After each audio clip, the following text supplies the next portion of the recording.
Shu Huan, if you lack ability, do not entice men. Do you see any reaction from me?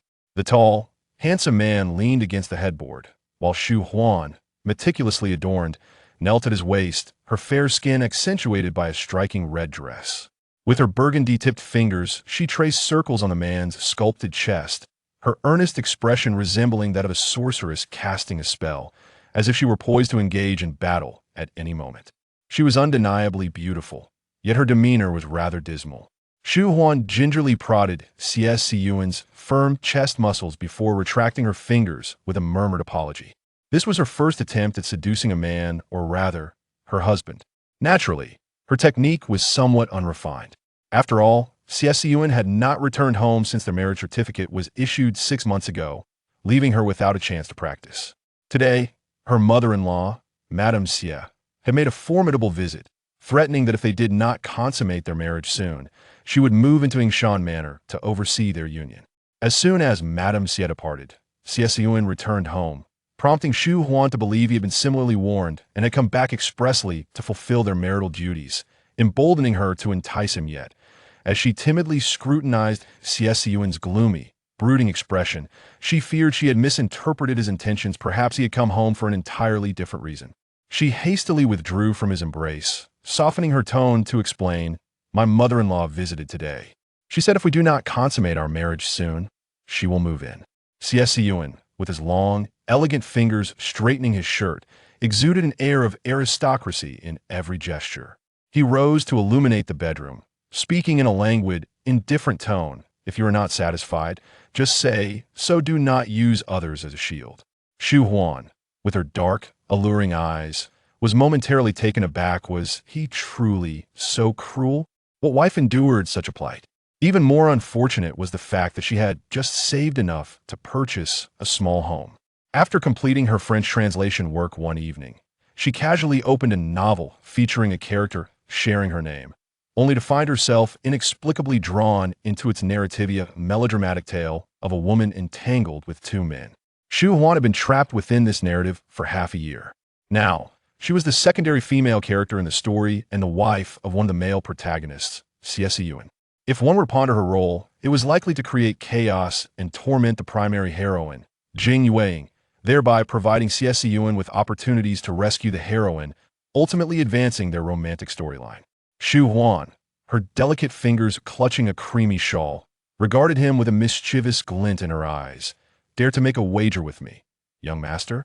Xie Siyan was a man driven by a fierce competitive spirit, often engaging in contests of wealth and power with the other male lead, Pei Majo. When the heroine, Jing Yueying, made her entrance, the 2 male leads would fiercely vie for her affection. Xie Siyan raised an eyebrow, grasping Shu Huan's chin with his palm, looking down at her as he spoke. "What do you possess to wager against me?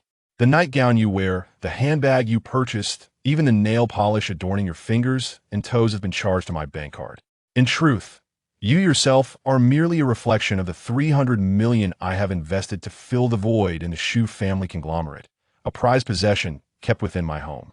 Shu Huan remained unperturbed, her delicate cheeks pinched firmly, her lips slightly pouting, her voice still soft.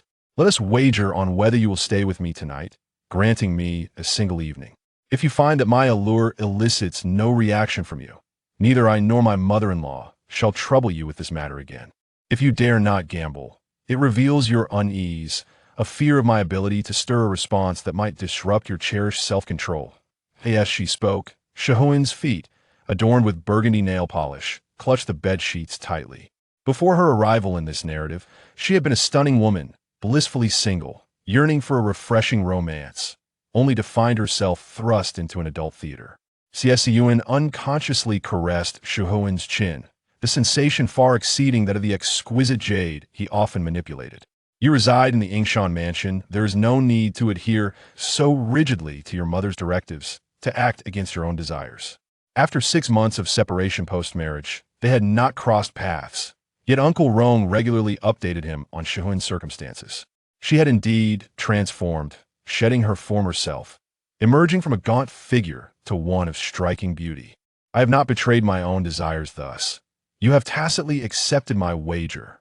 Shu Huan expressed her astonishment. She had not anticipated Xie Siyan would consider her feelings. However, the one who insisted upon her bearing children was not Madame Xie, but rather old Master Xie.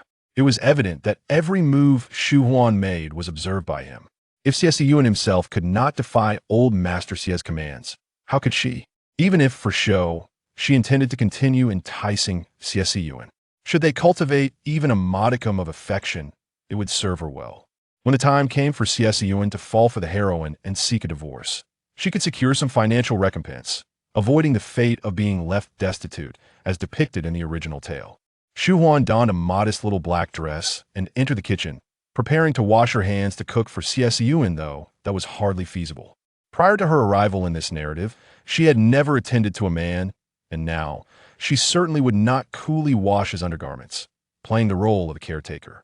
Instead, she stood in the kitchen, directing the chef in the preparation of the meal, her slender fingers resembling petals, their joints exuding a youthful, delicate glow, indicative of her tender age of 22. After observing for a while, the butler, Uncle Rong, retreated to the study to report to the young master. Chef Wang handled the entire process. The young mistress did not touch the spatula once. Merely she lifted the lid of the porridge pot to take a glance, and there were no other issues.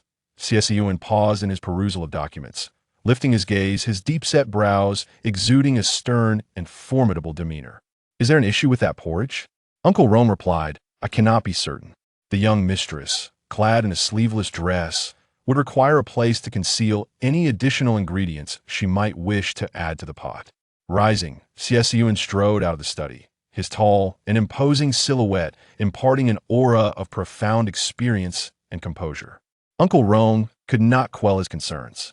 The wager proposed by the young mistress was merely a playful exchange between ordinary couples. Yet, the absence of affection between the eldest master and the young mistress rendered this wager rife with tension.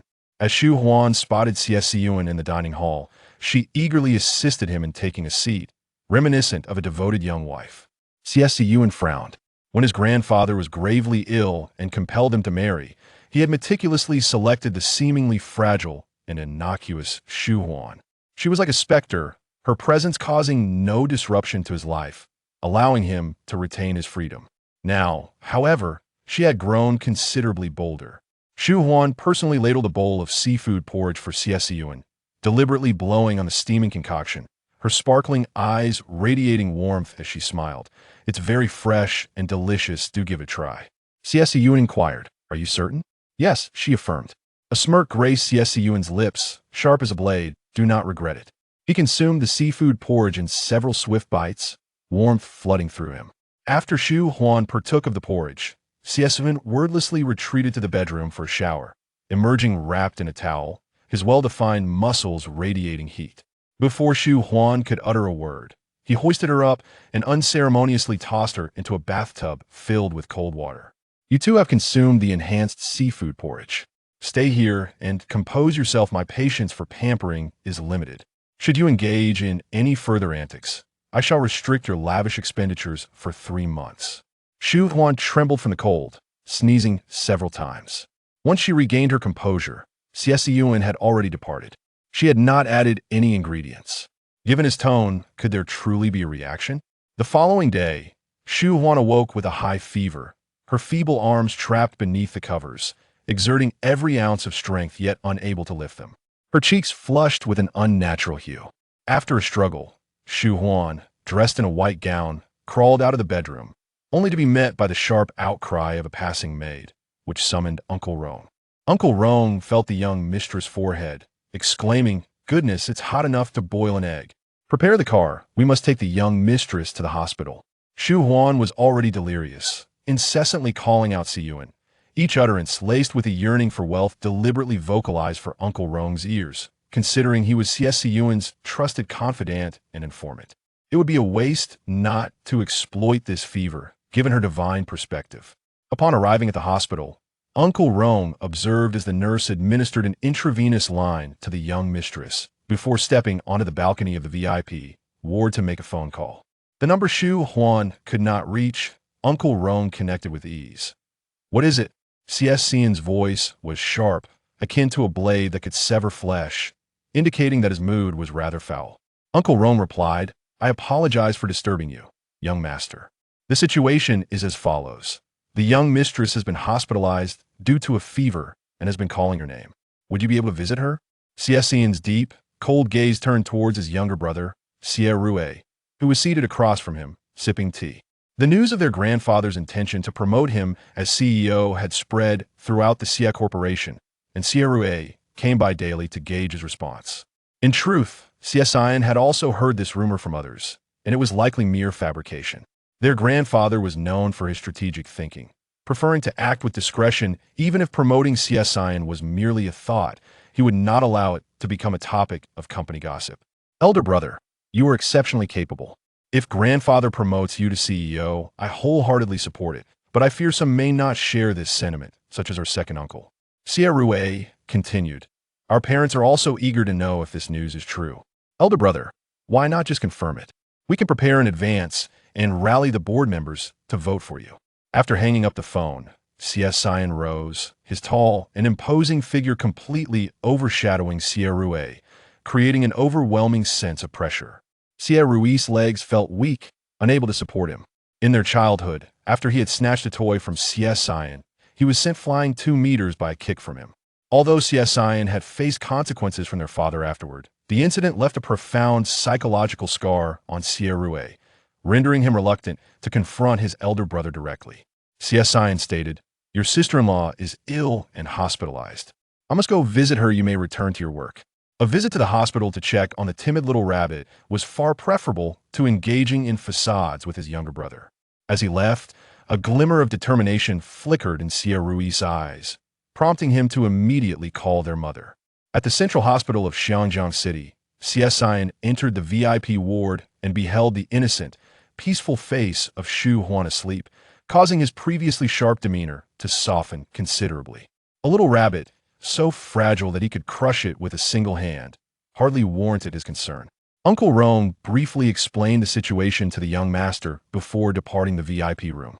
The young girl in the hospital bed appeared frail, her skin, softened and fair from the milk, tempted one to poke and tease.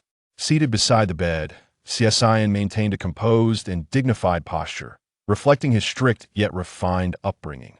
Last night, it seemed she had poked at his chest, and in a gesture of reciprocity, he gently prodded her soft cheek. At that moment, Shu Huan opened her sleepy eyes, still caught in the haze between slumber and wakefulness, and grasped the fingertips Xie Siyan had not yet withdrawn. "Darling, your fingers are so long and beautiful, even more exquisite than I imagined." Upon hearing her sweet, audacious words, Xie Siyan stiffened. Had she lost her senses due to the fever? "Mr. Elegant and Noble Swan, may I pursue you?" Shu Huan's eyes glistened with a misty allure, reminiscent of a young swan yearning for affection, gazing eagerly at the grandest swan before her. "If I cannot experience a sweet romance with you, then my life would be akin to sugarless coffee, bland and bitter." "Xie, why are you silent?" Xie Siyan. "The fragility is genuine, and her disobedience is equally true." Shu Huan, refrain from addressing me with those nonsensical titles, or else. With a swift motion, Xie Siyan's long, sinewy hand clasped her delicate wrist, a mischievous smile gracing his lips. "I shall alter the name on your ID to Ugly Duckling."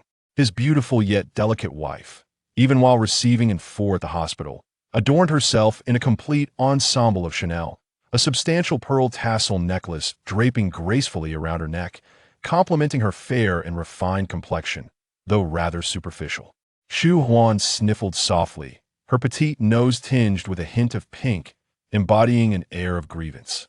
Despite exhausting all her means and efforts, Xie Siyan remained an aloof and ascetic figure, seemingly indifferent to feminine allure. Perhaps only the leading lady could awaken his desires yet. Shu Huan was determined to strive, hoping to occupy even 0.0000001 his heart, for divorce would yield her a fortune of several hundred million. Just as Xie Siyan contemplated departing, the door to the VIP ward swung open, revealing Madame Xie. The well-maintained matron bore a look of deep concern, her demeanor akin to that of a concerned mother. Huan, why did you not call me when you fell ill?" Shu Huan's voice was tender and sweet. "It's merely a minor ailment. I didn't wish to trouble you." "Thank you for your concern. Madame Xie grasped Shu Huan's hand, which was free from the four. You haven't been ill for over half a year. Why is it that you fell sick the moment Xie Siyan returned yesterday? Shu Huan's gaze faltered, seemingly intimidated by Madame Xie's boisterousness, prompting a momentary awkwardness from the matron. Her daughter-in-law appeared excessively fragile, a stark contrast to her formidable eldest son, raising concerns that one day he might harm her in a fit of rage. Had Shu Huan not been privy to the unfolding narrative, she might have believed Madame Xie to be a benevolent character. The affection Madame Xie held for her younger son, Xie Rue, was as profound as her disdain for her eldest, Xie Siyan. Was Madame Xie attempting to manipulate her to confront Xie Siyan? Shu Huan's gentle eyes sparkled like a pristine spring, embodying the innocence of a knave rabbit. Xie Siyan dined with me last night and even complimented the polish on my toes. It was merely a lapse on my part that led to my chill. It has nothing to do with Xie Siyan. Madame Xie retorted, how can it be unrelated? Speak boldly. Did Xie Siyan mistreat you? The old man intends to appoint Xie Siyan as CEO if he cannot even care for his own wife. How can he manage the well-being of over 100,000 employees? I shall discuss this with the old man upon my return, urging him to reconsider the CEO candidate. Huan, with the old man and your mother-in-law backing you, feel free to voice your grievances. Shu Huan mused inwardly. Indeed, you are a cunning fox, engaging me in this elaborate charade. Half a year ago, my company faced a financial crisis, and were it not for Xian's timely assistance, I would have been resigned to a life of servitude to a wealthy businessman at the age of 50, promised by my family. To speak candidly, in my heart, Xian is primarily my benefactor and only secondarily my husband. I shall treat my husband with gentleness and affection, but I am bound to repay my benefactor with my very life. Mother-in-law, you cannot fathom the gratitude I feel each day for having married a young and handsome man. Just a glimpse of him allows me to consume an extra 2 bowls of rice. Madame Xie remained speechless. Is this what you were asking? Shu Huan paid no heed to Madame Xie's inquiries. She would seize every opportunity to ingratiate herself with the illustrious Xian. The charming and docile young lady offered a smile to him. Xian recalled the ragdoll cat that had intruded upon his office days prior, its fluffy tail brushing against his wrist. Lowering his gaze, he found that, unbeknownst to him, Shu Huan had taken hold of his hand. What a clingy little creature she was. Madame Xie felt overlooked and suppressed the urge to roll her eyes, carrying her bag as she departed. Shu Huan looked at him with soft eyes. Once you finish your 4-drip, could you take me home? Chapter 3. He was staying at the Yingshan mansion tonight, considering that she had sent away his nagging mother. It was not unreasonable for her to be taken home as well. Xie Siyan was not fond of others playing tricks before him, yet Shu Huan was his wife, and her every action was aimed at capturing his attention. Thus, he could indulge her whims to some extent. After finishing her 4-drip, Shu Huan appeared somewhat revitalized. Her full lips, naturally flushed, resembled a little fox invigorated by the sun's warmth. However, her limbs moved sluggishly, and she seemed overwhelmingly fatigued. Xie Siyan, with one hand in the pocket of his black trousers, regarded her with his piercing dark eyes. She walked so slowly. Was she racing against ants? Glancing at his watch, he decided to lift Shu Huan into his arms, unwilling to let her waste any more time. Shu Huan's pupils dilated, her pearly teeth nibbling at her pale lip. Realizing that Xie Siyan had no intention of tossing her out of the window, she exhaled in relief. Her eyes, now glistening with sweetness, smiled at him, thanking him for waiting. You are truly kind. Are you perhaps someone who seeks to please others? As she settled into the luxurious confines of the Maybach, Xie Siyan suddenly posed the question. While she fumbled with a yellow, plump cat-shaped U-shaped pillow, she abruptly recognized that this was not her own vehicle. The elegant, businesslike interior bore no vibrant colors. I am not someone who seeks to please, she answered softly, her inner self chastising Xie Siyan playfully. I usually do not cater to others. Unlike my sister, I do not seek to please our parents or brother, which is why I am the one promised to a wealthy man at 50. I only seek to please my savior, my husband, and those I hold dear. Xie Siyan glanced at the water he had just sipped, pondering who had sweetened it. Too sweet for his taste. As long as you know your limits, he replied. You are no longer the second Miss Shu. You are my wife. If you seek to please others, it reflects poorly on me as your husband and showcases my inadequacy. I understand, Shu Huan replied, her eyes slightly reddening, tears glistening at their corners. Uncle Rong, seated in the passenger seat, smiled, deep creases forming at the corners of his eyes. The young master, appearing rebellious, was a man of few words, yet every utterance carried the weight of a promise.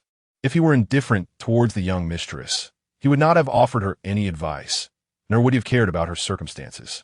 The Maybach came to a commanding stop at the center of Yingshan Mansion. Upon opening the car door, Shu Huan noticed that Xie Siyan showed no intention of alighting. She reached out, tugging gently at the hem of his clothing, her delicate arm swaying alluringly. "Are you not staying for dinner?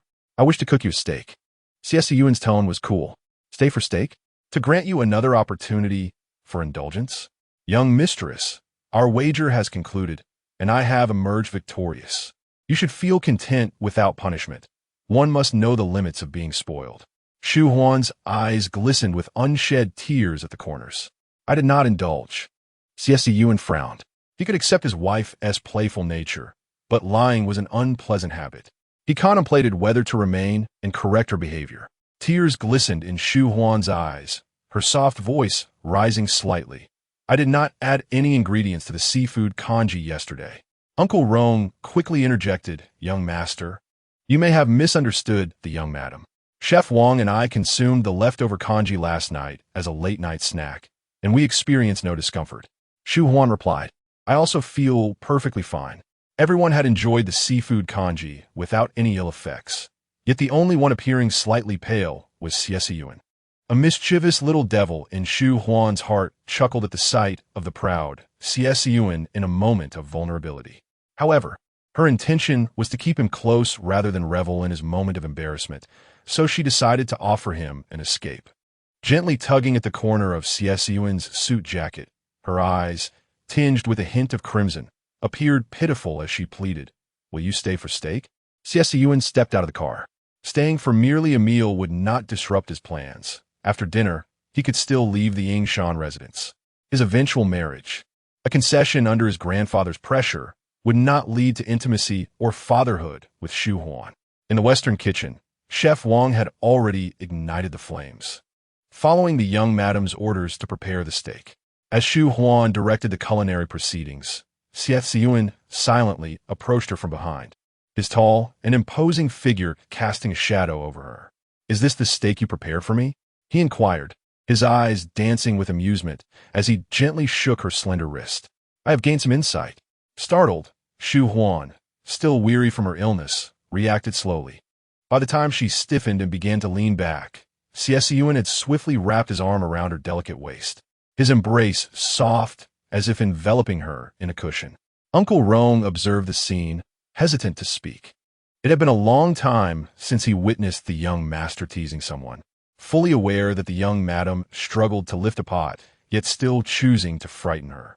The dinner proceeded pleasantly. Xie Siyan initiated a conversation.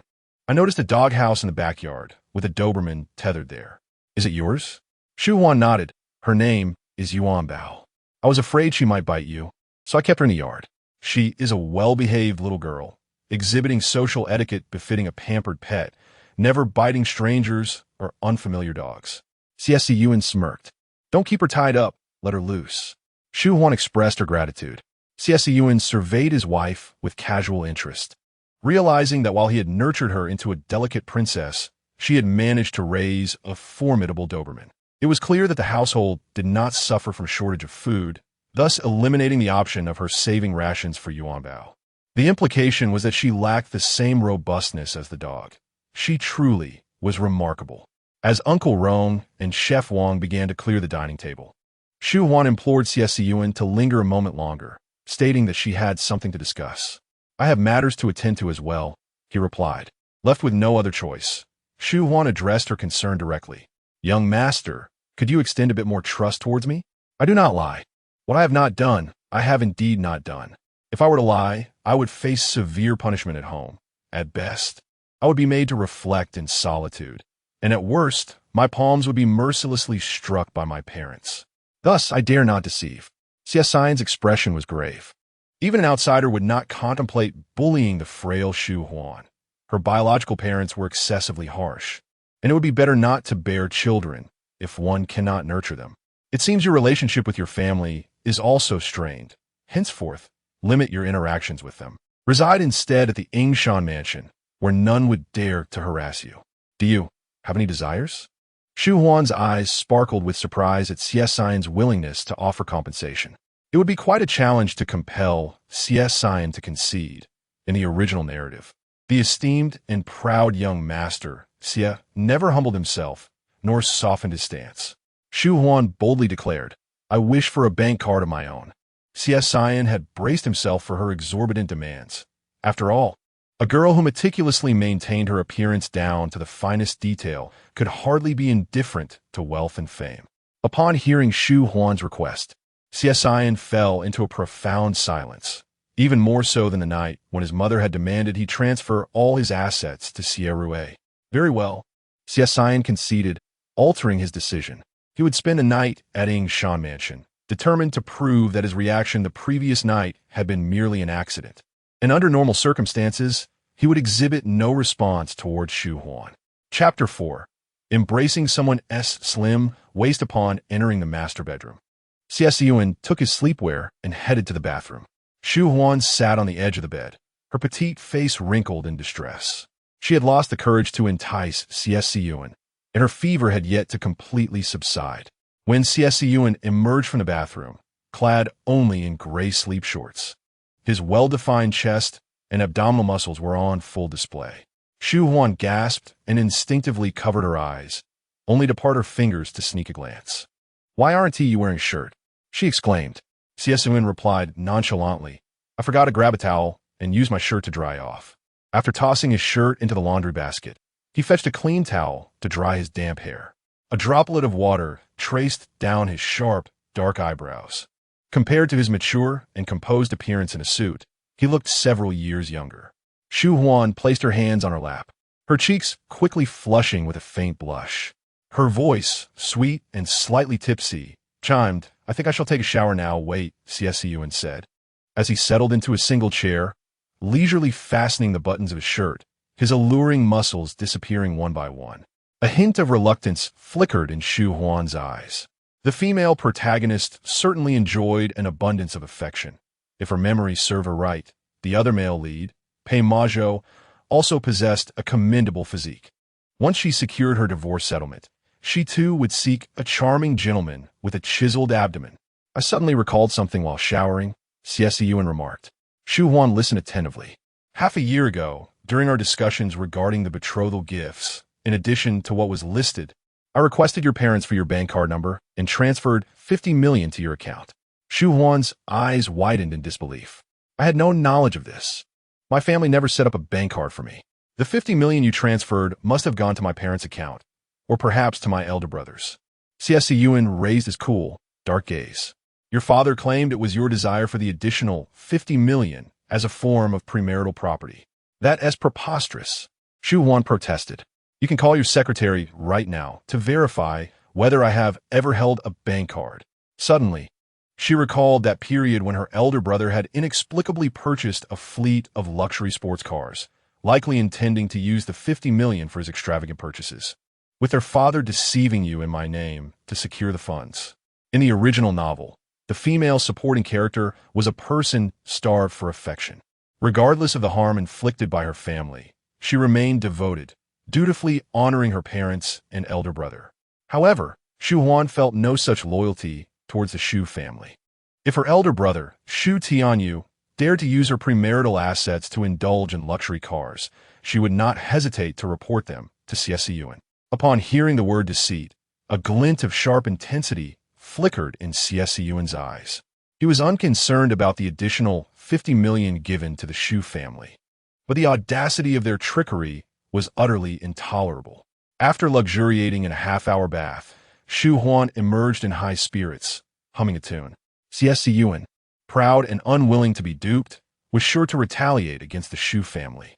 Similar scenarios had unfolded in the original narrative, where Xie Siyan resolved to divorce the female supporting character and grant the female protagonist a sum of money. as allowing the supporting character to leave empty-handed would be too undignified. He was not devoid of gentlemanly grace. At this moment, the female protagonist exposes the deception of the Shu family, who had swindled Xie Siyan out of 50 million. Her confrontation is not directed at the female antagonist, but rather at Shu Tianyu, who had previously harassed her. Moreover, as the female antagonist pleads on Shu Tianyu's behalf, the ever-vigilant Xie Siyan, who despises being deceived, decisively ensures that the female antagonist is cast out with nothing and instructs his men to incapacitate Shu Tianyu. Shu Huan reflects on her bold revelation of the Shu family's deceit, believing she has convinced Xie Siyan of her innocence, bringing her one step closer to securing alimony. How splendid! After drying her hair, she returns to the bedroom, where she finds Xie Siyan lounging on the pink bed. She pauses for a moment, contemplating that while she expected him to occupy the master suite, she did not anticipate him resting on such a whimsically hued bed. It is fitting, however, as Xie Siyan is indeed the master of the Ying Mountain Mansion, and with his pride, it is inconceivable that he would choose to sleep in a guest room. Yet, having occupied this space for half a year, she is reluctant to relocate. Thus, the romantic and intimate atmosphere of their first night together is thoroughly dispelled by the competitive spirits of both individuals. Outside, the wind begins to stir, and the sounds of the tempest reach the room. Feeling a tinge of fear in the dark, Shu Huan inches closer to Xie Siyan. Perhaps sensing her movement, he acknowledges her wakefulness and offers, "Tomorrow morning, I will accompany you to the bank to open an account." Shu Huan responds with a murmured His insecurity is rather pronounced. Suddenly, a rumble of thunder reverberates, prompting Shu Huan to snuggle even closer to Xie Siyan, inadvertently burrowing into the warmth of his blankets. At this point, she is half asleep, enveloped by the reassuring warmth of his body, her form curling comfortably against him, akin to a soft, sweet cake. Adhering to Xie Siyan with an innocent charm, Xie Siyan opens his eyes. He is not fond of others clinging to him, yet he does not mind the affectionate nature of a little cat. Shu Huan, with her beauty and delicate, gentle demeanor, seems perfectly suited to be nurtured within his home, and a little clinginess is of no concern. Confident in his own composure, he is unperturbed by any temptations she may present. After some time, as he drifts back to sleep, the dark sky is suddenly rent asunder by a bolt of lightning, startling the lightly sleeping Xie Siyan awake. The woman in his arms emits gentle snores, and he finds it amusing. Yet, before he can gently push her away, he becomes aware of an unusual sensation.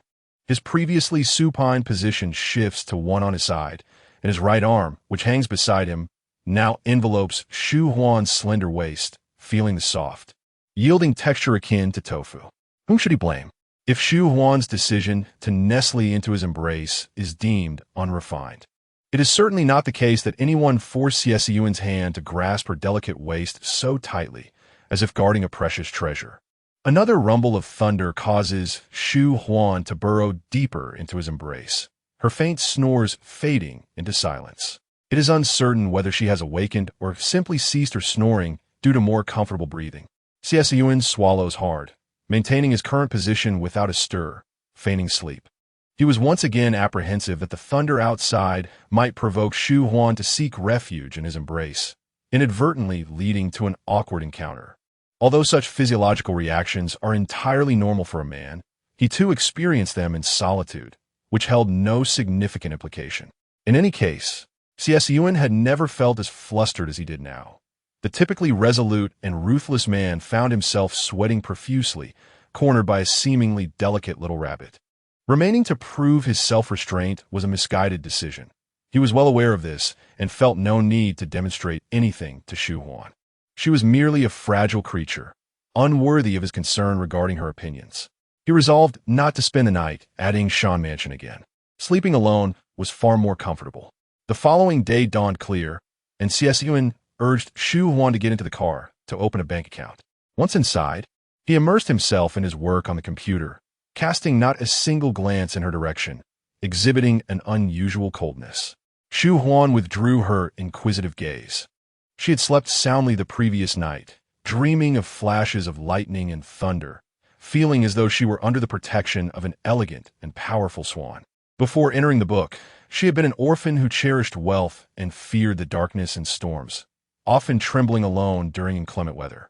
Last night, however, she had enjoyed a particularly peaceful slumber, vaguely recalling someone embracing her, leading her to believe it was Xie Siyan safeguarding her, though it seemed that was not the case. Thankfully, it was not. Otherwise, she would have been unable to focus on swindling his money. Upon arriving at the bank's VIP room, Shu Huan encountered the rotund and portly Shu Tianyu, who, along with the rest of his family, seemed to be draining her of vitality, having pampered themselves to a glossy sheen. As Shu Huan had entered during preparations for her impending marriage, she was familiar with the Shu family after a brief 2-month cohabitation. Shu Tianyu's eyes lit up as he asked, "What shall I call such a beautiful lady?" Shu Huan's fox-like eyes widened in fury, her fair cheeks flushed with indignation, rendering her even more captivating in her wrath, which captivated Shu Tianyu entirely. Xie Siyan, with a cold and fierce gaze, raised his leg and kicked Shu Tianyu away. How dare this vile creature covet his woman? Chapter 5. 50 million credited. Shu Huan is slightly elated. Shu Tianyu struggled to rise. Propping himself against the table, he had inadvertently knocked Askew. With a wealth of experience in brawls, he knew that had he not gained 40 pounds, a kick like that would have left him with internal injuries. "Please, President Xie, spare me." In his moment of distraction, he had failed to notice Xie Siyan standing beside the beauty. Xie Siyan's reputation in Xiangjiang was ambivalent, a figure who navigated both the underworld and legitimate circles. His name invoked a mix of respect and trepidation. Many envied Shu Tianyu for having such a formidable brother-in-law. Yet only Shu Tianyu knew that this influential man had never deigned to speak a word to him. Now, he had been unceremoniously kicked aside. Daring not to voice his grievances, Shu Tianyu refrained from using Xie Siyan's extramarital affairs as leverage, maintaining a semblance of decorum. Xie Siyan lounged on the sofa, his expression dark and repulsed, the disdain in his eyes nearly overflowing. Yet, as Shu Tianyu was the elder brother of his wife, he could not go too far in his reprimands, lest he disrespect her. Shu Huan concealed her schadenfreude, gracefully settling beside Xie Siyan, her porcelain-like legs elegantly crossed. She had not anticipated her brother-esque presence. Xie Siyan was indeed swift in his actions. Shu Tianyu, suppressing his pain, poured tea for the two of them.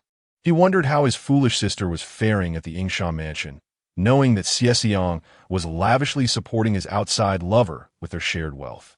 Accepting the tea from Shu Tianyu, Shu Huan reflected on her situation. In the Shu family, a female must serve everyone, and she had never tasted tea brewed by Shu Yaozu. Now, her fortunes were improving, and they would only continue to rise. "Thank you, brother," Shu Huan said. "You're welcome." "Wait, what did you call me?"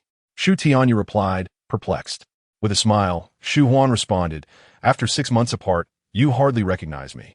I am Shu Huan." Shu Tianyu's eyes widened in disbelief. Was this truly the once frail and timid Shu Huan? Impossible. You look like a celestial being. My sister is just an ordinary person. Surely, you jest. Do you not know that a woman changes significantly as she matures? Shu Huan leaned closer to Xie Siyan, seizing the opportunity to touch his strong arm, marveling at his physique. Since marrying Siyan, he has cared for me splendidly. My complexion has brightened, and my once dull hair now shines with luster. I no longer have to rise early to serve the family, and during my recent health check, I discovered that the breast nodules that had troubled me are showing signs of improvement. Shu Tianyu's expression froze. It truly was his sister. His demeanor shifted from respect to reproach. "How could you enter without greeting me? Such rudeness. If our parents were here, they would be furious." Xie Siyan's eyelids flickered, and he kicked Shu Tianyu again, a menacing aura radiating from him. The audacity to threaten Shu Huan in his presence revealed the harsh realities she had endured during her first 20 years at home. Feigning sorrow, Shu Huan lowered her gaze, her clear eyes tinged with a delicate blush, as if the family's treatment had deeply wounded her heart. "Even if I cannot attain the love of Xie Siyan, his compassion is indeed a treasure. Life resembles a play, with 7 parts performance." As Shu Huan hesitated on whether to shed a tear, she heard Xie Siyan command, "Return the 50 million I was supposed to transfer to you." Shu Huan's gaze ignited with fervor. Good heavens! This truly tests her acting prowess. Not a single tear remained, and she must suppress the upward curve of her lips. If Shu's parents were stingy, then Shu Tianyu could undoubtedly be deemed miserly. During the most challenging times, while Shu Huan and her sister toiled, Shu Tianyu lounged at home, engrossed in watching beautiful women live stream. With 10 million cash lying dormant in his bank account, he neither offered assistance to the family nor rewarded the alluring streamers, but only indulged himself in food and drink. His corpulent figure was a testament to the excesses he had nurtured during their family's hardships. Extracting money from Shu Tianyu's pocket was akin to reaching for the stars, especially a staggering sum of 50 million, which felt no different than carving out a piece of his flesh. He refuses to give, Xie Siyan interjected. You, Mr. Shu, earn millions in mere moments. How can you retract the betrothal gifts due to our family? What a scandal that would engender. Now, was he to be threatened by such trivial matters? Xie Siyan's eyes glimmered with an icy resolve. Utter another word, and I shall engage the Xie family's legal team to sue you for fraud.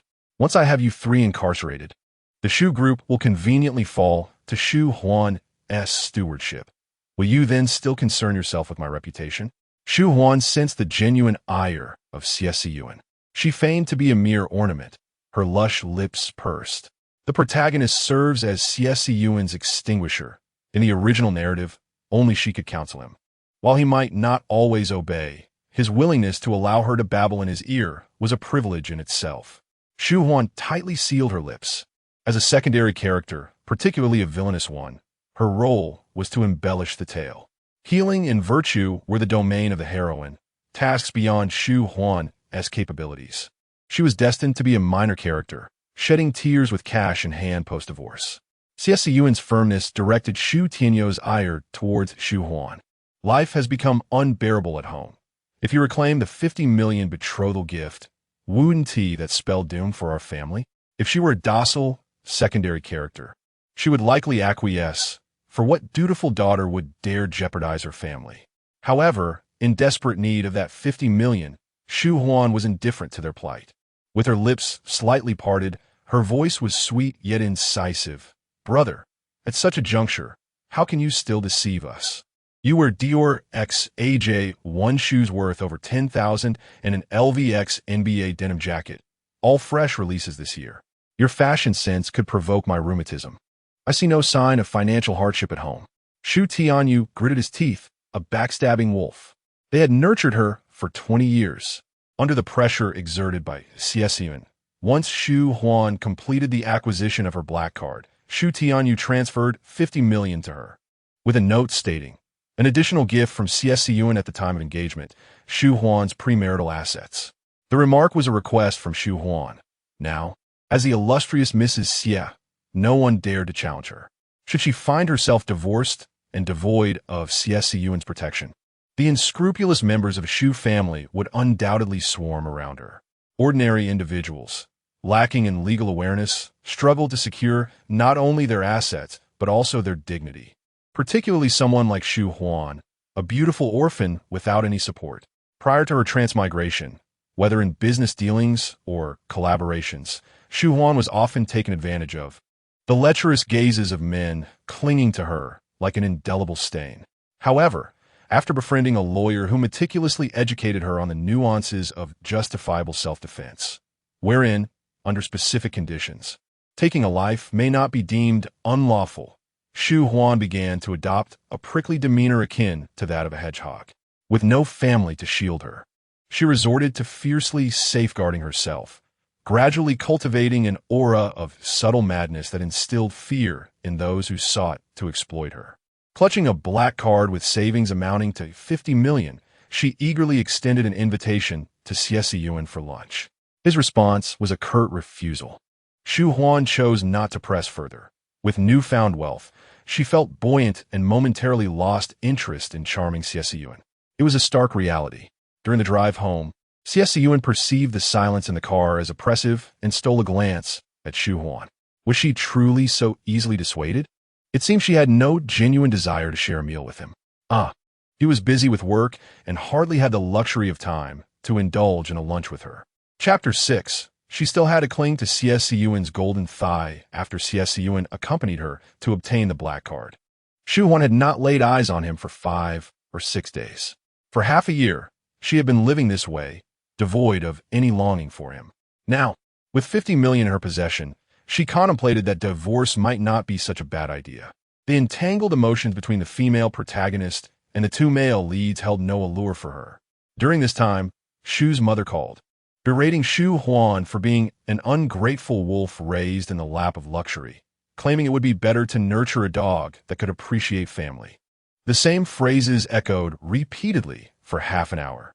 Shu Huan merely replied, "No money to give, and my life is not for sale," nearly causing her mother to faint from rage.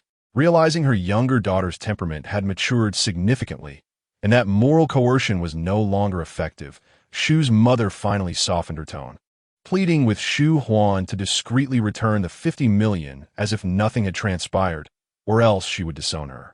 Shu Huan thought to herself, "Is there such a good deal?" She promptly hung up, indifferent to her mother's recognition. The attempt to manipulate her with filial piety and familial bonds had met an impenetrable barrier. She was an orphan, inherently unfamiliar with such concepts. "Uncle Ro, madam, the car is ready. I shall accompany you to Zifu to view the properties." Shu Huan's soft, rosy lips curled into a smile, eager to set off.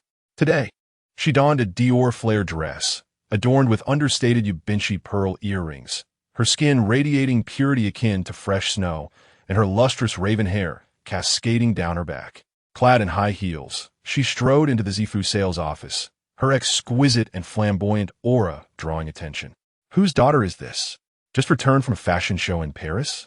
Is she preparing to purchase a residence to store her garments and jewelry? Promptly, someone approached her, introducing himself as Liu, a property consultant at Zifu, eager to assist. "May I inquire your esteemed name?" Shu Huan shared her name and conveyed her budget and requirements to Liu. He smiled graciously, presenting her with an iPad displaying the floor plans. With a budget of 50 million, Shu Huan was in a position to acquire the finest panoramic apartments and townhouses within Zifu. "Shu Huan, please take me directly to view them." "Liu, certainly." The electric sightseeing vehicle whisked Shu Huan and Uncle Rong around several apartments and villas, none of which met her approval. Uncle Rong understood her dissatisfaction. The English mountain mansion she currently resided in was valued at 800 million, double the cost of the most expensive property at Zifu. Having become accustomed to opulent living, how could she possibly settle for these ordinary concrete structures? Wealth indeed cultivates one's disposition. Uncle Rong recalled when Madame first moved into the English mountain mansion. She had been slender and frail, resembling a little monkey. Now, she had undergone a complete transformation, all thanks to the discerning eye of the young master.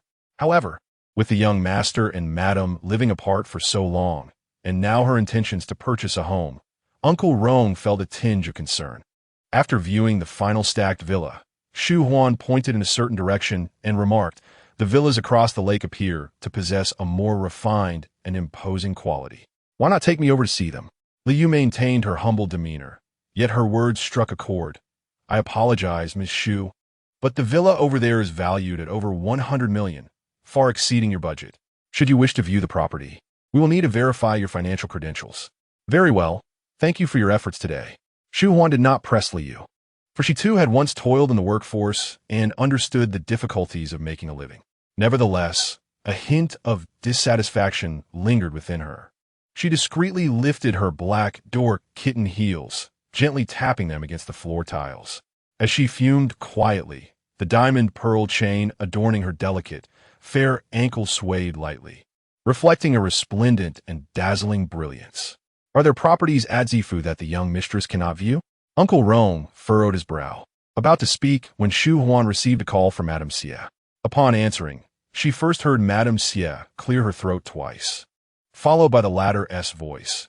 "During the rainy season, Siyan, like me, is prone to coughing. You must take good care of his health. Has he been coughing severely lately?" Just as she was feeling drowsy, assistance arrived. Shu Huan was eager to find Xie Siyan. Yet she could not afford to be complacent. She needed to cling tightly to this golden opportunity. The current housing market was exceedingly bizarre. Even 50 million could scarcely procure a decent home. How could it be that, as she dreamt of prosperity, money depreciated instead? Madam, Shu Huan's voice was weak. Devoid of conviction, I too wish to inquire about Xie Siyan, but he hasn't returned home, and I cannot reach him by phone.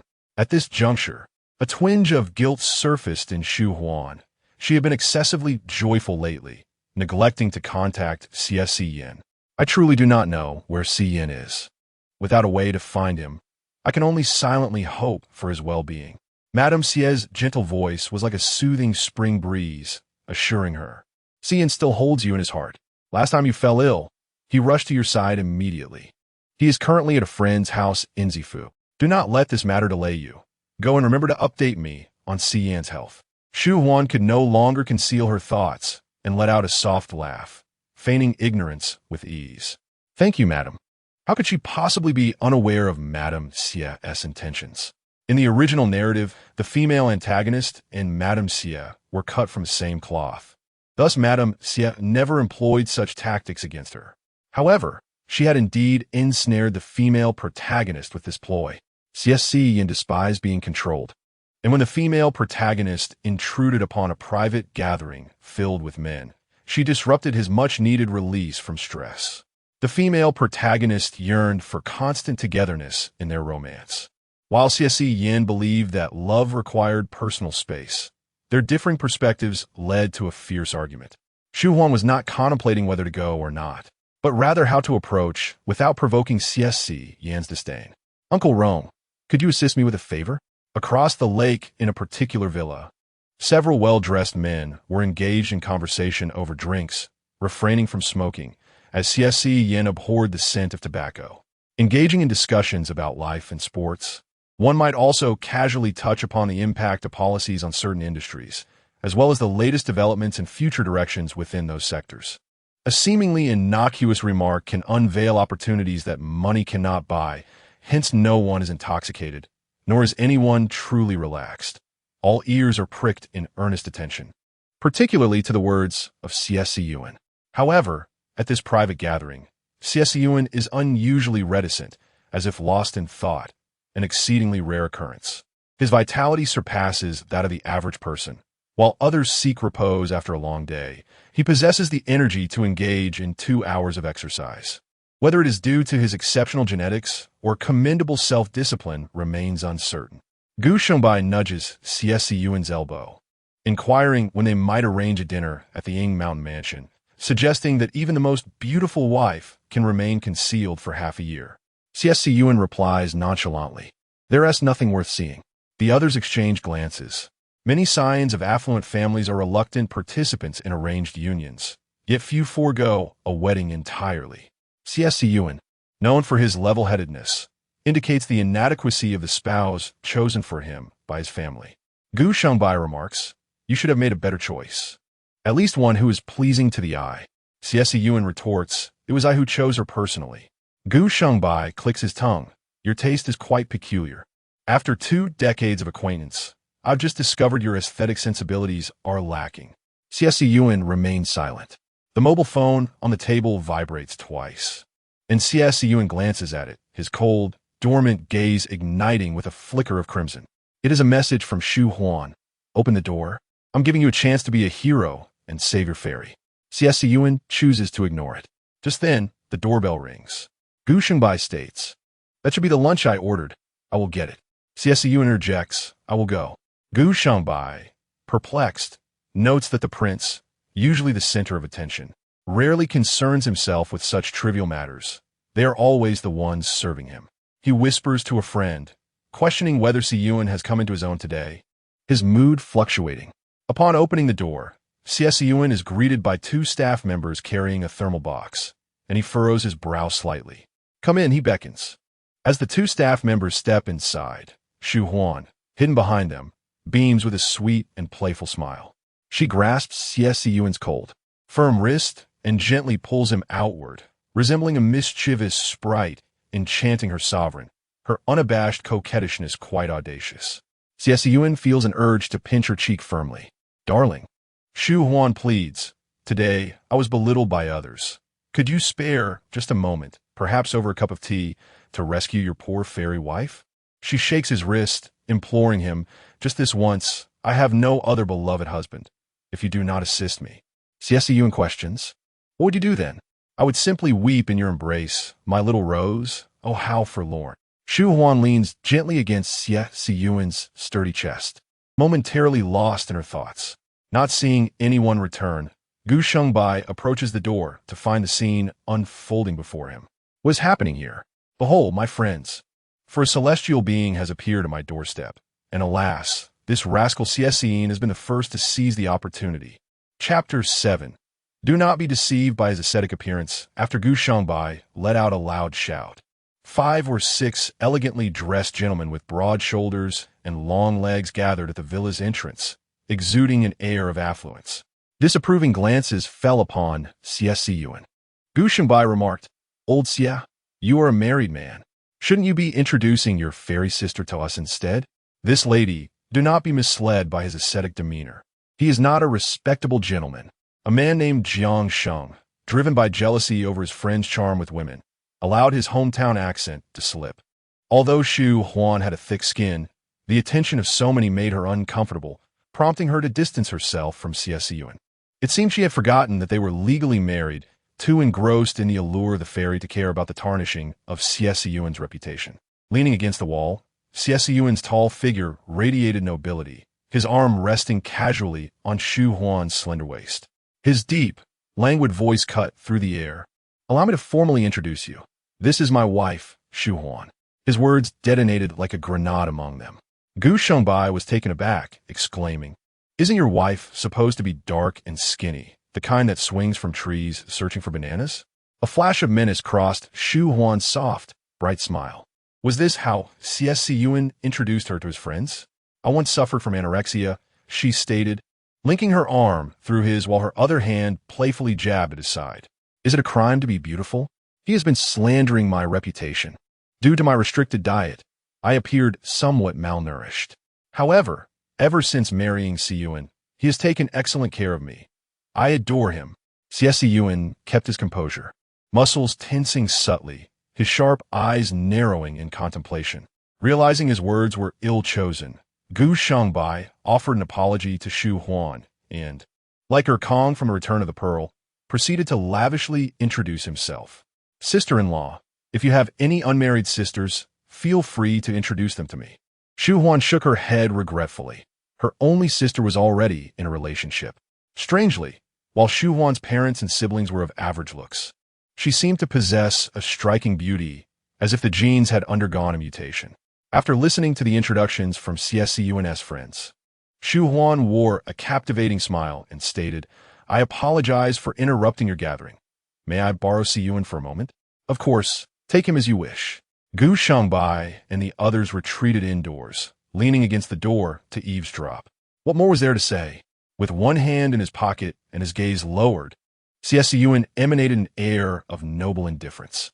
Shu Huan, uninterested in further disputes with the man, began her own performance, her delicate fingers timidly pointing into the distance.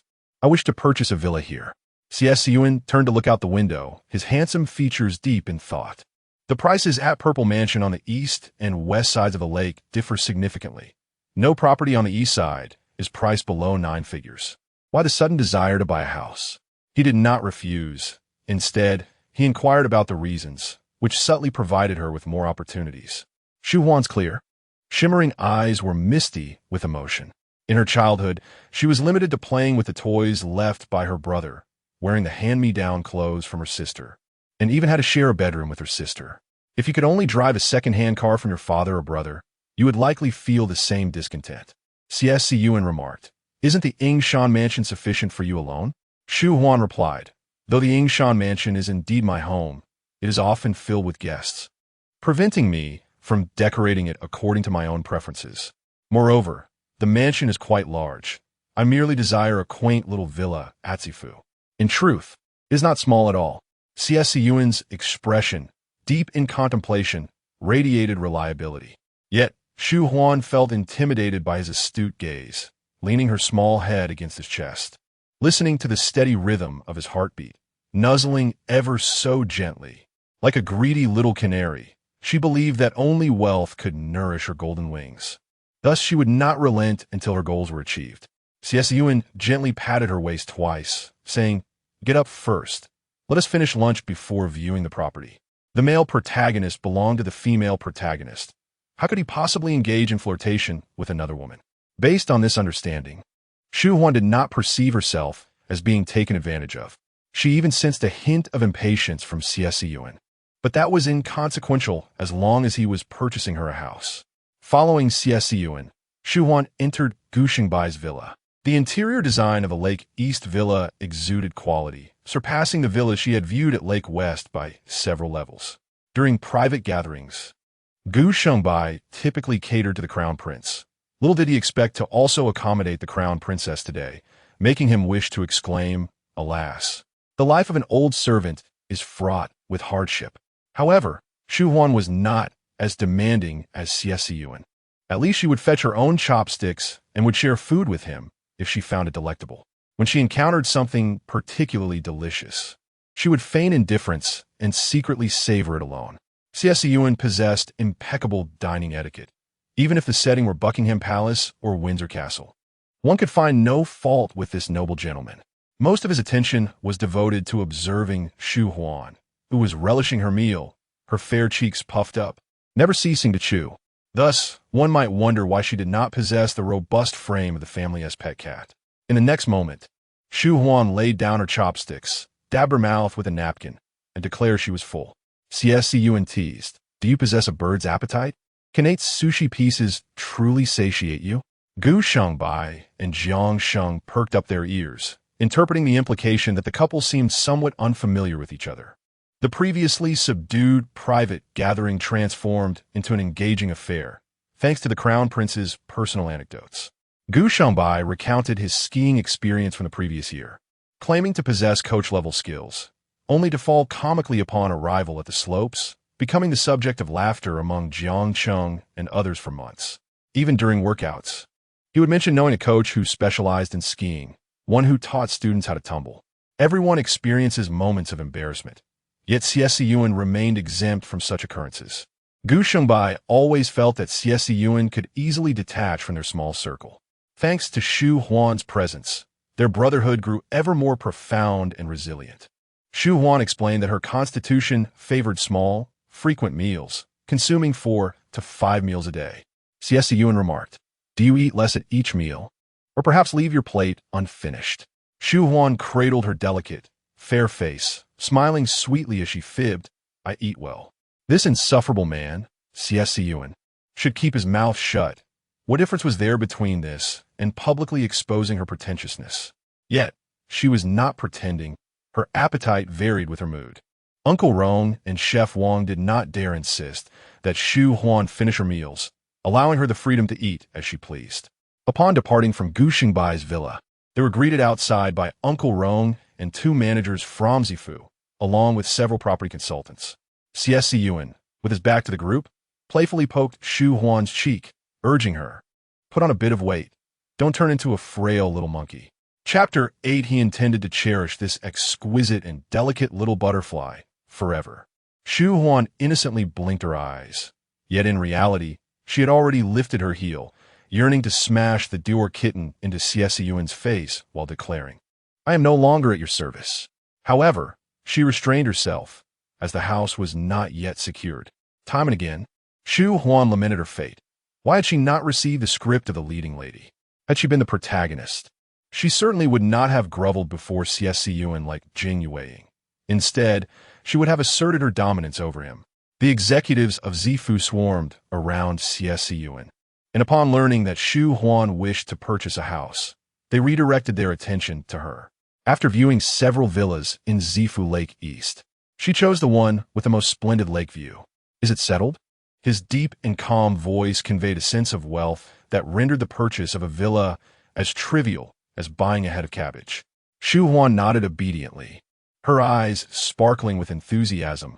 "I absolutely adore this villa." Xie Siyan smirked. Her expression of adoration was indeed extravagant and quite avaricious. He instructed the manager of Zifu to calculate the total price for the villa. The 2 managers exchanged glances, bewildered, while they glared at the property consultant, Liu, who had started to compute the price. It was one thing for him not to recognize the esteemed Mrs. Xie, but did he not realize that Zifu was a project presided over by Mr. Xie himself? Shu Huan sensed something amiss. Was there a problem with this villa? The manager hastily assured her, there is no issue with the villa. It's just that when Zifu was established, Mr. Xie did not reserve a villa for himself. Ideally, this villa could be granted to Mr. Xie without charge, but we are uncertain of his intentions. The clientele he served were ultra-wealthy individuals who could disregard trivial amounts of money, yet no one could resist the allure of receiving a lakeside villa at no cost. Perhaps Mr. Xie had simply forgotten about this privilege. Although Shu Huan had read the original novel, she had not completed it and was entirely unaware that Xie Siyan was the owner of Zifu. She only knew that the upper echelons of Zifu had generously gifted a lakeside villa to Xie Siyan in a bid to please him, which he then presented to the heroine, moving her to tears. As a beleaguered worker tormented by her job, Shu Huan had once envied the heroine's windfall. However, her envy now shifted towards Xie Siyan's future children. Since she had entered the narrative, why could she not be born as one of his offspring, inheriting all his wealth upon his demise? Alas, the author had yet to conclude this tale, and Xie Siyan harbored a disinterest in children, with numerous hints suggesting he would not have heirs of his own. Shu Huan's smile was reserved, yet her actions betrayed her. She clung tightly to one of Xie Siyan's arms, her touch as soft as water, prompting him to reassess his initial thoughts. My family has already benefited too much from purchasing a house in Zifu. I shall forego this privilege. Xie Siyan, with veins bulging in his palm, pressed down on the table, calmly and modestly stating, let us proceed with business. Calculate a price for me swiftly, including the property fees for the next 50 years. I will sign a check. Understood, Mr. Xie. They gathered around a table, equipped with paper, pens, and calculators, diligently calculating figures. Each face bore a smile as Mr. Xie resolved to finance the purchase of a property, promising them a substantial commission. Upon glancing at the preliminary price they had calculated, 140 million, Shu Huan immediately moved to Mr. Xie's side, taking his hand and encouraging him to sit down while she diligently massaged his shoulders. Once Mr. Xie signed the check and the property transfer contract bore Shu Huan's name alone, she lost interest in pretense and began to wander freely in the villa. Dressed in a vibrant flared dress, her luminous skin glowed as she flitted about like a delicate butterfly. Mr. Xie's jawline was taut. He reveled in the long-lost joy of spending money. In his elevated status and wealth, the thrill of expenditure no longer brought happiness. Even introspection led only to deeper loneliness. After their marriage certificate was obtained, Mr. Xie had cast Shu Huan aside in the English mountain mansion, indifferent to her well-being. Yet, Shu Huan constantly emphasized how well he provided for her. With a shadowed gaze, Mr. Xie looked into the distance, and he too began to believe that he must forever nurture this exquisite, fragile butterfly. He envisioned a day when she would no longer flutter with life, but could be preserved as a specimen. Shu Huan, in her Dior kitten heels, scampered from the basement to Mr. Xie, recounting the eerie silence and strangeness of the place, only to have her wrist grasped firmly by him. She hesitated for a moment. Aside from that one night when Mr. Xie had tossed her into the bathtub, he had not initiated any contact since. What was happening now? Did Mr. Xie fabricate a fade of a good husband only to deem her a mere frivolous spendthrift, unnecessary, and contemplate her demise? No, Shu Huan exclaimed, playfully tugging at Mr. Xie's arm, her slightly pouting lips exuding the youthful charm of her age. Darling, shall we return home for dinner? Although mealtime was still some way off, she anticipated the moment she would take her pet Yuan Bao out for a walk, who, as a pampered pooch, insisted on hearing the sound of a street-side piano to relieve himself. If you dare to harm me, Yuan Bao will avenge me. Go ahead, try touching me. Mr. Xie pinched the bridge of his nose, stating, I need to use the restroom. At that moment, Uncle Rong interjected, Madam, would you like to browse a bit more? I feel a bit chilly. I think I'll pass, Shu Huan replied. Next time you visit, Madam, you might consider bringing an interior designer. I understand you have your own ideas, but a designer could better realize your vision. Are you aware of the costs associated with renovating such a villa? Shu Huan had some experience in renovating her small home before her literary journey, though not extensive. Surely it wouldn't exceed 50 million, would it? Uncle Rong shook his head with a smile. Even the simplest renovations cannot fall below 50 million. Fortunately, you are not in a hurry to move in, allowing you to select furnishings at your leisure. Shu Huan wholeheartedly agreed. She knew she must remain grounded and humble. Especially before the heroine made her entrance. She still needed to charm Mr. Xie, as her renovation funds were yet to be secured. Returning to the Yingshan mansion, Xie Siyan proceeded to the study, while Shu Huan, having set down her bag and the property purchase contract, donned a simple outfit of unbranded short sleeves and shorts. Taking Yuan Bao out for a stroll, she preferred to remove the expensive, exquisite, and dignified attire from Yuan Bao, for she dressed him too lavishly. Other pet owners would steer clear of them, leaving Yuan Bao friendless. The commercial vibrancy surrounding Yingshan Mansion was undeniable during her walks. It was quite convenient for her to visit boutiques for clothing and bags. Although the surroundings here were more livable, she did not consider herself the heroine of this world, nor the heroine of Xie Siyan's life. Inevitably, she would move away one day, which is why she favored the villa in Zifu. Of course, if Xie Siyan were to graciously bestow the Yingshan Mansion upon her, she would gladly accept, for a canary must never shy away from dreaming. In the study, Uncle Rong set down his teacup and pondered before inquiring, "Young master, do you believe that the gifts given freely lack value?" Hence her decision to purchase a villa for the young mistress. Uncle Rong's observation was astute. If he offered Shu Huan a house without spending a dime, it might leave no impression on her. Xie Siyan had little fondness for excessively greedy and superficial women, yet he had already married such a woman. Divorce was not a consideration for him, and thus he endeavored to satisfy her as best as he could. Chapter 9.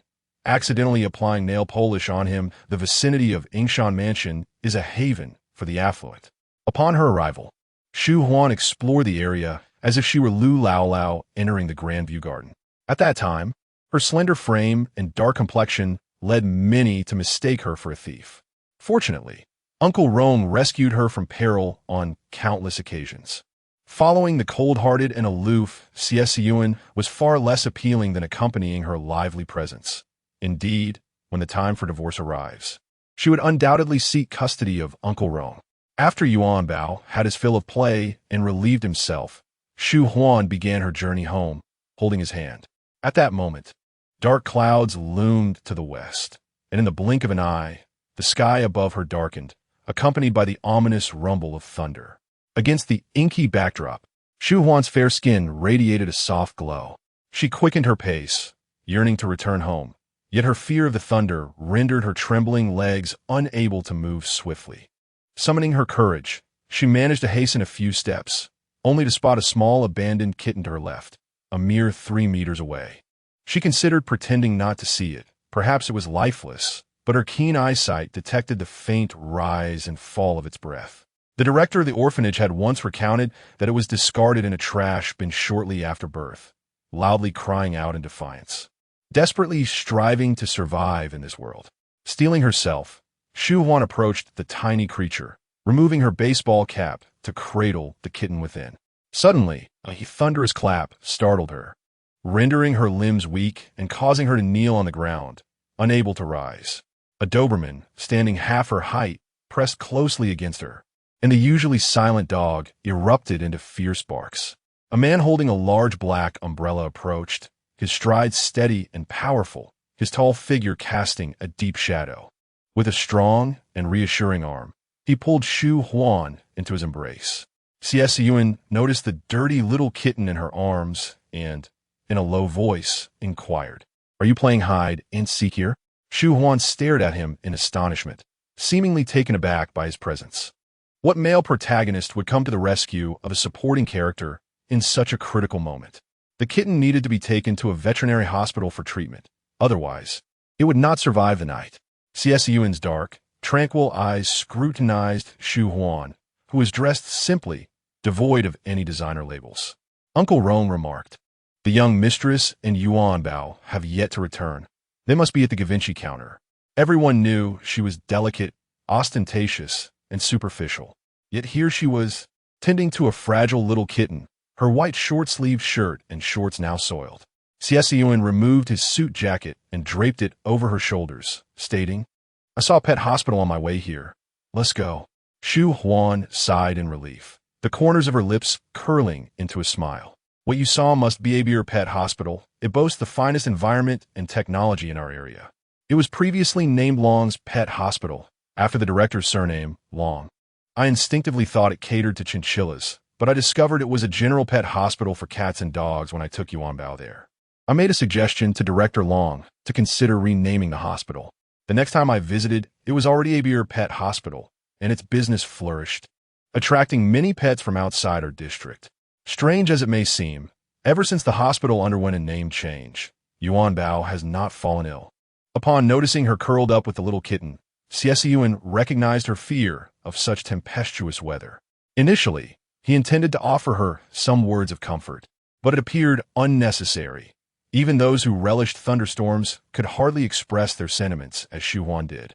After settling the medical and hospitalization fees for the kitten, Shu Huan and Xie Siyan returned to the Yingshan mansion.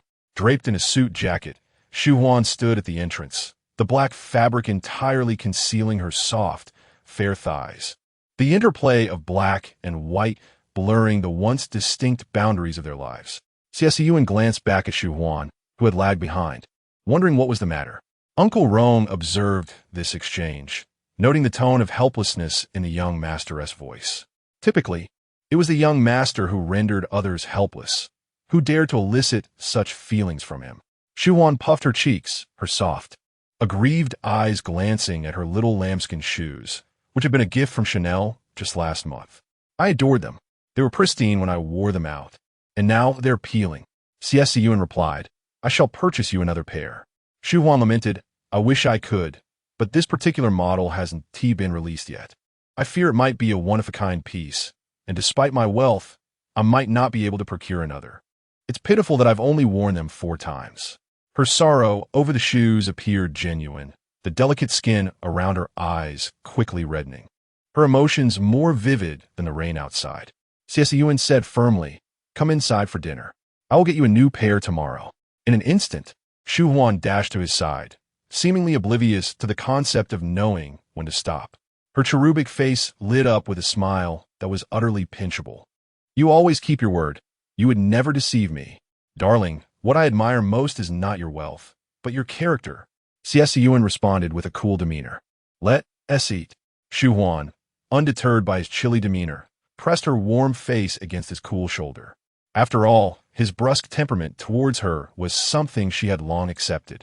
Uncle Rong noted the way the young master's shoes rhythmically tapped against the floor, indicating that his spirits were quite buoyant. It was rare to find someone capable of bringing joy to the young master. However, he was not particularly adept at expressing his affection, and one wondered how long the young mistress could endure such behavior. Shu Huan was not the typical type to endure. Any fantasy of gaining Xie Siyan's affection would likely result in her being cast aside, hence her love was solely for his wealth. After dinner, Shu Huan suddenly remembered that Madame Xie was awaiting her response, so she promptly composed a message for her. "Dear mother-in-law, rest assured, tonight Siyan is dining at Yingshan Mansion." His first course was steamed fish. He consumed very little carbohydrates and a generous amount of vegetables, and he didn't touch the sweet and sour ribs at all. Remarkably disciplined. By the way, you mentioned that Siyan tends to suffer from throat discomfort during the rainy season. Although I didn't hear him cough today, I still had the kitchen prepare a bowl of pear soup. Please take care of your throat too. The health of our elders is the foundation of our endeavors. Wishing you robust health and endless peace. Upon receiving Shu Huan's lengthy message, Madame Xie's expression became utterly blank. Did Xie Siyan not find her bothersome? In fact, he was far more than merely irritated with Shu Huan. The veins in his hand gripping the iPad were visibly pronounced. After finishing her bath, Shu Huan cradled a collection of vibrant nail polishes, seeking advice from Xie Siyan on which hue to choose. Xie Siyan rubbed his temples, feeling as though the emotional turbulence of the upcoming month had been entirely expended today. He casually selected a bottle of nude pink, his dark, piercing eyes conveying a clear warning, "Do not disturb me further." With her back to him, Shu Huan sat on the edge of the bed, diligently painting her nails in silence for over 40 minutes. Though a flicker of curiosity arose within Xie Siyan, he chose to remain indifferent. As Shu Huan admired her freshly painted nails, her gaze shifted to Xie Siyan's toenails. Anxious that her chosen color might not suit her, she impulsively decided to experiment with his toenails. She was uncertain of her thought process at that moment. It simply felt like a spontaneous action. Shu Huan refrained from disclosing her experiment to Xie Siyan, as she held a lingering trepidation towards him. The original author, while primarily focusing on the romantic entanglement between one woman and two men, had also alluded to the unsavory tasks Xie Siyan undertook for the Xie family, hinting at his morally ambiguous nature. "Good night. I'm going to sleep now," Shu Huan whispered softly, her demeanor as still as a tranquil night, with her back turned to Xie Siyan. Chapter 10. Whom shall I save with the protagonist? As the thunder rumbled, Shu Huan rolled into Xie Siyan's embrace while in a deep slumber. Xie Siyan opened his eyes. He was a light sleeper, finding it difficult to drift into slumber. Even in solitude, he would require a lengthy period to cultivate the drowsiness. How much more challenging it was with an unsettled woman beside him. Yet, the last time Shu Huan nestled into his arms, he had fallen asleep. Xie Siyan attempted to draw Shu Huan closer, treating her as a sleep aid. It was perplexing how Shu Huan had developed. Her waist and hips had grown plump, yet she appeared slender. A whimsical creature, even her bones and flesh seemed to possess an unusual charm.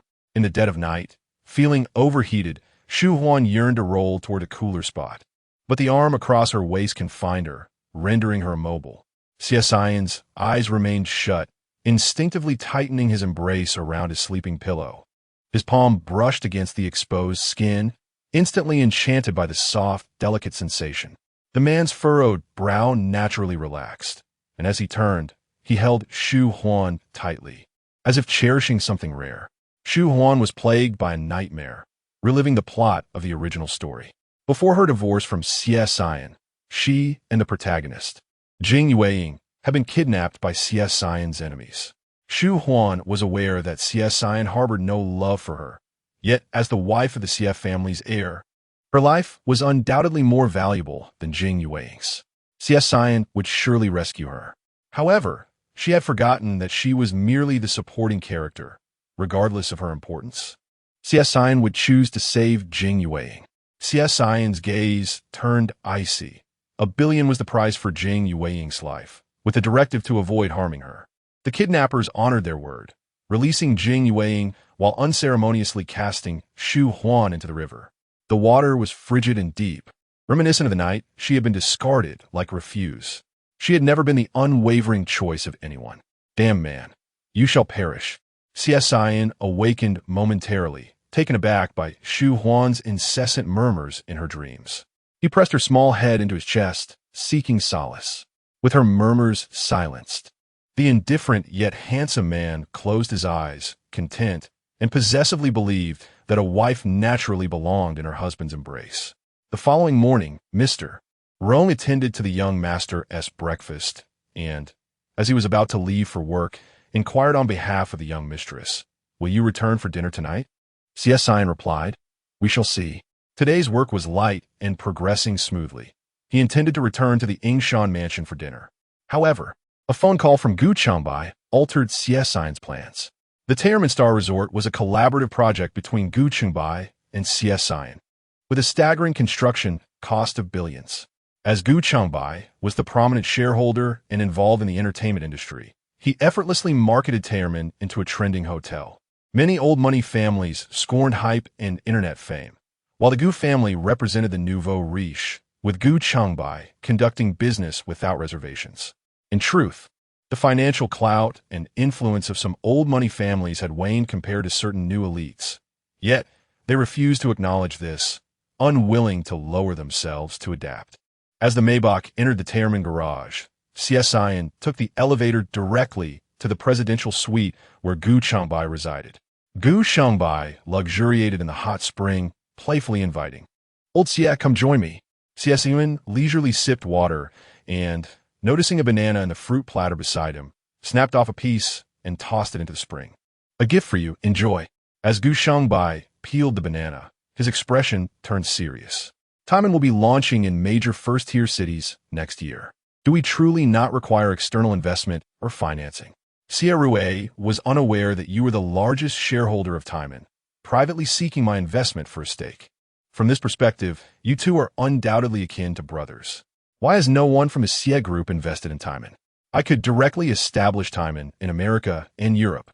Xie Siyan, with a cold, commanding demeanor, held all the cards. Funding is not an issue. The profits will be split between us. Gu Shengbai tossed aside the banana peel, flashing an OK sign, eagerly awaiting this affirmation. Xie Siyan entered the changing room and emerged clad in a black bathrobe, intending to soak his feet in the hot spring. Gu Shengbai, fixated on his friend's feet, attempted to cradle them, only to be kicked away by Xie Siyan. Instead of anger, Gu Shengbai erupted in laughter, tears streaming down his face. I had no idea you adored pink nail polish. Next birthday, I'll give you an entire room of nail polish. While Xie Siyan scrutinized his toes, Gu Shengbai seized his phone and began to share the moment in their WeChat group of 7. Thanks to reporter Gu for the revelation. It brings me immense joy. As long as we live, we can await the prince's embarrassing moments. I knew the prince wasn't a robot. He paints his toenails. And in pink. I've always heard my sister talk about real men wear pink, so this is what she meant. A true man must paint his toenails pink. Gu Shengbai, doesn't the prince look particularly manly today? Xie Siyan smiled enigmatically. She wasn't just bold. She had grown a daring side of herself. Gu Shengbai distanced himself, sensing that his friend now exuded an unusual danger. The pink polish on his 10 toes shimmered ominously. At that moment, a phone call arrived, and the danger in Xie Siyan's gaze transformed into aversion. I have urgent business. I must leave. Shu Huan was also outside, at a Dior boutique in the city center. She was invited to try out new products and purchase 2 pairs of high heels. Remembering the sense of security she felt wrapped in Xie Siyan's suit yesterday, she decided on 2 sets of women's suits with broad shoulders and a narrow waist. Not overlooking the beautiful dresses, she spent 1.6 million without batting an eye. Believing adults should not have to choose. She asked the sales associate to photograph each look and sent the images to her sole confidant, the struggling 18-tier Starly Meyer. Indeed, Lee Meyer was quite free, showering her with flattery in a flurry of WeChat messages. Where did this fashionable genius come from? I'm speechless at your beauty. It's infuriating. Even ATMs dispense cash in the presence of a fairy. The original image speaks for itself. Who doesn't know that the pinnacle of beauty is my dear Shu? Shu Huan arched her lips in a delicate smile, her exquisite alabaster skin enveloped in a new, form-fitting black dress. After finalizing her purchase, she gracefully departed from the boutique, her figure captivating and carefree as she strode away in her CL high heels. This evening, with Xie Siyan not returning home for dinner, she could afford to linger a while longer or perhaps dine out before making her way back. As she meandered through the opulent and extravagant Lirong Avenue, she found herself lost, soon spotting a group of bodyguards trailing behind Xie Siyan. Pretending not to notice, she turned on her heel to leave. Young madam, she silently screamed within, please do not approach me. Young madam, the eldest master is in a rather poor state. We fear a significant incident may occur. You ought to check on him. In the original narrative, the author seldom depicted Xie Siyan's bodyguards, with only occasional comic relief from 1 or 2 of them. However, if the author described a battalion of bodyguards mobilizing, it invariably signaled the onset of something sinister. Shu Huan wished to remain uninvolved. She had no authority over Xie Siyan. Yet, she found herself at a disadvantage, ultimately being escorted into a certain establishment by a cadre of imposing bodyguards, with a striking visage that exuded an air of aloofness. Her arm elegantly draped over a rare Hermes handbag, all eyes gravitated towards her. Clad in top-tier luxury devoid of logos, it was as if each strand of her hair had graced the runway, a level of refinement that was almost overwhelming. To the far left, that waiter ought to cease his discreet spitting while adjusting his hair. Where is Xie Siyan? She inquired. The atmosphere within the establishment was eerily quiet. The elevator and hallway devoid of any presence save for the bodyguards and waitstaff, enveloped in an unsettling ambience. Chapter 11. Infidelity Fried Chicken. Caught red-handed by Xie Siyan last night, Shu Huan dreamt that she and the female protagonist were kidnapped, with Xie Siyan opting to rescue the latter. She was quite displeased, having no desire to see that scoundrel, Xie Siyan. As Shu Huan entered the private room in her high heels, her striking fox-like eyes scanned the space, noticing several waitstaff silently kneeling as they wiped the floor. The room, aside from the scent of alcohol, was devoid of any chaotic odors, such as the metallic tang of blood. However, Shu Huan's keen eyesight caught sight of 2 drops of blood on Xie Siyan's pristine shirt. His face, from the collarbone up, was shrouded in darkness, his broad shoulders lounging against the sofa, exuding an air of languid arrogance reminiscent of a tyrannical monarch from a bygone era. Shu Huan felt a scream welling within her. If there were any severed limbs around, she would not be easily fazed. Yet, the room held nothing of the sort, or those waitstaff kneeling and scrubbing the floor for her. The most terrifying aspect was not what she saw, but rather the sheer ignorance of the horrifying events that had transpired. Had Xie Siyan dealt with a rival in business? Feigning ignorance, Shu Huan nestled delicately against Xie Siyan, her alabaster arm draped over his shoulder, resembling a fragile vase, devoid of intellect, only capable of indulging in frivolous purchases. Darling, I never expected to run into you while out shopping. Isn't this a stroke of fate? She inhaled his scent, slightly distancing herself. Have you had too much to drink? It's getting late. Perhaps we should return home for dinner. I'll call Uncle Rong to prepare some hangover soup. In the original narrative, the female antagonist committed numerous foolish acts, yet Xie Siyan never truly punished her, ultimately allowing her to leave with nothing. Now, Shu Huan was obedient, compliant, and humble, causing no trouble for Xie Siyan, nor disrupting the romance of the female protagonist. Thus, her fate could hardly be more tragic than that of her fictional counterpart. Xie Siyan's arm, which rested on the sofa, reached around Shu Huan's back, grasping her delicate wrist and halting her attempt to make a call. I have not been drinking. His voice was chillingly composed. Shu Huan's scalp prickled with fear as she tried to retreat further, only to find Xie Siyan's arm behind her, solid as a wall. Are you afraid of me? His seemingly casual remark carried an unsettling, ghostly undertone. Xie Siyan tightened his embrace, pulling Shu Huan firmly against him. Her skin prickled with dread. The original author had depicted Xie Siyan as powerful yet unloved by his family, having endured childhood trauma when his father broke his leg during a dispute with his brother over toys, compelled to handle the family's dirty work. Leaving his hands far from clean given this background, it was clear that his psyche was far from stable, overwhelmed by fear of her own blood staining the floor. Shu Huan, in a moment of desperation, plopped down onto Xie Siyan's lap. I fear you for thinking I'm wasteful, but it's not my fault. The new Dior collection was simply too exquisite, and I inadvertently spent 1,600,000. Her skin glowed with a luminous whiteness, and even the shadowy Xie Siyan was forced to shine in her presence. However, I do not dress beautifully for myself. I adorn myself to bring you honor when you take me out. You esteemed gentlemen, who value mutual benefit, should appreciate this. Xie Siyan pinched the bridge of his nose, contemplating the intentions of others, a task that proved to be exceedingly taxing. His wife, shallow as she was, required no such contemplation. Her mind was devoid of anything beyond the pursuit of beauty through expenditure. Should Shu Huan discern Xie Siyan's thoughts, she would undoubtedly applaud enthusiastically, affirming, yes, indeed. Think of me this way. Let's return home. Xie Siyan rose, embracing Shu Huan, all traces of emotion in his eyes meticulously concealed. Once again, he transformed into the composed and steadfast big brother. Shu Huan deftly adjusted his shirt, concealing 2 droplets of blood, revealing the man behind the collar, whose stern demeanor gained an added allure. She remarked, even if you share your grand affairs with a mere woman like me, I shan't comprehend them and may be frightened beyond measure. Thus, while you conduct your business, simply ensure your safety. There's no need to relay every matter to me.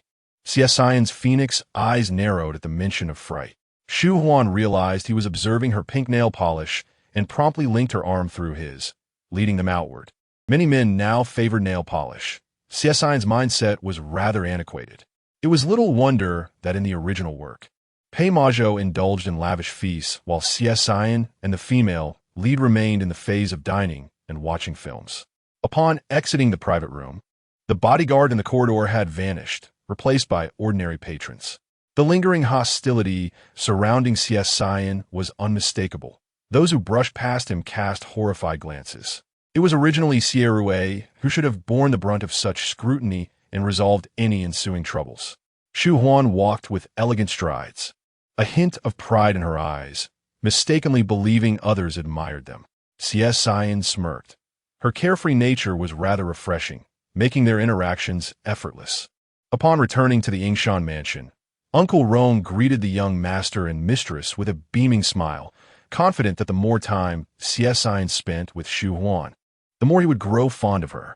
However, as Uncle Rong noticed the faint traces of blood at the collar of Xie Siyan's shirt, his smile faded, replaced by a hint of indignation. Each time the Xie family found themselves in trouble, or Xie Rui stirred up chaos, it was invariably the eldest master who had to resolve the issues. One might mistakenly believe he was the instigator. "Young master, perhaps you should dine after your bath." "I shall prepare your water," Uncle Rong suggested. Xie Siyan ascended the stairs, while Shu Huan's eyes darted about, quickly ordering takeout from a nearby fried chicken establishment with a note. "Do not ring the bell. Call me directly." Her craving for chicken had arisen, yet she wished to shield Xie Siyan from witnessing her indulging in a chicken leg. Before her narrative began, Shu Huan had encountered a good man, polite and unlike those who sought to seduce her. His parents shared a loving bond, and their home was warm and inviting, embodying the life Shu Huan yearned for. Thus, she wished to explore a relationship with him, undeterred by colleagues who deemed him ordinary and undesirable. After several encounters, the two individuals found themselves enjoying each other's company immensely. However, one day, when Shu Huan invited him to a street food stall and shared many childhood anecdotes, he dismissed the experience, expressing disdain for the perceived filth of the place. He took but a single bite of the 30-yuan spicy hot pot. Following that incident, his demeanor towards Shu Huan shifted dramatically. She transitioned in his mind from an untouchable goddess to merely another woman of the street food caliber. He frequently resorted to emotional manipulation, drawing upon his orphan background and lifestyle to belittle her, to which Shu Huan responded with a slap. After receiving her takeout at the entrance of the mansion, Shu Huan resolved to devour 6 chicken legs on the spot. Determined not to tarnish her cultivated image of an elegant and noble woman in front of Xie Siyan. Much like a luxury brand ambassador, any display of common behavior could risk her contract being terminated. As she cradled the warm fried chicken and turned around, she was startled to discover Xie Siyan standing behind her, freshly bathed and clad in a black robe, seemingly having stood there for quite some time. Shu Huan nearly dropped the fried chicken, her startled shriek abruptly descending into a whimper of indignation. "What are you doing standing behind me at this hour? With your hair all wet. You look like a ghost emerging from a well. You say I'm timid. You'll scare me to death if you keep this up." Xie Siyan raised an eyebrow and replied, "Not at all. When you speak, it's as if 10 people are conversing. The more, the merrier, and it brings forth abundant vitality." Perhaps having enjoyed his bath, his low, magnetic voice resonated with a pleasant tone, and he seemed in the mood to jest with her. Chapter 12. Stealing embraces with my wife. The sky had darkened completely, and the Ying Mountain mansion was ablaze with light. Shu Huan's fried chicken had been confiscated by Xie Siyan. He did not disparage the fried chicken as junk food, nor did he express disdain for her appetite for it. Instead, he inquired if she could still manage a meal after devouring the chicken. She confidently replied that she could consume 6 pieces of fried chicken followed by a bowl of rice. Xie Siyan appeared skeptical. Despite not having stayed at the mansion for half a year and being unaware of Shu Huan's eating habits, he had the means to consult Uncle Rong. Uncle Rong, fearful of lying in front of the young master, would reveal that if the young mistress had 1 fried chicken leg before a meal, she would hardly manage to eat much more than a few bites of rice. Shu Huan sniffled, feeling profoundly betrayed. "Uncle Rong, I shan't fight for your custody when the time comes for divorce." The disappointment from not enjoying her fried chicken lingered until bedtime. Upon returning to the bedroom, Xie Siyan was met with Shu Huan's resentful gaze. He asked, "How do I remove this nail polish?"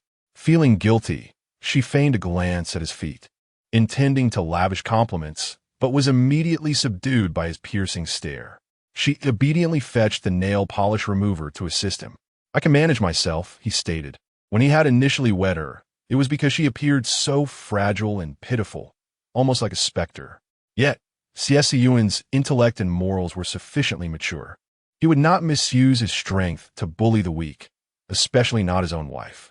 Thus, even if she erred, he would not compel her to serve him.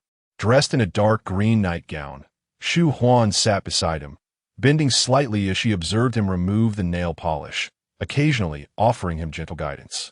Once all 10 toes were returned to their pristine state, Xie Siyan remarked, "Do not engage in such actions again." Shu Huan nodded earnestly. Not being scolded was already a blessing, and she dared not consider a repeat offense.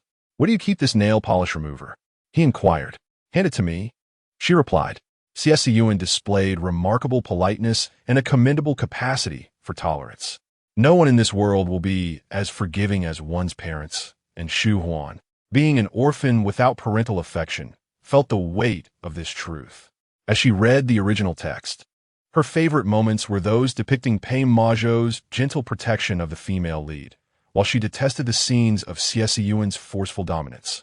However, through her personal experience, she discovered that Xie Siyan's assertiveness was solely directed at her, while he remained relatively magnanimous towards others.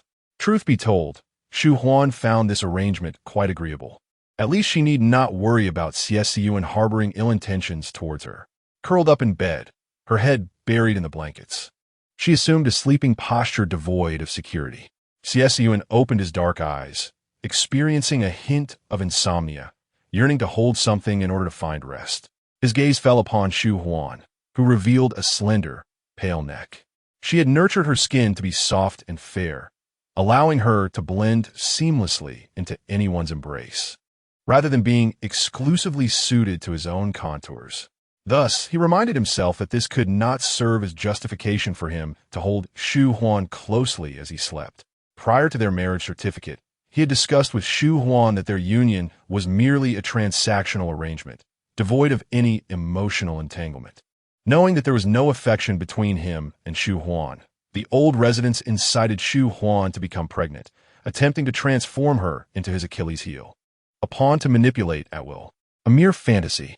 Xie Siyan rose and made his way to the kitchen on the first floor for a glass of ice water before returning to the master bedroom shower to take a cold bath. The man, his eyes bloodshot, glanced at his phone. It was 1:30 in the morning. He opened a certain orange-hued application and searched for sleep pillows. The fluffy cushions were lifeless objects. Xie Siyan set his phone aside and turned to the peacefully sleeping Shu Huan, possessively pulling her into his embrace. The following day, Shu Huan awoke with a sore back and aching waist, feeling as though she had slept on a bed of steel beams. She patted the plush pillow and the moderately firm 6-figure mattress, perplexed. Surely, it couldn't be a case of being haunted in her sleep. Dressed in a tailored suit, Xie Siyan entered the bedroom, adjusting his diamond cufflinks, his demeanor exuding elegance and composure. Shu Huan, clutching the blanket pitifully, yearned to return to her slumber. Xie Siyan remarked, "Grandfather and grandmother wish to see us. We'll return to the old residence for lunch. I shall await you in the living room." Shu Huan replied, "Must we go?" Xie Siyan responded, "Invitations from others may be declined, but not those from grandfather and grandmother." Resigned, Shu Huan rose from bed. When meeting the elders, simplicity in attire was key. She chose a pink straight dress from Givenchy, the asymmetrical neckline elegantly revealing half of her collarbone, and with a touch of highlighter. She transformed into a fashionable figure. Preferring not to wear a necklace, she adorned herself with a pearl bracelet the width of her palm, and casually grabbed a pink handbag before stepping out. Once inside the car, Shu Huan, feeling apprehensive, inquired, "What position do you hold in your family? And what position do I hold?" Xie Siyan smirked lightly. "There are many elders at home. Respect them, and the younger generation will respect you in return." Shu Huan sighed internally, unwilling to partake in the familial drama. The original narrative depicted the Xie family's torment of the female antagonist, albeit with minimal yet poignant details. Xie Siyan would not proactively trouble the antagonist, nor did he concern himself with her living conditions. However, When the heroine dined with the Xie family, he would invariably defend her. Due to Xie Siyan's unwavering protection, the heroine perceived the Xie family as amiable. Shu Huan lifted the corners of her lips into a smile. She would not be the one to benefit from the efforts of others. She was determined to leave an impression of being a formidable daughter-in-law. Just as Xie Siyan was about to reassure her that he would not stand idly by if anyone bullied her, he noticed her spirited demeanor and recalled her sharp critique of him as the water ghost in the well from the previous night. He found himself more concerned for his family. The Maybach arrogantly drove straight into the old residence. Upon alighting, Shu Huan was greeted by several young individuals exuding an air of privilege. It was no wonder that the female antagonist and heroine in the original story felt inferior upon encountering the Xie family. Those raised in opulence possessed an innate grace that set them apart. Yet, Shu Huan maintained a remarkably stable demeanor. All negative emotions stemmed from the unknown, and she possessed a godlike perspective. She clearly discerned who was virtuous and who was not, who could be offended and who could not. If her grace fell short, she would compensate with her mindset. The first to approach Shu Huan was Xie Siyan's elder cousin, Xie Siyan, accompanied by his wife, Zhao Yan. Had it not been for her husband's reminder, Zhao Yan would have failed to recognize Shu Huan. In the span of 6 months, the once slender and petite girl had transformed into a stunning beauty. Had she perhaps undergone cosmetic surgery? Upon noticing the exquisite pearl bracelet adorning Shu Huan's wrist, Zhao Yan gasped, startling Madame Xie in the room. I have seen this bracelet at Yibinmu. One cannot acquire it for less than 20 million. How generous of my elder brother to lavish such wealth on his sister-in-law. One might mistakenly believe our family owns a bank. Zhao Yan glanced at Madame Xie, recognizing that anyone who wore this pearl bracelet would appear beautiful. It was truly enviable. Would my sister-in-law be willing to let me try it on? If she is hesitant, perhaps it would be better to offer it to Annie for a test. In terms of seniority, Xie Siyan ought to address Madame Xie as Annie. Hence Zhao Yan followed suit. Shu Huan smiled, grasping Zhao Yan's hand, and said, Siyan dotes on his wife. He learned it from my father-in-law. As the saying goes, like father, like son. Last year, on my mother-in-law's birthday, my father-in-law gifted her a luxurious yacht. Who knows how many pearl bracelets I could buy? My father-in-law and mother-in-law are both in good health and will celebrate many more birthdays together. Without even mentioning birthday gifts, every present my father-in-law has given my mother-in-law is of great value. My dear sister-in-law, you have much to envy. Zhao Yan smiled thinly, wondering if Shu Huan's eloquence had also been enhanced. She found it difficult to contend with her sharp wit. Chapter 13. Whose room do you wish to sleep in if not mine? After Shu Huan silenced Zhao Yan, she elegantly brushed her hair aside with her pearl-adorned hand, thereby ceasing the conversation. Xie Siyan and Zhao Yan, the couple known for their penchant for stirring trouble, preferred to confront issues openly rather than resorting to underhanded tactics.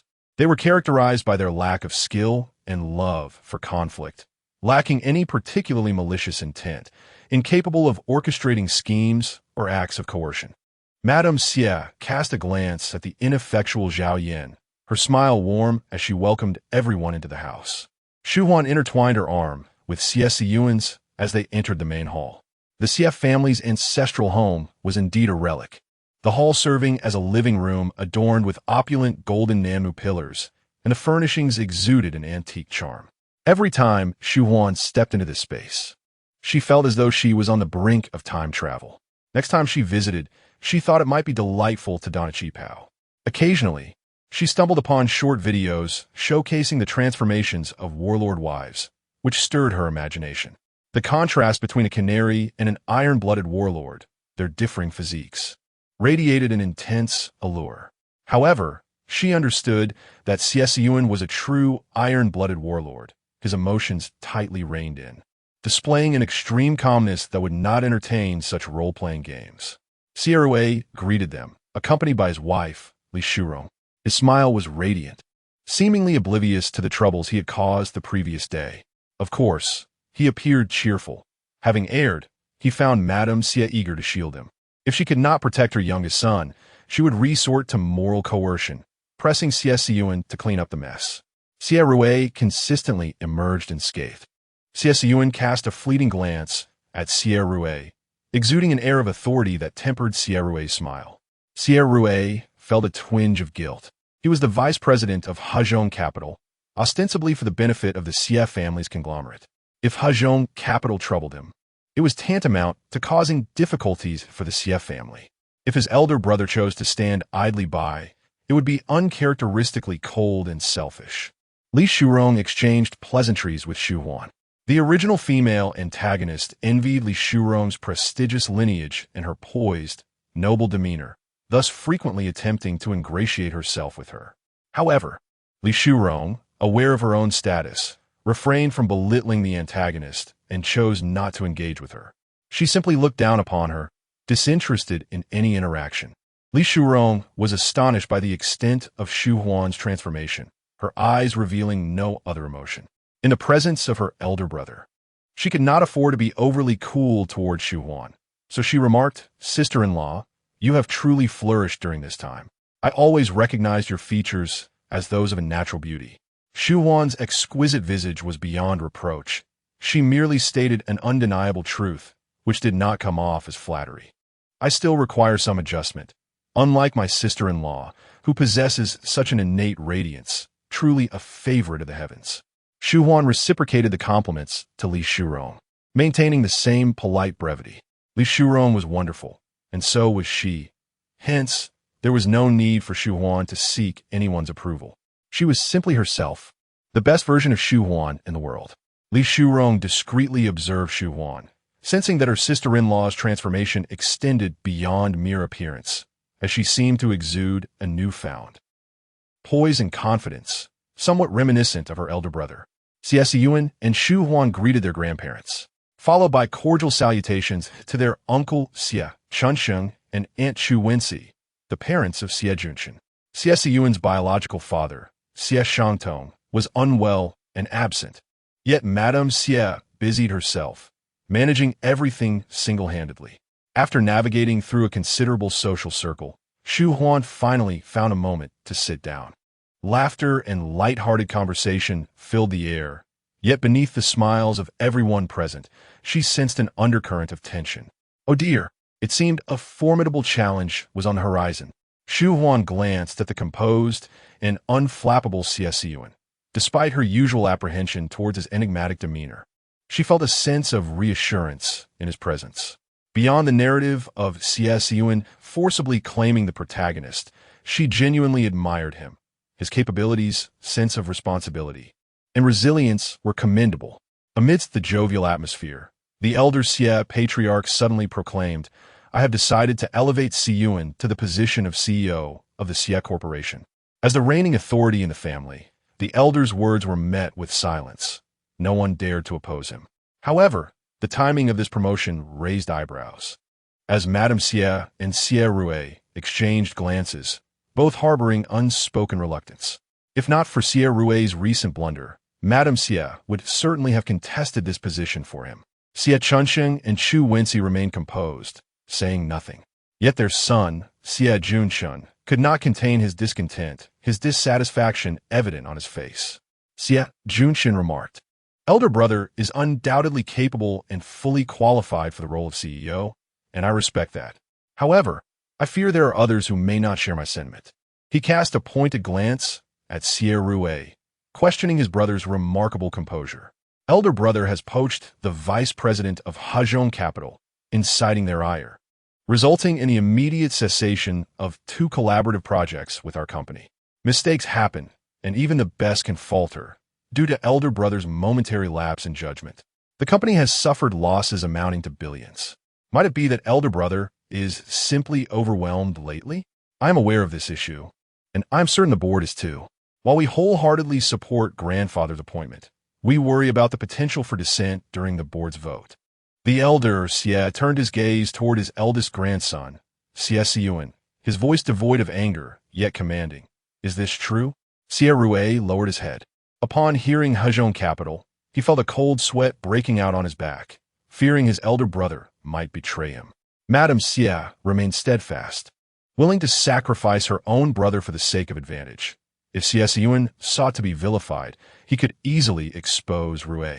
Shu Huan discerned the gravity of the situation. On one side lay her own brother, and on the other, power. Abandoning either choice was no simple task, and neither option was likely to earn her favor. Yet she understood that Xie Siyan would ultimately inherit the Xie Corporation, and she remained unfazed, even experiencing a sense of tedium from knowing the impending conclusion. Madame Xie cast a glance at Shu Huan, questioning her apparent indifference towards Xie Siyan's predicament. How could she be so unperturbed? Xie Siyan's gaze remained serene. Who says Hezhong Capital will cease their collaboration with us? It is entirely normal to encounter friction in business. My third brother's accusation that I caused the company to incur losses of billions is nothing short of absurd. In that moment, Xie Junshen was left speechless. A lump lodged in his throat as his neck flushed with agitation. Just as he prepared to retort, he was silenced by a mere glance from his father, Xie Chanshan. In the game of chess, a single misstep can lead to defeat. Losing to Xie Siyan is not unjust. Master Xie rose, a smile gracing his lips as he patted his eldest grandson's shoulder, saying, "You Haven Tea returned home in quite some time. Why don't you stay here tonight?" He cast a sidelong glance at Shu Huan, his expression enigmatic, causing her heart to race as she prepared for any eventuality. Yet, the old gentleman simply walked away. Shu Huan realized that Xie Siyan's ability to conceal his emotions was merely a trait inherited from his grandfather. Meanwhile, Madame Xie, feeling increasingly dissatisfied, found herself powerless against her eldest son, yet she could certainly take her frustrations out on her daughter-in-law. "Shu Huan, come with me. I have a few things to discuss with you." In that moment, Shu Huan recalled how, in the original narrative, whenever Madame Xie felt slighted in front of Xie Siyan, she would summon Shu Huan to her chamber, forcing her to embroider under the dim light, a method that left no trace while tormenting both her body and mind.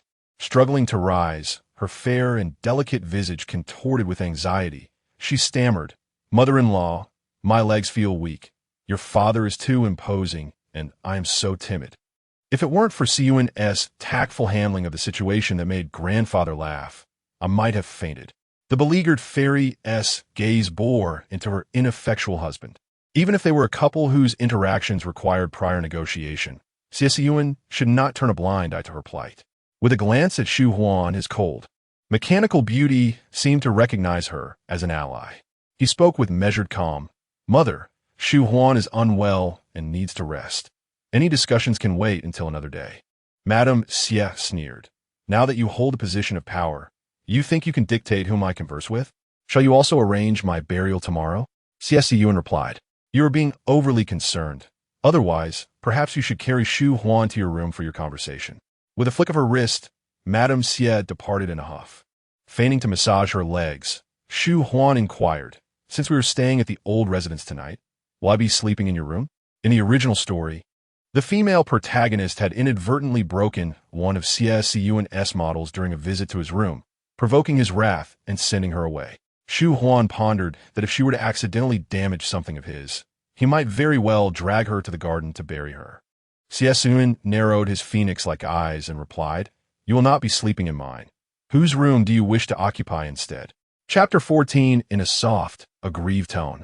She requested her husband to come and pick her up. Within her mind, Shu Huan found herself lamenting countless times over Xie Siyan's capricious temperament. Who exactly finds such a dog disposition appealing? I have never resided in a man's room. It feels rather foul, yet yours is so fragrant. I eagerly anticipate spending the night in your quarters. Shu Huan entwined her arm with Xie Siyan's, lifting her delicate, swan-like neck, her lips softly bitten into a tender red. Xie Siyan, with his long and powerful suit-clad arm, raised it to gently press his fingertip against her lips, finding them even softer than he had imagined. "Do not use such sweet, flowery terms to describe me. They are rather inappropriate." Shu Huan obediently nodded, turning to change Xie Siyan's contact name to Xie Tiantian on her phone. "What now? Will you strike me down?"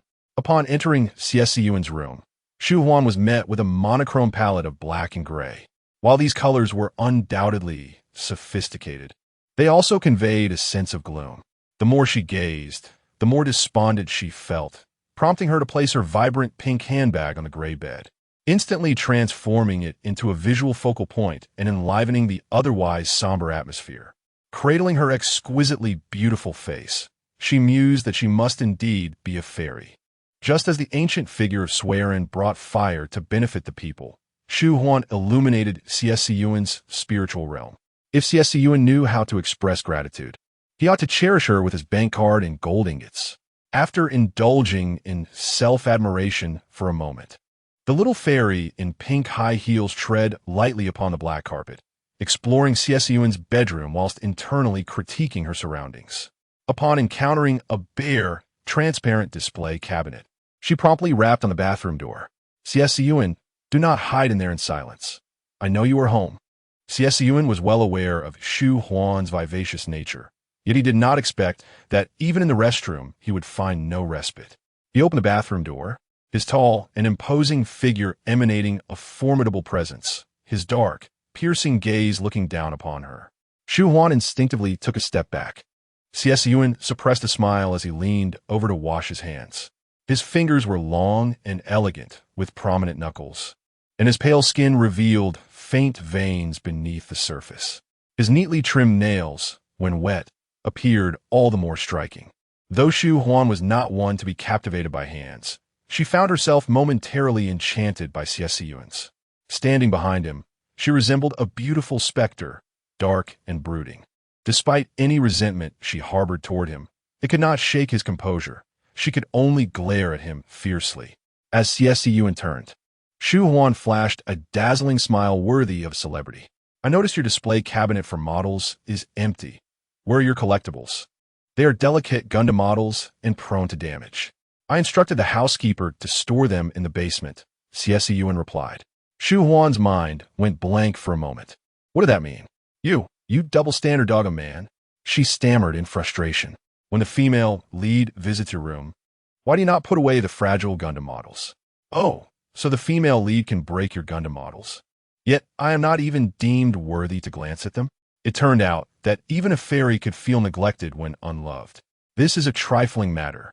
Yet Shu Huan is exceedingly enraged. She grasped her pink handbag, the sound of her high heels echoing on the carpet as she turned to leave. Where are you going? Xie Siyan seized her wrist. Shu Huan sniffled. I'm not even worthy to gaze upon your Gundam models. How could I possibly deserve to reside in your room? If you were to cast me out in the middle of the night, I would have no face to live in this world. Let go. I'm going to a room with Gundam models to rest. If you refuse to show me, believe me, I can shout. And there will be many willing to show me. Xie Siyan's expression darkened. Which rogue's room was she intending to visit to see Gundam models? The harmony between them relied heavily on Shu Huan's gentle disposition. Now that she refused to be gentle, the atmosphere grew tense. Though he could not fathom why his wife cared so much about Gundam models, his inherent pride would not permit him to easily concede just to placate her. At that moment, a knock sounded on the door, and the butler called for the young master and mistress to dine at Yehutong. Yehutong was the dining hall of the Xie family, where they gathered for meals when there were many. Shu Huan linked her arm with Xie Siyan's as they entered Yehutong. The benefit of their arranged marriage was that there was neither love nor hatred. They could quarrel privately without disrupting the fade of affection in public. After they were seated, Xie Siyan noticed the delicate skin around Shu Huan's eyes tinged with a faint blush. Although he was unsure of the cause of her distress, she appeared quite obedient as he embraced her arm, which alleviated his irritation. Once the meal commenced, Xie Siyan placed a piece of sweet and sour fish in Shu Huan's bowl. This gesture went unnoticed by the other men at the table, but Madame Xie, Li Shurong, and Zhao Yin observed it keenly. Although the wife is honored through her husband, a wife not valued by her husband cannot truly attain honor. After marriage, Shu Huan had lived alone for half a year, and the household staff had often mocked her. Zhao Yin felt that Shu Huan was on the verge of gaining her due recognition. Despite her reluctance to eat the piece of sweet and sour fish, Shu Huan did not wish to be the subject of ridicule from her sisters-in-law, so she took a bite. It tasted rather delightful. After the meal, Xie Chunsheng went to play chess with his elder brother, Xie Shangtong, the sole entertainment for the ailing Xie Shangtong. Meanwhile, Madame Xie and Chu Wenxi attended to the elder Mr. and Mrs. Xie as they washed up and rested. Regardless of their inner thoughts, onlookers would commend their filial piety. Zhao Yin pulled Li Shurong and Shu Huan aside, also inviting the starry-eyed younger sister-in-law, Xie, and the four women ventured to the sauna. Although each member of the Xie family harbored their own secrets, the atmosphere was not hostile. Xie Chunxing accompanied Xie Shantong daily for chess, while they indulged in food and entertainment without reservations. Zhao Yin chattered incessantly, akin to popping beans, as they entered the sauna, discussing a certain wealthy family's daughter-in-law who had just become pregnant while her husband secretly kept a young model. Because this affluent daughter-in-law had not caused a stir, few in their circle were aware of the matter. She had only heard it upon returning to her maternal home from her sister-in-law. Li Shurong listened attentively, but refrained from joining Zhao Yin in gossiping about the incident. Speaking ill of others behind their backs could lead to unnecessary conflicts should the matter reach the ears of those involved. Zhao Yin pouted her lips. When it was just her and Li Shurong at home, she preferred not to invite Li Shurong to the sauna, as there were no outsiders around. Was it really necessary? Sister-in-law, she mused, what do you think that wealthy family's daughter-in-law is thinking? She's quiet now, while expecting, but once the child is born, she might not be able to stir up trouble as she wishes. Shu Huan, who had been singled out, languidly replied, how would I know what she's thinking?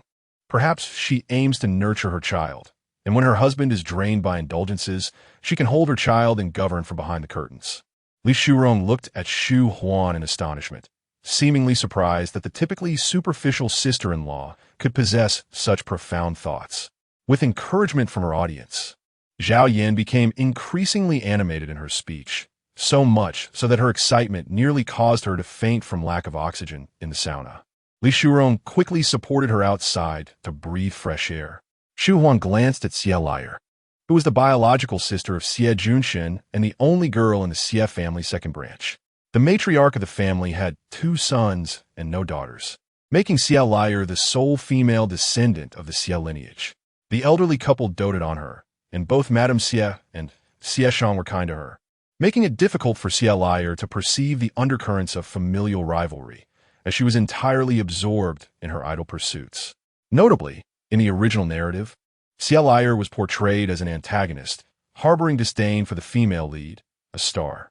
Whenever Xie Liar pursued a male celebrity, he would eventually rave about the female lead's charm, acting prowess, and youthful beauty. The supporting character in the original story had a contentious relationship with Xie Liar, which puzzled Shu Huan. After all, isn't the enemy of my enemy my friend? Shu Huan contemplated whether to unite with Xie Liar to form an alliance of supporting characters. However, before she could speak, Xie Liar simply said, "Good night, sister-in-law," and left the sauna room without hesitation. Adorned in a low-cut, sleeveless dress, the sister-in-law possessed fair, delicate skin and a voluptuous figure, while Xie Liar, still in her developmental years, felt the sting of envy, refusing to share a room with such a sister-in-law. Once the sauna was empty, Shu Huan stepped outside, intending to call Zhao Yin for a ride home, as the sprawling estate was vast, and she could not recall the way back. To her surprise, the lounge outside the sauna was deserted, and there was no one around. The century-old mansion, magnificent by day, transformed into a shadowy labyrinth of eerie shapes, figures reminiscent of humans and animals, or even black holes, by night, creating an unsettling atmosphere. Shu Huan swiftly returned to the brightly lit lounge, deciding to temporarily set aside personal grievances, prioritizing her safety above all else. She picked up her phone to call Xie Siyan, her voice soft and laced with feigned vulnerability, requesting him to come and fetch her. Chapter 15. Preferring to hold her close, Xie Siyan was engaged in a game of billiards with Xie Rui. The affairs of Hezhong capital had passed, and Xie Rui no longer had to worry about being betrayed by his elder brother or demoted by their grandfather. With a mind now free, he pondered other matters. Recently, Sun Lei, the former vice president who had left Hezhong capital, had been incessantly calling him, inquiring about the position they might offer him. Xie Rui remarked, "It has nothing to do with me." Xie Siyan flexed his arm muscles, the pink number 12 ball failing to find its mark. He resolved to change his position. Xie Rui's smile faltered. "Brother, did you not praise Sun Lei for his versatility? I believe the role of human resources director would suit him well." Sun Lei seemed to think he had secured the lifting of the ban on Hezhong capital. A man in his 30s calling him Rui Gu would certainly ease Sun Lei's efforts to place personnel in the company. The condition being, of course, that his brother was willing to employ Sun Lei, which was already difficult enough for him when promoting managers at headquarters. The vital position of human resources director could only be bypassed by their grandfather and elder brother, who held the authority to appoint Sun Lei without the review committee's consent. Xie Siyan struck the pink ball once more, yet it remained unscathed. Standing upright, he grasped the nanosponge to wipe his cue, the shadows cast by his pronounced brow lending him an air of cold-blooded intensity. His broad shoulders supported a pristine white shirt, and his sturdy arms were restrained by a black sleeve cuff, adding an element of maturity and stability to his otherwise aloof demeanor. Xiao Rui. Xie Rui immediately straightened. Xie Siyan continued, "Keep your voice down. If you utter anything further that distracts me, my Q may just wish to kiss your forehead." Xie Rui promptly covered his mouth. His elder brother was not one to be intimate with anyone. Over the recent years, his warmth had faded significantly, to the point where even their grandfather remarked that he was too solitary and resolute. It left one to wonder why such a man would marry, especially to a woman as beautiful as Shu Huan. Beyond monetary means, could his elder brother truly fulfill her emotional needs? Did he even know how to cherish a woman? As Xie Siyan prepared to strike the pink ball once more, his phone, resting nearby, vibrated. It was a call from Shu Huan. During their 6 months of separation, Xie Siyan had occasionally seen her calls, always directed to Secretary Wu. This time, however, he answered personally, listening patiently before responding with a non-committal and ending the call. He swung his cue again, and the pink ball finally sank into the pocket. Xie Siyan donned his suit jacket, disregarding Xie Rui's calls, and departed the basement directly. Within a few minutes, he stood beneath the dappled shade of trees, while Shu Huan stood in the bright porch, scanning the surroundings. The dark green camisole accentuated her porcelain skin, and her naturally rosy lips slightly pouted in a hint of irritation as she stamped her foot, hesitant to step away from the well-lit area. Her delicate, pale feet tentatively ventured into the shadows before quickly retreating. Xie Siyan suspected that had he not come, Shu Huan might have spent the night there. Before he could leave the dense foliage, Shu Huan seemed to catch sight of him blending into the night, and she hurried over with a light-hearted bounce.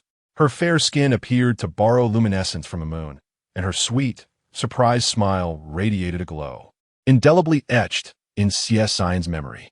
Xie Siyan led Shu Huan back along the same path. Suddenly, Shu Huan found solace in Xie Siyan's taciturn nature. He did not mock her fear of darkness, nor did he chastise her for getting lost even at home. Yet, could Xie Siyan not choose a different route? "Darling, might we consider an alternate path? It is so dark here, and I cannot discern the way ahead. Must we persist on this road? If so, then please carry me, for my legs have grown weak, and I can no longer proceed." Her gratitude towards Xie Siyan waned within a minute. It was no wonder he resorted to forceful means, for he epitomized the archetypal stubborn man. In the next moment, Xie Siyan lifted Shu Huan into his arms, caught off guard by the sudden elevation. Her legs instinctively clung to his waist while her arms wrapped tightly around his neck.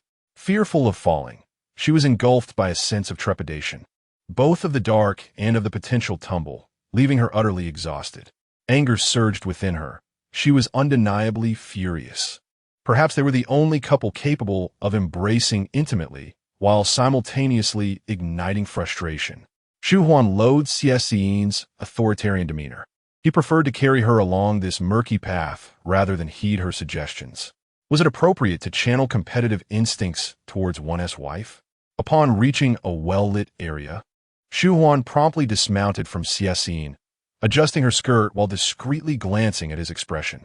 He bore no visible emotion.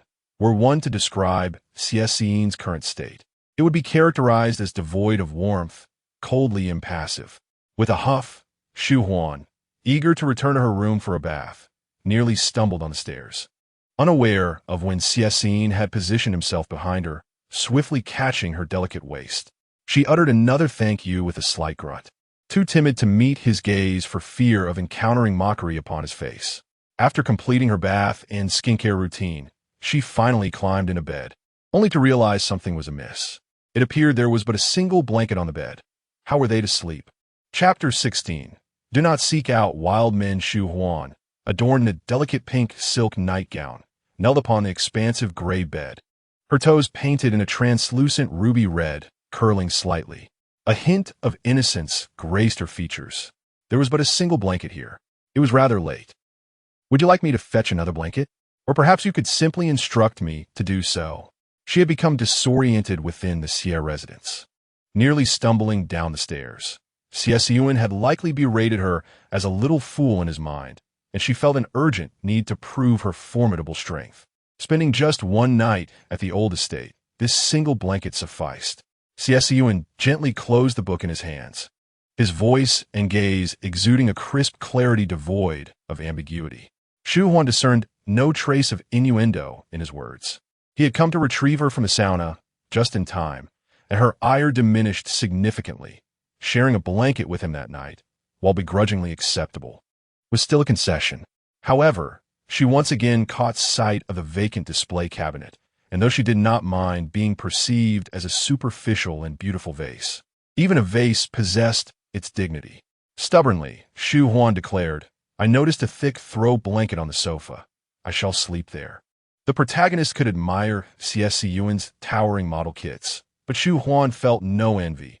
She had no desire to compete for superiority with the protagonist. Yet, the shadow of being treated differently haunted her. Having grown up in a welfare institution in a first-tier city, she had never known hunger, benefiting from government subsidies that allowed her to pursue her education. From a young age, Shu Huan's beauty was apparent, her clothing always pristine, masking her status as an orphan. She quickly befriended a girl named Xiaolan in her class. Together, they would visit the corner store, share the restroom, and participate in physical education classes, their conversations flowing endlessly even during breaks. When Xiaolan lamented about her strict parents, Shu Huan felt compelled to speak the truth. Confessing her status as an orphan without parents, Xiaolan did not recoil from her. Rather, she invited Shu Huan to her home for dinner over the weekend. Anticipation for the weekend filled Shu Huan's heart. She selected a gift for Xiaolan and enjoyed a delightful lunch at her home, later penning a diary entry titled, A Joyful Weekend Spent with Xiaolan. Shu Huan employed the term joyful, vowing to remain lifelong friends with Xiaolan. Later, a female classmate mentioned visiting Xiaolan's house, where she had seen an array of SD dolls and vintage toys. During her previous visit, Shu Huan had not encountered any dolls or toys, only the empty cabinet. She had wondered at the time why the display cabinet lay bare. This classmate indirectly unveiled the reason to Shu Huan.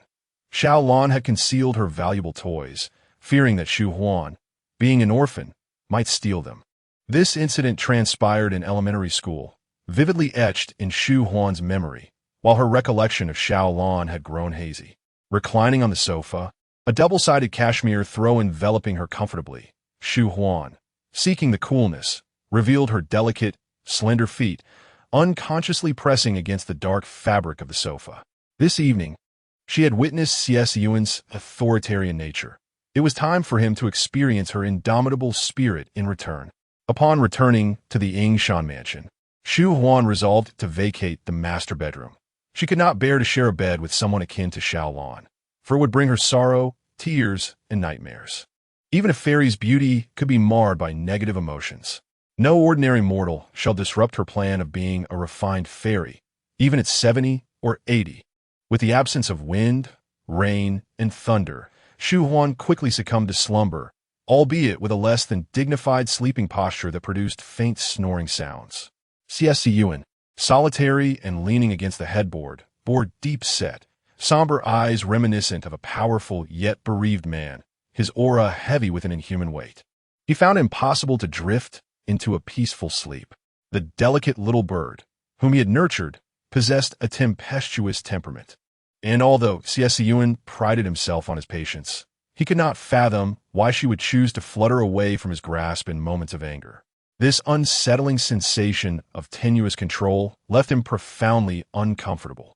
Restless, Xie Siyan approached the sofa, extending his long arm effortlessly to lift Shu Huan back to the bed. As she nestled against the mattress, she instinctively burrowed into the covers, her upper body disappearing beneath them while her soft, fair legs remained exposed. Maintaining this position as she fell into a deep sleep. Standing at the bedside, Xie Siyan's cold, piercing gaze was lost in thought as he suddenly brushed his fingers against the flesh of her thigh. Like a switch being flipped, Shu Huan's legs instantly retreated into the warmth of the blanket, revealing her exquisite sensitivity. A fleeting smile flickered in Xie Siyan's eyes as he caressed his fingertips, extinguished the light, and settled beside her under the covers. Feeling the reassuring warmth of the wall beside her, Shu Huan leaned against it, stretching her petite form as she sought the most comfortable sleeping position. She mumbled something, which Xie Siyan failed to catch, though it seemed to resemble a man's name. Gauta? She murmured again, this time clearly enough for him to hear. Had he turned on the light, one would have seen the expression of resigned frustration etched in his eyes. That night, she resembled a frenzied little rabbit, causing chaos, revealing that her reluctance to sleep in his room stemmed not from a desire to be elsewhere, but rather from dissatisfaction that he had stowed away the Gauta models.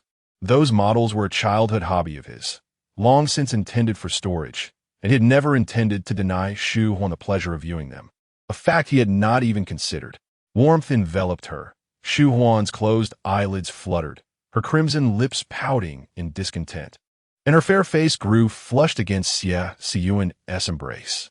Just as she contemplated rolling toward a cooler spot, he ensnared her delicate waist, rendering her unable to escape. The thought of her seeking the Gauta models in another man's room darkened Xie Siyan's expression. The following morning, upon awakening and stretching lazily, Shu Huan padded to the bathroom in her slippers. As she applied her skincare products, her mind began to function. Had she not slept on the sofa last night? Shu Huan was not prone to sleepwalking. If she had ended up in bed, it must be Xie Siyan's fault for having provoked her into such a state. Noticing his shoes were absent, indicating he had risen and departed, she felt a sense of relief that he had not unceremoniously tossed her from the bed. Last night, when she insisted on sleeping on the sofa, his countenance had been far from amiable, nearly bordering on scolding her for being troublesome. Arriving at Iha Hall, she found only Madame Xie present and felt an urge to turn on her heel and leave. However, Madame Xie greeted her warmly, inviting her to partake in breakfast. The round Wang Wali table, capable of seating 20, was adorned with steaming baskets of Cantonese delicacies, wafting their enticing aroma. Truly considerate of her, thought Shu Huan, as her stomach grumbled in response. She settled down to enjoy her meal. She donned a wrap dress from a niche luxury brand, her raven hair elegantly styled into an updo, adorned with a diamond hairpin that accentuated her slender, porcelain neck. With each delicate bite of her small dumpling, she exuded an exquisite charm, vibrant yet meticulously refined, her every gesture reminiscent of a top-tier ingenue who had meticulously crafted her persona for decades. Mrs. Xie harbored reservations about such a daughter-in-law, deeming her too ostentatious. It was no wonder that Xie Siyan chose to send a Gundam model to the Yingshan residence. This unusual gesture was likely inspired by Shu Huan, the daughter-in-law. Shu Huan set down her chopsticks and turned her gaze toward Mrs. Xie. Mrs. Xie wore a smile, reminiscing about Siyan's former fiancée, the heiress of the Tang family from Dongan Insurance, Tangjin. Despite Siyan's pleas, she had steadfastly pursued her dream of studying violin abroad, departing for 5 or 6 years. Now that Tang Jun had returned, Mrs. Xie advised Shu Huan not to heed any gossip that might arise, for those were merely remnants of the past. Initially, it was Tang Jun who had chosen not to fulfill their engagement, remaining single in her quest for her aspirations. Yet, with Siyan now married, it was unlikely she would pursue a man bound by matrimony. Mrs. Xie observed Shu Huan's expression, noting that she had inconspicuously consumed another dumpling, her cheeks pleasantly full. Mrs. Xie remarked, "Has the rival arrived, and yet you can still eat?" Shu Huan swallowed her dumpling, replying, "I heed my mother-in-law's words, and I do not mind. After all, they are all antagonists. Why should I concern myself with Tangjin?" Mrs. Xie remained silent. Chapter 17. Even a celestial being cannot tempt Mr. Xie. Mr. Xie Siyan, accompanied by his 2 younger brothers, entered Yehutong while discussing business matters.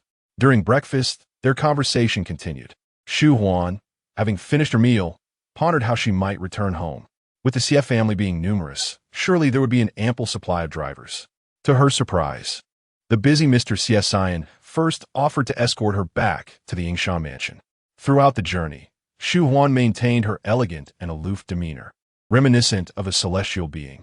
Before Mr. Xie could realize his misstep, she had no desire to engage him in conversation, completely oblivious to the fact that Mr. Xie was her benefactor. She recklessly indulged in spending and upheld her lofty and ethereal image, all of which relied on Mr. Xie's financial support. Upon arriving, Mr. Xie followed Shu Huan into the mansion.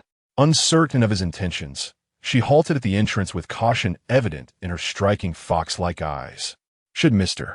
Xie wish to settle accounts, now that they were alone, an argument could ensue. Standing at the threshold, if things escalated, she could easily make her escape. Mr. Xie took a half-step forward, nearly pressing against her back, prompting her to wonder why he lingered.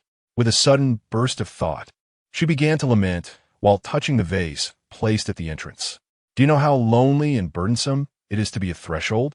We pass through every day without pausing. Just because the threshold cannot speak, does that mean we can disregard its feelings?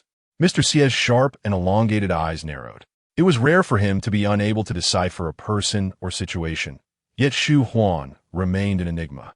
What could be the source of her intense emotions? The fact that even the threshold garnered her sympathy was perplexing. From Mr. Xie's expression, she could almost read, "I still have time to take you to the hospital." Mr. Xie gestured for Shu Huan to proceed to the bedroom. His polished shoes struck the floor with a brisk and unmistakable rhythm, compelling her to enter the bedroom. The master suite was spacious, its walk-in closet lined with 2 rows of transparent display cases. Since Shu Huan's bags were not stored there, the space had been empty until now, filled instead with towering model kits of Gundam. Shu Huan widened her weary fox-like eyes, glancing between the models and Mr. Xie. "Are these for me?" Mr. Xie replied, "I have outgrown the age for toys. If you like them, cherish them while you play, as they hold many memories from my childhood." Shu Huan responded, "I'll just look at them. I want to take them out to play." His implication suggested they were given for her to admire, but advised against handling them too much. How foolish of her to feel touched for even a fleeting moment. Mr. Xie glanced at his watch and turned to leave the bedroom, pausing as he reached the entrance. Shu Huan, following closely, recalled the absurd words she had spoken earlier. In a sudden rush of gratitude, she embraced Mr. Xie's arm. "Thank you, Brother Xie, for the gift. I absolutely adore it." Mr. Xie remained unfazed, merely patting the back of her hand, prompting Shu Huan to release her grip. Although the original female lead had yet to appear, Mr. Xie maintained his aloof persona, impervious even to the charms of a legally wedded wife. This is quite satisfactory. Shu Huan, too, wishes to avoid excessive intimacy with Xie Siyan. Her first kiss is reserved for her true husband.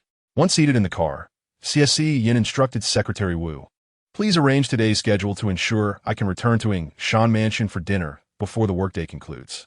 Secretary Wu responded affirmatively, noting that such a request had not been previously made by Xie. During intense project periods, he would often reside at the company or in a nearby hotel suite, only returning home when ordered to do so by the elder. Secretary Wu had observed the changes in Shu Huan, yet after 7 years of serving beside Xie, he understood his ambition well. No celestial being could tempt him. Perhaps the elder had exerted pressure. He valued Xie Siyan highly and eagerly anticipated his offspring. It is no easy feat to be a man, let alone a successful one. Both marriage and the right to procreate are seldom within one's control. Before long, a Bentley exited Yingshan Mansion. Shu Huan took out a Gundam model to toy with for a while, but finding it uninteresting, she set it aside and picked up her phone to message Lumiere. "Shall we go out for afternoon tea?" Lumiere quickly replied, "I just received the relief fund from a company. I'm feeling wealthy. Let me treat you to afternoon tea." They arranged to meet at an upscale CF. Shu Huan ordered 2 cups of coffee and 2 exquisite desserts while Lumiere removed her sunglasses and began snapping photos, editing them, and posting on her social media. As an under-the-radar celebrity, She must curate her online presence meticulously to avoid being perceived as fallen from grace and ensure she is included in variety shows and social gatherings. Shu Huan refrained from taking photographs, not out of pretentiousness, but rather because the adage to flaunt wealth when one is not home is akin to walking in the night in fine garments resonated with her. She, too, desired to cultivate her persona as a wealthy wife on social media, showcasing her rare Hermes items and inadvertently revealing her high-value jewelry, basking in the admiration and validation from others. Oh no, rather to temper her own vanity amidst the fickleness of fame. However, her family resembled a horde of vampires. Should Shu Huan dare to display her affluence and hint at a comfortable life, her parents would promptly visit, lamenting their financial struggles. Li Mi clothing her phone, cradled her face and stated, "My manager suggested I undergo plastic surgery, claiming my baby fat adversely affects my acting prospects." Shu Huan replied, "That is your youthful charm.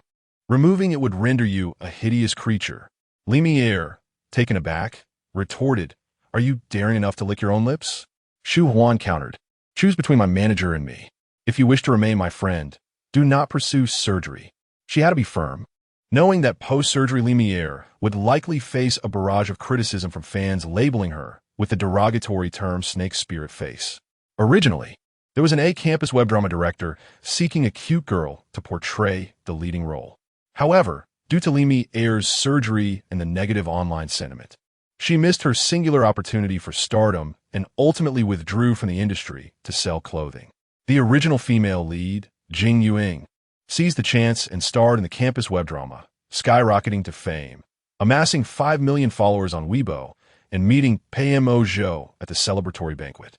Although Li Mi has ventured into selling clothes after stepping away from the entertainment industry, achieving considerable financial success and embarking on a new chapter in her career, she is also taken in the recently divorced Shu Huan. Nevertheless, Shu Huan is acutely aware of the hardships Li Mi endured in her pursuit of dreams within the acting realm. Those who strive diligently should not be forsaken. Li Mi has temporarily shelved her thoughts of cosmetic surgery and shifted the conversation, inquiring, "Have you launched your online store yet? Sister, you must know that I have married into a wealthy family, having faced the harsh realities of life." Shu Huan is currently quite content with her role as a wealthy matron and has no intention of starting an online store. Li Mi Zeit expressing, "If I can't earn any money this year, I might consider opening an online store and would love to seek your guidance." Shu Huan responded, "As long as you refrain from cosmetic surgery, you are destined to play the leading lady." Li Mi savored her friend's encouraging words and glanced out the window, her thoughts momentarily clouded by melancholy, when suddenly she spotted a familiar yet unfamiliar man. "Shu Bao, is that your husband? Why is he entering a hotel with another woman?" Half a year ago, Li Mi had accompanied Shu Huan to the Civil Affairs Bureau, where she had met Xie Siyan once. Chapter 18, Inducing the Wife. Caught in adultery? Shu Huan gazed out the window, observing that the entrance of the Time & Star Hotel was devoid of any human presence, save for a few cars. Was the woman accompanying Xie Siyan into the hotel none other than Jing Yuing? In the original narrative, Jing Yuing developed feelings for Pei Ma Zhou after filming a campus web drama, subsequently becoming acquainted with Xie Siyan. Could it be that some whimsical butterfly flapped its wings, allowing Xie Siyan to overtake her? Such a possibility could not be dismissed. If that were the case, the entire plot would be thrown into disarray. Li Mi regarded Shu Huan's moment of distraction as profound sorrow. "Shu Zai, are you all right? I believe Xie Siyan may not necessarily be unfaithful. With a stunning fairy like you as his wife, why would he seek solace elsewhere? He must have lost his mind." His ascension to the position of general manager at the Xie Corporation clearly indicated he was quite sound of mind. He could distinguish between a fairy wife and an unsightly temptress. Li Mi, resembling a concerned celestial queen, became indignant upon learning of the possible infidelity, wishing to summon heavenly troops to confront Xie Siyan. Donning Li Mi's sunglasses, Shu Huan prepared to confront the alleged betrayal. She needed to ascertain the identity of the woman with whom Xie Siyan might be involved, if it truly were Jing Yuing. She wished to be mentally prepared. Li Mi raised her arm in encouragement. A Maybach ostentatiously parked at the hotel entrance, and the waiting driver, upon noticing the furtive Shu Huan, recognized her as the young mistress. Remembering the woman who had entered the hotel with the young master, he hastily picked up his phone to inform him.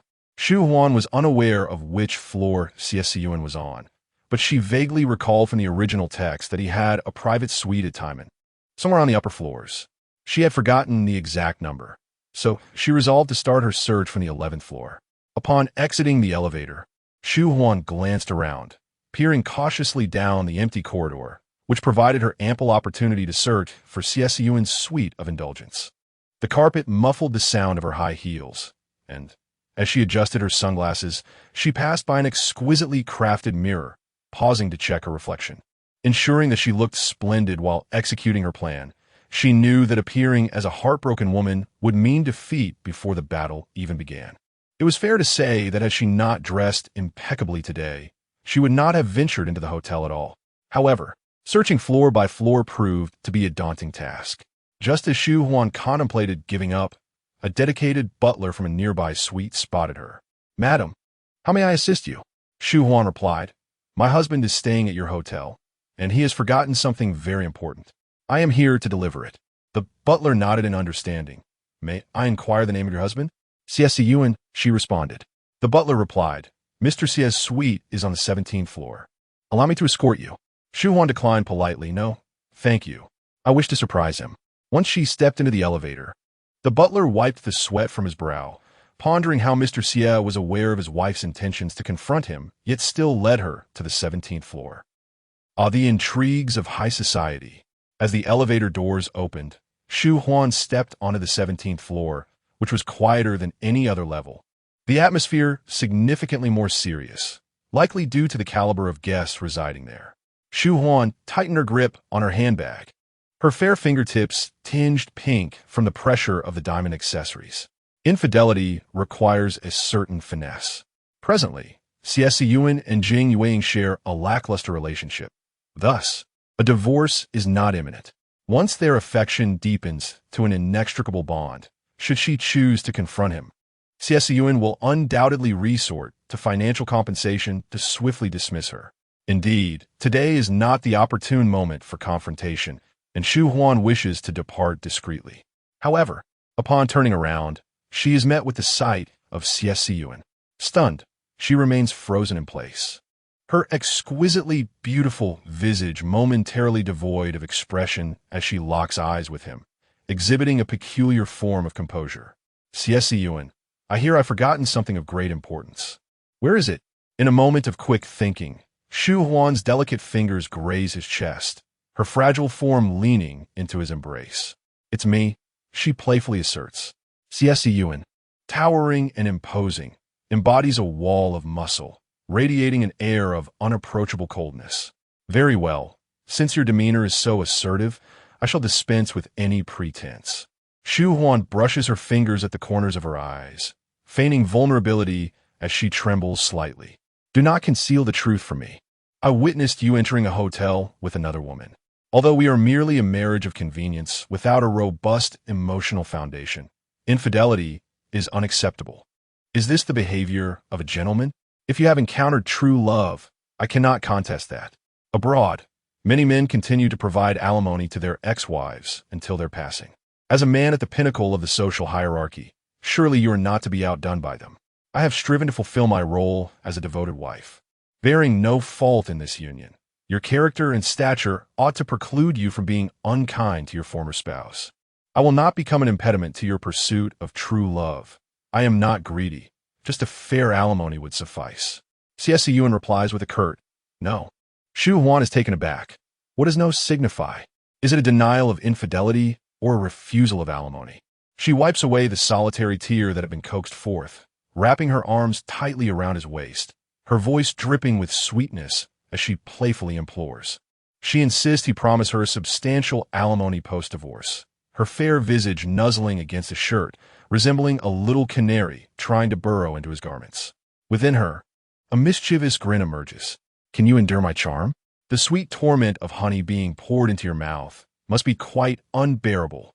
Therefore, hasten to fulfill my desires." just as you did when purchasing the villa, and I shall spare you my distaste. Sir Xie. The voices of a man and woman resound behind Shu Huan.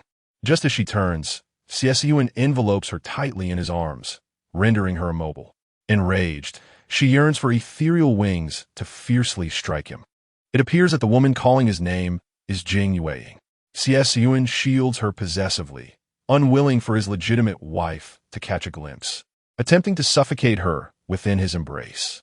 What a heartless man! His voice resonates, low and decisive. You two return to the private room. I have a personal matter to address. The suite lies directly across from the private room, and Shu Huan, her high heels dangling in the air, finds herself forcibly carried into the suite by Xie Siyan. Before Shu Huan could speak, Xie Siyan said, I have a private gathering that will conclude shortly. Please rest here for a while. Since it was a private gathering and not an illicit rendezvous, why was she not permitted to attend?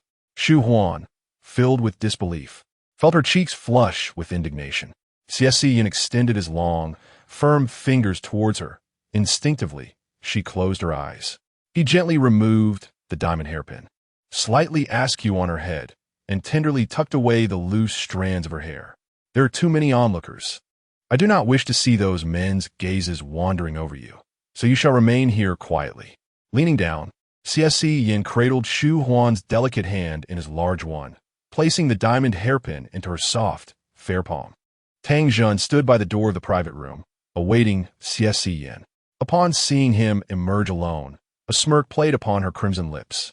It was rumored that Siyan, reluctant to marry, had been pressured by the elder to marry a woman of little standing, and after half a year of marriage, they had separated for another 6 months. Speculation abounded that their union would not endure beyond a year. It appeared that the rumors held some truth. The friends and business partners of Siyan were gathered just a few steps away in the private room, yet he was unwilling to introduce his wife, indicating the extent of his embarrassment. Siyan, everyone is waiting for you, Tang Jun said with a light smile, reaching out to link her arm with his. However, Xie Siyan, steadfast and unwavering, ignored her completely. He still had not forgiven her. Chapter 19. Husband, do you find my fragrance delightful? Upon returning to the private room, Xie Siyan sat down with a decisive flourish, his deep-set eyes reflecting a grave contemplation, lost in thought. The individuals present were astute, quickly discerning the discontent shadowing Xie Siyan's demeanor, thus refraining from unnecessarily agitating him. They engaged in conversation, exchanging pleasantries and discussing collaborations, secure in the knowledge that Xie Siyan's presence commanded respect, ensuring that even divergent opinions remained unvoiced. Gu Shengbai lightly nudged Xie Siyan's arm, an ingrained habit he had developed since childhood, serving as a prelude to their whispered exchanges. Perhaps Xie Siyan, being somewhat nostalgic, tolerated this familiar gesture despite his aversion to it. With his growing experience and leadership qualities, he exhibited a commendable magnanimity, often overlooking trivial matters. In a hushed tone, Gu Shengbai remarked, I just spotted Shu Huan. Why did you not bring her in to say hello? Through persistent inquiries and daring to tread the fine line of offending Xie Siyan, he had ultimately discovered that it was Shu Huan who had adorned Xie Siyan's nails with pink polish, the exquisite daughter of a wealthy family. Gu Shengbai had encountered many like her, sharing similar backgrounds, education, and social circles, as if they were all cast from the same mold. However, Shu Huan's audacity to paint Xie Siyan's nails intrigued him. He instinctively sensed that her presence would render Xie Siyan more animated. At that moment, Tang Jun, having retouched her lipstick and composed herself after being rebuffed by Xie Siyan, entered the room. Gu Shengbai stroked his chin, almost forgetting that Tang Jun was also present. It was perhaps for the best that Shu Huan had yet to arrive. Otherwise, the ensuing drama would resemble a collision of celestial bodies. As Tang Jun took her seat, compliments flowed forth. She was the eldest daughter of the Tang family, a graduate of the Royal Academy of Music in London, now a renowned violinist, adorned with countless accolades.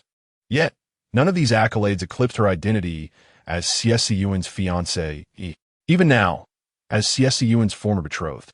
This title afforded her considerable advantages in the realm of fame and fortune. It was not merely Tang Jun's prowess that was impressive. Rather, It was the weight of the name Xie Siyan that bore significant influence. When inquiries arose regarding Tang Zhan's upcoming solo concert in Hong Kong, she promptly extended invitations to her audience. For this concert, I will be featuring my original composition, Late Love, as the finale. This piece has undergone 5 years of meticulous revisions, and it is truly worth experiencing, she declared. The onlookers exchanged knowing glances toward Xie Siyan and Tang Zhan. The title Late Love spoke volumes, particularly as it had been crafted during Tang Zhan's time abroad for further study 5 years prior. The noble Miss Tang's heartfelt dedication remained unchanged. Should Xie Siyan merely offer a hint of acknowledgement, the evening could ignite with unbridled passion. All eyes turned toward Xie Siyan, who was engrossed in his mobile device. The more he sought to evade, the more it signified his concern, intensifying the atmosphere laden with insinuation. Tang Zhan wore a serene smile. Yet she understood well that Xie Siyan was not one to waver easily. Rekindling their past seemed an arduous task. Nevertheless, it mattered little to her. She had returned home, and time was on her side. Xie Siyan would not part ways with his marriage lightly, but his wife was not an insurmountable challenge. As long as Xie Siyan regains his single status, she still has a chance. Lying in the suite, feeling drowsy, Shu Huan thought of Tang Zhan. Mrs. Xie mentioned that Tang Zhan had returned to the country. In the original story, Tang Zhan also played the role of the antagonist. Consumed by jealousy over the female supporting character marrying Xie Siyan, Tang Zhan feigned friendship with her, secretly inciting her to commit foolish acts, which led to Xie Siyan's disdain. During this time, Xie Siyan quietly developed feelings for the female lead, astonishing everyone. Consequently, Tang Zhan urged the female supporting character to target the female lead. After the female supporting character's divorce from Xie Siyan, Tang Zhan, who had been lurking in the shadows, personally stepped in to confront the female lead, ultimately leading to her disgrace. Shu Huan turned over, realizing that the once malevolent supporting character had given up. If Tang Zhan was unwilling to see the female lead embraced by others, she might as well enter the fray herself. Having resided in the Yingshan mansion for half a year, Shu Huan had always enjoyed restful sleep, never feeling cold or restless. However, since Xie Siyan began living in the mansion, she dreamt nightly of volcanic eruptions, feeling an urge to flee but unable to escape. On this occasion, she once again dreamt of a volcanic eruption, but unlike before, she managed to break free and awaken. Ah! Shu Huan let out a short, startled scream, quickly covering her mouth. Goodness! She found herself nestled in Xie Siyan's embrace, one of her legs draped over his waist. When had he returned, she caught a whiff of alcohol on him. He must have been intoxicated, left by his friends who had carelessly tossed him onto the bed. Due to her poor sleeping posture, she had inadvertently rolled over to him and rested her leg on his waist. Indeed, it had to be that way. If either of them had been fully conscious, such an absurdity of sleeping in each other's arms would never have occurred. Just as Shu Huan cautiously attempted to withdraw her leg, Xie Siyan opened his eyes, his fingers gripping her delicate calf. What was he intending? From their current position, it indeed appeared as if Shu Huan had some ulterior motive. She began to question her own life choices. Why did even her slumber lead to such an awkward situation? My bag is over there. I just want to step over you to retrieve it. So it was. The remnants of intoxication lingered in Xie Siyan's eyes, his voice laced with a lazy nonchalance, quite unlike his usual calm demeanor. I thought you were devoted to your grandfather and mother, wholeheartedly intent on continuing my lineage. Shu Huan took a moment to comprehend his insinuation. Even if she were desperate, she would never take advantage of his slumber. Did he truly perceive her as so casual and unrefined? Such an affront to a fairy. Tilting her head, Shu Huan leaned gently against a small portion of Xie Siyan's shoulder, intentionally drawing closer to him, wishing to annoy him. Darling, I listen to you the most. If you do not wish for children, let us forego that idea entirely. If you could just release my leg, I swear I will never bear you a child, prioritizing your wishes above all else. Xie Siyan released her leg, but did not compel her to swear an oath. Shu Huan caught a whiff of the alcohol lingering on her dress and retrieved one of Xie Siyan's white shirts from the wardrobe, retreating into the bathroom. She had transformed into a heartless fairy, chuckling softly, After all, who could blame her for his unjust treatment? Such a man deserved his comeuppance. The original text states that aside from the female protagonist, any woman who engages in intimate contact with Xie Siyan would provoke a physiological discomfort in him, occasionally leading to vomiting. Aware of this vulnerability, vengeance must be executed with fervor. After drying her hair, Shu Huan donned a large white shirt belonging to a man and removed a luxury skincare product provided by the hotel. To her delight, there was even body lotion. How splendid! The delicate and exquisite fairy would certainly not compromise her own comfort. Engrossed in her self-care, Shu Huan began to hum a tune. After adorning herself with a fragrant and radiant aura, she strutted out of the bathroom, only to find Xie Siyan seated on the sofa, perusing documents. With a few swift strides, she plopped into his embrace. Darling, do I smell delightful? The combination of seduction and playful charm was sure to ensnare Xie Siyan. Before he could utter a word, Shu Huan's expression shifted, her bottom feeling aflame as she yearned to flee. However, Xie Siyan ensnared her waist, firmly holding her in his grasp. In a husky voice, he replied, "If you run, how will I savor your scent? This white shirt may not suit you, yet it looks exquisite when worn by you. Just keep it on, for you need not venture outside." Shu Huan felt a mix of urgency and embarrassment. Had he not been indifferent towards her? What could it possibly mean that he reacted to a mere supporting character? Was Xie Siyan's integrity compromised? Overwhelmed by confusion and fear as events spiraled beyond her control, Shu Huan found herself nestled in his arms, quietly observing as he continued to read, obedient and gentle, without causing a stir.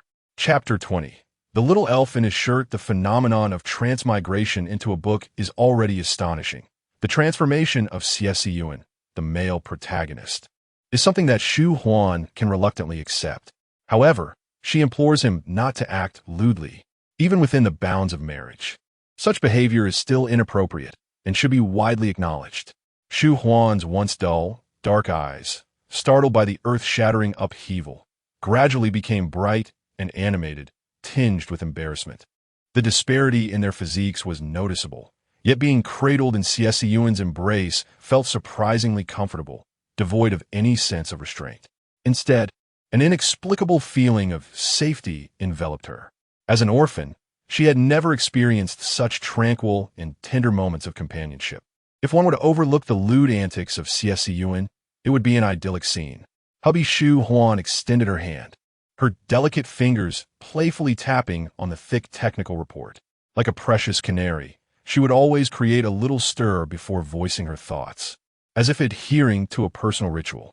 Xie Siyan lowered his gaze, his calm eyes seemingly inquiring about her well-being.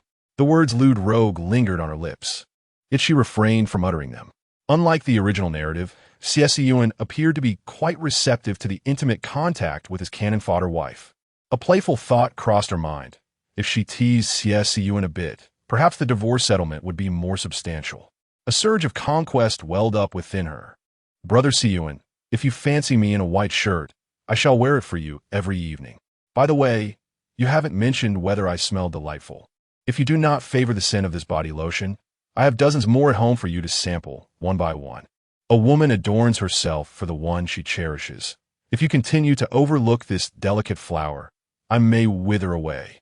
The fair-skinned, beautiful canary was adept at playing coy, nuzzling her small head against Xie Siyan's neck, seemingly insatiable in her affection. No one could ignore the requests of a charming wife who knew how to be endearing. Xie Siyan set aside the contract, his long, pristine fingers gently unfastening 2 buttons of the white shirt that Shu Huan had meticulously buttoned. The man, with a strikingly high nose, leaned in, adhering to his wife's request, and took a careful whiff. Shu Huan's throat felt parched. She sensed the warmth of Xie Siyan's breath against the skin of her collarbone, sending tingling sensations coursing through her.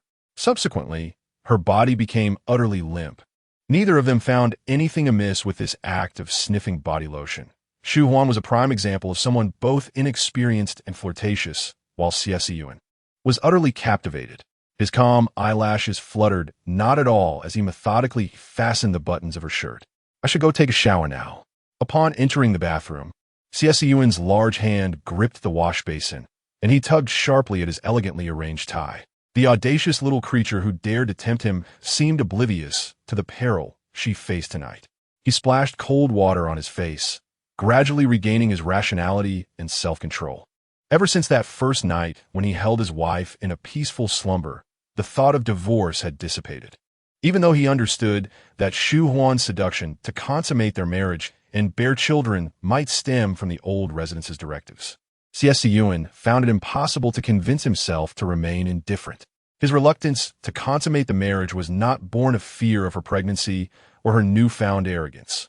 However, the Xie family is currently experiencing a tumultuous period, and she, being so young, knows nothing beyond frivolously spending money and adorning herself.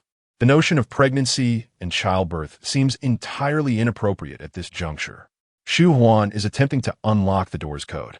It might be harmless to flirt with Xie Siyan, but his reaction is quite overwhelming, and she fears that an intimate setting with a man could lead to irrevocable consequences. What could the door's code possibly be? Dinner is approaching. Where could he be going? The man's low, husky voice echoes behind Shu Huan.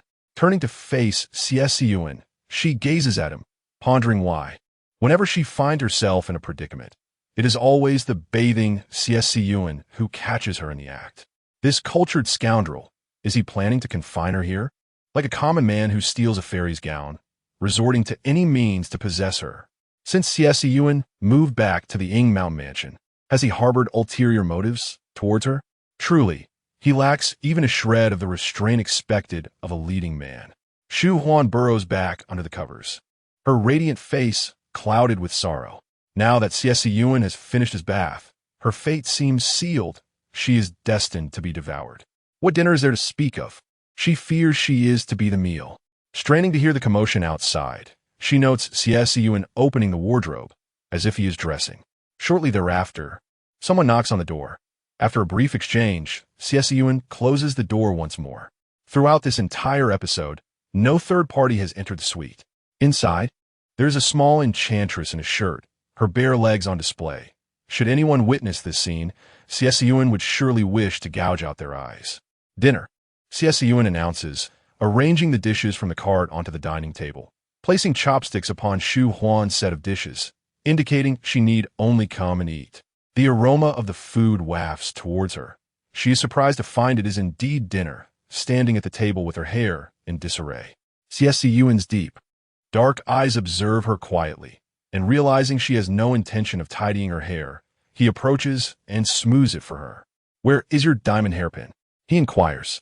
Shu Huan has forgotten, her hands clutching the white shirt, wrinkling the fabric as she softly defends herself. "I usually cherish my belongings. I'm not the sort to carelessly toss things aside after a few days. It's just that I am unfamiliar with this place. Are you familiar with the term stress response? That is why didn't he notice where I placed my diamond hairpin? I shall look for it after dinner. It cannot have escaped this suite." She does not wish to ramble on with explanations. However, in the original narrative, after Xie Siyan forcibly claims the female lead, he comes to admire her ambition. Educated in elite circles, he is surrounded by individuals who are methodical and orderly. Those who cannot keep pace with him are swiftly discarded. Shu Huan's dark eyes dart around. Devoid of ambition and order, she fears she may be cast aside by Xie Siyan. Lacking any hair ties suitable for women in Xie Siyan's room, he uses his own tie to secure Shu Huan's hair, accepting her explanation of stress response. The little canary, though beautiful, is also quite delicate. It is understandable that she would experience stress when placed in a new environment.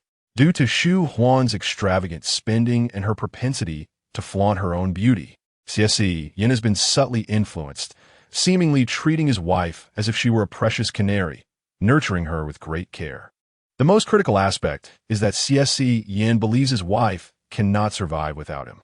Unbeknownst to the indulged Shu Huan, her playful antics and penchant for spending, coupled with her preference for leisurely days at home, perfectly align with the strong possessiveness of Xie Siyan. This also explains why Shu Huan can act whimsically in Xie Siyan's presence without him feeling annoyed. However, the moment she shows any inclination to leave, he becomes rather unsettled. Yet, they remain unaware of this dynamic. Chapter 21. Xie Siyan is an absolute bore. Shu Huan indulged in 2 extra bowls of rice. For Xie Siyan's strikingly handsome visage was enough to whet anyone's appetite. Glancing at Shu Huan's delicate, pale arms, Xie Siyan resignedly rose to clear the dishes. While dining, Shu Huan had been apprehensive that he might command her to assist with the cleanup. To her surprise, Xie Siyan exhibited such initiative, a behavior somewhat incongruous with his lofty persona. No wonder, despite his forceful demeanor, the female protagonist ultimately fell for him. Certain aspects of his character were indeed commendable. Though assertive, he bore a sense of responsibility, never treating his wife with disdain simply because of his financial success, thus qualifying him as a man of quality. Though Shu Huan was not particularly fond of domineering men, cohabiting with someone like Xie Siyan seemed bearable. Having collected all the dishes into a small cart and washed his hands, Xie Siyan turned to see Shu Huan lost in thought. He recognized that he had nurtured a little canary incapable of independent flight. Without her husband's care and wealth, she could not survive, her resplendent feathers merely for admiration. To his surprise, she appeared somewhat dazed. Xie Siyan pulled out a few tissues, wiping his fingers clean, his deep-set gaze now devoid of any expectations from her. He issued a direct command to find the diamond hairpin. Shu Huan responded with a nonchalant hum, then turned away, biting her soft lips. She had just entertained the notion of spending her life with Xie Siyan. Goodness, how many antagonistic female characters had treaded the path of villainy merely for the sake of vying for the male lead's affection against the female protagonist. Yet, in Shu Huan's heart, she never regarded herself as merely a supporting character. Much like her endeavors in preparing for the French Level 8 exam while simultaneously studying for the DAF C1, her roommates outwardly cheered for her, yet whispered behind her back that she was aiming too high. Ultimately, Shu Huan passed both the Level 8 and DAF C1 exams on her first attempt, and her thesis was successfully approved. After 4 years of employment at a prestigious company, she resigned to embark on her own path. Upon learning of her departure from a well-paying and stable position, her roommates publicly praised her independence while secretly mocking her impulsiveness. Nevertheless, Shu Huan was acutely aware of her desires. It was precisely because her goals were clear that she could lead the life she envisioned. One could not deny that Xie Siyan was beyond her reach. The risks were too considerable. Thus, she resolved to relinquish what she could not attain. A lesson she had gleaned over the years. After locating the diamond hairpin in the bathroom storage compartment, Shu Huan casually pinned it in her hair and adjusted her plain white shirt. Though she could not exit this door, she could certainly have Uncle Rome deliver some clothes. Couldn't she? Xie Siyan was working in the semi-open study, and as Shu Huan entered the bedroom, she opened WeChat. Lemire had sent her several messages. Shu Zai, did you catch him in bed? Who is the mistress? Do you need me to come over and help? The final message had been sent half an hour prior. Shu Zai, are you all right? If you don't reply soon, I will call the police. Shu Huan replied, I am fine, don't call the police. I didn't catch him cheating, but I did hear that woman's voice. Xie Siyan has been very protective of her, not even allowing me to see her. Lemire, Ewikinto Protectiven, launched a comprehensive offensive against Xie Siyan and the third party. She emphasized the noble and aloof demeanor of the enchanting Shu Huan, relegating Xie Siyan to the status of a blind and ignorant commoner. Furthermore, Lemire delivered an impassioned diatribe against the third party. The slight displeasure that lingered in Shu Huan's heart was completely assuaged by Lemire's support. While everyone understands the underlying truths, who wouldn't desire unwavering support from a friend? In a moment of tentative inquiry, Lemire asked, is the prospect of divorce truly so grave? Shu Huan responded earnestly, for now, it's not that severe, but my relationship with Xie Siyan will undoubtedly never return to its former state. It entirely depends on whether he wishes to divorce. Lemire trea sin aquí emoji. To think that divorce hinges on Xie Siyan's whims, while our fairy princess is relegated to adoring his every whim at home. Where is the justice in that? Fear not, pursue your freedom. I shall open an online store to support you. With newfound resolve, Shu Huan straightened her posture, akin to a wronged bride finally receiving support from her family. Her delicate fingers danced across the keyboard in excitement. I swiped Xie Siyan's card to order a pair of exquisite Australian white pearl earrings from SA. And I've listed your address. Be sure to sign for them tomorrow. Lemire protested. I cannot accept this. These earrings symbolize your grievances and tears, and I simply cannot. Shu Huan replied, just check the price first. 2 minutes later, Lemire relented. After casting aside her phone, Shu Huan tossed and turned in bed. Unable to find sleep, feeling a bit out of sorts. After several minutes of hesitation, she ventured out of her bedroom, peeking into Xie Siyan's study. He had just concluded an online meeting regarding the developments in new energy technology and was about to shut down his computer when he spotted Shu Huan, her legs bare. Shu Huan approached him with a purpose, but as she surveyed the absence of available seating, she couldn't help but glance towards Xie Siyan's welcoming embrace. Though she longed to sit on his lap, the psychological scars from past experiences held her back. Xie Siyan furrowed his brow slightly, still enveloped in the stern demeanor of his work. While he was uncertain about the temperaments of other men's wives, he recognized that his own was rather delicate, and that her request to sit on his lap was not particularly unreasonable. He could certainly accommodate her. Relaxing his clasped hands, Xie Siyan extended his long, sturdy arms and spoke in a calm, assured tone, "Please have a seat." Shu Huan's cheeks flushed a rosy hue. The dilemma of whether to sit or not troubled her. She feared his displeasure if she refrained. Furthermore, she found the discomfort of wearing the hotel's disposable underwear unbearable. With a heavy heart, Shu Huan settled into Xie Siyan's embrace, her delicate form never shortchanging herself. She grasped his broad shoulders to readjust her seating position. In mere moments, Shu Huan's pupils dilated in disbelief as she gazed at Xie Siyan. This was no longer the aloof, cold figure from the original narrative. The current Xie Siyan was a complete and utter fool. Unaware of the source of her astonishment, Xie Siyan had grown accustomed to her vivid emotions and expressions. He wrapped his arm around her slender waist, his movements familiar, while his other hand adjusted her white shirt, which had become slightly disheveled upon sitting, revealing a bit too much. Shu Huan firmly grasped Xie Siyan's hand, and given the circumstances, they could only maintain this ambiguous posture while conversing. There are no clothes here for me to change into. I am wearing the hotel's undergarments, which are quite uncomfortable. Could you kindly ask Uncle Rome to bring a few sets of clothing? Xie Siyan replied, it was my oversight. Please go to the bedroom and remove the uncomfortable garments. I will contact Uncle Rome immediately. Without hesitation, Shu Huan hurried back to the bedroom in her slippers. Fortunately, Xie Siyan's reaction was merely a normal physiological response, and he had no intention of pursuing anything further with her. He pinched the bridge of his nose, his calm eyes gradually darkening with a brooding intensity, restrained yet taut, preventing himself from acting imprudently with Shu Huan in the study. He lowered his gaze and dialed Uncle Rome, instructing him to deliver several outfits, along with jewelry and handbags, for his precious pet canary. Uncle Rome's eyes lit up, mistakenly believing that the two had consummated their relationship. So he included a pregnancy test in the delivery to the hotel suite. Chapter 22. No one told her how much Xie Siyan cared for Shu Huan. Shu Huan desired a beauty sleep, and it was only upon waking the next day that she noticed the garments and jewelry delivered by Uncle Rome.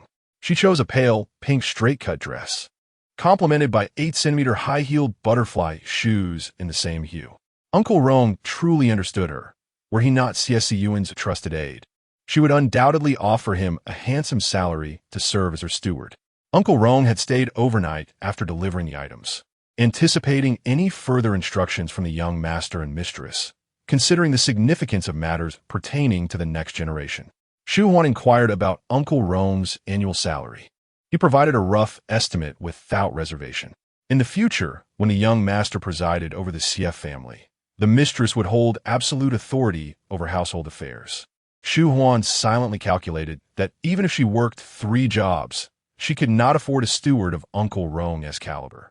There are no insurmountable challenges in this world, only the willingness to relinquish. After adorning herself with pearl earrings, Shu Huan noticed that Xie Siyan had donned his suit jacket and was adjusting his cuffs. The Time & Star Hotel was the most sought-after 5-star establishment in the city, frequented by numerous socialites and influencers, yet she lamented the lack of opportunity to stay there. She longed instead for breakfast at an outside restaurant. Those with strategic vision possess an extraordinary level of patience, perseverance, and magnanimity, she mused. As Xie Siyan ascended the ranks, he became increasingly concerned with cultivating an image of generosity and kindness. His once sharp edges now softened. He exhibited considerable leniency towards partners and subordinates, especially towards his own wife, without compromising his interests. Xie Siyan accompanied Shu Huan to the Chinese restaurant located on the western side of the hotel's first floor. The dining environment was elegant and inviting, with few patrons enjoying breakfast, as the Time Inn Star Hotel offered room service. Shu Huan ordered a lobster roll and a seafood congee. Xie Siyan, a fitness enthusiast who had monitored his sugar intake since the age of 25, maintained a rather monotonous breakfast consisting solely of egg, beef protein powder, and fresh fruits and vegetables. He had barely taken a few bites when he received a phone call. Casting Shu Huan a glance that conveyed, "Enjoy your meal," he retreated into a nearby private room to discuss business. Shu Huan's good spirits remained unscathed. If Xie Siyan did not engage earnestly in his work, how could she relish the joy of lavish spending? However, uninvited guests occasionally encumbered her peace of mind, such as the three women approaching her. The woman at the forefront donned a flowing purple gown, flanked by two younger girls who bore a striking resemblance to one another, likely sisters. A name flashed through Shu Huan's mind, Tang Zhen. In the original narrative, Tang Zhen had a penchant for purple, her attire and accessories all in that color. Could it be that the voice calling out Siyan yesterday belonged to Tang Zhen, rather than the protagonist she had mistakenly assumed? Tang Zhen's gaze fell upon Shu Huan, or more precisely, upon the red diamond wedding ring adorning Shu Huan's ring finger. "You must be Shu Huan," Tang Zhen remarked, her smile warm and sisterly. A jolt ran through Shu Huan, her instincts alerting her. This was the very antagonist, more malicious than herself. "Yes, that would be me. May I ask who you are?" Shu Huan feigned ignorance. The enemy was in the light, while she remained in the shadows. Should any conflict arise with Tang Zhen, she held a distinct advantage. "I am Tang Zhen, a solo violinist, and my friends affectionately call me Jinjin. My smile is carefree, and my gaze is unwavering, unperturbed by Shu Huan's scrutiny. You must have heard my name. Indeed, I was once the fiancé of Siyan, but that is a tale of the past." "Shu Huan, I have heard of you." Clutching her script, she has no intention of befriending me. With her legs crossed, she regards me with the haughty demeanor of an ethereal diva. It is quite audacious of me to intrude so early in the day, especially as the eldest daughter of the Tang family. Surely, some decorum is in order? I remain unperturbed, while my companions seethe in indignation. How dare she? Wearing the wedding ring designed by Jinjin herself, it is truly laughable. "Shu Huan, I shake my head at my friends. If given another chance, I would still choose to pursue my dreams. Thus it is clear that I am not destined to be Siyan's wife. I am better suited to be his friend." "Shu Huan, is there anything else you wish to say?" My friends are now furious, their hair nearly standing on end. Jinjin's temperament is far too accommodating, allowing a mere substitute to overstep her bounds. My disposition appears genuinely kind, my smile as gentle as ever. Siyan and I inhabit the same social circle, and it is inevitable that we will encounter each other at gatherings. Yesterday, Siyan intervened to prevent our meeting, perhaps fearing a dispute. He was truly overthinking. I am a relic of the past, while you are the present. How could a quarrel possibly arise? "Shu Huan, perhaps we might even become friends, should any misunderstandings occur. We could communicate directly." Shu Huan maintains her lofty and frosty demeanor, laced with a hint of impatience. Listening to someone like Tang Zhen requires careful comprehension. For instance, her statement, "Yesterday, Siyan prevented us from meeting," presumably to avoid a conflict, seems innocuous at first glance. Yet a closer examination reveals the truth. Who was obstructed? It was she, Shu Huan. Tang Zhen subtly implies that she is unworthy of the encounter. It is a wonder that Shu Huan condescends to acknowledge me at all. Her restraint in not throwing Siyan's quinoa porridge back in my face is commendable. My friends, refusing to remain silent, rally to my defense. "Ms. Shu, are you not aware? The wedding ring you wear was designed by Jinjin. She favors red diamonds, which is why Mr. Xie chose a red diamond as the centerpiece. Mr. Xie personally selected the ruby for Jinjin, liaising with the jewelry studio, for Jinjin is deserving. I admonish my friends, what nonsense are you spouting? Apologize to Ms. Shu at once. Miss Shu, I am truly sorry. However, since you have worn it for so long, I trust you do not mind? Shu Huan furrows her brow. What fault lies with the exquisite and costly ruby? The true transgressor is the wretched man, Xie Siyan, restraining herself from a vulgar gesture. She instead raises her ring finger. No matter how much you say, I shall not part with it, nor allow another to wear it. You may steal a man, but my jewels are non-negotiable. I am taken aback by Shu Huan's remarkable composure. Thus, I must resort to more drastic measures. Only through her divorce will Xie Siyan regain his single status, and only then do I stand a chance to rekindle our connection. Shu Huan, you have misunderstood. I do not desire your wedding ring. I understand Xie Siyan. His choice to marry you signifies his commitment to you. Xie Siyan is meticulous and deliberate, not one to change his mind impulsively. He believes that the ruby ring suits me beautifully. Thus he assumes it would also look exquisite on your hand, devoid of any sentimental implications. One outrageous assertion. Who could tolerate this? Shu Huan endured it, for Xie Siyan had returned. Xie Siyan, a paragon among the elite, is an exceptionally distinguished individual. If Shu Huan were to cause a scene in public with him, the repercussions would undoubtedly fall upon her. Moreover, she cannot use the ruby ring as a point of contention. Ultimately, it was Xie Siyan who decided to gift her this ruby wedding ring. Her discontent with it would reflect her dissatisfaction with his choice. Tang Zhen truly provoked her ire, while Shu Huan simmered in her frustration. Tang Zhen resumed her conversation about the ruby engagement ring with Xie Siyan. To be precise, it was Tang Zhen who sought the dialogue, while Xie Siyan's gaze lingered on Shu Huan, seemingly perplexed by the sudden downturn of the once lively little canary. Abruptly, Shu Huan rose and, with a body as feeble as a wisp, leaned into Xie Siyan's embrace, her delicate face pale and cold. Darling, I have a stomachache. Xie Siyan recalled waking in the middle of the night, noticing half of Shu Huan's body exposed outside the covers. Could she have caught a chill? He swiftly scooped Shu Huan into his arms and exited, leaving Tang Zhen behind. Tang Zhen's fingers dug into her flesh. Realizing that no one had informed her of Xie Siyan's genuine concern for Shu Huan. Chapter 23. Learn from your older brother how to pamper your wife. Upon exiting the hotel, Shu Huan suddenly wrapped her arms around Xie Siyan's neck. Xie Siyan paused, his calm gaze scrutinizing his pained wife nestled in his embrace. He chose not to confront Shu Huan, instead bending down to place her gently into the back seat of the Maybach. Shu Huan tilted her head back, her delicate nose slightly reddened, and her beautiful, dark eyes shimmering with unshed tears as if burdened by grievances. Through their days together, Xie Siyan had gained a profound understanding of Shu Huan. For every ounce of grievance she felt, she could theatrically amplify it threefold. And if her sorrows reached a trifling 3, she would be ready to raise the roof. Just as he was about to inquire about her troubles, she pressed a ring into his hands.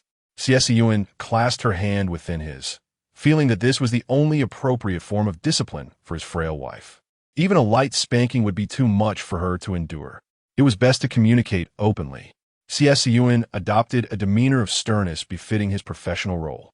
Shu Huan's fair complexion was tinged with a subtle flush around her eyes. Every time you admire this ruby wedding ring, are you truly appreciating me? Or are you merely gazing through me at your former fiancé? Xie Siyan furrowed his brow, then relaxed, responding in a flat tone. If my memory serves me well, this is only the second occasion you've worn the ruby ring since our marriage. Where does this notion of every time come from? Shu Huan felt a twinge of embarrassment. How could this unyielding, unthoughtful man have married a celestial being? Surely, it must have been a twist of fate.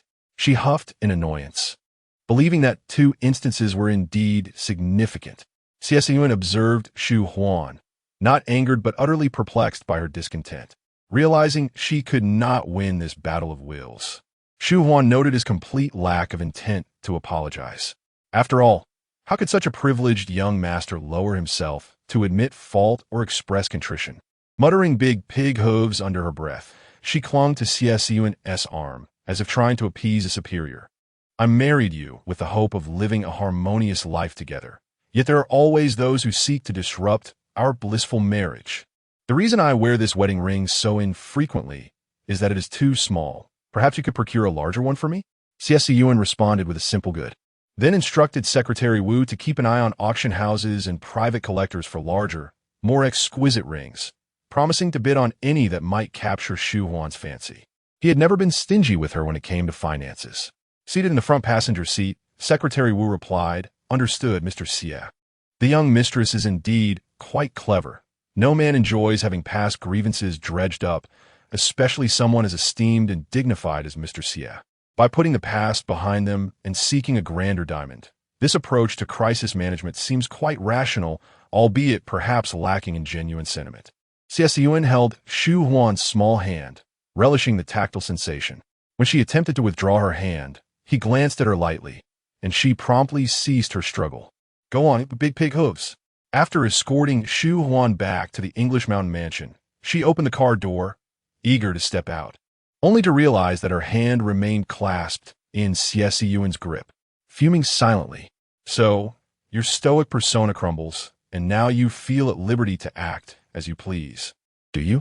What transgressions did this celestial being commit in her previous life to warrant being wed to a dog of a man who refuses to acknowledge his faults while seeking to take advantage of her?" Xie Siyan parted his thin lips, suggesting that she might be interested in hearing his explanation. That ruby ring held no extraordinary significance, for it rightfully belonged to her. There was an unspoken truth lingering in the air.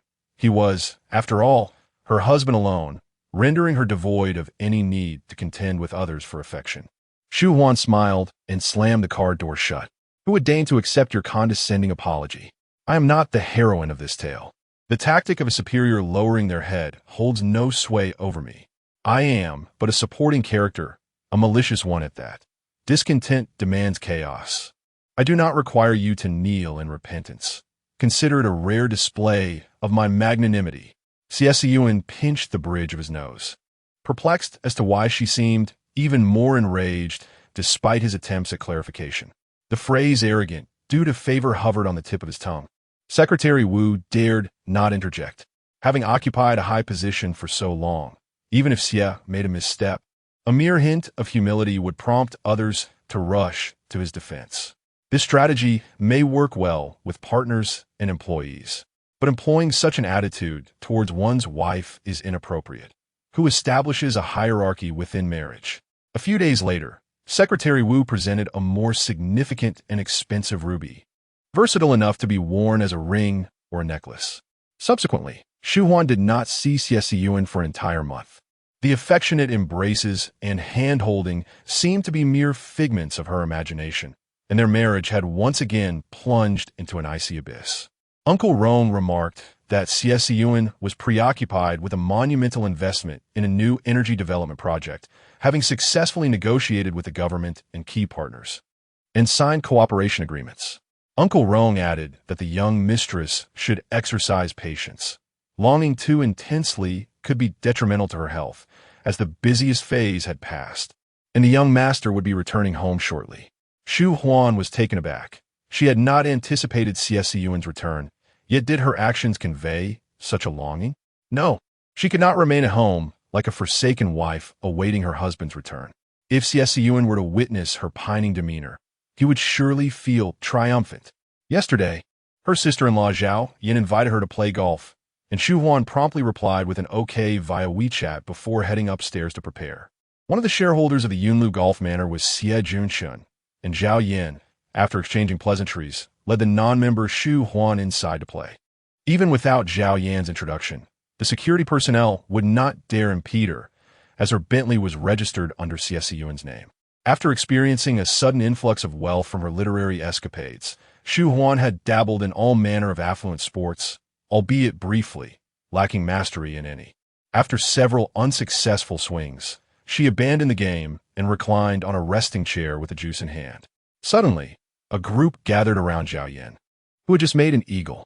Zhao Yan removed her Cartier bracelet from her wrist and gifted it to her caddy, Lily, who had been by her side for 3 years.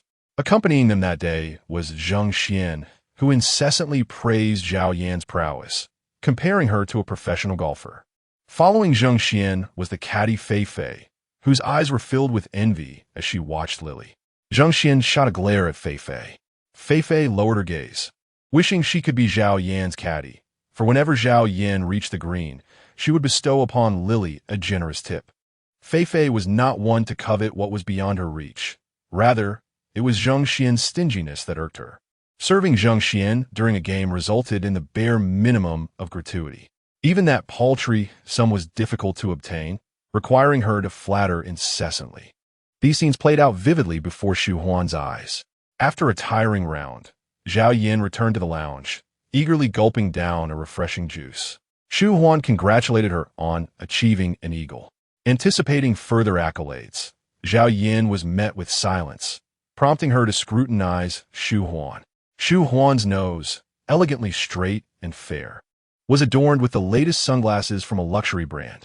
Her legs, not entirely concealed by her skirt, glimmered with a radiant whiteness, while her meticulously manicured toes swayed gracefully, reminiscent of a royal princess on holiday, delicate and carefree. Zhao Yan found the juice overly sour and promptly composed a message to Zhao Junshin. Observe how your elder brother treats his wife. In just 6 months, he has transformed a mere waif into a princess. Men devoid of affection should take a leaf out of your brother's book. Chapter 24. Apologizing to the fairy wife is not degrading before long. Zhang Xian arrived at the lounge, showering Zhao Yan with compliments for her Eagle Ball performance, eliciting a radiant smile from Zhao Yan. Suddenly, Zhang Xian became mumbling, while Lily flaunted the Cartier bracelet you gifted her. Could it be that she intends to elevate you, expecting even more lavish gifts for any future splendid plays? The thoughts of these caddies are, indeed, quite superficial. Zhao Yan remained silent, but her brows furrowed slightly. Fei Fei, who was eavesdropping, mustered her courage to speak. Lily is working hard to support her ailing mother. She's a good person. Zhang Xian shot her a glance and instructed, go squeeze me a glass of juice, just with apples, lemons, strawberries, and grapes. Fei Fei bit her lip and left. Shu Huan pushed her sunglasses atop her head and looked at Zhang Xian. You have a knack for mixing drinks. These fruits together are beneficial for the skin. Please tell Fei Fei I would like a glass as well. Zhao Yan added, and I too. Zhang Xian glanced at Shu Huan and then at Zhao Yan, wondering if they perceived her merely as a lackey. Reluctantly, she stood up to seek out Fei Fei for juice. She could walk away, but offending both daughters-in-law of the Xie family would be tantamount to crossing the Xie family itself. Shu Huan remarked to Zhao Yan, I believe Lily is a person who values gratitude. Having received your gift, she openly praises your generosity, which reflects positively on your reputation. Zhao Yan nodded in agreement. Shu Huan continued, think about how Zhang Xian described Lily. Zhao Yan appeared taken aback. Shu Huan rubbed her temples. If you were an emperor, a cunning minister could easily sow discord, and our loyal subject, Lily, might suffer. You're exaggerating. Zhang Xian wouldn't harbor jealousy over a caddy. Zhao Yan scoffed, finding the notion absurd. Shu Huan countered, Zhang Xian may not envy Lily, yet your generosity towards her only accentuates Zhang Xian's stinginess towards Fei Fei. She wishes for you to be just as miserly with Lily. Zhao Yan remained skeptical. Although Shu Huan was her sister-in-law, being 3 years her senior did not warrant Shu Huan teaching her how to discern people's character. Approximately 10 minutes later, Zhang Xian returned with 2 glasses of juice. Shu Huan expressed her gratitude, but set the drink aside untouched. Zhao Yan, too, lacked the desire to drink. A surge of determination within her urged her to prove Shu Huan wrong. Shu Huan sought to assert her influence over Zhao Yan, but that was not to be. Zhao Yan pretended to fiddle with her phone for a moment before declaring, I just learned about Lily's family situation. She truly needs to work her way through school to support her sick mother. I plan to sponsor her tuition for 4 years of university as a charitable act. Zhang Xian said nothing, merely smiled, appearing somewhat awkward. Observing her demeanor confirmed Zhao Yan's suspicions that Shu Huan was indeed correct. What was wrong with Zhang Xian? Being stingy was one thing, but she couldn't bear to see others being more generous than her. How petty. After having been plastic sisters for over a year, their social circles overlapped somewhat. Zhao Yan refrained from confronting Zhang Xian directly, instead resolving to distance herself from her to avoid further attempts at sowing discord with others. Feeling somewhat guilty, Zhao Yan flashed a smile at Shu Huan and inquired, "Sister-in-law, how do you maintain your skin so flawlessly? Not a single blemish is visible." Zhang Xian also perked up her ears to listen. Shu Huan, donning sunglasses, languidly reclined against a lounge chair, her skin as smooth as cream, seemingly impervious to the sun's rays. After a considerable pause, Shu Huan set aside her phone and nonchalantly advised them to consume more fruits and vegetables and to maintain a regular sleep schedule. Zhao Yan, Zhang Xian, what kind of celestial advice is this? Why can't they comprehend it? Who among them neglects fruits and vegetables or fails to adhere to a proper sleep routine? Shu Huan turned to find them wearing expressions that conveyed, "Why are you being so dismissive, you ethereal being? Regardless, this is how I maintain my fair complexion, and I still manage to avoid tanning." Shu Huan rose, stating her intention to visit the restroom. Zhang Xian followed her. While washing her hands, Shu Huan recalled the day she observed Xie Siyan wash his hands. His fingers were long, clean, and exuded strength and beauty. When they held hands, she felt the slight calluses on his fingertips, likely a result of years spent gripping a pen for work. Distracted by her thoughts, Shu Huan looked up and was startled to see Zhang Xian reflected in the mirror. "What are you doing standing behind me?" she asked, turning around while drying her fingers. "What did you say to Zhao Yan that made her stop speaking to me? Did you instigate this?" Zhang Xian maintained a cold demeanor, devoid of the flattery she had displayed before Zhao Yan. Shu Huan's hand froze mid-motion as she pondered. Does her face exude a sense of vulnerability? How dare Zhang Xian confront her in the restroom, demanding compliance? Shu Huan possessed a refined and elegant visage. When she chose to ignore someone, her disdain surpassed that of a typical mean girl, at least in Zhang Xian's eyes. It had always been Zhang Xian's group that targeted others, yet now she found herself effortlessly bested by Shu Huan's mere appearance, inciting Zhang Xian's ire. Out of respect for President Xie, no one has informed you of the significance of the ruby ring, have they? It was intended as an engagement ring for Tang Zhan. Zhang Xian crossed her arms, sneering coldly. Shu Huan, what is there for you to be proud of? Wearing a ruby that someone else discarded. Are you starved for money or affection? Is your lowly background so shameful that you've abandoned your self-respect? For Shu Huan, the matter of the ruby ring was a closed chapter. Xie Siyan had not offered an apology, and she had since acquired a more magnificent ruby, thus accepting her circumstances. She chose to ignore Zhang Xian, suppressing the urge to strike her. Zhang Xian was taken aback by Shu Huan's audacity to disregard her, a mere stand-in on the verge of divorce, daring to dismiss her. Zhang Xian felt a surge of malice. Just as she was about to seize Shu Huan's lustrous black hair, she was abruptly shoved aside. Shu Huan was astonished that, after a month apart, her reunion with Xie Siyan occurred in the restroom. What an abstract twist of fate. Upon learning that Shu Huan was also at Yunlu, Xie Siyan emerged from the restroom, intending to seek her out, when he overheard someone next door uttering Shu Huan. He was indifferent to the ruby ring himself and believed Shu Huan should not dwell on its origins, yet he was unprepared for others to use it to belittle her. Standing before Shu Huan, Xie Siyan's voice resonated with an unyielding authority. "Miss Zhang, should you continue to speak recklessly in front of my wife, I will have a discussion with your elders." Zhang Xian's face blanched in fear, silenced by his presence. Does one need to be instructed to apologize? Xie Siyan's voice was cold, and an air of authority surrounded him.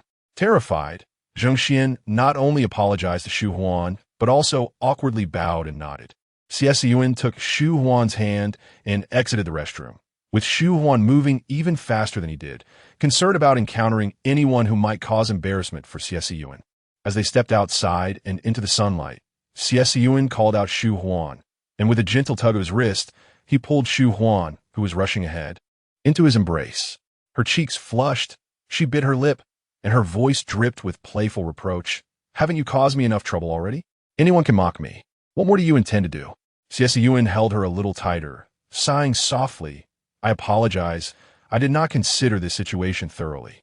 Chapter 25. A couple who has never shared a kiss must exercise caution. Shu Huan could scarcely believe that Xie Siyan had apologized. Is there anyone who understands the source of her astonishment? The domineering male lead is actually reflecting upon his actions. Does this not imply that the relationship between Xie Siyan and the female protagonist will unfold with greater ease than in the original narrative? Shu Huan remained oblivious to the fact that Xie Siyan's transformation was, in part, due to her influence, and she could not fathom the targeted nature of his introspection. Xie Siyan took Shu Huan's hand and led her into the VIP lounge, where Xie Junshun and Zhao Yin were seated. Zhao Yin remarked, "Sister-in-law, you've been gone for quite a while. If you didn't return soon, I would have come looking for you." It was Xie Siyan who responded, explaining that they had encountered a troublesome individual, which delayed them somewhat. Zhao Yin and Xie Junshun exchanged glances. Their elder brother was not one to harbor grudges. He dismissed trivial provocations with ease. However, should someone truly provoke him, he would not hesitate to take decisive action. They had never witnessed their elder brother display his emotions so overtly due to another person, who possessed such remarkable influence to unsettle him. Zhao Yin, sensing something amiss, discreetly inquired of Shu Huan with her eyes. Shu Huan silently formed the words, "Zhang Xian." Zhao Yin covered her mouth, knowing well that Zhang Xian was indeed a troublemaker. She had already severed ties with Zhang Xian unilaterally. She hoped their elder brother would not direct his ire towards her. Zhao Yin gestured for Shu Huan to appease Xie Siyan. However, Shu Huan was unwilling to console him, having endured so many grievances. Merely refraining from administering a dose of medicine to Xie Lang was already a considerable concession. Xie Siyan sipped his herbal green tea, and out of the corner of his eye, he caught sight of the ruby necklace adorning Shu Huan's neck, which he found somewhat displeasing. Shu Huan clenched her fists. What did Xie Siyan's complex and profound gaze signify? Was he seeing through her to Tang Zhen? In the original story, she was cast aside by Xie Siyan, while he consistently showed leniency towards his former fiancée, Tang Zhen. Had it not been for Tang Zhen's malevolent intentions towards the female protagonist, Xie Siyan would not have allowed her to suffer disgrace. Although the original narrative did not explicitly depict Xie Siyan's feelings for Tang Zhen, his repeated acts of clemency certainly indicated something. Just as Shu Huan contemplated discarding the ruby necklace and hurling it at Xie Siyan, he preemptively removed it from her neck. A myriad of questions swirled in her mind. Did this mean she was no longer worthy of being a mere substitute? The desire to administer medicine to Xie Lang grew ever stronger. Unfortunately, without a child, should anything happen to Xie Lang, she would not inherit his vast fortune. Xie Siyan remarked, "You look lovely in the ruby, but it does not complement your temperament." He then produced a jade pendant carved with the image of Maitreya, gathering Shu Huan's hair and adorning her with the exquisite piece. The jade resonated harmoniously with her aura, enhancing her beauty, while the ruby rendered her somewhat restless. Momentarily forgetting her anger, Shu Huan examined the jade pendant strung on a red cord, noting its smooth and substantial texture compared to the ruby, though she was unsure which was more valuable. In the presence of others, she felt hesitant to inquire of Xie Siyan. It seemed he might truly come to address Shu Huan as sister-in-law in the future. While the jade pendant was far less expensive than the ruby, it held immeasurable significance for Xie Siyan, due to certain events that transpired in the early years of the Xie family. Xie Siyan lived with his grandmother for 16 years before returning home. His grandmother passed away several years ago, and the jade pendant she left behind is the only cherished memento of her. Xie Siyan contemplated selecting more precious jade stones to gift to Shu Huan. Yet after much deliberation, he concluded that this particular jade pendant was the most fitting gift for her. His grandmother had expressed that the pendant was meant for his future wife, and apart from Shu Huan, he could not bestow it upon anyone else. The pendant embodies his grandmother's love and blessings for them, and he wondered if Shu Huan, who favored luxurious gemstones, would be able to sense its significance. As he gently tucked a stray lock of hair behind Shu Huan's ear, his hand brushed softly against the smooth jade pendant. With a low, patient voice, he advised her, "If you like it, wear it. If not, simply keep it safe." Shu Huan replied, "I will." Zhao Yin, taken aback, retracted her astonished gaze. Earlier, the elder sister-in-law had spoken with such clarity and insight, yet when it came to her own situation, she appeared utterly bewildered. The significance of that jade pendant was irreplaceable by a multitude of rubies, and yet the elder sister-in-law dismissed her brother's heartfelt intention with a mere 3 words.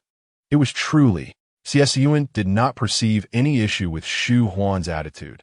He was earnestly attempting to trust her. Should Shu Huan fail to take responsibility for her words, he would not press her, but he would no longer entrust her with items of profound meaning.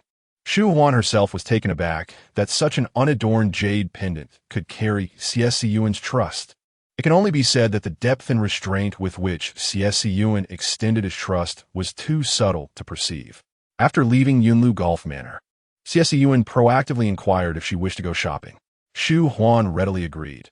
This was her recompense for the grievances she had endured. Thus, upon arriving at her favored handbag boutique, she eagerly selected 12 bags without so much as a blink. Once she satiated her craving for indulgence, she tenderly linked her arm with Xie Siyan's, feigning the role of a frugal and diligent wife. Spotting a particularly upscale menswear brand, Shu Huan chose 2 casual outfits for Xie Siyan, asserting that even an ATM machine deserved a fresh coat of paint. "Shall we continue shopping?" Xie Siyan inquired. Shu Huan blinked her innocent eyes, replying, "I have only just begun." Before Xie Siyan could utter another word, she led him into a high-end boutique. Although she rarely purchased clothing from that brand, this year's collection was exceptional, and Lemire had previously recommended several looks for her to try. Xie Siyan and Shu Huan were ushered into the VIP room, and the few outfits Shu Huan selected were brought in, while she was trying on a particularly figure-hugging dress. The zipper at the back became stuck. Perhaps the day's business had been too bustling, for the sales associate assisting Shu Huan was called away and did not return. Shu Huan, wishing to remove the troublesome dress, called out, "Is anyone there? I'm stuck in this dress. Please help me." Xie Siyan, who had been perusing a magazine, glanced around before reluctantly entering the fitting room. Upon sensing someone enter, Shu Huan's soft voice sounded muffled, as if the dress was constricting her breathing. The fairy within her no longer wished to engage in this game of tantalizing restraint with the dress. She implored, "Please help me take it off. After a few days of dieting, I shall return for a rematch." Xie Siyan smirked lightly, his large hand resting on her waist, scrutinizing the dress that was caught on her figure. "The dress is stuck at your hips, making it impossible to pull it up or zip it. Shall I assist you in removing it?" Upon hearing the man's voice, Shu Huan immediately turned her head. "How did Xie Siyan get in here?" Shu Huan shot him an embarrassed glare, pushing him away with both hands. Yet her efforts were futile against his steadfast presence. "You cannot be here. If anyone sees us, we would be unable to clear our names, even if we jumped into the Yellow River." Xie Siyan frowned. "We are husband and wife. Who could possibly criticize me for coming in to help you with your clothing?" Shu Huan merely wished for Xie Siyan to vacate the fitting room.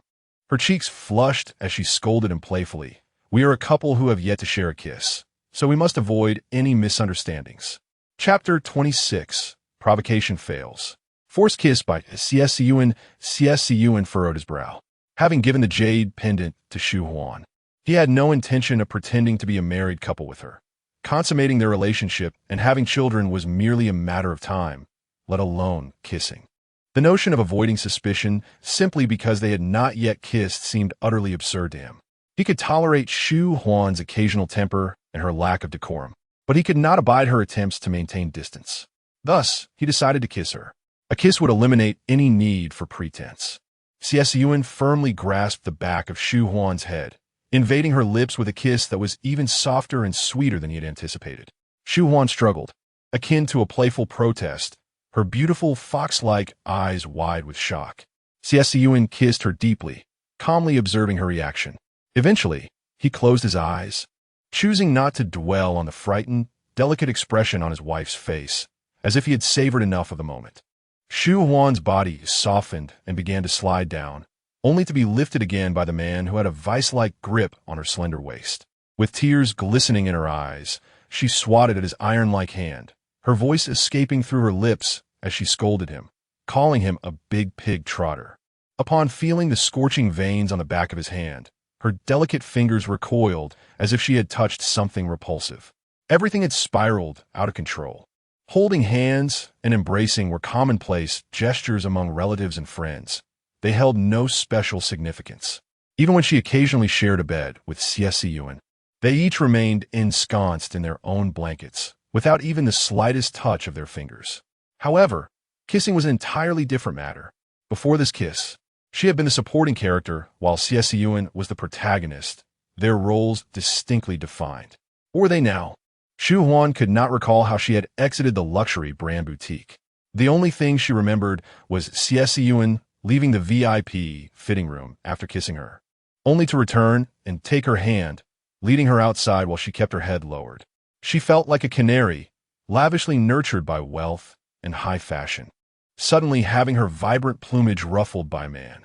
She felt utterly dreadful, akin to a Chanel kitten scurrying through the dazzling cityscape, hastily diving into a Maybach.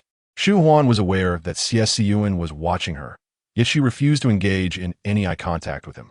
Big pig trotter, do you think you kissed whose lips? That was a fairy's first kiss. She rubbed her temples, muddled and confused, pondering whether she was destined to ascend to the role of the female lead, while Xie Siyan would fall to that of the supporting character.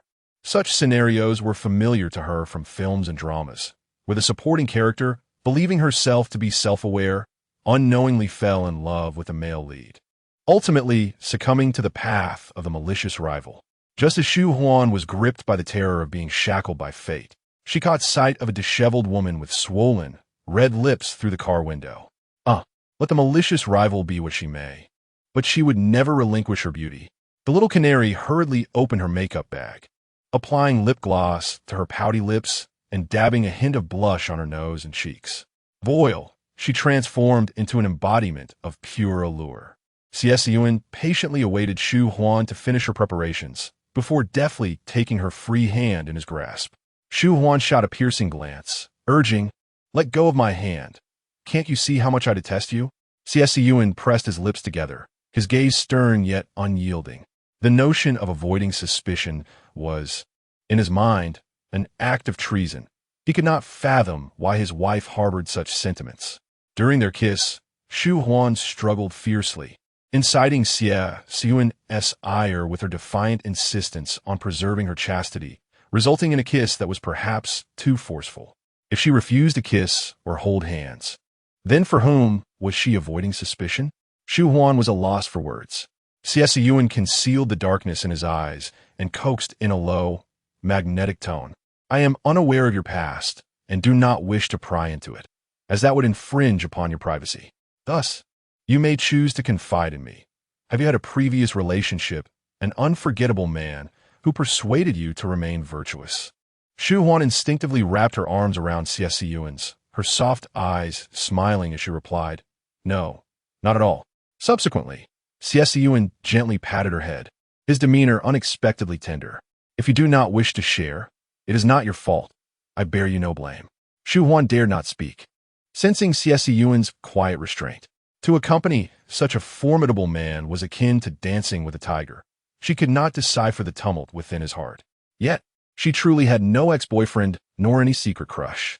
In this world or any other, there was no one worthy of her fidelity, no one deserving of her devotion. As the Maybach came to a stop at the Yingshan mansion, Xie Siyan opened the car door and took Shu Huan's hand, guiding her inside. Uncle Rong's eyes brightened at the sight. The young mistress had claimed that nothing transpired that night at the Taiman Star Hotel. Yet if nothing had happened, how could their relationship have progressed so swiftly? That form-fitting little dress, now purchased by Xie Siyan, irked Shu Huan. She thought, if he had any sense of propriety, he should have bought it back, for it was nearly wrinkled beyond recognition. While dining, Shu Huan meticulously counted each grain of rice. She possessed several corseted dresses that no longer fit her, which was inconsequential. However, in front of Xie Siyan, she felt utterly humiliated as the dress clung to her figure. Losing both face and dignity, she was determined to slim down and fit into that little dress. Uncle Rong inquired, "Is the young mistress lacking an appetite? Or is tonight's meal not to your liking?" Xie Siyan was unperturbed by any dish, as the menu at Shan Mansion was tailored to Shu Huan's tastes. Thus, it was impossible for it not to suit her. Shu Huan replied, "I simply lack an appetite today." Xie Siyan recalled her mention of dieting in the fitting room. She was already too slender, and further dieting would jeopardize her health. His hesitation to consummate their marriage stemmed from this concern, especially in the fitting room. While kissing Shu Huan, he could perceive her fragility and hear her muffled pleas for mercy. He was lost in the moment, unwilling to end it, unwilling to release her. Thus, he did not believe that her tears would soften his heart when the time came to consummate their marriage. Rather, he feared that he would remain calm, yet utterly captivated by the scene. He resolved to nourish her a bit more, so that when the time came, he would not have to fret over such matters. "I noticed your wardrobe has added a few kipeos," Xie Siyan remarked. "Indeed," she replied. Shu Huan gazed at him with suspicion. He had been away from home for over a month. How could he possibly know precisely what new items had appeared in her dressing room? Could it be that Xie Siyan had installed a hidden camera in her wardrobe? The perverse Xie. She would eventually brew a pot of medicinal soup to send him away. Xie Siyan remarked, "The qipao is forgiving to various body types, allowing both the slender and the stout to exude elegance. However, if you're excessively thin, it would not be appropriate for me to gift you a jade necklace to accompany the qipao, as it may create an imbalance in your appearance. How much weight do you intend to lose?" Shu Huan took large bites of her meal, her cheeks slightly puffed. "Who says I want to lose weight? In fact, I wish to gain a bit more, so as not to undermine your generous intention of gifting me the jade necklace." Uncle Rong averted his gaze. The young mistress's vulnerabilities were all too apparent, truly at the mercy of the young master. Chapter 27. After sleep, he embraces and kisses me after dinner. Shu Huan took Yuan Bao for a stroll and visited a pet shop to observe the lively little Jean, a kitten she had found on a rainy day. Shu Huan had yet to decide whether to adopt the kitten, but fortunately, the Abeer Pet Hospital offered fostering services. Upon returning to the Shan Mansion, Shu Huan changed into a set of pale gray Lululemon sportswear and ascended to the third-floor gym for an aerobic workout. After 3 months of intermittent exercise, she was finally able to jump without the guidance of a trainer. However, her frail constitution necessitated breaks every 10 minutes. After an hour of sporadic jumping, she lay exhausted on the floor. What sin has this fairy committed? Enduring earthly hardships is one thing, but having to endure the tribulations of fitness is quite another. These fat-burning exercises seem to be a trial for a celestial being. How she longed for the days of consuming elixirs in the heavenly realm to maintain her figure. Completely worn out, Shu Huan crawled in the dim gym, appearing to be driven to madness by her workout. Suddenly, a pair of polished dress shoes appeared in her line of sight. Following the sleek black trousers upwards, she could only discern the sharp, chiseled jawline of Xie Siyan.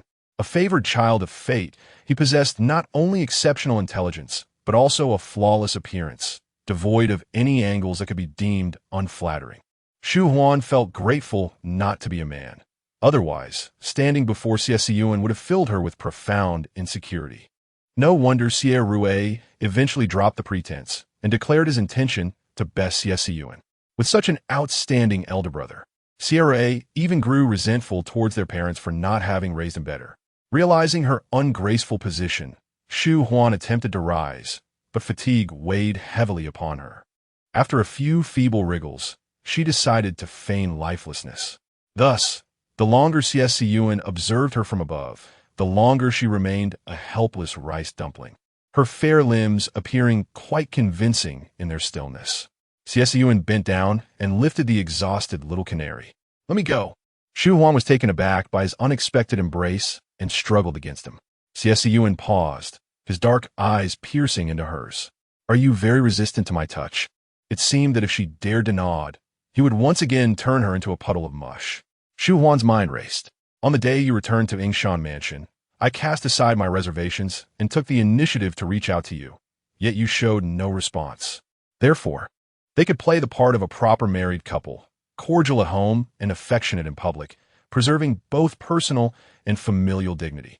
Xie Siyan replied coolly, "Now you have my attention, yet I do not accept your proposal.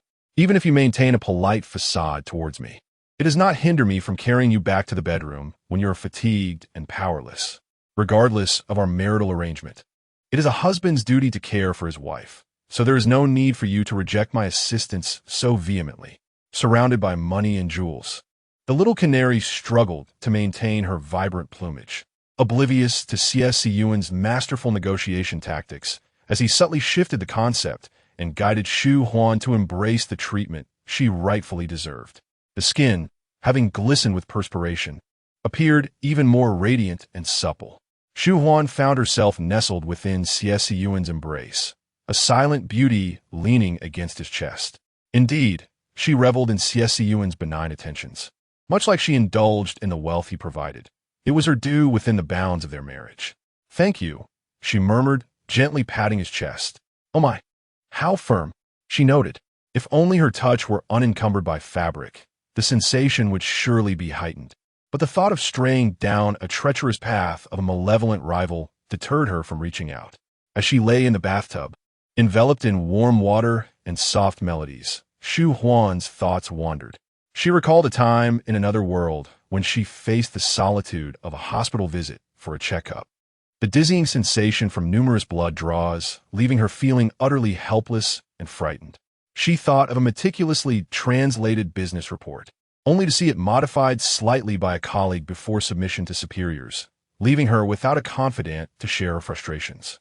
The societal demands on women were excessively stringent, expected to be beautiful, yet not overtly so, lest they be deemed unapproachable. Before drifting off to sleep, Shu Huan attempted to engage Xie Siyan in conversation. She could not desire him too overtly, but a simple chat before slumber seemed permissible. Recently, 2 new households had moved into the nearby villa district, a man and a woman who owned dogs, with whom Shu Huan had exchanged pleasantries.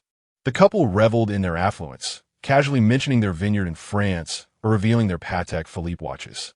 The dark-haired, handsome man lay back, quietly absorbing his wife's sweet words. While Xie Siyan offered his perspective, "You may disapprove of them, yet comparing your attire would only invite negative perceptions from other pet owners, a futile endeavor. Instead, why not focus on Yuan Bao? Isn't he your cherished companion? Dressing him in a more upscale manner would be entirely unobjectionable." Shu Huan's eyes sparkled with realization. Xie Siyan truly possessed a sharp intellect.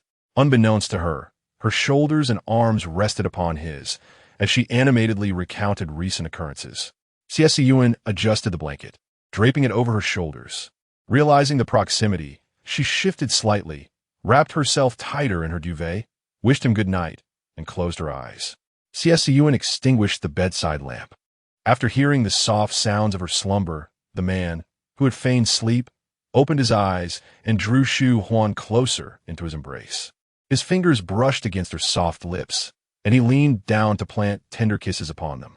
Surely, some rogue had won her heart so completely, making her resistant to his advances.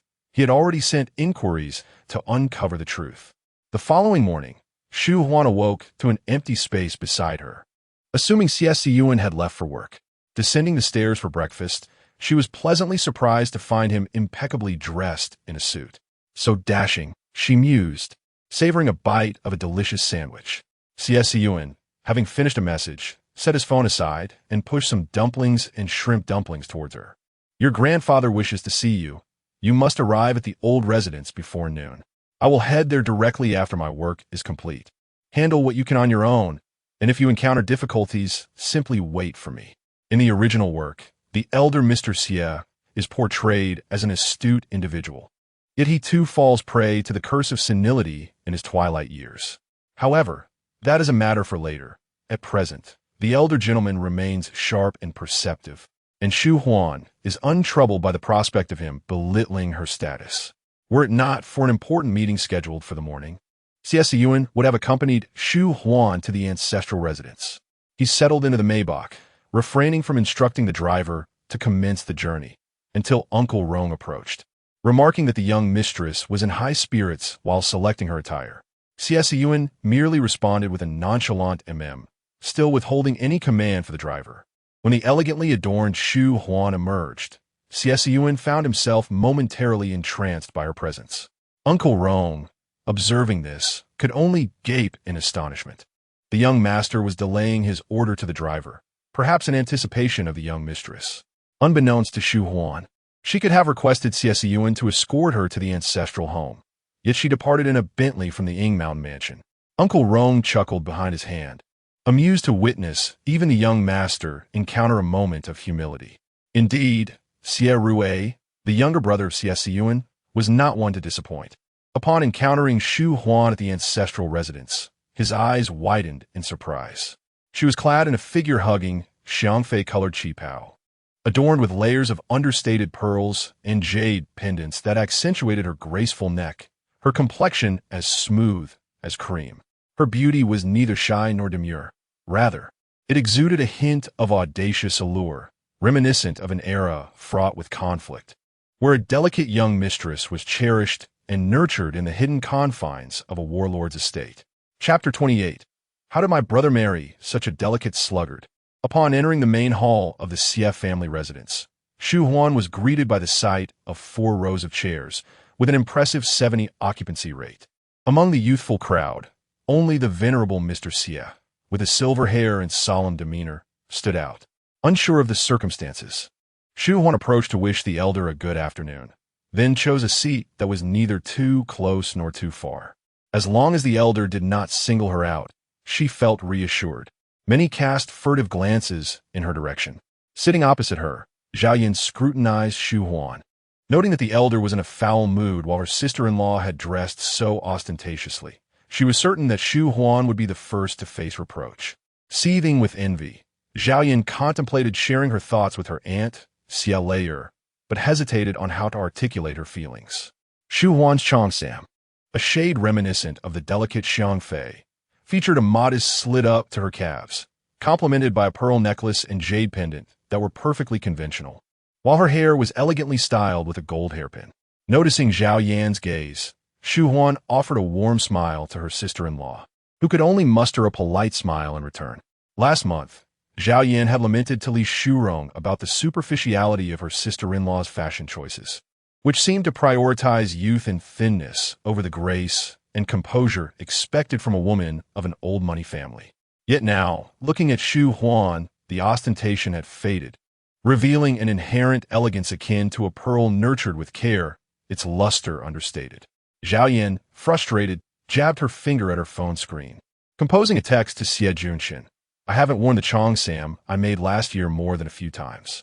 Starting tomorrow, I shall don my cheongsam, and you must choose my gift from pearls and jade. If a cold-faced tyrant like my brother can pamper my sister-in-law like a treasure gem, how could you, who once pursued me with such clarity of affection, now neglect me in our old married life? At that moment, Xie Rui settled into the seat to Shu Huan's left, engaging her in enthusiastic conversation. Shu Huan responded with mere pleasantries, perplexed by Xie Rui's intentions. As a character with substantial presence in the original narrative, she wondered if Xie Rui, a secondary male character, sought to capitalize on her storyline. Surely not. Xie Rui was a notorious troublemaker, bringing misfortune to all who associated with him. Though equally a villain, her transgressions merely stirred romantic tensions for the protagonists, whereas Xie Rui's ambitions for power led him to plot against Xie Siyan, ultimately resulting in his downfall and confinement in a mental institution. Zhao Yan observed Xie Rui leaning closer to Shu Huan, finding it strange but dismissing her thoughts. Liar, I'm going to speak with my sister-in-law. Do you wish to join me? She asked, but Xie Liar, engrossed in her phone, shook her head. Zhao Yan approached, taking a seat beside Shu Huan, and inquired about their conversation, noting their apparent enjoyment. Shu Huan shot a glance at Zhao Yan, retorting, which eye of yours saw us enjoying ourselves. I have nothing to discuss with him. Fortunately, Zhao Yan's presence alleviated Shu Huan's discomfort, preventing her from demanding Xie Rui keep his distance. With a new conversational partner, Shu Huan turned to Zhao Yan, effectively silencing Xie Rui with her indifference. He lowered his gaze, lost in thought. Zhao Yan, in the midst of conversation, opened a WeChat group and added Shu Huan. Upon entering, Shu Huan noticed that only 3 individuals occupied the group: herself, Zhao Yan, and Xie Siyan. The absence of Li Shurong was palpable. It was easy for Shu Huan to surmise that Zhao Yan had undoubtedly established another group without her. Zhao Yan murmured softly. In the first half of the year, When we celebrated our birthdays, our families kept things modest, yet now we must host a grand celebration for my sister-in-law's 25th birthday. Shu Huan responded, I have heard from Uncle Rong that all family members who turn 25 are given a proper birthday feast. Indeed, Zhao Yan replied, but I'm not overly concerned with that. Just a few days ago, the impoverished student my sister-in-law sponsored moved into the ancestral home. Can you guess where that student found employment? Shu Huan shook her head in confusion. Zhao Yan's expression was enigmatic as she continued, I have inquired. And it turns out that the student, after completing graduate studies, has joined the Xie Environmental Foundation as a project assistant. If our family invites him to my sister-in-law's birthday banquet, does this imply that she will secure a position at the Xie Environmental Foundation after her birthday? In her previous life, Shu Huan had known poverty, and her understanding of foundations was limited to media portrayals. Such organizations could engage in philanthropy as well as business. The Xie Environmental Foundation epitomized strategic philanthropy, serving both charitable purposes and the interests of the Xie Group's ventures in smartphones and new energy vehicles. Shu Huan offered reassurance. You will turn 25 next year. The privileges afforded to my brother and sister-in-law will also extend to you, so there is no need for concern. True enough. Zhao Yan mused for a moment before turning to scrutinize the tranquil Shu Huan. But wait, why are you not the least bit anxious?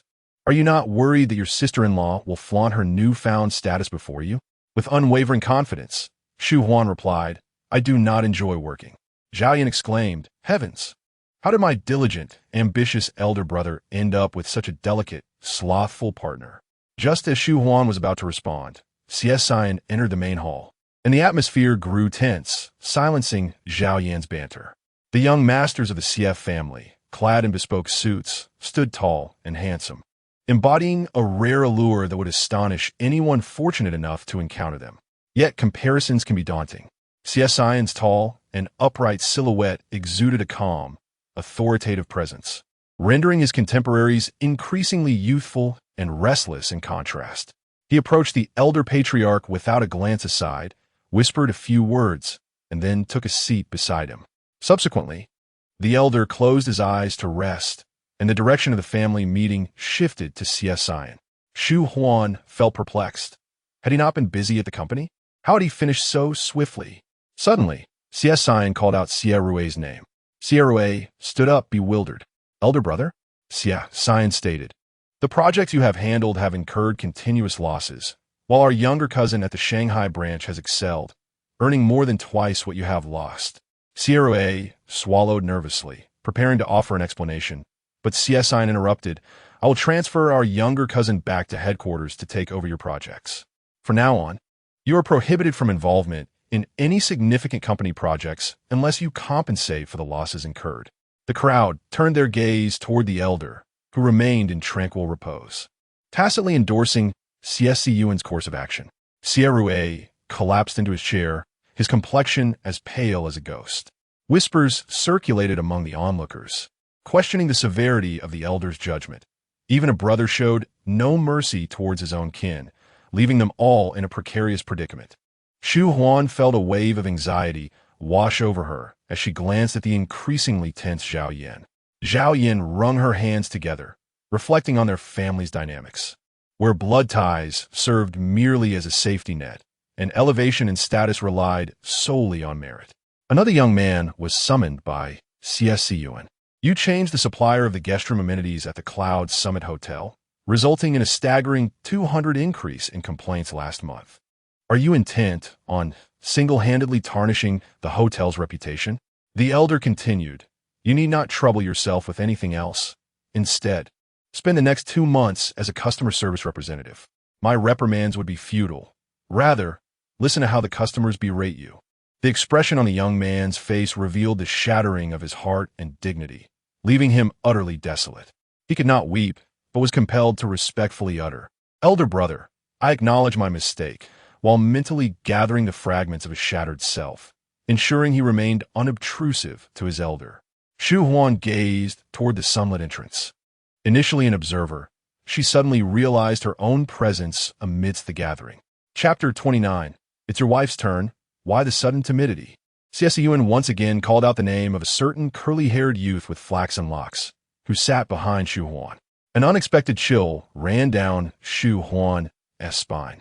The young man's curly hair was likely a result of a recent hairstyle or a genetic trait inherited from his mother. Aside from him, no member of the Xie family bore such curls. When the curly-haired youth stood up, he tugged at the cuffs of his suit, apprehensive that his stern and imposing elder brother might catch sight of the tattoos on his arms. Although it was unlikely that his brother would stoop to such a lack of grace as to force him to remove the tattoos, the terrifying truth remained that he possessed the authority to do so. Today, while Xie Siyan presided over the family meeting in place of their grandfather, the latter had closed his eyes and relinquished control, rendering his elder brother's word law. The cold, unsympathetic judgment of Xie Siyan commenced anew. The esports team you established has incurred losses for 3 consecutive years. My secretary informs me that your team has never reached the finals. You enrolled in the cybersecurity program at Xianjiang University only to take a leave of absence. I believe you would be better suited to attend university and subsequently intern in the artificial intelligence division at headquarters. Had the curly-haired youth's parents been present, they would assuredly have vociferously defended their son, advocating for his practical engagement at headquarters, thereby securing a path to future success. However, the youth, barely 20, was a dreamer with aspirations of poetry and distant horizons, who also cherished the world of esports. Unlike his silent brothers, he mustered the courage to voice a retort to Xie Siyan, albeit in a timid manner. Elder brother, my esports team may be operating at a loss, but it hasn't cost the company any money, and these are merely trivial amounts. Xie Siyan replied coolly, in your industry, 20 is considered advanced in age. A lack of achievements is simply a lack of achievements. You may not have depleted the company's funds, yet the family office did invest a significant sum to support your esports team, and I believe that money is nearly exhausted now. The curly-haired youth fell silent, and Shu Huan, who had been silently cheering him on, likewise ceased her encouragement. There was no one capable of standing against Xie Siyan. She could scarcely bear to look at him, for he seemed to possess an infernal aura, capable of casting one into the depths of despair with mere words. Next, Xie Siyan called upon Zhao Yan's name. Being a female member of the family and a younger sibling, Xie Siyan indicated that he would discuss with Xie Junchan the whereabouts of the 50 million investment fund that Zhao Yan had diverted from the family office. Zhao Yan's forehead glistened with sweat, and her anxious demeanor suggested that there might be complications concerning those funds. Shu Huan sighed. The affairs of the wealthy were fraught with intrigue. Nevertheless, the Xie family had managed to maintain a reputation as a breath of fresh air within the affluent circles of Xianjiang, free from scandalous misdeeds or incarceration. Each member was engaged in meaningful pursuits, and a thriving atmosphere prevailed. When Xie Siyan finally called out Xie Liar's name, she rose, her exceptionally clear eyes locking onto Xie Siyan's. Elder brother, I acknowledge my mistakes. I should not have been so obsessed with idol worship, and I failed 4 subjects in the midterms. Xie Siyan interrupted her, stating, since you recognize your errors, there is no need for further elaboration. Your issues are not severe. Reflect upon them yourself. Xie Liar shrank back into her chair, humbled and pitiful, no longer daring to indulge in her phone. Father and mother often mentioned that Grandpa was even more strict than elder brother in his youth. Should she be grateful that she is not Grandpa's younger sister? Yet, elder brother is already quite fierce in their eyes. One wonders if he will become more benevolent with age. Xie Siyan's deep and clear voice pronounced the name Shu Huan. She immediately stood up, eager to be the most obedient soldier in his hands. Although she intended to take the initiative to admit her mistake, she felt she had done nothing wrong. However, sometimes attitude determines success or failure. Until she heard Xie Liar voluntarily admit her fault, she realized she could not escape the fate of being reprimanded, so she opted to remain silent. Shu Huan's enchanting fox-like eyes briefly met Xie Siyan's gaze before she averted them, glancing at the seemingly sleeping old man and then at the lush, magnificent peonies outside the window. After a prolonged silence from Xie Siyan, her lively gaze returned to him, only to discover that she was the most resolute among them all. Remaining silent before someone in a position of authority was, in itself, a form of provocation.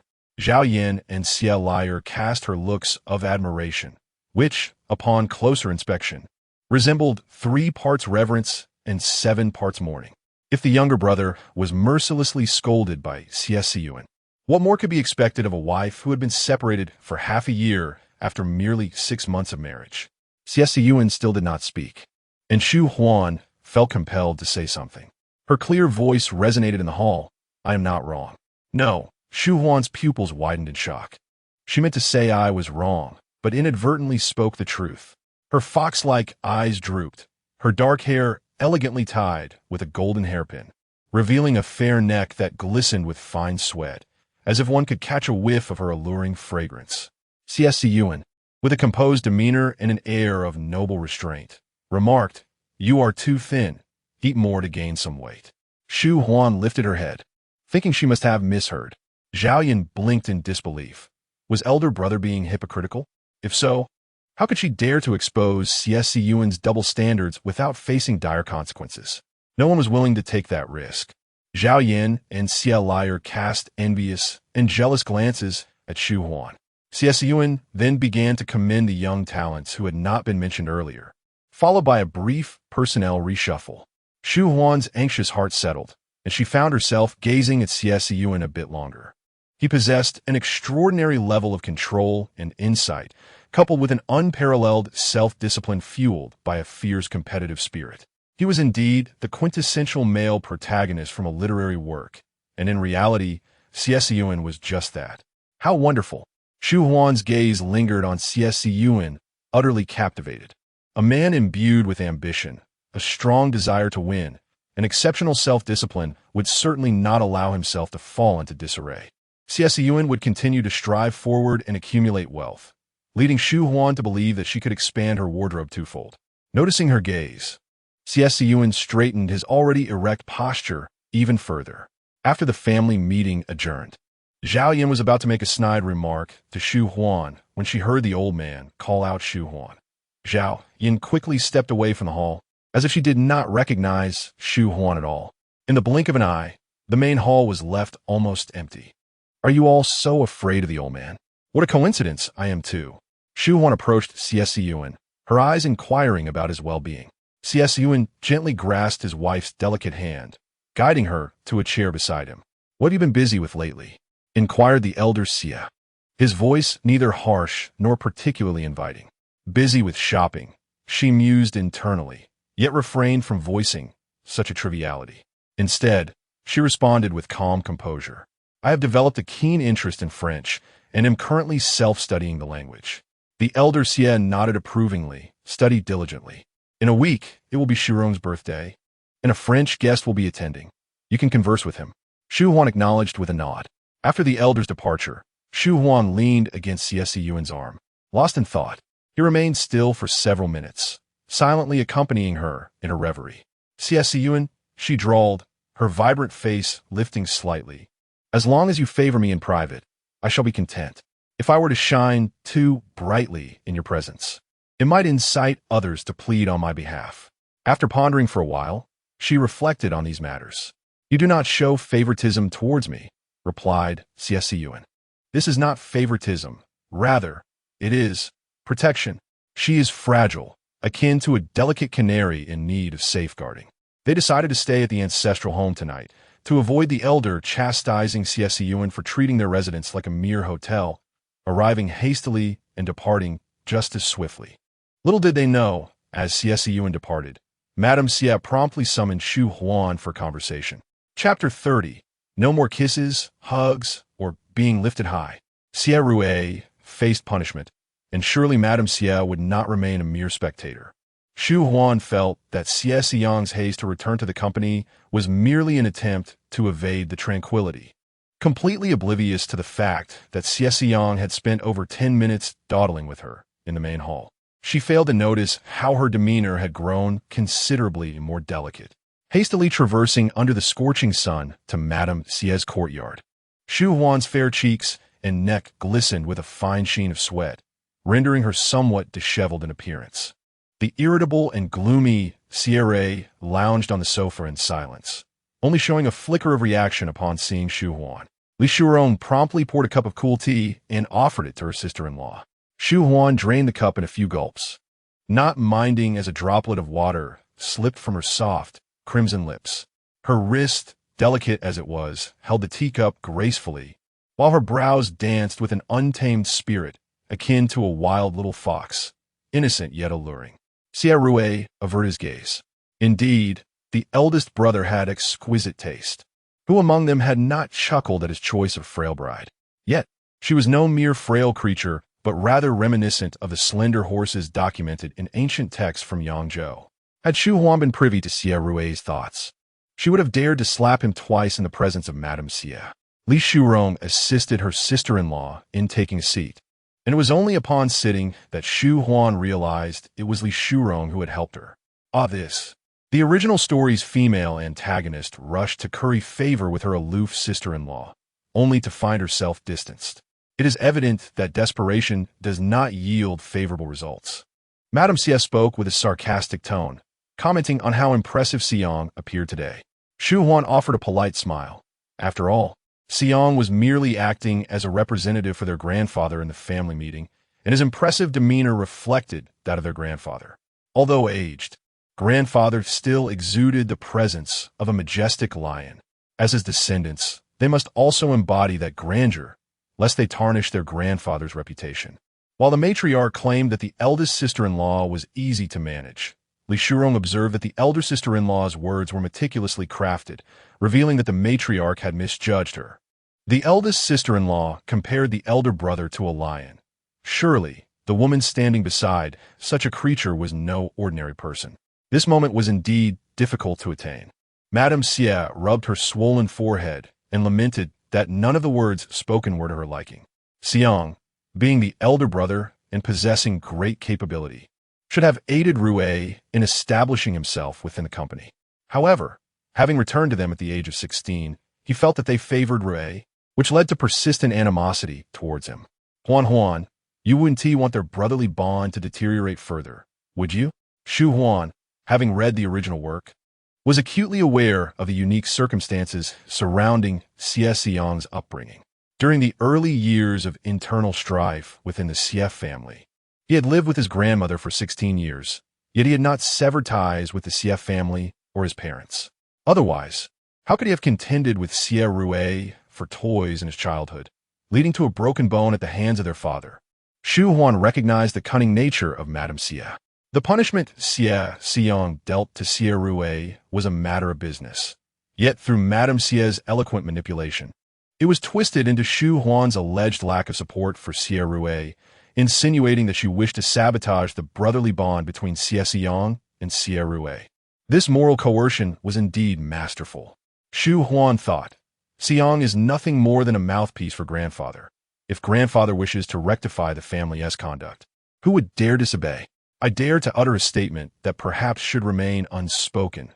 Grandfather, the once mighty lion of our family, has grown old and seeks to assert his authority through thunderous roars, striving to maintain his position of leadership. At this juncture, Siyan intercedes on behalf of his younger brother, leaving grandfather to ponder whether this gesture of fraternal loyalty is a sincere plea or a subtle challenge to his dominion, an uncertainty that hangs in the air. Mrs. Xie, leaning against the sofa and feigning a headache, suddenly straightens her posture, eager to refute but at a loss for words against Shu Huan. The profundity of Shu Huan's remarks is beyond what one might expect from her. Did Siyan perhaps impart some wisdom unto her? Should Shu Huan feel belittled, she could easily enlighten Mrs. Xie, showcasing the exquisite blend of beauty and intellect she possesses. Xie Rue, seated motionless, exhibits only the faintest flicker of his dark gaze, reminiscent of a lifeless corpse. Shu Huan holds a disdain for men like Xie Rue who feign profundity, rather than proactively addressing their issues.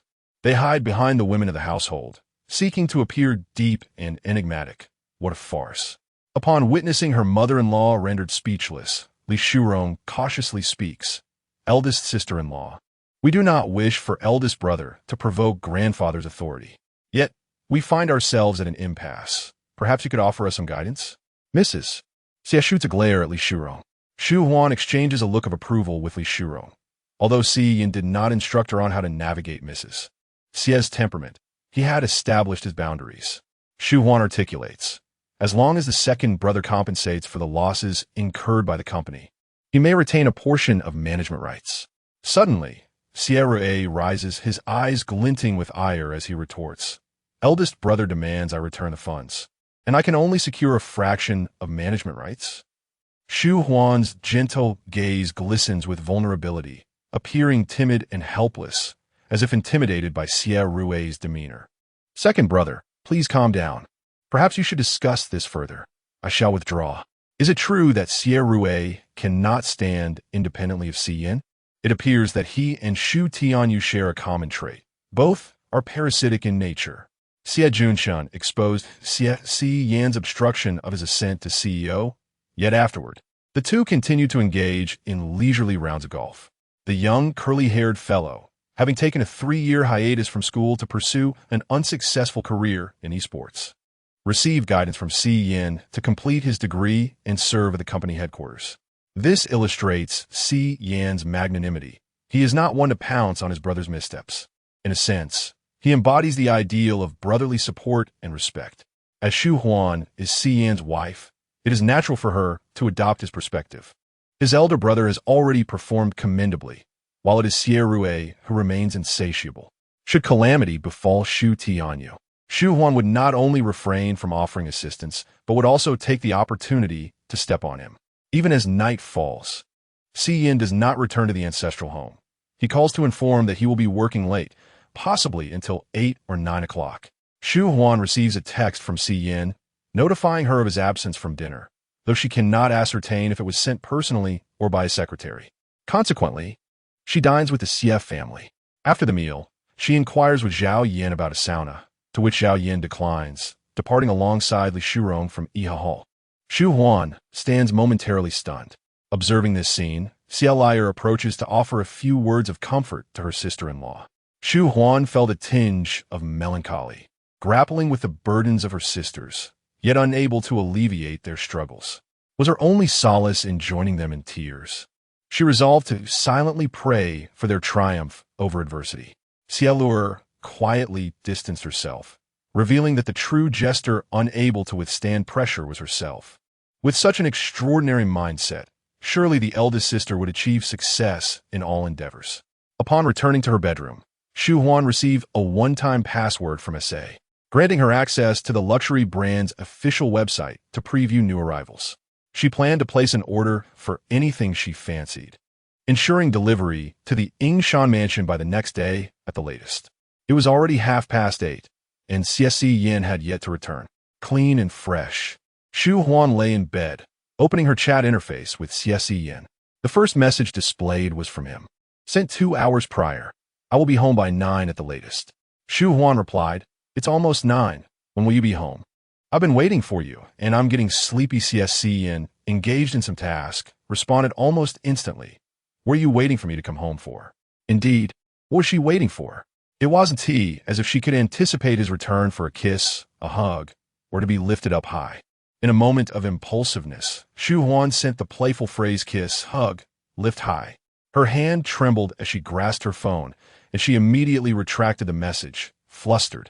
Why was she so prone to slip-ups in front of Xie Siyan today? Surely, he hadn't noticed her whimsical message. A man of his stature could not possibly keep his eyes glued to the chat interface. Just then, a rhythmic knocking echoed through the air. Shu Huan opened the door to find her strikingly handsome husband, with raven hair and captivating dark eyes, standing before her. Her heart danced like a deer at a rave, and instinctively, she attempted to shut the door, only to have Xie Siyan easily hold it open with his arm. No longer interested in kisses, hugs, or being lifted high, he murmured, his voice low and husky. Chapter 31. Mr. Xie's possessiveness toward his wife is unusually strong. Shu Huan's cheeks were flushed, her delicate fingers twisting the silk nightgown. You're already exhausted from working overtime. How can I still ask you for kisses, hugs, or to be lifted high? Her feigned coyness was woefully transparent, and Xie Siyan, lowering his gaze, effortlessly saw through her. Shu Huan's embarrassment stemmed from the realization that she had made a fool of herself. If Xie Siyan dared to laugh, her fists would yearn to kiss his face. Though Xie Siyan was no paragon of virtue, He could not bring himself to passionately kiss his wife at the bedroom door. Thus, he gently pulled Shu Huan inside, closing the bedroom door behind them. He then leaned down, precisely capturing her lips with his own. Her eyes were filled with panic, and Xie Siyan took a moment to calmly appreciate her expression before easily grasping her struggling hands and pressing her against the sofa for a thorough kiss. Raising his head, he caressed her soft, warm, slightly swollen lips with his fingertips. Just then, a tear fell onto the back of his hand, the veins beneath his cool, pale skin intertwined in a chaotic, distorted manner, much like Xie Siyan's demeanor when he was intimate with Shu Huan. During the month, he was preoccupied with a new energy project. Every moment of rest brought thoughts of Shu Huan to his mind, her tear-filled, enchanting eyes, her soft lips that breathed gently, and her faint, pleading cries. Xie Siyan felt he was unwell, prompting him to invite a psychologist to his office to express his thoughts regarding Shu Huan. Upon discovering that Shu Huan was Mr. Xie's wife, the psychologist sighed in relief. He discerned from Mr. Xie's assured and composed tone that the latter was not seeking a treatment plan, but rather a discreet confidant. The psychologist also realized that Mr. Xie's possessiveness towards his wife was extraordinarily intense. Did Mr. Xie understand this? Surely, for he was an exceptionally intelligent man. Xie Siyan kissed the tears cascading down Shu Huan's face. She was crying profusely, her fair visage soaked. Reluctantly, he left the sofa to fetch a towel to dry her tears. Compared to the cold intensity of their previous kiss, his current actions seemed remarkably gentle. You desire kisses, hugs, and to be lifted high. I have indulged you, so please stop crying, all right? It's not good for your eyes, Xie Siyan said. What nonsense was this? A fallen fairy was no match for a clumsy oaf. Woo-woo. Shu Huan curled up on the sofa, already traumatized by the words kisses, hugs, and to be lifted high, trembling and weeping at the mere mention. Kissing Xie Siyan was a terrifying affair. If he became entranced, she could awaken his reason through tears and strikes. Yet, the entirety of Xie Siyan's kissing process was unervingly calm. Shu Huan saw no trace of infatuation in his eyes and was at a loss as to how to stop him. What a terrifying man. It dawned on Shu Huan that capturing Xie Siyan's heart and nurturing their relationship would require significant sacrifice on her part. It is evident that he does not subscribe to the notion of platonic love, nor is he fond of the idea of soul resonance. Rather, he seeks tangible benefits, which is quite capitalist in nature. Xie Siyan shed his tailored black suit and retreated to the bathroom for a shower. He emerged half an hour later, while Shu Huan remained curled up, embracing her legs, maintaining the posture after their kiss. Strands of disheveled hair clung to her damp cheeks, her swollen lips adhering to a lock of black hair, and faint imprints of fingers lingered on her wrists, presenting an image of someone who had been thoroughly overwhelmed. Xie Siyan's Adam's apple bobbed as he gathered Shu Huan into his arms and returned to bed, covering them with a single blanket. Her cheeks were tinged with a rosy hue, and her lips resembled the crushed juice of a rose, sweet and pitifully alluring, promising delightful nectar with proximity. My dear wife, if you are unwilling to relish our kisses, how did you muster the courage to entice me into consummation? Xie Siyan sometimes found it perplexing to decipher Shu Huan's thoughts. He could see her yearning for closeness, yet she hesitated, fearful of crossing some invisible boundary. Shu Huan felt a wave of frustration cloud her vision. Was that even a kiss? You invaded my mouth unilaterally. And what do you mean by unwilling to enjoy? Who would want to savor your deplorable kissing skills? Xie Siyan. Shu Huan's voice was thick with nasal tones. I did not say, I didn't enjoy it. I merely wished to take the initiative next time. She hoped that her fib would not invoke divine retribution. Having a husband with poor kissing skills was already a misfortune. Xie Siyan wrapped his arm around her waist, and for the first time while she was awake, held her close, gazing at her soft, red lips. I intend to move back to the Ying Mountain residence permanently. From now on, we shall share a single blanket. I shall not concern myself with whom you kissed in the past. That is all bygone. From this point forward, you are to enjoy kissing me. He would eventually uncover the identity of that seductive man who had coaxed Shu Huan into preserving her chastity. The mere thought of his wife's enticing expressions being admired and possessed by other men rendered Xie Siyan incapable of remaining composed. Shu Huan often felt that the endeavor of capturing Xie Siyan was somewhat disadvantageous. Yet there was no turning back now. I forgot to mention, Xie Rui is quite dissatisfied with the limited management authority over the funds. The second sister-in-law is reasonable, but the money is not in her hands. Funds? Xie Siyan's voice remained steady, betraying no hint of disturbance. Yes, that is indeed what he said. You need not worry about this matter. Tomorrow morning, I shall escort you back to the Ying Mountain residence. Shu Huan stretched her limbs, snuggling against Xie Siyan, and quickly drifted into slumber, believing she would struggle with the transition. It seemed Xie Siyan was unaware of Xie Rui's corruption. This would spell trouble for Xie Rui. She felt uneasy under Xie Rui's gaze, akin to the leering stares of men who coveted her. Yet, lacking evidence, she hesitated to report to Xie Siyan, fearing he might perceive her as indiscreet. She could not recall when she had ceased to expect unconditional favoritism from others. She resolved to strive for what she desired on her own accord. Yes, she was weak, yet at times she could exert the strength of a feather to lift a mountain. The following day, Shu Huan was unable to return to the Ying Mountain residence as she had hoped, for Madame Xie, in the presence of the elder, requested her assistance in orchestrating Li Shurong's 25th birthday celebration. The old gentleman did not oppose, so Shu Huan settled into the ancestral home. Upon learning the news, Uncle Rong organized several boxes of clothing, jewelry, and daily necessities to send to the residents. In a moment of conscience, Xie Siyan encouraged her to reach out whenever she faced difficulties. That afternoon, Shu Huan encountered Tang Zhen at the old house. When introducing Tang Zhen, Madame Xie repeatedly referred to her as Siyuan's former fiancée, without hesitation. Tang Zhen offered no rebuttal. Madame Xie smiled broadly, saying, Huan when entertaining guests, you must be more cordial. Zhen is 4 years your senior. You may call her sister. Such notions of sisterhood seemed chaotic to Shu Huan. For every shameless invitation, there existed a counterpart willing to accept, prompting Shu Huan to feel no need for decorum. Miss Tang, having studied abroad, returned to bear the title of Xie Siyan's former fiancée, rendering her time abroad seemingly futile. Li Shurong and Zhao Yan, who accompanied her, regarded her as mad, while Xie Liar believed her sister-in-law's jealousy was intense, seemingly eager to elevate Sister Zhen. Yet, I believe Miss Tang must have excelled in her studies, possessing the capability to navigate life independently. Before Madame Xie could label her with disparaging remarks, Shu Huan, with a cheerful demeanor, switched to a bold mode of expression. Unrestrained and audacious. Were it not for Miss Tang's studies, Siyuan and I would never have had the chance to be together. I must thank my fortunate fate.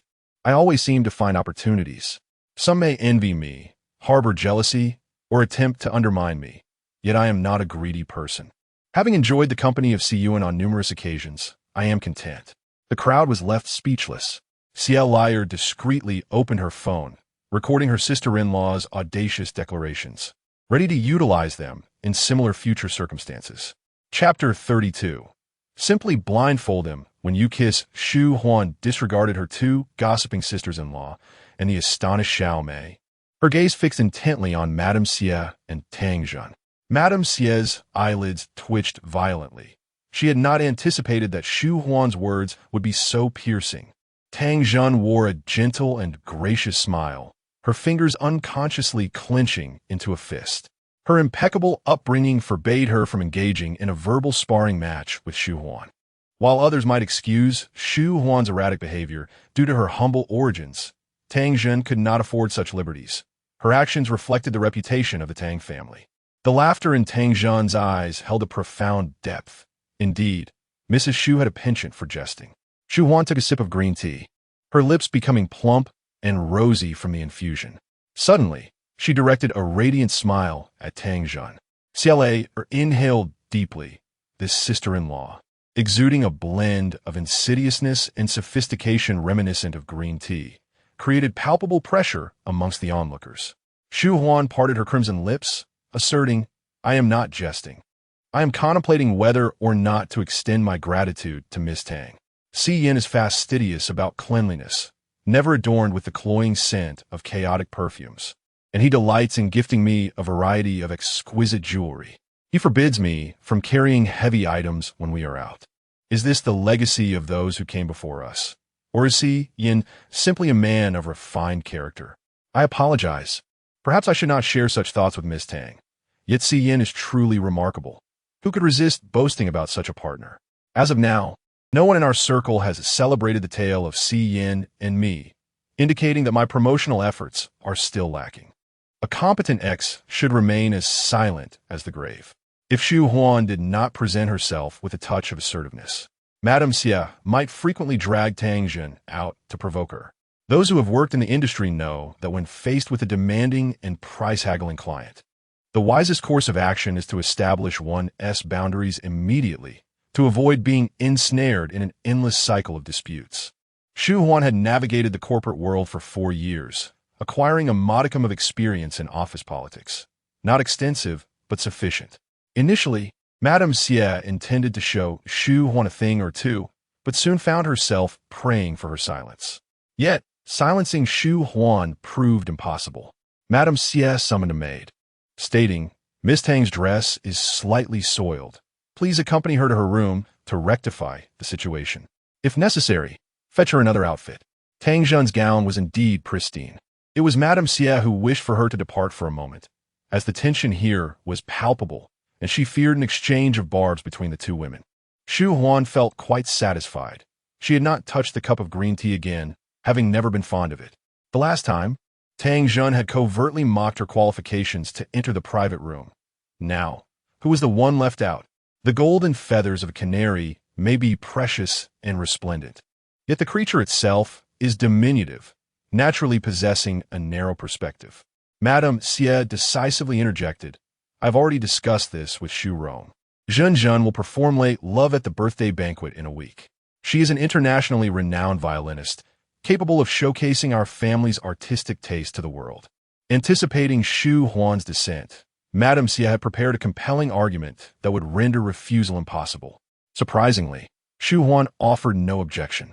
She remarked, "The title late love is quite intriguing, akin to the notion that one's destiny becomes increasingly tenuous. This affection grows more delayed with time. I am aware that this piece is an original composition by Miss Tang, though I have yet to hear it. If it proves melodious, I shall listen to it repeatedly."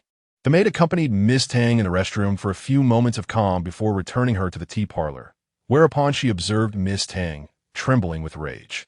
Having worked for the Xie family for many years, the maid was well versed in the intricacies of such social circles. Should Miss Tang succumb to the temptation of a verbal duel with the eldest young mistress, she would forfeit the opportunity to perform late love at the second young mistress's birthday banquet. The survival strategy for many women in affluent families is to endure, and Miss Tang evidently mastered this art. She feigned ignorance of the altercation and resumed her conversation with Mrs. Xie and others upon returning to her seat. Despite her efforts to project an image of sophistication and culture talent, attempting to cast Miss Shu Huan as a crude provincial girl, the atmosphere remained unyielding to her attempts.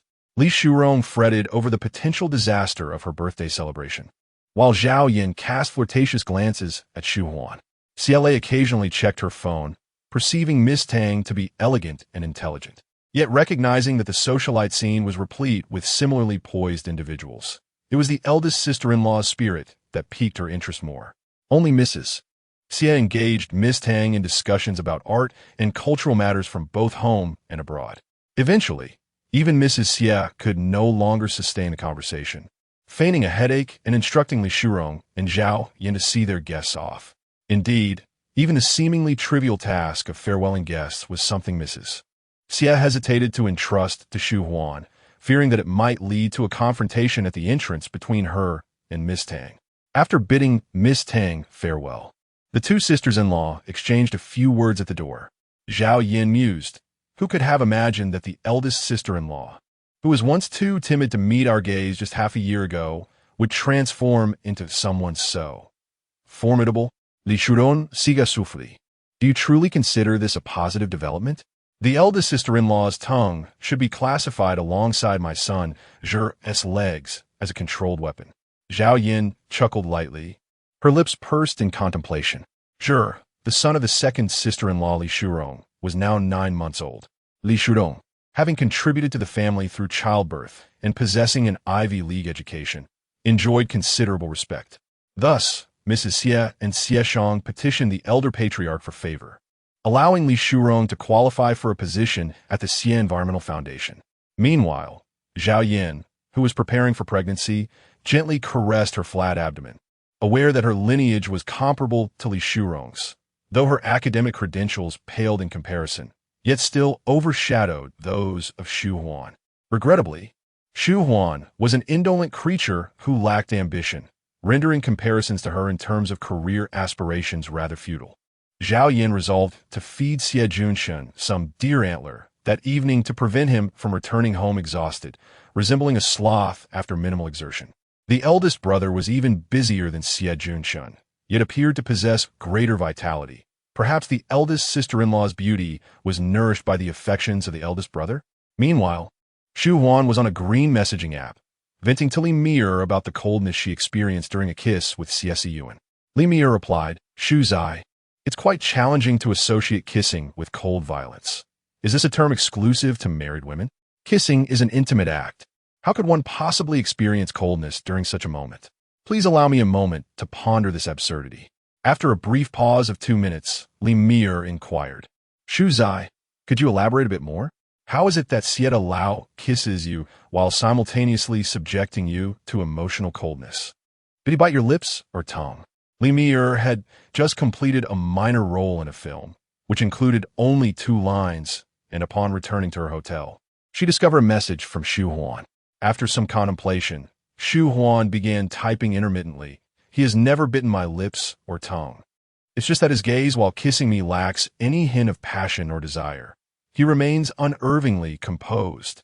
Li Mir discerned the root of the issue.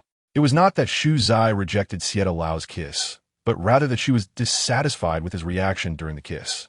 "My dear Shu Zai, with a face kissed by angels, every smile and frown strikes directly in my heart. Does Xie Siyan, the devil, possess no heart? Does he believe he is kissing some ethereal, soft-lipped fairy? The thought of my enchanting Shu Zai being treated so poorly by such a clumsy oaf pains me. Here is an immature suggestion from a caring mother. Why not blindfold him while you kiss?" Such a reasonable notion left Shu Huan momentarily speechless, as she seriously contemplated the feasibility of this idea. Chapter 33. Yearning for discipline from my husband, shivering with delight in the solemn conference room of the Xie Corporation. A tall and imposing man with dark hair entered precisely on time, prompting everyone to rise in deference as Xie Siyan took his seat. When Xie Siyan first joined the Xie Corporation, he began as the head of the supply chain department. At that time, he was humorously dubbed the Sea Emperor, a prince returned from overseas, with many doubting his potential to achieve anything significant within the company. However, to their surprise, Xie Siyan gradually ascended to the position of CEO, possessing both an acute insight into the current market and a strategic vision for entering new markets. His generosity in enhancing employee benefits endeared him to many, fostering a complex mix of admiration and resentment. The resentment stemmed from Xie Siyan's notoriously harsh demeanor when it came to discipline. He was known to reduce even high-ranking executives to tears during reprimands. Numerous employees had witnessed groups of senior management huddled in the break room, weeping or comforting one another through tears with their therapists. Xie Siyan's long, clean fingers rhythmically tapped the table as his cold, piercing gaze swept the room, and his voice, calm yet authoritative, broke the silence. "Can someone tell me why we incurred a loss of 300 million in the European photovoltaic project last quarter? Who approved the budget?" The finance director's heart raced as he immediately glanced at the seemingly oblivious Xie Rue. What scheme was Xie Rue up to? When he had allocated funds to Xie Rue, he had claimed to have spoken with the CEO. Now, faced with the CEO's public inquiry, it was evident that Xie Rue had deceived him. The finance director wished for a quick-acting heart remedy, one he should have taken before the meeting. At that moment, someone knocked on the door. Secretary Wu, holding a phone, entered and swiftly approached the CEO's position. Leaning in, Secretary Wu whispered a few words into Xie Siyan's ear. A few days prior, Xie Siyan had instructed him to keep an eye on jadeite necklaces held by various auction houses and private collectors. Today, a certain auction house unexpectedly revealed a stunning jadeite necklace, likely due to a lackluster financial report for the quarter. In any case, a truly exquisite piece had suddenly appeared. If the starting bid were within 10 million, Secretary Wu could decide independently to make the purchase. However, this necklace, both in quality and design, had a starting price of 30 million. After listening to Secretary Wu's report, Xie Siyan succinctly instructed, acquire it. Secretary Wu, clutching the still-connected phone, hurriedly exited the conference room to inform the bidding assistant on the other end that the CEO had authorized the purchase of the jadeite necklace, disregarding the price.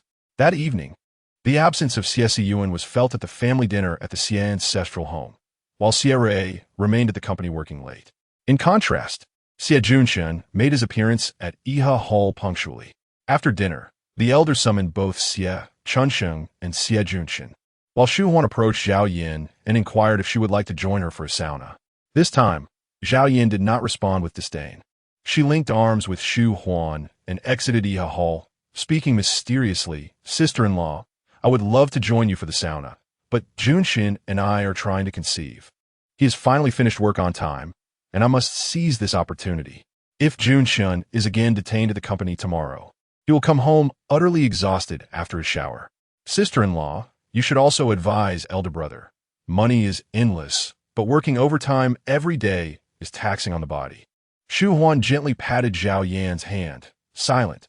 For what audacity did she possess to criticize Xie Siyan's work? Taking advantage of the remaining daylight, Shu Huan ambled through the old residence, indulging in light snacks, before retreating to her bedroom for a bath. Once she emerged refreshed and pristine, she took a towel and made her way to the sauna. In another realm, Shu Huan was accustomed to solitude. Thus, she found no loneliness in her solitary sauna session, merely a sense of tranquility. Unbeknownst to her, Xie Siyan had returned to the old residence and was promptly summoned by Madame Xie. Shu Huan was still somewhat naive, whereas Madame Xie and her sister-in-law Chu Wenxi had engaged in subtle rivalries for many years, well aware of the advantages of preemptively slandering an opponent. With a tone imbued with earnestness, Madame Xie cautioned her eldest son. Tang Zhen is, after all, the eldest daughter of the Tang family. We need not mention our business dealings with them. Your golf skills were taught by her father. Today, when Shu Huan entertained Tang Zhen, her every word was laced with barbed innuendos. She is truly inexperienced, having come from a humble background. If this gets out, others may say our Xie family lacks propriety, and even your grandfather would be displeased. Instead, let us seize the opportunity while Shu Huan helps me prepare for Shurong's birthday banquet. I shall keep her close and teach her the proper etiquette, to prevent her from embarrassing herself at the celebration. Separated by a screen, Li Shurong, cradling a teddy bear to amuse a child, slowly raised her head, her gaze tranquil. When she first married into the Xie family, Madame Xie had seized any opportunity to criticize her lack of decorum. Madame Xie had conspired with Xie Rui to keep her close and re-educate her in the ways of propriety, to which Xie Rui could not reasonably object. Thus, the once enthusiastic Li Shurong, who had looked forward to witnessing the northern lights in Norway every year, had not seen them since. She had not necessarily yearned to see the lights, but rather she had lost her freedom to do so. Soon, her sister-in-law too would lose the freedom to speak her mind, and Li Shurong continued to soothe the child with the teddy bear. Xie Siyan rose, his voice steady and authoritative. "It is my responsibility to guide Shu Huan. Mother need not worry on my behalf. Furthermore, had you not invited Tang Zhen into our home, these disputes would not have arisen." Enraged, Madame Xie hurled a teacup, yet it failed to elicit even a furrow from Xie Siyan. At most, a splash of tea stained the hem of his trousers. The teddy bear slipped from Li Shurong's grasp and fell to the floor. As Xie Siyan prepared to leave, he noticed the scene and picked up the teddy bear, placing it gently on Jair, saying, "Mother's upset with me. This has nothing to do with you." Li Shurong stood there, momentarily dazed, forgetting to express her gratitude as she watched Xie Siyan depart. Initially, there were two eligible bachelors in the Xie family, Xie Siyan and Xie Rui. When Madame Xie visited, she only praised Xie Rui, leading the Li family to choose him for their daughter. Upon learning that Shu Huan was in the sauna, Xie Siyan, feeling the pangs of hunger, realized he should have dined before seeking her. After a fleeting hesitation, he clenched the gift box tightly and strode toward the sauna.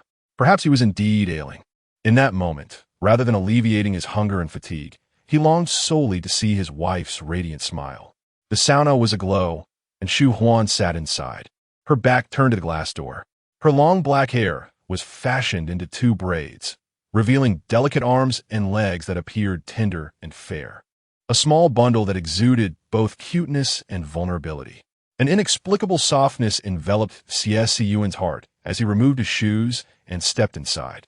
Upon hearing the commotion, Shu Huan turned to see a tall, dark-haired, and strikingly handsome man. "What brings you here, Xie Siyan?" Before she could rise, he sat cross-legged behind her, his broad, firm back completely shielding her from view. "I returned home, only to be summoned by my mother, who expressed a desire to keep you close and teach you the ways of propriety," he murmured in a husky voice, resonating in her ear. Alarm bells rang in Shu Huan's mind. If she fell into Madame Xie's hands, would her life as a little sparrow still be intact? The fair and beautiful wife turned abruptly, unexpectedly nestling into Xie Siyan's embrace, her weighty little form pressing against his thigh, eliciting a frown from him, not from discomfort, but from the exquisite sensation. Shu Huan, like a little enchantress, seemed to cling to him without reservation, devoid of any decorum befitting a wife. If she were to be any more audacious, she would be indistinguishable from those alluring beauties outside who emptied men as pockets. She nuzzled against the collar of his shirt, her porcelain cheek brushing against his collarbone, her sweet, soft voice declaring her desire to be guided by her husband. A tone so beguiling it sent shivers down Xie Siyan's spine. Chapter 34. Overwhelmed by a kiss from Xie Siyan, tears streamed down her face. Had he been secretly practicing? What peculiar antics was he up to now? Xie Siyan's voice was husky, his lowered gaze calm and composed, reminiscent of a vigilant judge in a world on the brink of oblivion, impervious to any attempts at manipulation. "There is nothing peculiar about it," Shu Huan remarked. "Your voice is truly melodious. Each word, each phrase is etched in my heart. It wouldn't be inappropriate for you to teach me the ways. As the ancients said, one teaches the child in the hall and the wife by the pillow. I can hardly lean over to my mother-in-law's pillow for wisdom, can I?" As the temperature in the sauna rose, Shu Huan nestled her fair feet and legs into Xie Siyan's embrace. He effortlessly caught sight of her loosened neckline, her exquisite collarbone, and the soft, alluring curves of her form. She was quite the silver-tongued one. It was no wonder his mother was so infuriated. "I am not silver-tongued. I am merely speaking the truth. There are some lessons only you can impart. My mother-in-law cannot teach me. Perhaps she could, but that would depend on whether my father-in-law has conveyed such wisdom to her. Do not jest with the elders, your manners. Indeed, you have yet to master them." Xie Siyan slightly lifted his head, his jawline sharp and defined, his hands, veins prominently visible, encircling her slender waist while maintaining a subtle distance. The heat of his hands occasionally brushed against the fabric of her clothing. Xie Siyan swallowed hard, astonished by the audacity of his wife. Even her clothing seemed a tool of seduction. "That is because you have not taught me. I am quite clever. I grasp things quickly, and there is no need for you to repeat yourself." Shu Huan was perplexed by Xie Siyan's intentions. If he were resolute in handing her over to his mother for discipline, she would pack her bags and leave that very night. Otherwise, she would be unable to resist a confrontation with her mother-in-law. Xie Siyan's mind had drifted far from their conversation, oblivious to the fact that his wife had mentally severed their bond. Money is important, yet the body holds greater significance. Absently, Shu Huan curled her toes. Her smooth, white toes inadvertently caught a small piece of fabric from his trousers, only to release it with nonchalance. While teasingly manipulating the fabric of Xie Siyan's dark trousers with her toes, she disrupted his steady breathing, a peculiar smile lurking within his dark eyes, tinged with an unhealthy allure. Just as Shu Huan intended to rise and depart, Xie Siyan's large hand gripped her waist tightly, the heat of his palm palpable through her clothing. "You." Shu Huan's waist was not as sensitive as her thighs, but it was not a place to be carelessly touched, prompting her to arch her back slightly.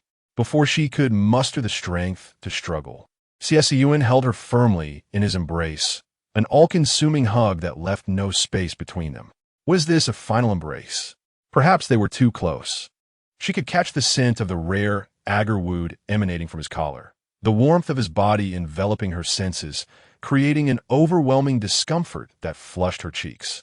Xie Siyan sensed her inhaling his scent, and the taut muscles beneath his tailored suit swelled with an unfamiliar yet intoxicating pleasure, sending electric thrills through his spine. The frustration he had felt when his wife resisted kissing him was now matched by the exhilaration he experienced in this moment. With a radiant smile, Shu Huan's voice was as sweet and gentle as could be. I could comprehend the discomfort of being caught between a wife and a mother. Let me go first. We shall discuss this matter tomorrow. Discuss what? She intended to pack her belongings overnight, and Xie Siyan was on the verge of losing his extraordinary fairy-like wife. Xie Siyan's exceptional prowess stemmed from his ability to multitask, yet he found himself unable to discern Shu Huan's words, his gaze fixated intently on her lips. After a prolonged steam session, Shu Huan glistened with perspiration, her fair complexion appearing even more radiant, accentuating her luscious crimson lips, alluring and tempting. The moment Xie Siyan lowered his head, Shu Huan swiftly covered his mouth, akin to placing a vulnerable muzzle on a dominant and desire-driven alpha. I don't expect you to be utterly captivated by me, but at least when we kiss, your eyes should reflect a hint of infatuation, right? Regardless. As she prepared to depart, Shu Huan's vibrant lips playfully critiqued Xie Siyan's lackluster kissing skills. Forget it. If you wish to kiss me, just close your eyes. Your calm demeanor infuriates me, robbing me of the joy of kissing. Upon hearing those final words, Xie Siyan's furrowed brow relaxed, and he shut his composed, restrained eyes. Shu Huan's gaze lingered on the tie around his neck, which she then unfastened, the dark green fabric encircling his eyes and forming a delicate bow behind his head. With his sight obscured, his other senses heightened. His hands, which encircled Shu Huan's waist, became restless, slowly caressing her waist and crumpling her neatly pressed blouse. Shu Huan sensed his silent urgency, wanting to roll her eyes. Xie Siyan, accustomed to restraint, could easily gauge her feelings. A slight response from him allowed her to perceive his joy or displeasure. Determined to divorce, Shu Huan suddenly lost the desire to kiss. Why would she? Xie Siyan was not truly hers. In the original narrative, he had shielded the female protagonist from the challenges posed by the Xie family.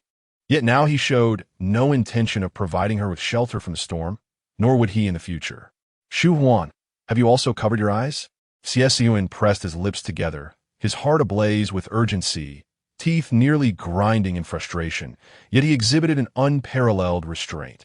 No, the enchanting lady had unknowingly ensnared Xie Siyan for quite some time, nearly stripping him of his rationality, ultimately delivering a kiss reminiscent of a chick pecking at rice. As Shu Huan leaned in, feeling her rising waist, Xie Siyan bent down, suppressing his impatience, fearful she might miss his lips. Moments later, he stood frozen, as if a jelly-like substance were wreaking havoc upon his face, leaving him dripping with saliva. Xie Siyan did not remove the tie obscuring his vision. Instead, he smiled wryly, gradually releasing Shu Huan's waist, his large hand gently patting her back. His voice husky yet gentle. My dear wife, you've worked hard. Allow me to take over.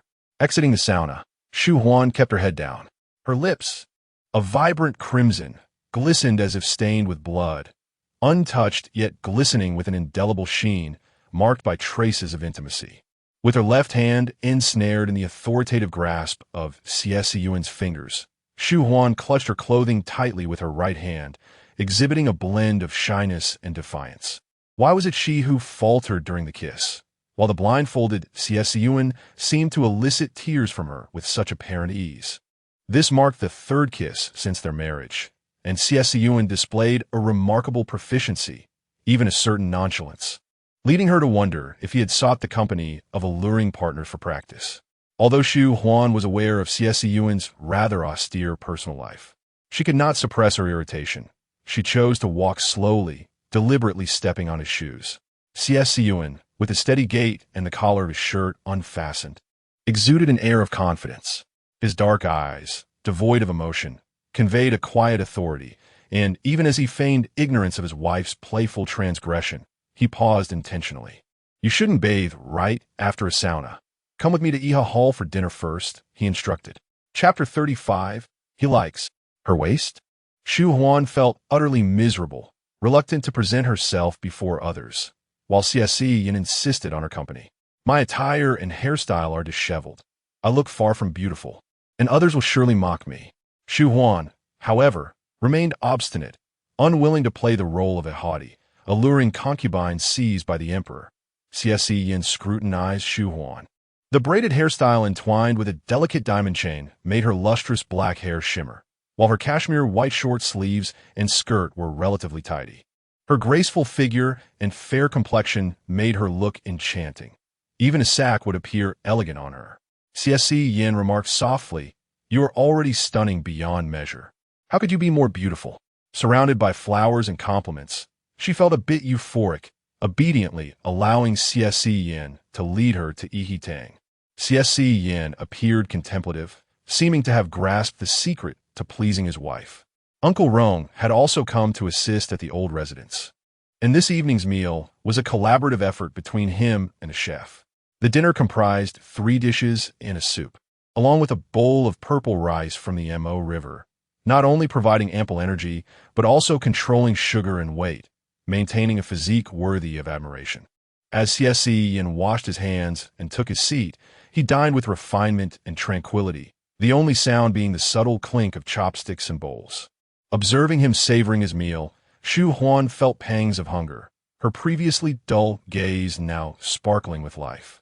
Xie Siyan discreetly glanced at Shu Huan, noting how she resembled a cat poised to snatch food from his bowl. Are you hungry? He inquired. Shu Huan's cheeks flushed, and she mumbled a soft emma. Xie Siyan picked up an unused spoon, selected a succulent piece of fish, and mixed it with a spoonful of purple rice, presenting it to her lips. Though he maintained his composure during their kisses, he showed no reluctance in allowing his wife to partake from his bowl. Shu Huan found him increasingly perplexing. She opened her mouth to accept the spoon, her cheeks puffing out as she chewed, all the while being scrutinized by Xie Siyan's unwavering gaze. His dark eyes revealed no light or emotion. Uninterested in deciphering his thoughts, Shu Huan hastened her chewing, even contemplating a playful retort of hurry up and eat. Xie Siyan likely regretted his generosity, as she too had a history of being magnanimous only to feel remorseful afterwards. Her most recent bout of such contradiction occurred in the sauna, when kissing Xie Siyan. With his eyes covered, he was irresistibly alluring, and the thrill of having the upper hand led her to lose her senses, culminating in him tenderly kissing her to tears.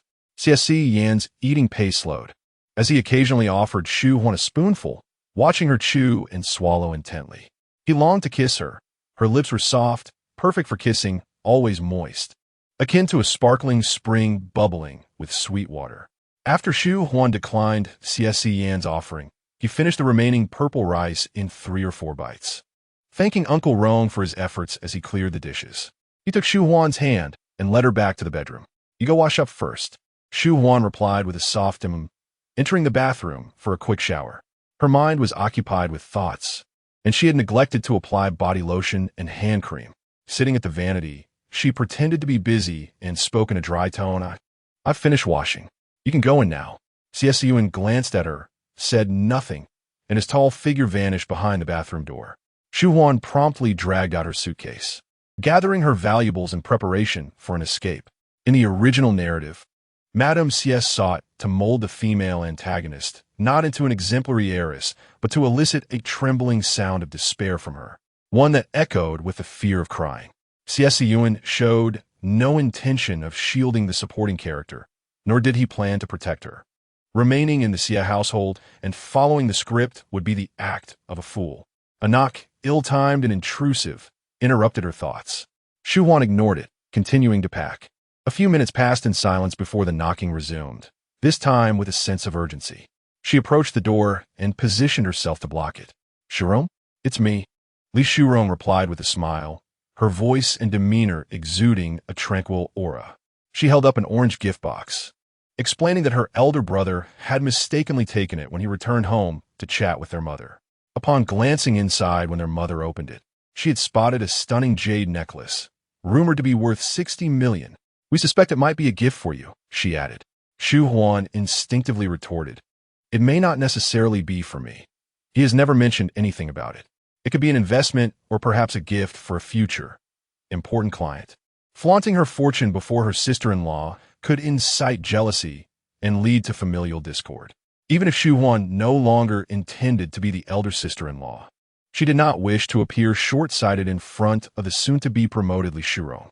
"I will pass it on to Xie Siyan," she said, taking the orange box from Li Shurong's hands without the desire to examine its contents. "I truly envy you, elder sister-in-law," Li Shurong suddenly remarked, her typically composed demeanor giving way to a surprising sentiment before she departed. Shu Huan was left in a state of confusion, unable to grasp what Li Shurong was envious of. Was it her anticipated departure from the family? The role of an elder sister-in-law was fraught with peril. Who would willingly take on such a responsibility? Despite her unfortunate fate of embodying a supporting character in the story, who dictated that she must adhere to the plot, her legs were her own, and she would walk her own path. Closing the bedroom door, Shu Huan carelessly tossed the orange box onto the carpet and hurriedly gathered the clothes strewn across the bed. Suddenly, she sensed something amiss and turned to the left, where a man clad in a black bathrobe sat on a single sofa. Her fingers froze mid-fold. When had Xie Siyan finished a shower? He had taken over half an hour yesterday, yet today he was remarkably swift. Xie Siyan rose leisurely, his shadow looming ominously on the floor as he approached her open suitcase. His voice, gentle yet laced with inquiry, was akin to a devil cloaked in a gentleman's guise. "While I was bathing, you diligently packed your suitcase to wear. It seems you cannot distinguish between coaxing and capriciousness. I believe it is time for you to learn some manners alongside your mother." Xie Siyan is utterly indifferent to the amount of money Shu Huan has spent, the mistakes she has made, or even her transgressions against fundamental principles. To him, these matters are trivial. In contrast, he finds himself perplexed by her actions that seem to provoke his ire, such as her decision to leave at this moment. He appears composed on the surface, yet the turmoil within him remains his secret. Suddenly, Shu Huan bursts into tears, her delicate visage adorned with a faint blush around her eyes, tears cascading down her cheeks, evoking both pity and beauty. In the next moment, she writhes, desperately seeking refuge in Xie Siyan's embrace, pitifully murmuring in his ear, "Darling, please don't send me to Madame Xie for discipline. Could you kiss my lips? They're soft and sweet, yearning for your affection." Hearing his wife's fragile sobs, Xie Siyan's gaze softens, losing some of its previous coldness, yet his anger remains unquenched. He does not embrace her, but his fingers caress her exposed waist, revealing his fondness for her figure. Shu Huan's rosy lips part slightly as she bites a corner of her loose-fitting nightgown, which has allowed her slender waist to show. She has come to terms with her fate as a mere supporting character, realizing that she must engage in many nefarious deeds against the heroine, especially since fostering a bond with Xie Siyan is imperative. At the very least, she must prevent him from siding with the heroine against her. Shu Huan is no match for Xie Siyan. She dares not even attempt to leave home in his presence. Her waist, both slender and soft, captivates him, and he cannot help but linger on it. Just how much does this man cherish her form? As the atmosphere grows intimate, Xie Siyan overhears Shu Huan mention Madame Xie, and it dawns on him that she harbors a deep fear of adhering to her teachings. When his mother made that demand, he had firmly rejected it. Shu Huan rolls her eyes inwardly, thinking how crucial this information is and lamenting why he did not wait until she was gone to share it. She wonders if the jade necklace would be damaged if dropped. Leaning against Xie Siyan, her lips glistening with an irremovable sheen from his kisses, she muses, "Let us just see if it's intact."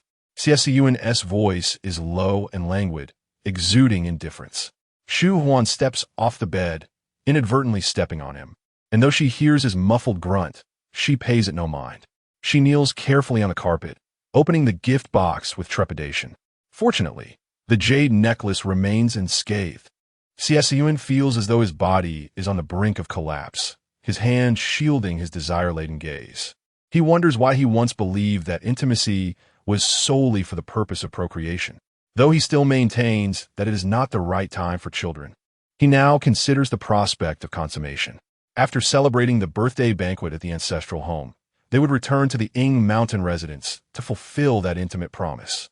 Shu Huan, blissfully unaware of this grim revelation, admires the jade necklace, oblivious to just how much Xie Siyan treasures her physical form. She naively approaches him, inquiring whether the jade necklace is beautiful.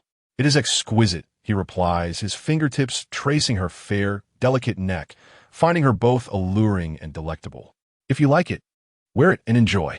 Chapter 36. Who kisses his wife early in the morning on the following morning? Shu Huan awoke rather early, discovering herself pressed against Xie Siyan as if facing the wall. His sleeping posture was calm and composed, yet his fingers were entwined with hers, as if fearing she might escape. Speaking of escape, after Shu Huan had hung her clothes back in the wardrobe the previous night, Xie Siyan had seized the opportunity to summon Uncle Rong and have her suitcase taken away. Shu Huan was no longer drowsy and desired to rise and freshen up. She lifted the covers and gently pried apart Xie Siyan's fingers one by one. Her imprisoned right hand was finally liberated. As she pulled the blanket over him, she caught sight of his strong, sleek forearm muscles, as well as the subtle swell of his abdomen at the hem of his shirt, which was both robust and elegant. Wasn't this an invitation of sorts? Shu Huan extended her mischievous little hands and caressed his abdominal muscles. They appeared firm and solid, yet yielded slightly with pressure, each muscle responding to her touch. Satisfied, she withdrew her hands, content with the delightful sensation of a celestial being indulging in the physique of a high-quality mortal man. She also noticed Xie Siyan's pronounced V-line, reminiscent of gnarled roots extending into his black sleepwear. Such an unappealing sight was slightly off-putting. Slipping into her slippers, she made her way to the bathroom, only to find Xie Siyan entering as she brushed her teeth. Her brushing momentarily halted, her toes curling awkwardly. "When had he awakened?" "Early," he replied, his voice low and husky, greeting her while standing beside her to brush his own teeth. Shu Huan glanced at the mirror. She had never shared a morning routine with Xie Siyan before, and the domestic scene felt unfamiliar. Yet, a nameless joy welled within her. This feeling of companionship was quite pleasant. No wonder marriage is often referred to as a grave, yet people still willingly leap into it. Once Shu Huan had opened her array of skincare products to tend to her face, Xie Siyan took his time shaving. Oddly, she pondered why she had chosen the phrase "taking his time." Xie Siyan leaned against the wash basin with one hand, and as his tall frame inched closer, she felt an overwhelming sense of pressure and danger. "There is something on the corner of your lips," he remarked. Shu Huan was skeptical, having applied several skincare products. Any residue would have long been erased. Xie Siyan's lazy, half-lidded eyes suggested he was merely being a faux gentleman, indifferent to whether she believed him or not. The next moment, he enveloped his fragrant wife in his arms, his large hand firmly cradling the back of her head as he kissed her. As she playfully toyed with his abdominal muscles, this was precisely what he had yearned to do. Unlike previous punitive kisses, Xie Siyan's enthusiasm this time was palpable, alternating between tenderness and fervor, savoring her soft lips with a possessive fervor. He was thoroughly engrossed, while Shu Huan found herself utterly flustered and disheveled. After her sudden wealth from the storyline, she had become rather particular about maintaining elegance in all matters. Being passionately kissed by a man in the bathroom to the point of shedding tears was decidedly undignified. Who could comprehend the plight of a little golden canary, meticulously preening her feathers only to have them disheveled? Shu Huan chastised him, calling him a little dog that bites indiscriminately, and, with a forceful shove, she pushed aside the somewhat gluttonous Xie Siyan, who, unable to muster the strength to resist, was easily displaced. This temperamental and somewhat petty domesticated bird, before exiting the bathroom, fiercely stomped on Xie Siyan's foot, oblivious to the somewhat reckless glimmer in his eyes during their kiss. Shu Huan was preoccupied with her own appearance. Xie Siyan lowered his gaze, his breath slightly erratic. The lingering fragrance on his lips and the heat radiating from his abdomen, coupled with a tingling sensation in his foot, made the man in the mirror resemble one who had indulged in spirits, revealing a seductive and frivolous side. After a brief moment, Xie Siyan left the bathroom, swiftly concealing the rare emotions that had flickered across his face. Uncle Rong had already pressed his suit to perfection.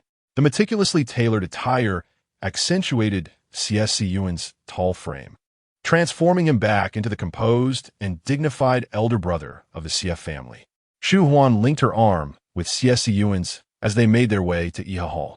A jade necklace was an essential complement to her chi pao, and in her deep green ensemble, Shu Huan's radiant smile was crowned by the dazzling golden light.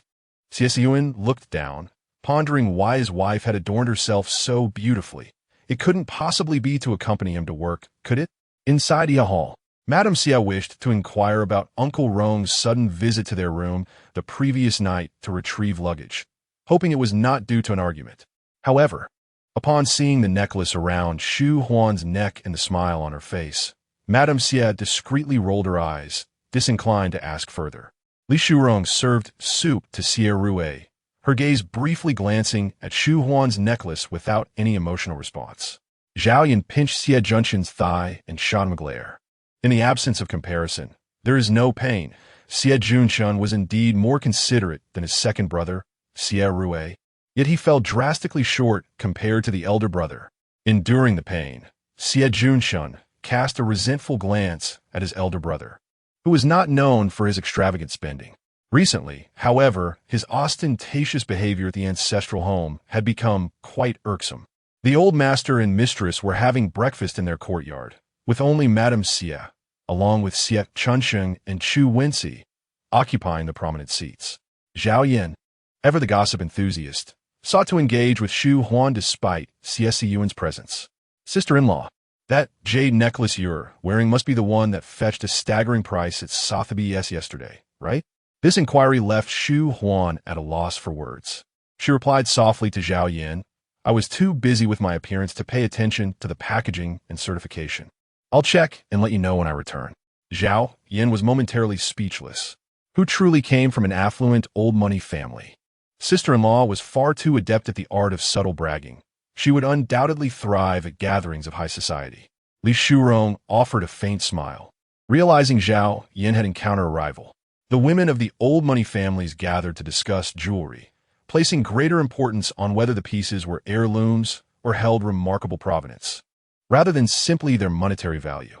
Last month, a newly affluent heiress from Hong Kong had commissioned a brooch worth 10 million from a jewelry brand, only to be derided as a nouveau riche when she wore it to a banquet. Shu Huan did not resort to subtle barbs against Zhao Yan's old money superiority. She was genuinely unaware of the origins of the exquisite jewelry she wore. The price was relayed to her by Li Shurong, with the origin provided by Zhao Yan. While Shu Huan believed that beauty and elegance sufficed, Xie Rue cast a silent glance at Xie Siyan and Shu Huan. His mother consoled him, stating that although Shu Huan surpassed Li Shurong in beauty, her lineage and education were vastly inferior. Shu Huan was merely a woman of modest background, whose social outings would only invite derision from the daughters of affluent families. When Zhao Yan, his third sister-in-law, attended parties, she relished in the spotlight. And Shu Huan did not shy away from competing in the presence of this old money heiress. Why must his elder brother surpass him in every conceivable aspect? Suddenly, Xie Rue rose to his feet. Xie Chunsheng, taken aback, inquired, Xiao Rue, what is the matter? Li Shurong clenched her fingers, hastily intervening. My third sister-in-law and I will be leaving shortly. He has already had his fill and will assist us in checking whether the car is ready. Xie Rue departed from Iha Hall without a word. Mrs. Xie glanced at Li Shurong, but chose not to comment. In a world where maternal lineage held considerable weight, had Li Shurong not given birth to Mrs. Xie would have reproached her, shifting the blame onto her shoulders, while the indiscreet Xie bore no fault whatsoever. Shu Huan observed that Mrs. Xie was silently chastising Li Shurong. Heavens, Mrs. Xie was exactly as she had envisioned a wealthy matriarch to be. She could not alter Li Shurong's circumstances. Anything she said or did would be ill-suited, leaving her as a mere spectator. Suddenly, Zhao Yan felt an uncomfortable sensation in her stomach, her complexion paling. Xie Junshan immediately requested leave from Xie Siyan, driving Zhao Yan to the hospital. Li Shuron azitata. Pondering who would accompany her to the private soiree hosted by the eldest daughter of the Su family. With only 9 attendees in total, the absence of even one person posed a significant issue. Li Shuron cast a pleading glance at Shu Huan. Shu Huan replied with uncertainty. She turned to Xie Siyan, who stated, "You must make your own decision. If you wish to go, then do so.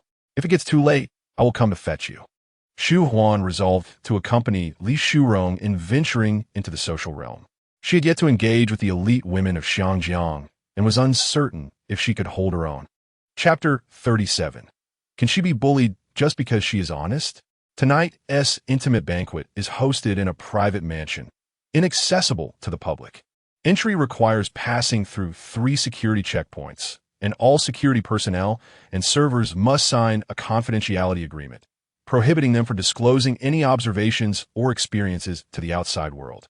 This location is not far from the British Hill Mansion, and although Shu Huan occasionally passes by when traveling afar, she has never witnessed any vehicles entering or exiting this place. It was once the residence of the governor, not available for public sale, and hosting a banquet here serves as a symbol of status and power. As the Bentley comes to a halt, a server respectfully opens the car door and guides them inside. After the butler verifies their identities, he leads them further into the depths of the mansion. Li Shuron whispers, "Sister-in-law, there's no need to be nervous. My 2 friends are also here tonight. They are wearing red and blue dresses. Should anything arise, they will help smooth things over." Shu Huan responds with a soft realizing she had come without changing her outfit and feels somewhat understated. Li Shuron chuckles, "Sister-in-law, maintain your current demeanor. It seems no one would dare to challenge you." Unbeknownst to them, Su Jiu, the organizer of this soiree, stands not far from the entrance, her back against a Ming Dynasty Zeton screen. Upon seeing Li Shuron, she approaches with enthusiasm, taking a couple of steps forward to greet her with a warm handshake. Su Jiu also shakes hands with Shu Huan, accurately pronouncing her name. Noticing the jade necklace around Shu Huan's neck, she reaches out to touch it, exclaiming, "Didn't T. Sotheby's just auction a jade necklace for 60 million yesterday? Could this possibly be it?" Li Shuron watches this exchange with unease. Su Jiu is adept at presenting an appealing facade, yet enjoys assigning nicknames behind the scenes. If sister-in-law were to return home bearing the title of nouveau riche, how would she explain it to her elder brother? Shu Huan lowers her gaze, touching the jade necklace. This was a gift from Xie Siyan.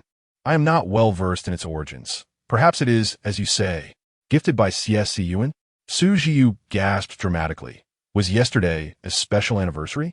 Celebrating 521 days together? Or perhaps the anniversary of your acquaintance? Such lavishness from Mr. Xie for his cherished wife. Shu Huan, with her delicate and beautiful face, ponders for a moment before earnestly replying, "Our union is arranged. There is no particular romantic anniversary. Perhaps he simply thought the jade necklace suited me well when he saw it and decided to purchase it." For the first time, Su Jiu finds herself in a predicament. She had assumed Shu Huan to be an easily manipulated innocent, only to discover her sharp intellect hidden beneath a seemingly honest exterior. Su Jiu wishes to mock Shu Huan's ostentatious behavior, yet all 9 women gathered at the event are married. Aside from birthdays and romantic anniversaries, who else receives such extravagant gifts from their husbands? It appears Xie Siyan's financial resources are substantial, and Shu Huan, as standing within the Xie family, is likely far superior to what they had anticipated. Su Jiu grasped Shu Huan's hand, ceasing her probing words, instead extolling her beauty and grace. Shu Huan relished these compliments. Reciprocating was only proper. As they exchanged praises, 2 more guests arrived, prompting Su Jiu to release Shu Huan's hand and approach the newcomers with a measured pace. Once all were gathered, 9 individuals settled into their designated seats. Shu Huan found herself opposite Li Shuron, with the sole daughter of a jewelry magnate, Qin Shiju, seated beside her. Qin Shiju spoke softly with Shu Huan, yet, as the daughter of a jewelry tycoon, she feigned ignorance of the jade necklace adorning Shu Huan's neck, choosing not to mention it. Su Jiu had endured enough humiliation and was unwilling to experience it again. Shu Huan regarded Qin Shiju as refreshingly candid, engaging her in further conversation. However, as the saying goes, too many words can lead to missteps. Upon learning that Shu Huan's attire was merely casual wear, Qin Shiju glanced at Su Jiu. Were it not for the subpar nature of the evening-esque gathering, the host would struggle to hold her head high in Shu Huan's presence. Su Jiu. As the evening progressed, no one dared to converse casually with Shu Huan, fearing that after tonight, they would never again be able to secretly mock Xie Siyan's wife for being inconsequential. Shu Huan was not merely presentable. She had nearly become overbearing. Yet, she perceived herself as modest and unassuming, oblivious to the fact that she had nearly stripped Su Jiu of her dignity. The evening's centerpiece was Li Shurong, and upon discovering her impending involvement with the family foundation, Su Jiu organized this private dinner to foster a closer relationship and gauge Li Shurong's standing and authority. Shu Huan felt fatigued listening to the affluent women. Every word required careful interpretation. There were no rewards for correct answers, and the consequences of mistakes remained a mystery, though she knew these women would not easily dismiss any blunders. I shall take a moment in the restroom. Rising, Shu Huan stepped outside, inhaling the fresh air, realizing she felt more at home there. Her decision to retreat to the Yingshan mansion for 6 months of recovery post-marriage was indeed wise. Otherwise, her pallid and gaunt appearance could have led to rumors circulating in society about Xie Siyan's wife foraging for bananas in the wild. Upon returning to her seat, she noticed the peculiar gazes directed at her, filled with pity and perhaps mockery. Li Shurong furoet herberoth. Tapping her phone to signal Shu Huan to take a look. Shu Huan opened her phone to find a photo and message from Li Shurong. Image, sister-in-law, after you left. Everyone's phones chimed, with Su Jiu's ringing first. The picture was sent by her. Shu Huan opened the image, which depicted a gathering of people. But the faces of Xie Siyan and Tang Jun were the most discernible. Xie Siyan held a bouquet, seemingly about to present it to Tang Jun. In the original narrative, the antagonist merely disrupted the relationship between Xie Siyan and the protagonist, resulting in her expulsion.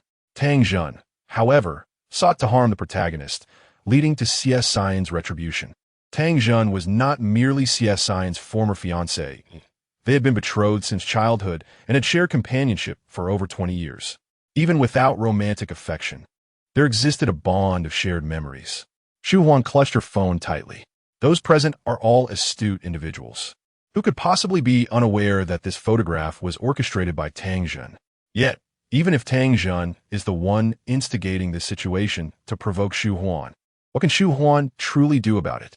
Xie Siyan, a man of remarkable composure and devoid of emotional impulses, would not easily act against Tang Jun. Li Shurong harbors concerns for her sister-in-law's mental state, as nearly half of the women present have undergone similar experiences. As long as one can endure and manage a smile, the situation shall surely pass. Shu Huan remarked, in a public setting, Siyuan merely holds a bouquet of flowers in front of old friends. He did not specify to whom they were intended. Su Jiu sighed, my dear, the bouquet in Xie Shang's hands is undoubtedly meant for Tang Jun. A friend just sent me a photo of Xie Shang seated in the audience, listening to Tang Jun perform late love. Shu Huan found herself at a loss for words. Her mind was in a whirl. Although she felt anger, a sense of calm enveloped her. It was not the rekindling of old flames between Xie Siyan and Tang Jun that irked her, but rather the timing of such a revival, which caused her public embarrassment.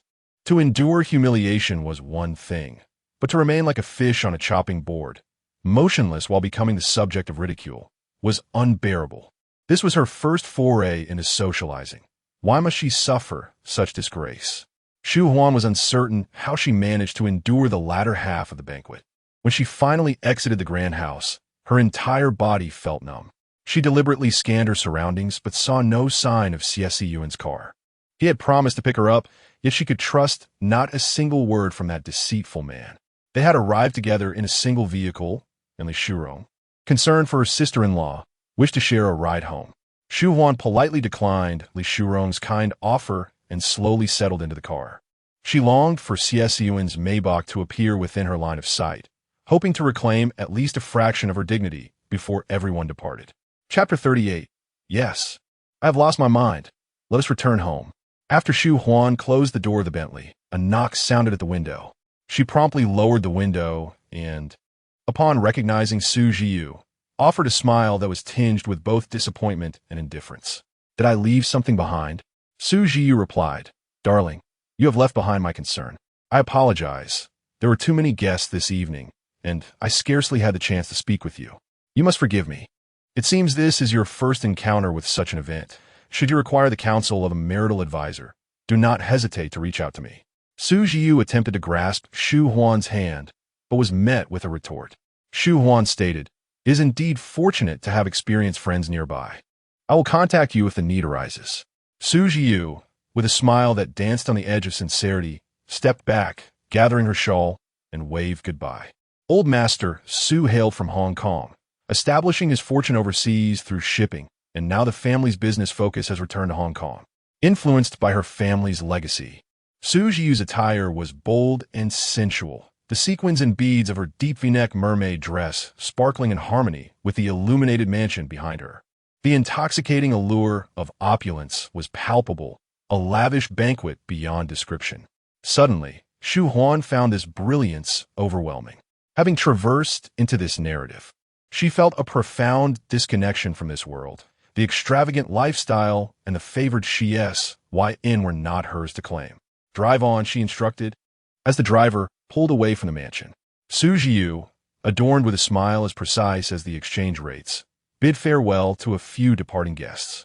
Just as she intended to return to the mansion to tidy up, blinding headlights illuminated the scene behind her. Who was so inconsiderate as to use such glaring high beams? Her eyes were nearly blinded. After a few seconds, Su Jiu opened her eyes to discern the identity of the visitor. To her astonishment, it was none other than Xie Siyan's vehicle. Unlike her earlier poised demeanor while attending to guests, Su Jiu hurried to the side of the Maybach, her smile radiating eagerness. "What brings you here, Mr. Shi? Had I known of your esteemed presence, I would have extended the banquet until 10:30. Rest assured, regardless of your attendance, I shall always reserve a place for you." Standing beside the car, Xie Siyan was clad in a formal black suit, exuding an air of elegance and value. He surveyed the surroundings, his deep voice measured and calm. "Enjoy yourselves. There is no need to accommodate me. Has the banquet concluded? I am here to collect Shu Huan." Though Su Jiu's smile remained intact, a pang of unease gripped her heart. No wonder she perceived Shu Huan's hair and skin to be extraordinarily delicate, more precious than the jade necklace. It turned out that Shu Huan was indeed the cherished jewel of Mr. Shi. "Your sister has already departed. You are merely a few minutes late. If you hurry, you could still catch a glimpse of her taillights, but what?" Xie Siyan paused in the act of opening the car door, his clear, restrained gaze brushing over her. Su Jiu felt a bead of sweat form in her palm as she quietly remarked, "The photograph of you delivering flowers to Miss Tang has circulated widely.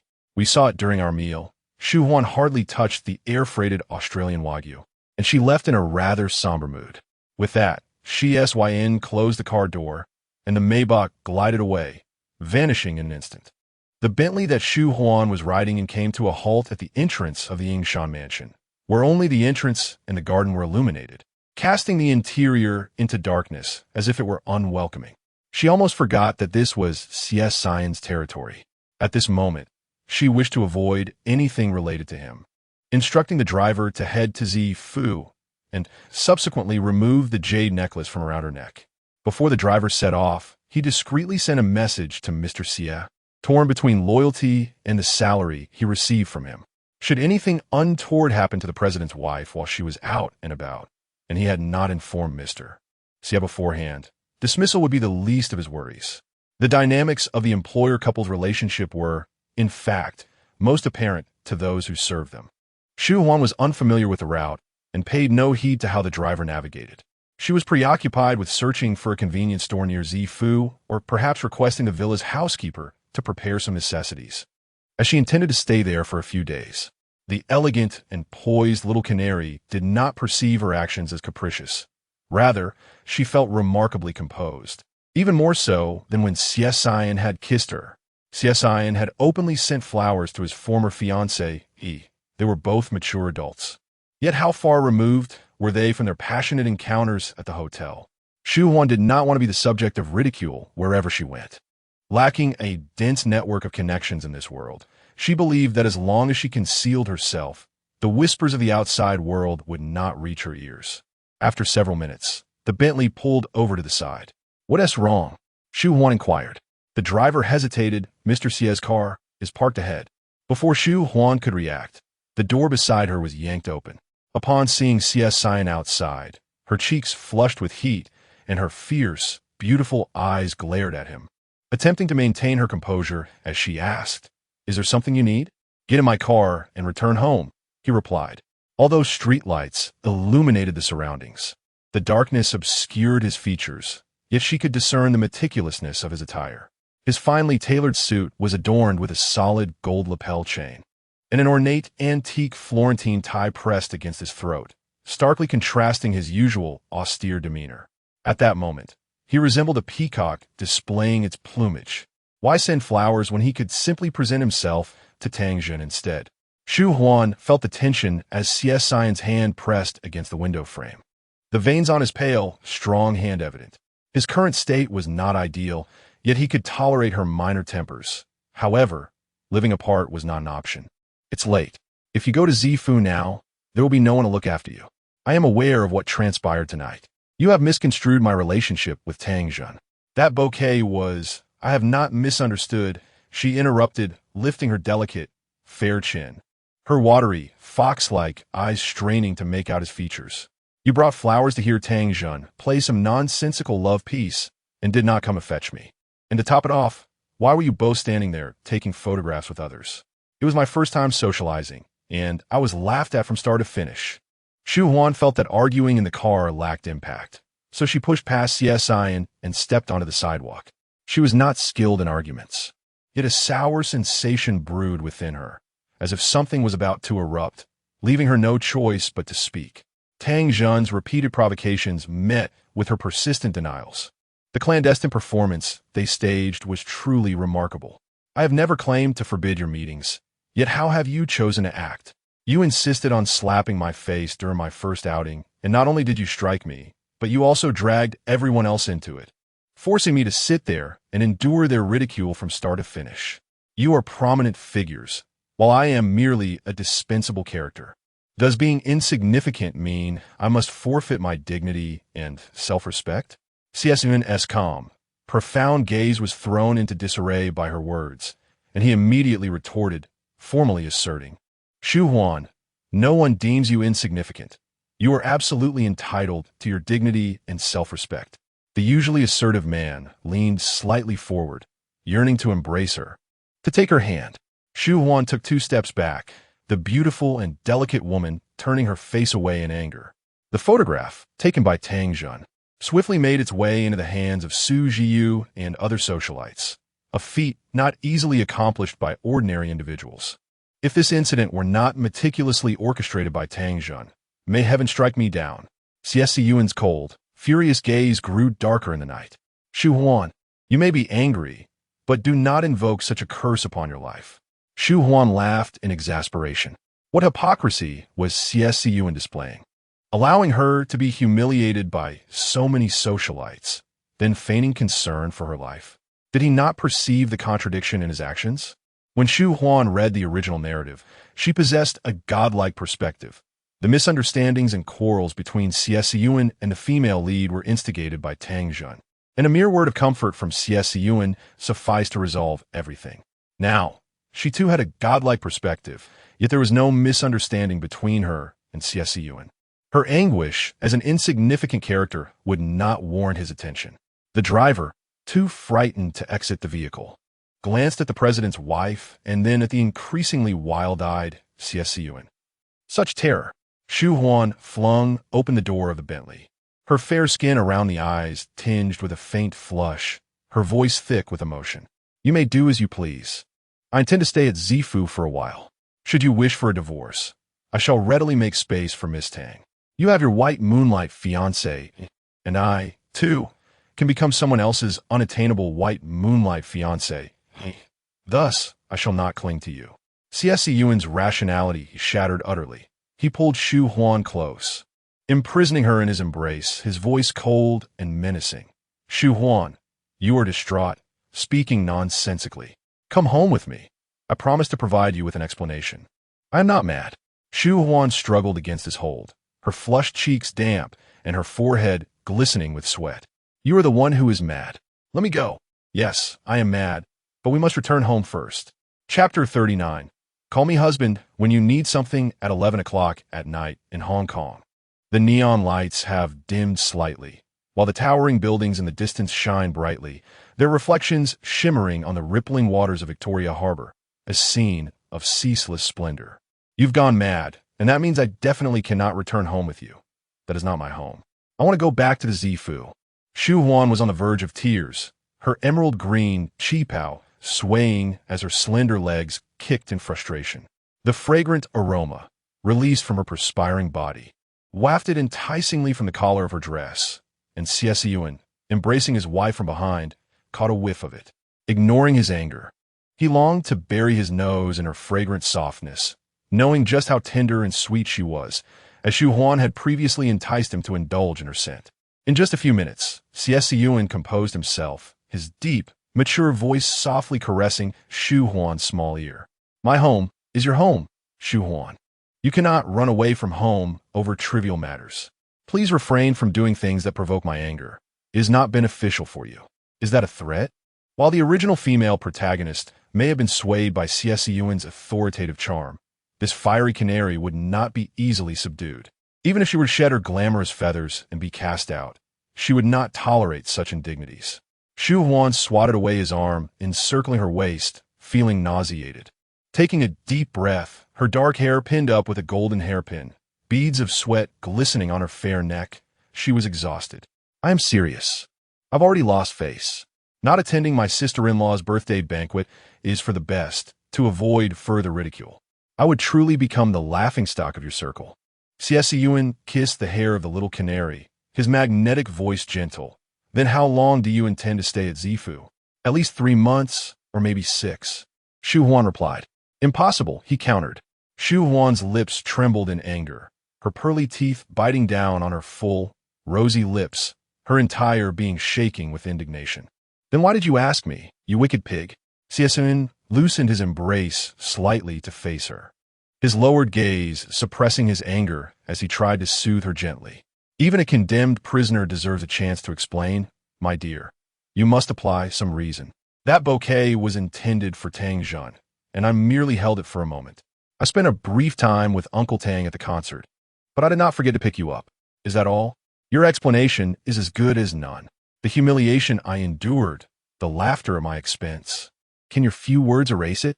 Shu Huan was not easily appeased. She recognized her own difficulty in being calmed. After all, she was the villainess. And if she were reasonable, what place would the heroine hold? Sniffling, she said, you are all in the right, and you expect me to brush it off with a smile? I will not. I will reside in Zifu. It is my house, and I shall stay as long as I wish. I will learn from this experience and seek a man who has never been in a romantic relationship. One who will prioritize me above all, who will not flirt ambiguously with other women. I have never suffered the pains of love before, and I have no intention of enduring it in the future. Xie Siyan, you are indeed a remarkable individual, yet we are simply not meant to be. Your friend resides in Zifu, indicating that there are many exceptional single men there. Who knows, I might remarry before you do. Suddenly, Xie Siyan scooped up Shu Huan and thrust her into the Maybach, his harsh voice almost biting into her ear as he declared, You must be dreaming. How dare she utter such words? Time and again, she provoked his limits, forcing Xie Siyan to abandon his usual composure and calmness. It had been a long time since he felt such rage burning within him. What was she, a fairy? A canary? No, she was a siren. Sooner or later, this enchantress would be the death of him. Shu Huan. Xie Siyan grasped his wife's chin, his dark eyes barely managing to gather a semblance of rationality. If you dare to reside in Zifu and flirt with other men, do you believe I could reclaim the villa with a mere phone call? Such trivial matters do not necessitate my personal presence. The stubbornness in Shu Huan's eyes shattered as tears streamed down her cheeks, her jaw clenched tight. Her delicate features puffed slightly from the intensity of her anger, leaving her utterly speechless. Tears cascaded down, a picture of misplaced grievance. despite their earlier fierce exchange. She had not shed a tear, but upon hearing that she might lose their home, all pride and pretense vanished. Her slender arms wrapped tightly around Xie Siyan's neck, her soft form pressing against him, embodying a charming yet capricious spirit, adept at winning hearts. In this world, Shu Huan felt utterly alone. Neither her husband nor her closest friend was of her own flesh and blood. If she were to lose her only refuge, how many years would she toil in a place like Xianjiang, where the average housing price exceeds tens of thousands, before she could afford even a modest dwelling? Xie Siyan's thin lips pressed into a straight line, and in his silence, his arm encircled Shu Huan's delicate waist like a navigational guide. "Why have you suddenly ceased your commotion?" he inquired, his cool, slender fingers pressing gently at her waist. "Has the little rabbit's spring mechanism broken, rendering it unable to stir?" "Why I cannot stir, I do not know, dear husband. Would you kindly check if I am indeed broken?"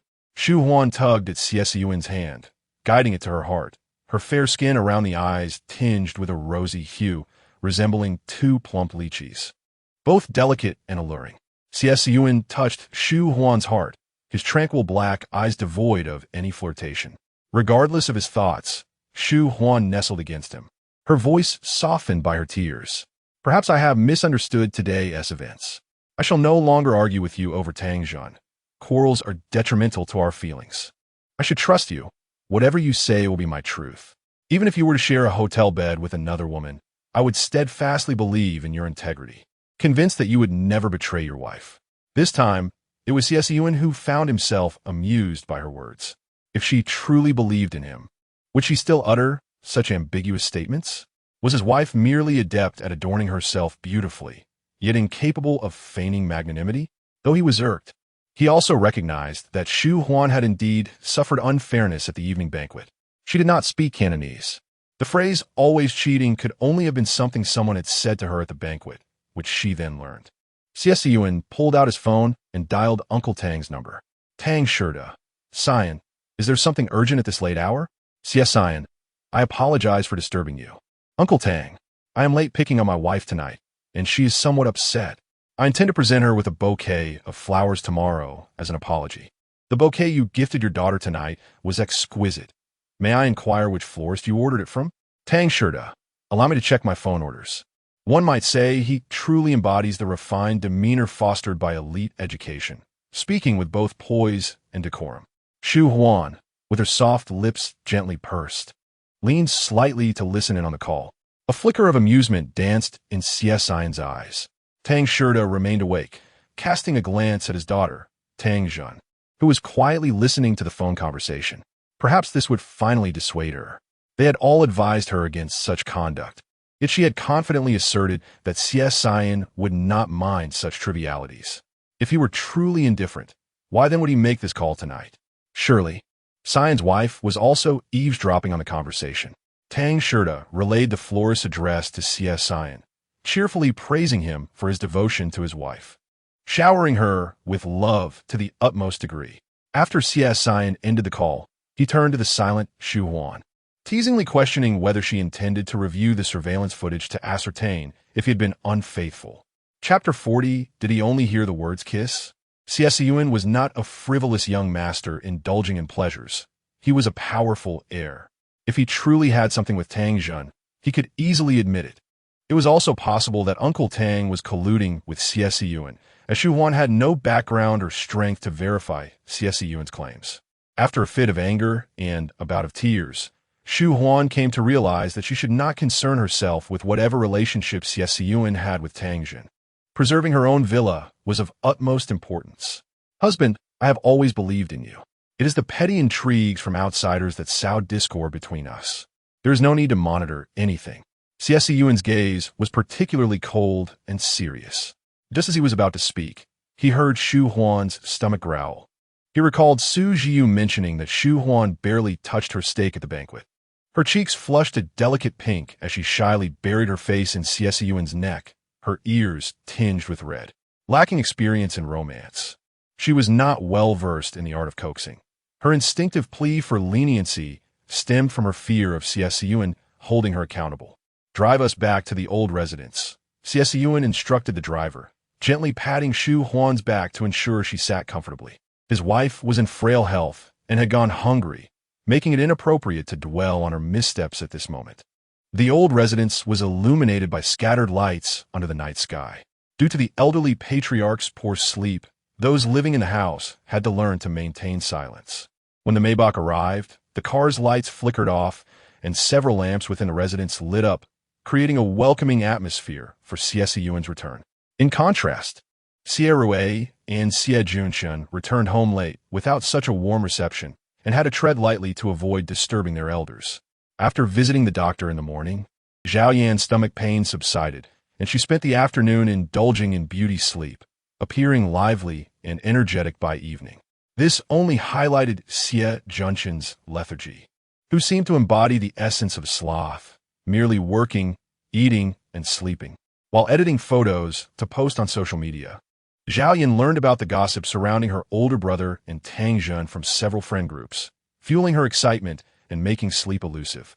Her brother, a standout figure and the next heir of the Xie family, often gifted his sister-in-law with expensive jewelry, and if their relationship was harmonious, it would incite envy. Now, with her brother and Tang Zhen still entangled, while her brother and sister-in-law merely appeared affectionate, Zhao Yan felt a sense of balance. Zhao Yan had no desire for her sister-in-law to suffer.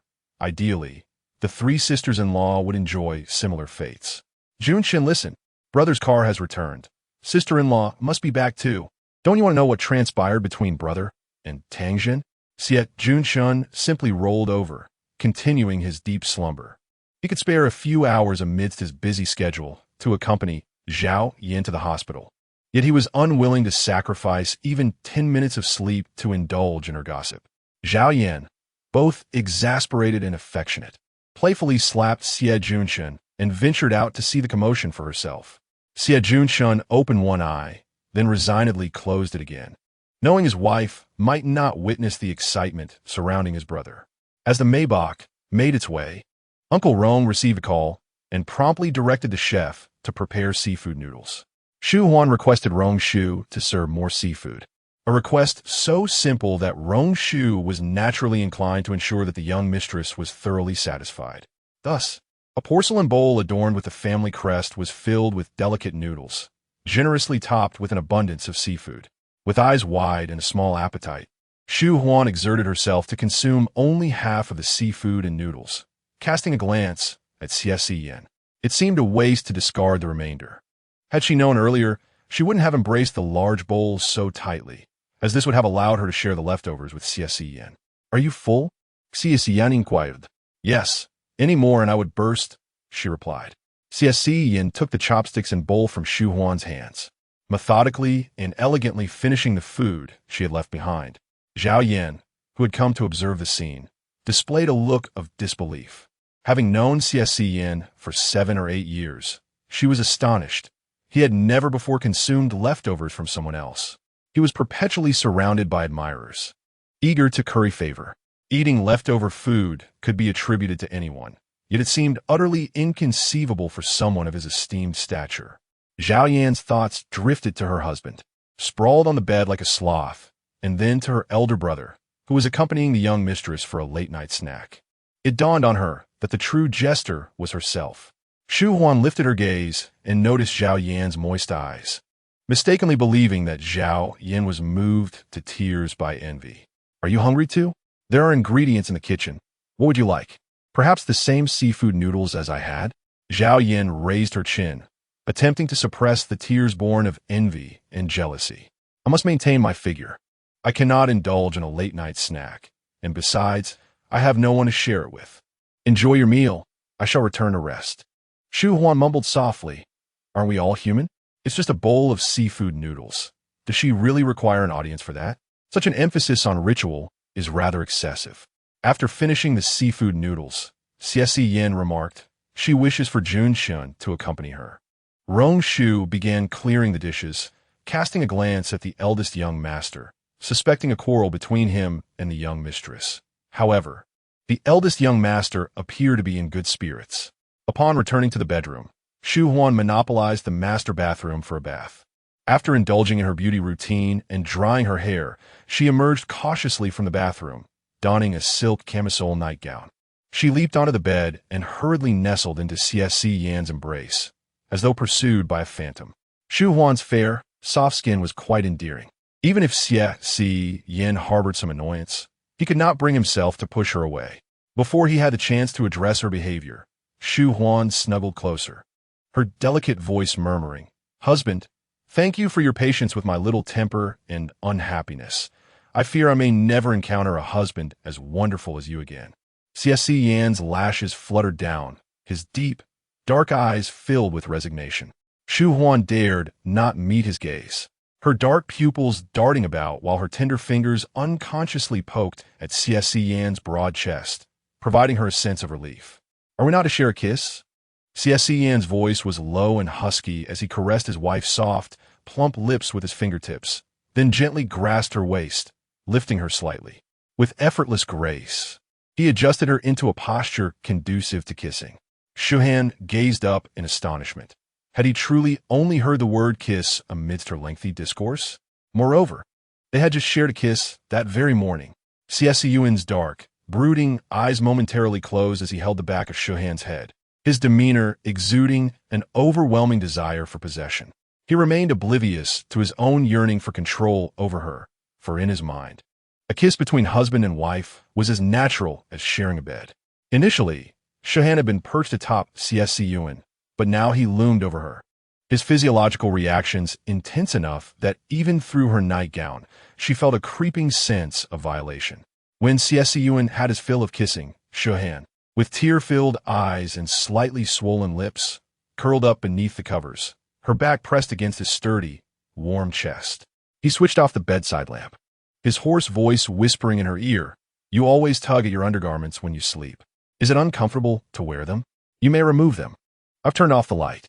Shu Huan clutched her pillow, a single tear of shame and trepidation slipping from the corner of her eye. How could Xie Siyan know? Had he seen or touched? She had not willingly entered into marriage with him, and soon enough, she intended to seek a divorce. There was no way she could undress in front of him. Xie Siyan, this greedy man, was insatiable, lacking even the most basic virtues of a gentleman, while incessantly fantasizing about the beauty of a fairy. It was futile to imagine he might receive a kiss, but there would be absolutely no way she would allow him any further liberties. Chapter 41. Xie Siyan, where have you thrown my bra? In the stillness of the night, the figure nestled beside him stirred restlessly, rousing Xie Siyan from his light slumber. Shu Huan, unwilling to remove her undergarment, emitted soft sounds of discomfort as she slept, prompting Xie Siyan to assist her in liberating herself from the confines of her lingerie. With the removal of the garment, she fell silent, nuzzling against his shoulder as she resumed her peaceful slumber. How obedient she was! Had Shu Huan opened her eyes, she would have seen Xie Siyan holding her delicate white lace bra, his gaze deep and solemn, as if contemplating a monumental project. In that instant when he unfastened the bra, a rich fragrance enveloped him, leaving him uncertain which scent was more alluring, compelling him to inhale both. His serious demeanor suggested he was distinguishing between distinct spices, yet Xie Siyan, a man who grew more composed in the face of impulse, found himself teetering on the edge of fervent desire. Upon awakening the next day, Shu Huan sensed the emptiness beside her, instantly aware that Xie Siyan had risen to attend to his work. Although they had not consummated their union, she did not experience the satiation often depicted in literary works. Yet the sensation of sharing a bed with Xie Siyan was equally invasive. Rubbing her eyes, she rose to wash up, feeling a nagging sense of something amiss. After glancing in the mirror, she lowered her head. Xie Siyan, you big oaf." As she washed up and dressed, her face flushed with embarrassment, she slipped into her CL high heels and began to pace the room. Where was the piece of lingerie he had removed? It was neither on the bed nor in the laundry basket. Where could he have discarded it? Surely, Xie Siyan does not believe that by merely tossing aside her undergarment, he can conceal his misconduct within their marriage. Such actions only serve to draw attention to his transgressions. Just then, a knock at the door interrupted her thoughts. It was the maid attending to Li Shurong. It turned out that Li Shurong had invited several friends over for morning tea and inquired if Shu Huan would join them. Of course, I'll be there once I put on my necklace, she replied, turning away. Her fair and taut visage momentarily contorted with displeasure as she furiously tapped out a message to Xie Siyan. Why'd you do this? Where have you thrown my bra? I was very fond of that piece. Don't tell me you took it for yourself. Return it. Big oaf. JPG, after adorning herself with the necklace. Shu Huan followed the maid to the glass morning room. Upon overhearing her name mentioned, she discreetly positioned herself behind a screen to listen. The maid attempted to approach, but Shu Huan's piercing glance held her in place. The icy demeanor of the young mistress was indeed formidable, reminiscent of the young master himself. Did you all see the photos from last night? Yes, we did. We were utterly speechless. Shu Huan's debut in the elite circles of Hong Kong had been nothing short of scandalous, as Xie and Miss Tang had alternated in publicly humiliating her, leaving her reputation in tatters. Xie's public presentation of flowers to Miss Tang was trivial compared to the past when he had confronted another family over their interest in her, demonstrating an unwavering devotion. According to my narration, Miss Tang is indeed a pitiable soul, having been usurped by a rather unrefined social climber. The voice of Zhao Yin echoed from behind, calling out sister-in-law. Shu Huan, appearing nonchalant, offered a faint smile and followed Zhao Yin around the screen to attend to their guests. A maid wiped her brow, hastily seeking out the second young mistress to report on the situation. The morning tea gathering today had a certain exclusivity. The attendees were either affluent ladies from prestigious families or directors from top luxury brands. Moments ago, the mocking remarks directed at the eldest young mistress's sisters were made by a gallery curator responsible for the artistic exhibition at the second young mistress's upcoming birthday celebration. Technically, they were considered staff rather than guests. Li Shurong, occupied with her wailing son, was the last to enter the glass morning hall. Once seated, she assessed her sister-in-law's expression and glanced at the gossiping Lu sisters. With her birthday banquet just 4 days away, it would be entirely feasible to replace them. However, Li Shurong could not dismiss the Lu sisters on the spot. Her sister-in-law had to vent her frustration first, or else that ire would inevitably be directed at her. With a smile, Li Shurong announced, "Let us enjoy some tea." The exquisite and costly sound of a Patek Philippe custom clock chimed at precisely 9 o'clock. Zhao Yin cast a sidelong glance at a jewelry director clad in white, maintaining a facade of composure while secretly reveling in laughter. She had thought she was the only one envious of her sister-in-law's ability to wear high jewelry as everyday adornment, only to discover that the second sister-in-law had quietly befriended a director from a luxury jewelry brand. Surely, the high jewelry worn by the second sister-in-law on her birthday would surpass that of the eldest sister-in-law in value. This would surely lead to a financial strain for the second brother. Shu Huan glanced at the two gossiping women and realized they were the same sisters who had followed Tang Jin that day. Thus the familiar sound. Shu Huan, with her impeccably manicured fingers, sipped the Longjing tea expertly prepared by the master chef of the Baiji Dian. Her gaze then shifted to Li Shurong, who immediately donned an indulgent and affectionate smile. "Sister-in-law, feel free to express yourself. Do not mind my feelings." Zhao Yan, perplexed, wondered what secretive dealings were transpiring between her sister-in-law and the second sister-in-law. In the next moment, her confusion unraveled. Shu Huan directed her attention to one of the Lu sisters, Lu Yu, whose beautiful and delicate visage bore a mischievous smile, suggesting a celestial being descending to engage in verbal sparring. The pigeon blood-red platinum earrings were simply exquisite. Instantly, all eyes turned to Lu Yu's earrings. Mrs. Lu, one of the guests, had long recognized the origins of those earrings but dared not confirm it. Lu Yu raised her chin, playfully adjusting her pigeon blood-red platinum earrings, her brows dancing with provocation toward Shu Huan. The beauty of those earrings was merely a trivial attribute. They had once belonged to a certain princess, and although they were over 50 years old, they were not easily obtainable for a mere sum of money. The guests then shifted their gaze to the two ruby necklaces layered around Shu Huan's neck, each worth 10 times more than the pigeon blood-red platinum earrings. Yet they were gemstones that could be purchased outright. A smile deepened at the corners of Shu Huan's lips, suggesting they were merely borrowed. The glass morning hall fell into an eerie silence. Lu Yu's countenance paled, and her back, drenched in sweat, clung to her gown. Shu Huan remarked, "The earrings you are wearing date back 53 years. Upon magnifying the platinum base, one can discern the emblem of a certain family. Make sure to magnify it by 20 times to truly appreciate it. A decade ago, they were purchased by a businessman from Taiwan in Dubai. To my knowledge, that businessman encountered some difficulties, and the earrings subsequently found their way into the possession of a celebrity club overseas. If Miss Liu were to deviate from the agreed-upon route while wearing rented jewels, would the club impose a penalty of 1 million as compensation? I lack experience in renting jewelry. Perhaps Miss Liu could enlighten us, allowing us a glimpse into such matters." No one paid attention to Liu Yu, nor did anyone desire to listen to her words. For from this day forth, Liu Yu has been ostracized from the circle, and even the Liu family's business is likely to be affected, with the eldest daughter adorning rented jewels. Who could ascertain whether the Liu family has fallen into some economic crisis? Collaborating with the Liu family would certainly require caution. The younger sister, Liu Yu, lowered her head. Retreating like a turtle, her once haughty demeanor vanished. Shu Huan cast a disdainful glance at Liu Yu. With such little courage, how dare she oppose her? "Sister, perhaps you should practice a bit longer," she mused.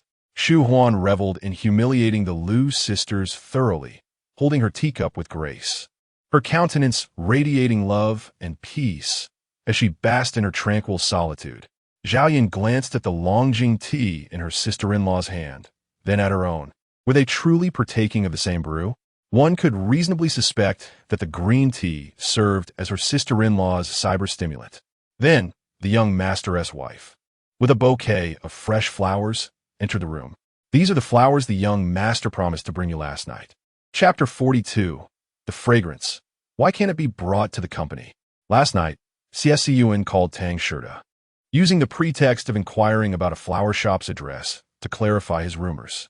Shu Huan had completely forgotten about this, so it came as a delightful surprise when Xie Siyan indeed sent her a bouquet. As she accepted the flowers, a smile involuntarily graced her lips. She was more radiant than the blossoms themselves, glowing with beauty. Mrs. Liu, at the age of 40, having long surpassed the pursuit of beauty, genuinely complimented her. "Madam Shu, you are stunning today. Everyone here is captivated by your charm. If Mr. Xie were to see you, his heart would surely race faster than a galloping horse." Grateful for Mrs. Liu's praise, Shu Huan handed the bouquet to Uncle Rong, asking him to find a vase to nurture the blooms. Just as all eyes were fixed on Shu Huan, the Liu sisters had already been expelled from the Xie household by Li Shurong. Li Shurong was indifferent to whether Liu Yu wore borrowed earrings. She valued Liu Yu's professional capabilities. However, that did not grant Liu Yu the liberty to mock her sister-in-law within the Xie family. Should her elder brother pursue the matter, she would likely face a barrage of accusations from her family regarding her poor judgment of character. The Liu sisters seemed to lack clarity. Did they truly believe that Tang Zhen was akin to their own parents, necessitating such defense on her behalf? At that moment, Mrs. Liu wished to entertain Zhe, having brought a gift for him. Zhe is fortunate. Even before his first birthday, he has received numerous presents. I thank you on his behalf. She then inquired if Shu Huan and Zhao Yan would like to join her for a while. The two tactfully declined. Zhao Yan, linking arms with Shu Huan, departed from the glass atrium. In a hushed tone, Zhao Yan remarked, "I heard that my second sister-in-law's uncle is about to receive a promotion, which in ancient times would be equivalent to a third-rank official. Mrs. Liu's family business is quite substantial, but it heavily relies on connections." Shu Huan replied, "I only knew that Shurong hailed from a prestigious lineage. I had no idea her family was so formidable." "Indeed," Zhao Yan affirmed. Her tone bore no envy. The Zhao family had been wealthy for generations, and envying others would only diminish their own prestige. Suddenly, Shu Huan queried, "Does Shurong's uncle have many children?" Zhao Yan was taken aback. "Yes, the Li family's elder uncle has 3 sons and 3 daughters. It seems you are quite knowledgeable about my sister-in-law." In truth, Shu Huan had no such knowledge. She was merely speculating. If the Li family's elder uncle had fewer children, the benefits would naturally accrue to Li Shurong. Currently, it appeared that Li Shurong was being held in check by Madame Xie and Xie Rue, indicating that the elder uncle's numerous offspring were likely to complicate matters for her. Characters like Li Shurong and Zhao Yin were mere supporting roles in the original narrative, receiving scant attention. The text merely mentioned that Li Shurong came from an esteemed family, while Zhao Yin was from a wealthy household. The specifics regarding the Li and Zhao families were not elaborated upon, possibly due to the author not having reached that point yet. Upon returning to her bedroom, Shu Huan spotted the vase on her vanity, filled with the flowers sent by Xie Siyan. She opened her phone, intending to take a few photos, when she noticed a message from him. Wife, do not be so petty. I cannot wear your bra or sneak away with your clothes. Just search your bedroom carefully. Your garments smell delightful, and you can follow the scent to locate them. Shu Huan's cheeks burned with embarrassment, rivaling the vibrant red of the roses in the vase. How did he come to know the fragrance of her attire? Could it be that he has inhaled the scent of her intimate garments? Surely, Xie Siyan must be a pervert. Shu Huan patted her flushed cheeks, furiously typing a message to condemn him. Xie Siyan, I now have reasonable suspicions regarding your sanity. Did you secretly take my lingerie to the office to sniff it? Xie Siyan, appearing to have ample time, responded swiftly. It's fragrant. Why wouldn't I bring it to the office for a whiff? Shu Huan felt a mix of anger and embarrassment, her beautiful, dark eyes glistening with emotion. She sent a voice message, exclaiming, pervert. Meanwhile, in his office, Xie Siyan replayed his wife's playful tone multiple times, a hint of amusement flickering in his composed, stern gaze. He replied calmly with a voice message, stating that he had not taken it to the office. Rather, he had entrusted it to the maid for cleaning, and once dried, it would be returned to their room. After considerable mental preparation on how to interact with her peculiar husband, who had a penchant for sniffing undergarments, Shu Huan realized that it was Xie Siyan who had been teasing her the entire time. Acknowledging this, she retrieved one of his shirts and playfully punched it twice. With an elegant flick of her tousled hair, she made a decision. She would visit the Xie Corporation at noon and dine with Xie Siyan. Poor Master Xie, amidst his busy schedule, managed to flirt with his wife, only to be noted down by a certain temperamental and slightly jealous canary. Before departing, Shu Huan donned a pair of sheer black stockings paired with a V-neck little black dress, sensual yet elegant, exuding sophistication with a hint of cunning. Mrs. Liu had remarked that Xie Siyan's heart raced faster than a galloping horse at the sight of her, but Shu Huan aimed to leave him breathless. As the Bentley pulled away from the old residence, Uncle Rong assumed the young mistress was going shopping, while Shu Huan felt content with the presence of a driver. The driver, unaware of the updated access rules at Xie Corporation, was taken aback when he found he could not access the elevator directly to the office floors due to lack of clearance. He quickly apologized. Shu Huan reassured him. It's all right. You have been busy attending to my needs and may not be aware of the changes at the corporation. She attempted to call Xie Siyan, but he did not answer, possibly occupied in a meeting. The driver suggested, Madam, let us head to the elevator. I see it can take us to the first floor. We can find a reception there, and they can contact Mr. Xie or his secretary. Thus, they took the elevator to the ground floor reception. The receptionist, a long-haired young woman, greeted Shu Huan with a smile and invited her to wait in the lounge. The driver frowned, realizing that this was merely a common lounge. Given the identity of the president's wife, why hadn't they offered her access to the VIP tea room?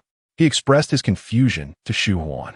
Though Shu Huan had not worked at such a prestigious company before, her 4 years at a regular firm had imparted some understanding of office politics. Unless Xie Siyan's position was in jeopardy, and he was about to be undermined by rival factions, the receptionist would not dare to neglect the president's wife. Before Shu Huan could unravel the complexities of this cutthroat environment, she received a call from an unfamiliar number. It was the voice of Tang Zhen. Shu Huan, it is I, Tang Zhen. This is my mobile number. I have concluded my discussion with Xie Yin, and you may come up now. Without waiting for Shu Huan to respond, Tang Zhen abruptly ended the call. Shu Huan felt a twitch in her eyelid, yet managed to calmly inquire. Did you hear what Tang Zhen said? The driver shook his head, then nodded. Although the sun shone brightly today, he felt a storm brewing within. Shortly thereafter, a call from Xie Siyan arrived. After missing the first 2 calls, Shu Huan finally answered on the third. She stated directly, I am in the lounge of the Xie Corporation. awaiting your meeting with Miss Tang. Which lounge? I cannot say. The walls here are cold and white. Perhaps it is the lounge of the Cold Palace.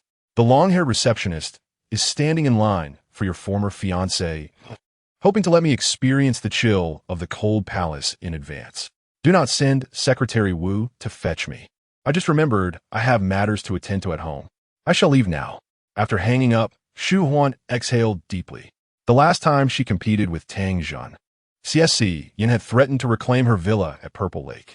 Although she possessed 100 ways to confront Tang Jun, Xie Siyan was determined to protect her, leaving Shu Huan powerless against Tang Jun. She resolved not to be angered. Anger is a devil. The driver watched in astonishment as Shu Huan transformed from a figure shrouded in ominous shadows into a radiant and graceful fairy. Remarkable.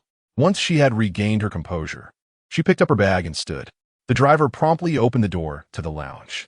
She spotted Xie Siyan striding towards her, accompanied by a flustered secretary, an anxious assistant, and a throng from the front desk. Chapter 43. What happened to the promised indifference of the president's wife? The tall and distinguished man was surrounded by a throng of admirers. The moment the lounge door swung open, Xie Siyan's gaze fell upon the strikingly proud little canary. The driver was visibly anxious, fearing a confrontation between President Xie and his wife. Secretary Wu shared the same concern. Shu Huan sniffled her long, dark lashes framing eyes that sparkled with a hint of red, appearing delicate and aggrieved as they fixated on Xie Siyan.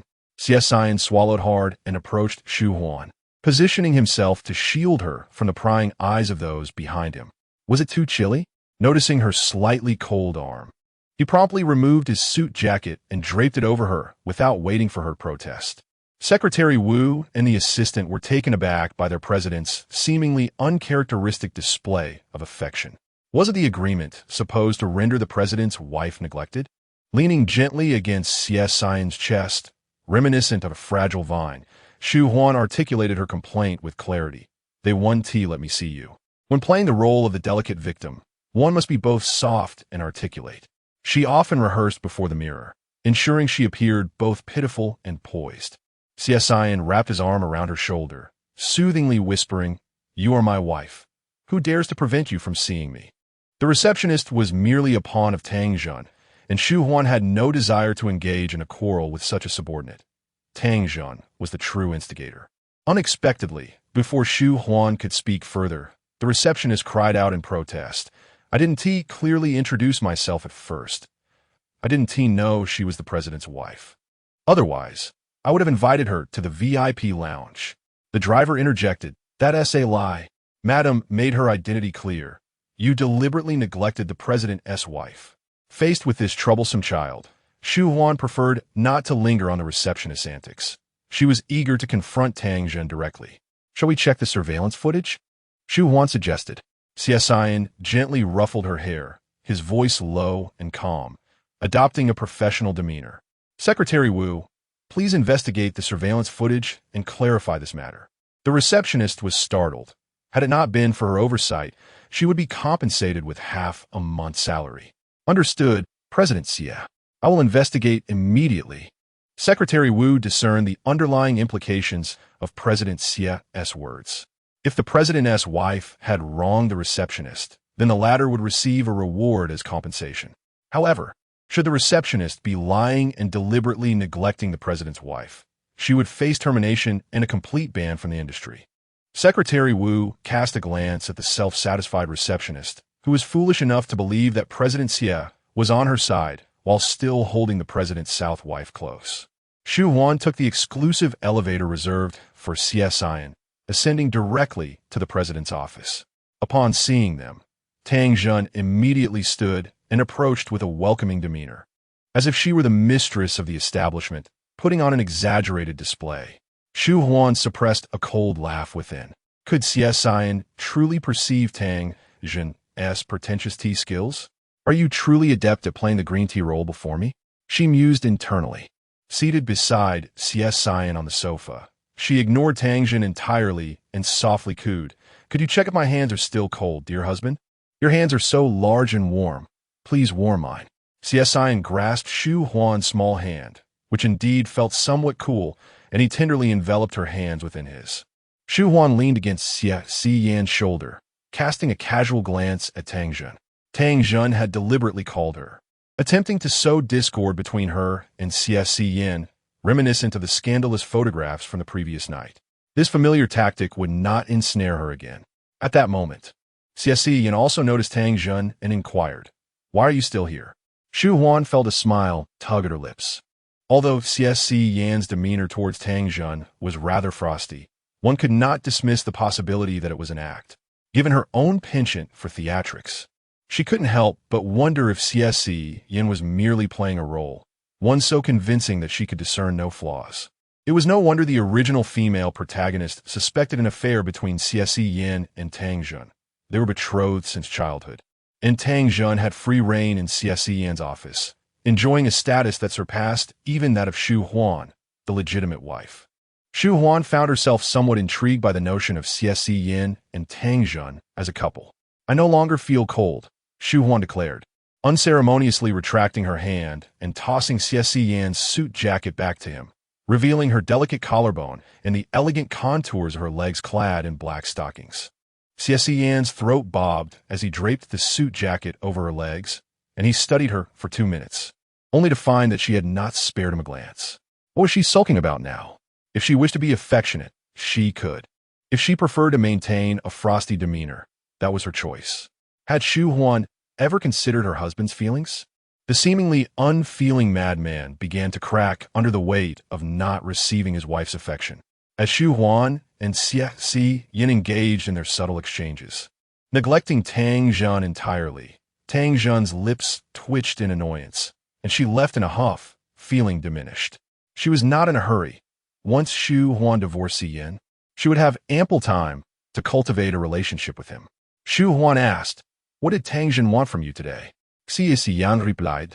She came to clarify the matter regarding yesterday's photographs, claiming that Uncle Tang sent her, and I had no choice but to meet her. Shu Huan elongated her tone in a drawn-out "oh," then retrieved her phone to play the recording of her conversation with Tang Zhen. Tang Zhen, being somewhat clever, avoided leaving direct evidence through text messages, opting instead for a phone call to provoke. The Apple device lacked a call recording feature, but who would have anticipated that Shu Huan was using a domestic phone?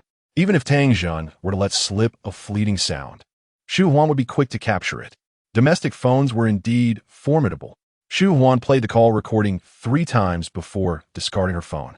Ensuring her hairpin and hairstyle remained intact, she pressed her beautifully fair face against Xie Siyan's neck and chin, eagerly burrowing into his embrace to act coy. Since this particular canary was inept at being affectionate, her attempts were overly forceful, akin to an inexperienced cub. Convinced that snuggling into Xie Siyan's arms was the only way to succeed in her display of affection. Once nestled in his arms, she proclaimed with righteous indignation, "If it were me, choosing between studying abroad and you, I would undoubtedly choose you." The moment Tang Zhen went abroad, she ceased to love you. Her current desire to take you from me stems not from love, but from a sense of unwillingness. She views you as a trophy, while I regard you as my foremost beloved husband. I am your wife, and you must cherish me above all else, for I am the one who truly cares for you. Shu Huan's bold proclamations and insidious undertones went unnoticed by Xie Siyan, who was far more concerned with whether his wife was nestled close, indulging in her playful affection. Xie Siyan tenderly kissed his wife's hair, acquiescing to all her requests. A glimmer of mischief flickered in Shu Huan's eyes as she remarked, "If I wish to reside in the Zifu, you cannot refuse." Xie Siyan interrupted her, resolutely stating, "Except for that." Shu Huan extricated herself from his embrace and, seated upon the sofa, retorted with irritation, "If Tang Zhen desires to live in the Zifu, would you deny her that privilege?"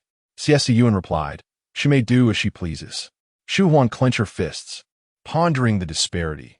Tang Zhen could freely inhabit the Zifu and relish the properties he bestowed, yet she herself was deemed unworthy. Was Xie Siyan's refusal truly an attempt to reclaim it? "Then purchase me a smaller apartment in the city center. Surely I can reside there?" she inquired. "No," Xie Siyan swiftly denied without a second thought. Concerned that his little canary might be driven to despair, he decided to yield slightly, saying, "I may purchase it for you, but you cannot live there." Chapter 44. He is the supreme authority, capable of commanding his wife to kiss him. Within Shu Huan's heart, a small figure wielding two long swords pierced the hypocritical dog of a man, Xie Siyan, rendering him a mere sieve, while her radiant and delicate face smiled sweetly. "Very well, then procure me an apartment in the city center. When you eventually agree, I shall move in. I trust that day is not far off. I will entrust this matter to Secretary Wu. You may inform him of whichever apartment you fancy." Xie Siyan, though privately traditional and conservative, did not lack the gentlemanly demeanor expected in front of his wife, and he was willing to discuss matters with her. However, one thing remained clear. A wife should inherently share a bed with her husband, sheltered by his protection, and remain devoted to him for a lifetime. Should she choose to live elsewhere, what kind of husband would he be? What kind of marriage would this be? A man, unaware of his own controlling tendencies, believed his demands were modest. He did not insist that Shu Huan remain in his embrace at all times, nor did he indulge the urge to caress her legs clad in black stockings, much less bury himself in her fragrant, soft skin. He merely wished to be a normal couple. Of course, the boundaries of normalcy were defined and modified by him alone. Knock. Someone rapped on the door of the CEO's office. Xie Siyan's thoughts returned to the present, his gaze darkening. How could he allow such lascivious thoughts about Shu Huan to invade his mind? Those absurd and vulgar notions should not have surfaced.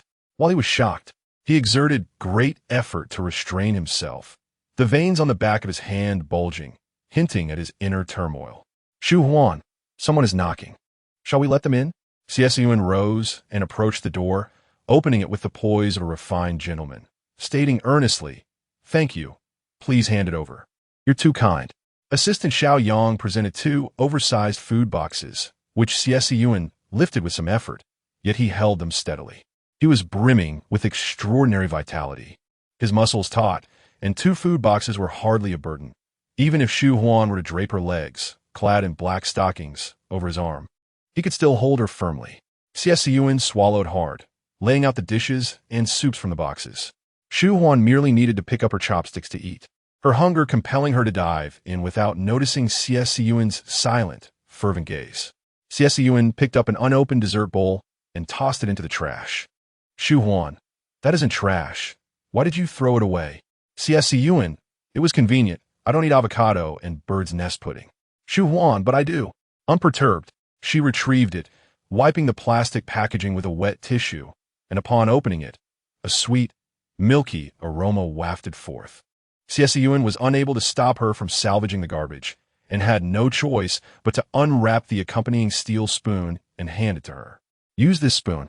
A regular one would spoil the flavor of the avocado and bird's nest pudding." "Thank you." Shu Huan's eyes sparkled with delight as she took a large bite, her joy shining like little stars. Xie Siyan found it impossible to look away from her. She resembled a canary marinated in wealth and luxury, unable to survive without his provision. But can the canary that rummages through trash bins truly be separated from him? There are plenty of trash bins outside. After dinner, Shu Huan wandered around Xie Siyan's office. The wall behind his office chair was adorned with numerous calligraphies and paintings by renowned figures throughout history. Xie Siyan was diligently clearing away the remnants of their meal, his earnest demeanor reminiscent of a lion with a canary perched atop its head. Majestic yet submissive, he remained unaware of how the situation had devolved into this. Only after Xie Siyan wiped the table clean did he realize that he seemed to have been bullied by the canary. Strangely enough, the pampered young master Xie felt no sense of discontent. It is known that a separation between spouses could tarnish the family's reputation. Compared to this, as long as his wife did not insist on living elsewhere, it was quite acceptable for him to occasionally engage in household chores. Standing behind Shu Huan, Xie Siyan suggested, "If you're tired, you may take a nap in my bedroom." Shu Huan inquired, "Are all the pieces on the wall authentic?" Xie Siyan replied, "Authentic pieces worth over 10 million would not be displayed in a home. What hangs here are largely high-quality replicas." "Does that imply there are also many authentic pieces worth 1 million? She teased. "My dear, they were quite close." And as Shu Huan leaned back, She found herself resting against Xie Siyan's sturdy chest. I can paint too. Could you possibly hang my works up? Xie Siyan lowered his gaze, his expression neither stern nor particularly accommodating. Why do you wish to do that? Even if Shu Huan desired a piece of calligraphy, he would not dismiss her request. But his wife's whimsical nature often brought him unexpected surprises. Xie Siyan never considered creating an original piece to be showcased alongside these illustrious works, underestimating the canary's cunning and audacity. Darling, we could discuss this further. Have you studied traditional ink, painting, or oil painting under a master? Please enlighten me. Or do you think my study is worthy enough to complement your artwork? Xie Siyan gently embraced Shu Huan and led her into the bedroom. His office connected to the bedroom, living room, kitchen, bathroom, and a private meeting room through numerous doors. The bed in the bedroom was only 2 meters wide, and the mattress was not as comfortable as at home. Overly luxurious surroundings could weaken his resolve, preventing him from swiftly entering a combat state during busy work hours. Shu Huan feigned innocence. Xie Siyan carefully removed the hairpin from her updo and placed it on a nightstand, then helped her out of her high heels. He held her slender foot encased in black stockings, feeling the warmth radiating from his palm, a stirring sensation spreading through his entire being. Is it comfortable to sleep in stockings? Would you like to remove them? His voice was low and husky, his demeanor polished and gentlemanly, leaving no room for reproach. No need, Shu Huan replied, slipping into the covers, her well-proportioned legs accidentally nudging either his chest or abs, eliciting a muffled groan from him. It was her foot that had brushed against his shoulder. Xie Siyan had only removed his suit jacket, holding Shu Huan close as she nestled deeper into the blankets, their heads nearly touching. In the confined space where damp breaths intertwined, Xie Siyan caught a whiff of the sweet aroma of avocado and bird's nest pudding, and an insatiable desire to taste it surged within him. The man fixated upon her lips. Was he contemplating a kiss? After a prolonged silence, was he perhaps waiting for her to take the initiative? Shu Huan pressed her luscious, glistening red lips together, feeling a slight itch, whether it was her eyelashes or her lips. She was inclined to rub them. Her breath became slightly erratic, and her cheeks may have flushed a deeper hue, while Xie Siyan maintained his composure, exuding the refined demeanor of a gentleman. The notion of blurring personal and professional boundaries in Xie Siyan's context is indeed commendable. He remained remarkably calm and formidable, handling both work and the prospect of a kiss with unruffled ease. Suddenly, Shu Huan leaned in and pecked Xie Siyan's lips. He, the master of all, pondered, could he truly govern whether his wife would kiss him? Chapter 45. The task of assisting my wife with her shoes now belongs to Xie Siyan. Xie Siyan indulged in a brief respite of merely half an hour, for the afternoon beckoned with a business meeting alongside a French associate, rendering a prolonged slumber impractical lest his mind succumb to lethargy. Shu Huan, his beloved wife, lay peacefully ensconced in slumber. After meticulously arranging his attire, Xie Siyan positioned himself by the bedside, gently leaning down to rouse her. Shu Huan was enveloped in a deep sleep, reluctant to part with her dreams. The bothersome voice had ceased, yet her lips bore the brunt of it.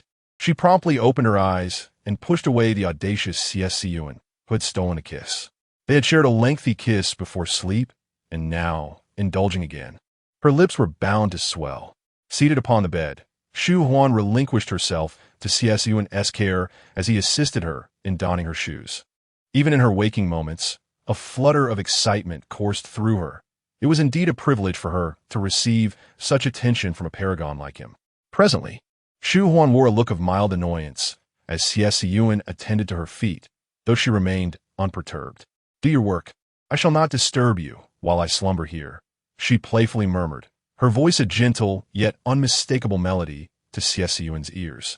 Xie Siyan, though reluctant to disrupt her peaceful rest, understood the perils of leaving her alone in the office.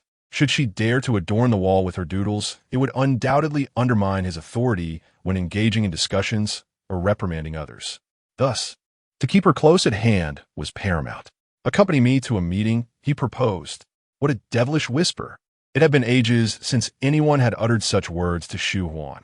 Meetings were her least favorite aspect of work, particularly those that yielded no fruitful outcomes. With a golden hairpin, she gathered her hair, allowing two short, dark strands to frame her freshly awakened visage, enhancing her porcelain complexion. "I know nothing. I cannot assist you," she ventured. "Shall I return home instead?" Xie Siyan, stationed by the desk, perusing documents, distractedly pressed a kiss to her forehead, uttering not a word. His gaze returning to the serious text before him. His demeanor was both warm and commanding. Every decision he made seemed irrevocable. Shu Huan had resolved to abandon her painting, believing that hanging her artwork in Xie Siyan's office would not signify her importance to him. Comparing her standing with Tang Zhen in Xie Siyan's esteem was a futile endeavor. For the moment the leading lady appeared, she was invariably his undisputed number one. 15 minutes later, seated in the conference room amongst a cadre of elite executives, Shu Huan grasped a pen, passionately creating upon the paper before her. This was all Xie Siyan's doing. He had compelled her to unleash her artistic inspiration, finding joy in engaging in seemingly trivial pursuits during formal occasions. As conversations flowed in both French and English, Shu Huan occasionally lent an ear, though her primary focus remained on her artwork. The Xie Corporation's new energy products sought entry into the French market, igniting fierce competition over matters of profit. Based on her previous experiences, this segment would not only be contentious but also protracted, for even the slightest concession would amount to a staggering sum. An hour and a half later, the French side opted to suspend the meeting, having made no progress after such a lengthy discussion. The junior executive from their side proposed to reconvene once they were better prepared. Clearly, they too understood that a single conversation could not resolve the issues at hand. This was merely a preliminary exploration of the Xie Corporation's stance. Next time, both parties must prepare more thoroughly. The tension at the negotiation table will only intensify unless someone can present a reliable proposal and seize the initiative. Shu Huan tidied her papers and pen, following the crowd out. As she walked, she felt an overwhelming sense of pressure from behind, surging over her like a tsunami. Turning around, she beheld the stern visage of Xie Siyan and the slightly exasperated expression of Xie Junsheng. Xie Siyan, grasping a pen with a smooth texture, lightly tapped her forehead, his dark eyes silent, seemingly unsure of how to deal with this little muddlehead. Having chosen the wrong company, she resolved to be more cautious next time. Looking up, Shu Huan noticed that the French representatives had already walked far ahead. It turned out she had been trailing behind the cooperation partners. Xie Junsheng's smile bore a hint of malice as he remarked, "Sister-in-law, you were sketching and sipping coffee in the conference room. One might think you had merely relocated for afternoon tea. I remember when you first married, you were so thin and dark. Now, not long after, you appear fair and plump. Brother certainly knows how to take care of you." Did this imply that she was merely a parasite, living off others' efforts? Perhaps she had always been, but who would dare to voice such a claim? She had not partaken in the profits earned by Xie Junsheng. So what right did he have to criticize her? The smile at the corners of Shu Huan's lips blossomed into a full, rosy expression. If Zhao Yan were present, she would undoubtedly recognize this as the state of a sister-in-law invigorated by cybernetic stimulants. In the original narrative, Xie Junsheng had not betrayed anyone, thus not qualifying as a true antagonist. However, his competitive nature was indeed irksome.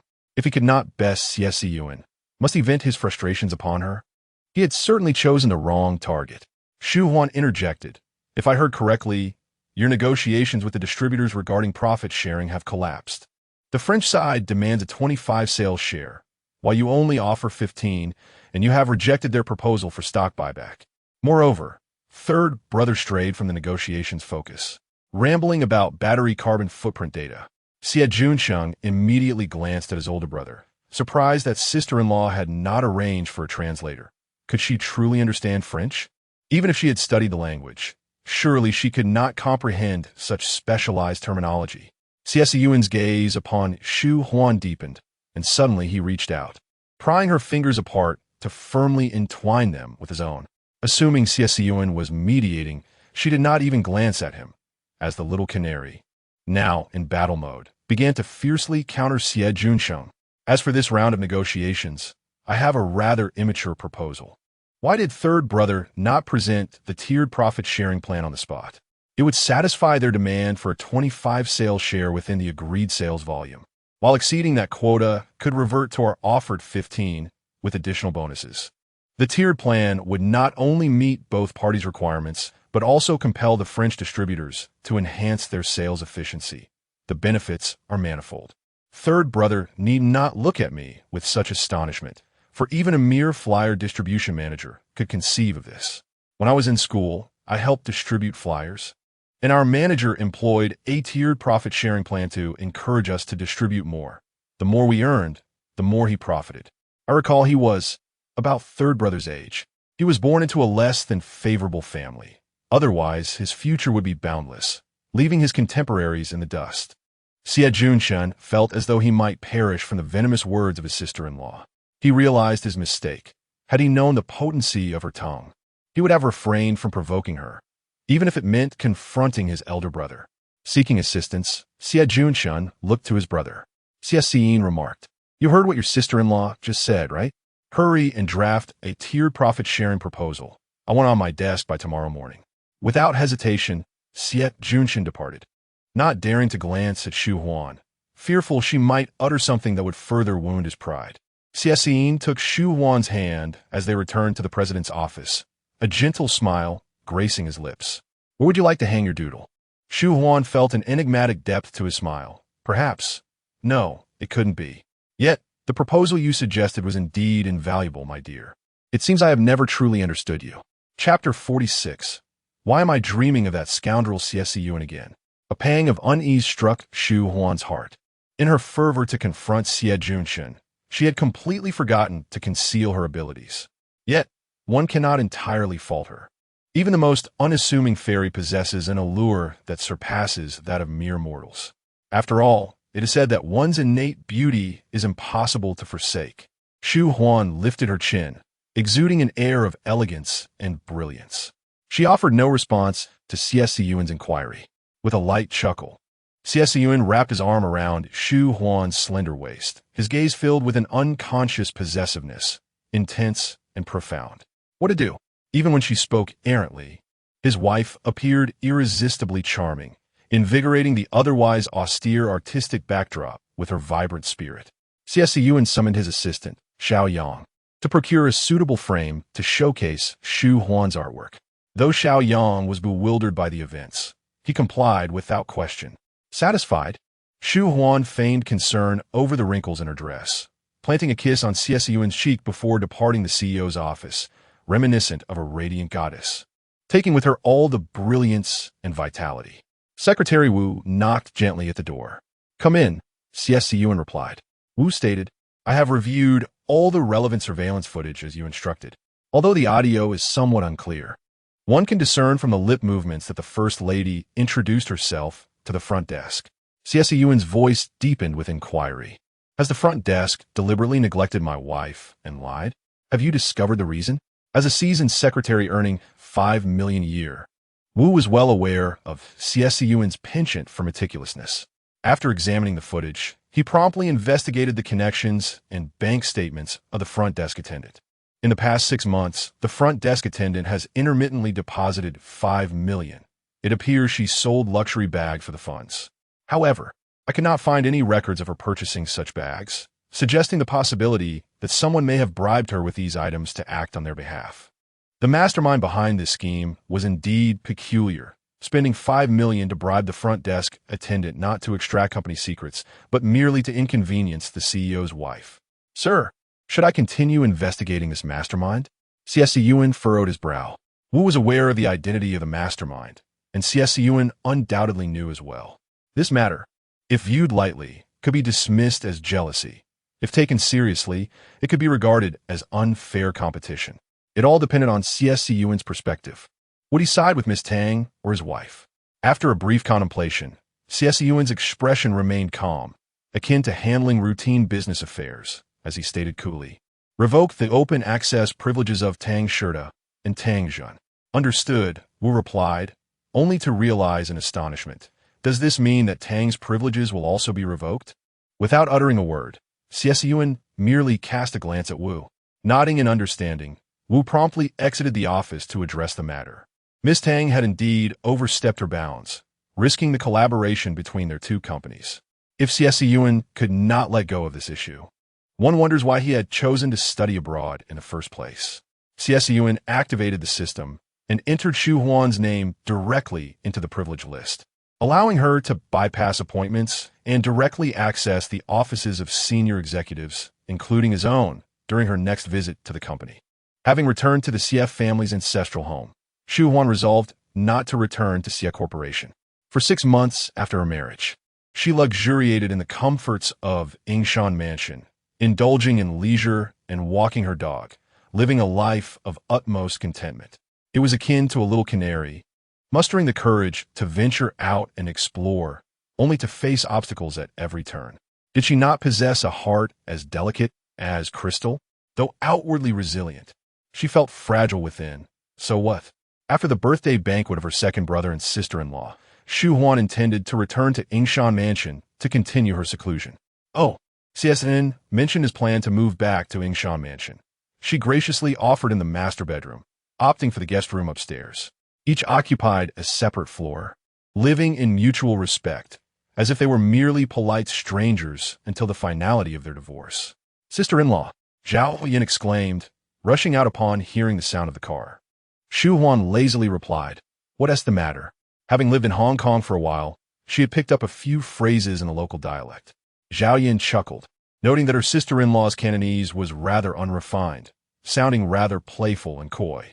It made her feel euphoric. How fortunate her elder brother was. "Sister-in-law, what do you know?" Zhao Yin suddenly whispered. "Elder brother is discussing business with his female confidant in the office. You might want to keep an eye on the entrance." Shu Huan, perplexed, comprehended this snippet of Cantonese. In a matter of moments, they had learned of events that had just transpired. These wealthy socialites would have made excellent informants. Zhao Yin continued, "Auntie is aware of this matter as well. She is waiting for you in her courtyard.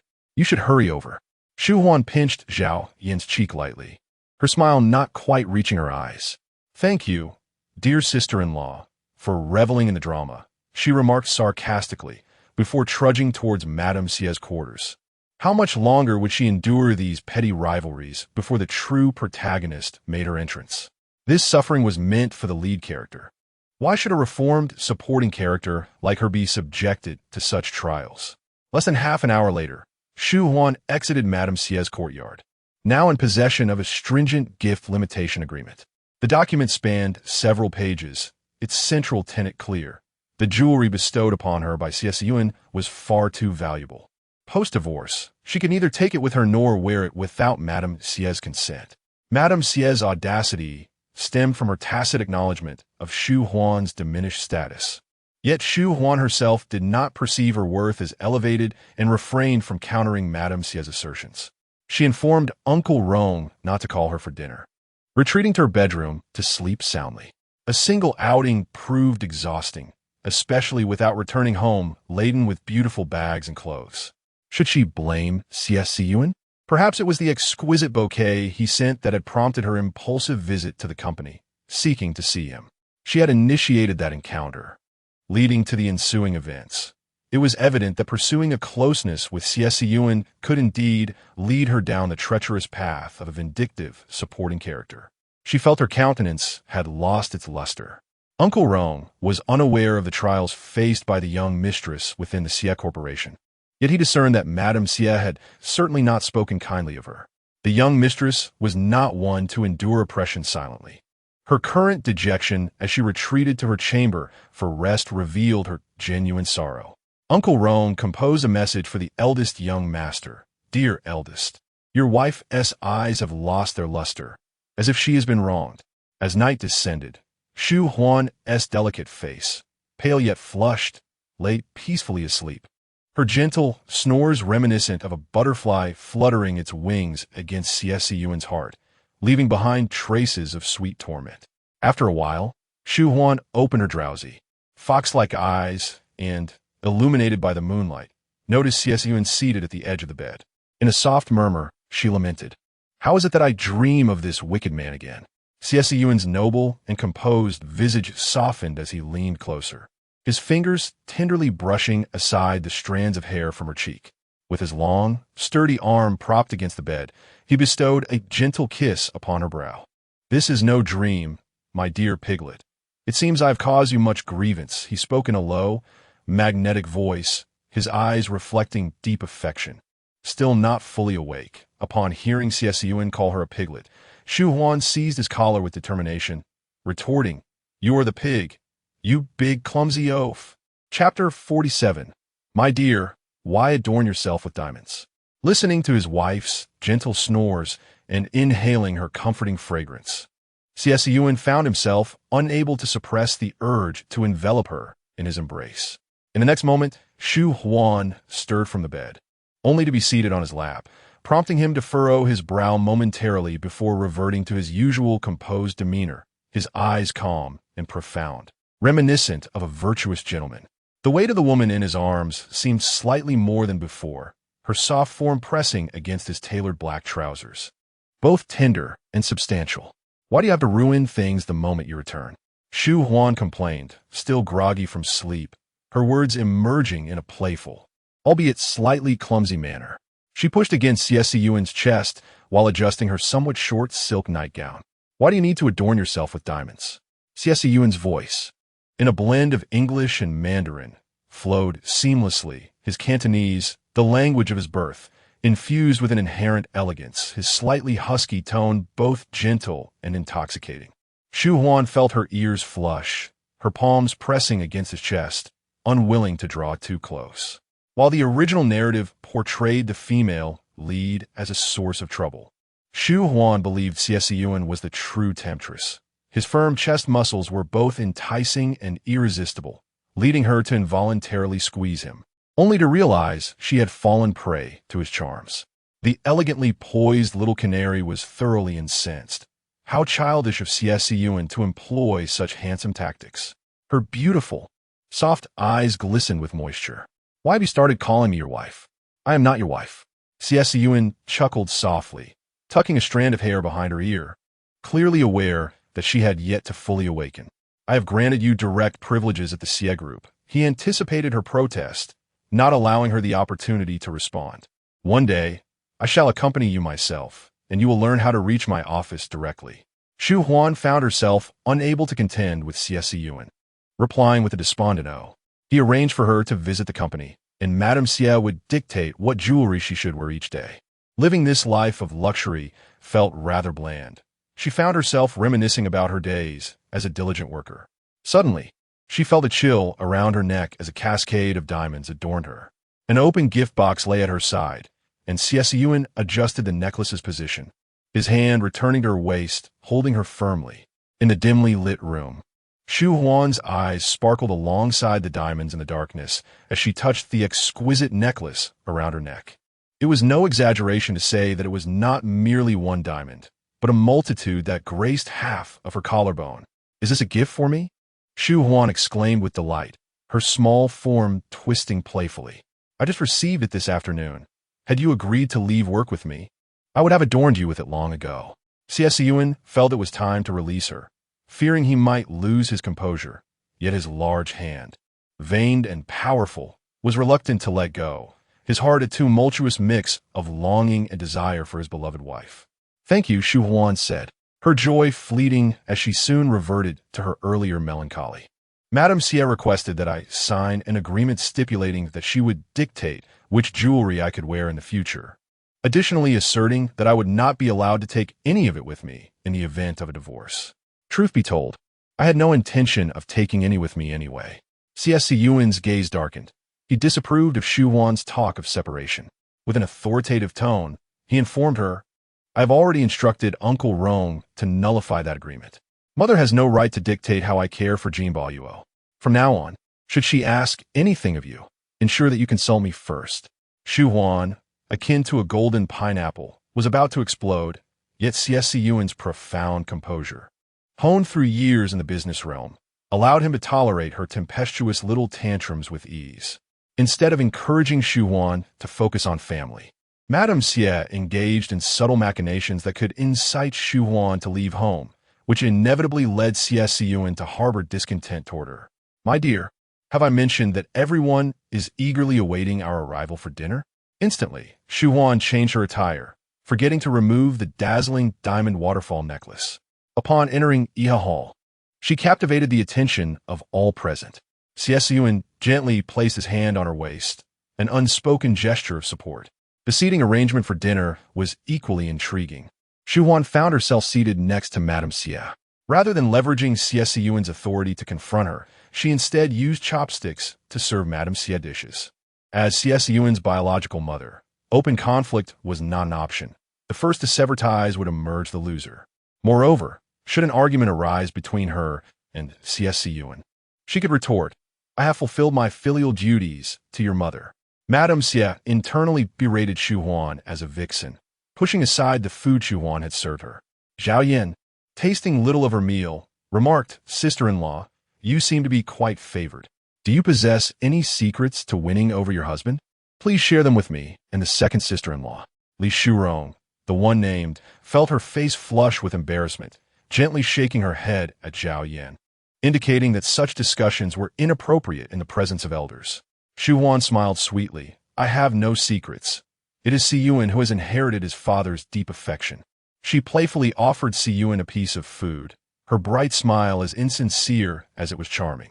Xie Siyan's expression remained cold and serious, yet beneath the table. His fingers discreetly grazed the sensitive spot on Shu Huan's thigh. She nearly gasped in public. That particular spot was notoriously ticklish. Even a light touch could send her into fits. He was doing it on purpose. He knew precisely where her thigh was sensitive. Where was the promised stoic gentleman? Surely, a stoic gentleman would not caress the sensitive flesh of her thigh. Their silent exchanges drew an eye roll from Zhao Yan.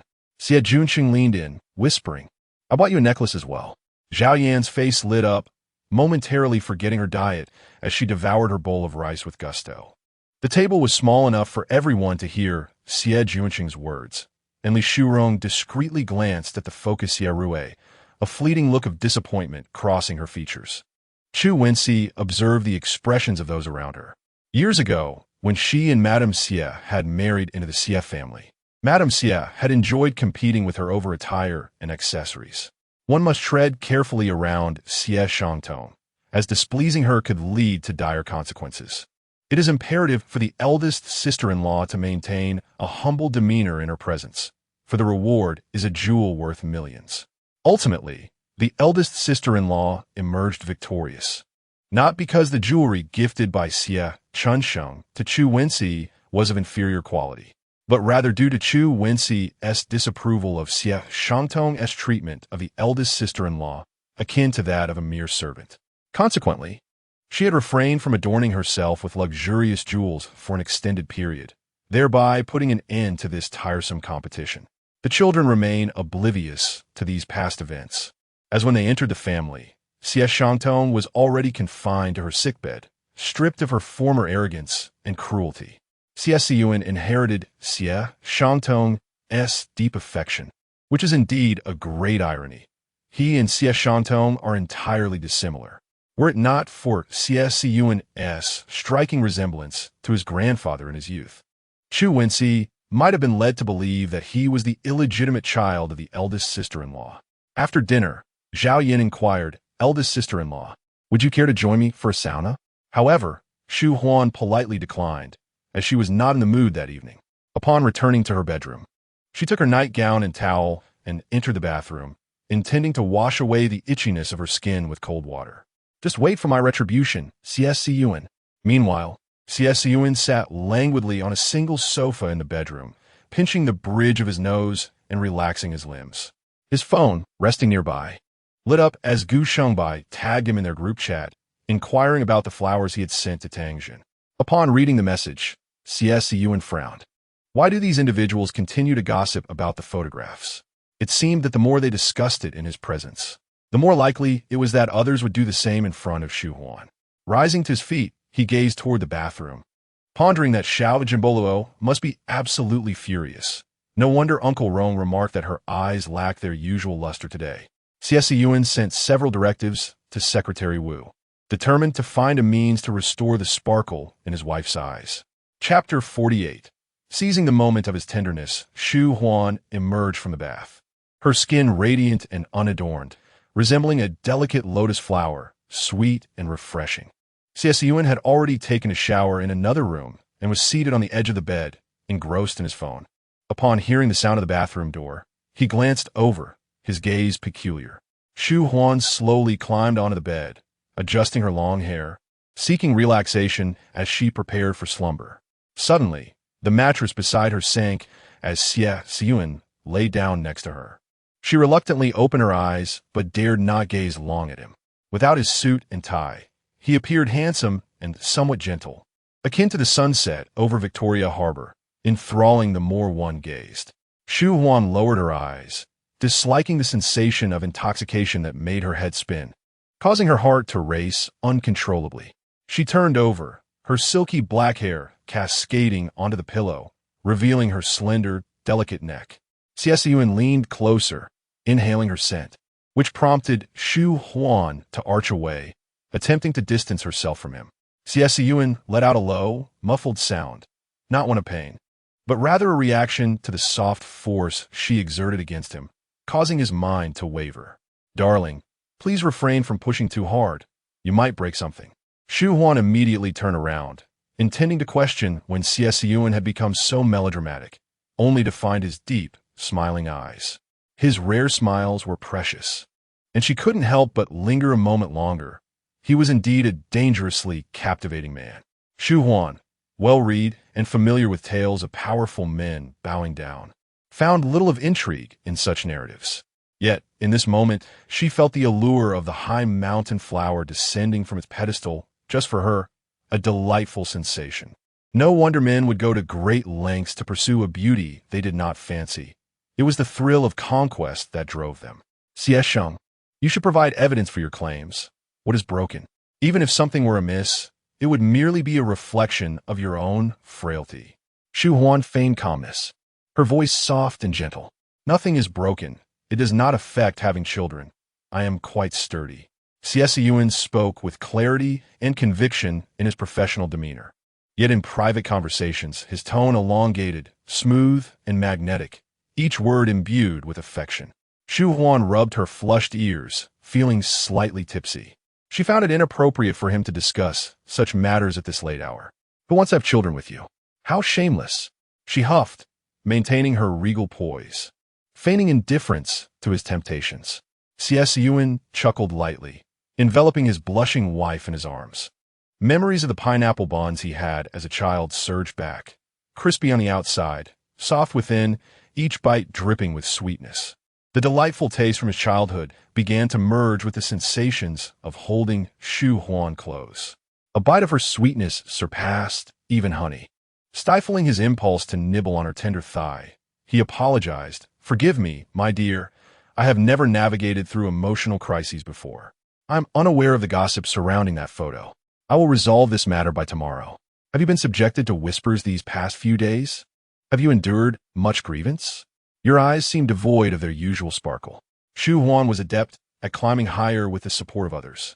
She gently raised her delicate face against the man's muscular chest, following the strong contours of his jawline, and glimpsed the earnestness of his repentant gaze. Taking advantage of her husband's softening heart, she sought to press her advantage further. "I have truly endured much injustice." With a sniffle, Shu Huan recalled how today, Lu Yu had come to mock her as a lowly girl from a humble background. If they dared to deride her openly, what would they say behind her back? Their behavior was utterly unacceptable. Since their parents had failed to instill manners in them, she would send someone to educate them. Xie Siyan gently patted Shu Huan's back. She was but a spoiled little darling, needing care and attention. And it was his lack of energy devoted to her that had allowed her to suffer such indignities. However, the situation was not as dire as they imagined. Following the leak of scandalous photographs that night, Su Jiu had hosted a banquet for Shu Huan, leading many to seek her out for information afterward. Su Jiu had scolded the gossiping busybodies and declared, "Xie Siyan and his wife are sweeter than a honeyed drink with chocolate sauce, so hot they could steam." She also sent Shu Huan a message, clarifying that the photographs circulating outside were not disseminated by her, but rather the work of others with ill intentions. The next day, clad in a white tracksuit, Xie Siyan completed his run, took a towel from Uncle Rong to wipe his sweat, and went to the courtyard where Madame Xie and Xie Rui resided. Xie Siyan sat down with an imposing presence, while Madame Xie and the Xie Rui family held their breath, none daring to touch their breakfast. What was this harbinger of death doing here so early? Madame Xie, with a warm smile, remarked, "It's a rare occasion for Xie Yuan to join us for breakfast. Please, take a seat before the pastries cool down. Oh yeah? Make some space for your elder brother." Unable to contend with her eldest son, Madame Xie resorted to gentleness. Despite accusations of favoritism towards her, she believed in being fair as a mother. Xie Siyan, with his exceptional prowess, undoubtedly needed to support his younger brother. Otherwise, Rui would achieve nothing, and relatives would criticize Xie Siyan for being selfish and cold-hearted, a consideration for his own reputation. Thus, he opted not to partake in breakfast with his mother. Deep within Xie Siyan lay a natural nobility, cultivated through restraint and propriety, exuding a tranquil aura that guided him in making significant decisions with calm deliberation. He regarded himself as magnanimous, yet to others, he appeared as an unfathomable abyss, his serene and understated demeanor inciting unease. Xie had silently moved a sturdy square stool closer, feeling jealousy towards his elder brother, yet fearing him more, instinctively seeking his favor. Madame Xie and Li Shurong, along with Xie Rui, sat on round stools, while he provided his brother with a square stool, underscoring his unique status. Xie Siyan barely acknowledged the stool. Unhurriedly, he rose and proclaimed, "Shu Huan is my wife. From now on, her affairs need not trouble mother." Shu Huan was timid, and it would require considerable effort for their mother to discipline her, so he framed it as a consideration for her well-being. His tone was humble, yet his tall and imposing figure served as an invisible deterrent, like a silent yet menacing dog. When Xie Siyan intended to eliminate someone, he did so with the same calm and humble demeanor. After Xie Siyan departed, Xie Rui exhaled a sigh of relief and beckoned the stunned Li Shurong to resume their dim sum. He reassured her that as long as she dutifully obeyed her elder brother and refrained from defying him, he would not impose any harshness upon them. After all, he did not issue his wrath daily, so there was no need for concern. However, Li Shurong found it impossible to relax. With glistening eyes, she directed a rare show of firmness towards Madame Xie, stating, "Mother, my birthday is a joyous occasion. It is inappropriate for Miss Tang to perform late love. I believe we should reconsider." The gentle grace of Tang Jun could only deceive those whose judgment was clouded. But the thought of this troublemaker clashing with her sister-in-law at her birthday banquet filled Li Shurong with dread. Madame Xie refrained from contesting her words, as she could no longer hold her chopsticks, trembling from the anger ignited by Xie Siyan. Was Shu Huan timid? Were there no bold souls in this world? A vixen, Shu Huan was merely a seductress of men. It was Saturday, and Xie Siyan had matters to attend to at the company. As he sat in the Maybach, he lowered the window and instructed Uncle Rome. The young mistress need not concern herself with the arrangements for the birthday banquet. If she desires, take her shopping today. Encourage her to indulge a little. I will return once I have resolved the matter with the photographs. Chapter 49. The Sky Has Fallen. My wife smiles at another man. The edifice of the Xie Group sprawls across a vast expanse, housing numerous office areas and employing over 30 receptionists on duty each day. The dismissal of any employee elicits little concern among the others. A young man who received an offer from the Xie Group and will commence his duties this Saturday does so without a hint of complaint. After all, the base salary for receptionists is a generous $6,000, with various benefits ensuring a minimum monthly income of $15,000. An experienced receptionist, working alongside the newcomer, remarked on his affable demeanor, offering a word of caution. The woman who had been dismissed did so due to her haughty behavior in front of clients, emphasizing the necessity of politeness in client interactions. The young man nodded earnestly in agreement. At that moment, a well-dressed middle-aged couple entered the company. The seasoned receptionist promptly verified their identities and appointment details, graciously ushering them into the elevator and assisting them in selecting the button for the office of President Xie. The young man trailed behind, eager to learn. Upon returning to her station, the veteran employee lamented to the newcomer about the unfortunate dismissal, lamenting that the increased surveillance around them was a hindrance to their usual leisurely activities. In the president's office, Xie Siyan inquired about the refreshments preferred by Mr. Shun and his wife. The middle-aged Shun Mingji, with a warm smile, replied, "Just plain boiled water will suffice," his eyes crinkling in a manner that made him appear older than his years. His wife, seated beside him, echoed his preference. She glanced at her husband, who was often playfully referred to as Grandpa, and then at the dashing and sophisticated Xie Siyan, who exuded an air of unmatched charm. As she sipped her boiled water, Mrs. Shun's gaze fell upon an incongruous section of the artistic wall behind President Xie. Shun Mingji discreetly cautioned his wife to maintain composure, advising her not to underestimate the young man before them. Historically, youthful individuals wielding power have rarely been benign. President Xie, is the graffiti behind you crafted by a renowned artist? It is rather unique. Mrs. Shun's curiosity was piqued. Shun Mingji, ever the cautious one, reasoned that since President Xie had displayed the childish drawings, he likely welcomed inquiries about them. If she refrained from asking, someone else would surely do so. Xie Siyan cast a glance at the artistic wall, a hint of amusement flickering in his dark, solemn eyes. "Those doodles belong to my wife. A few days ago, I aired and made her upset. Thus, I hung her artwork in my office, hoping to cheer her up."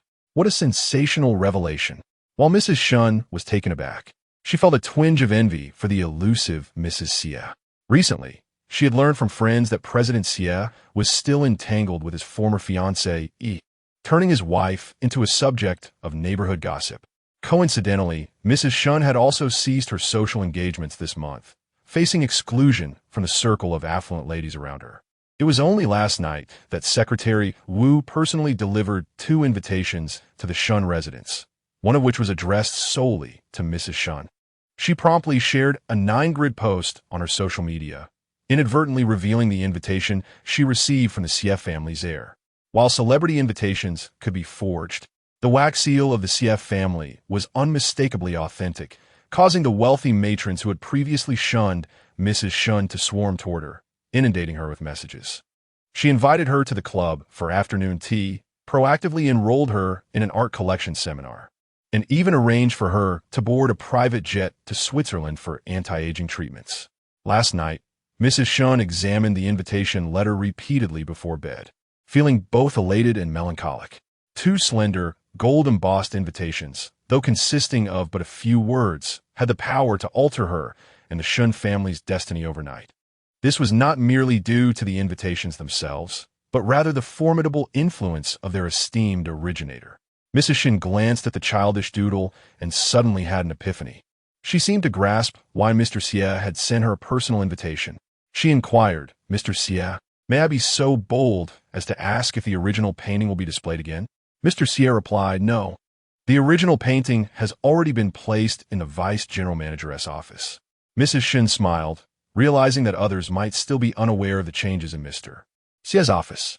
"I shall host a tea gathering upon my return and thoroughly discuss this doodle with them." Mr. Shun wiped his brow, thinking his wife had lost her mind. They were there to negotiate continued collaboration with the Hentang Hotel, not to engage in idle chatter. The Yakin Textile Company, managed by the Shun family, ranked among the top 3 brands for hotel linens in Hong Kong.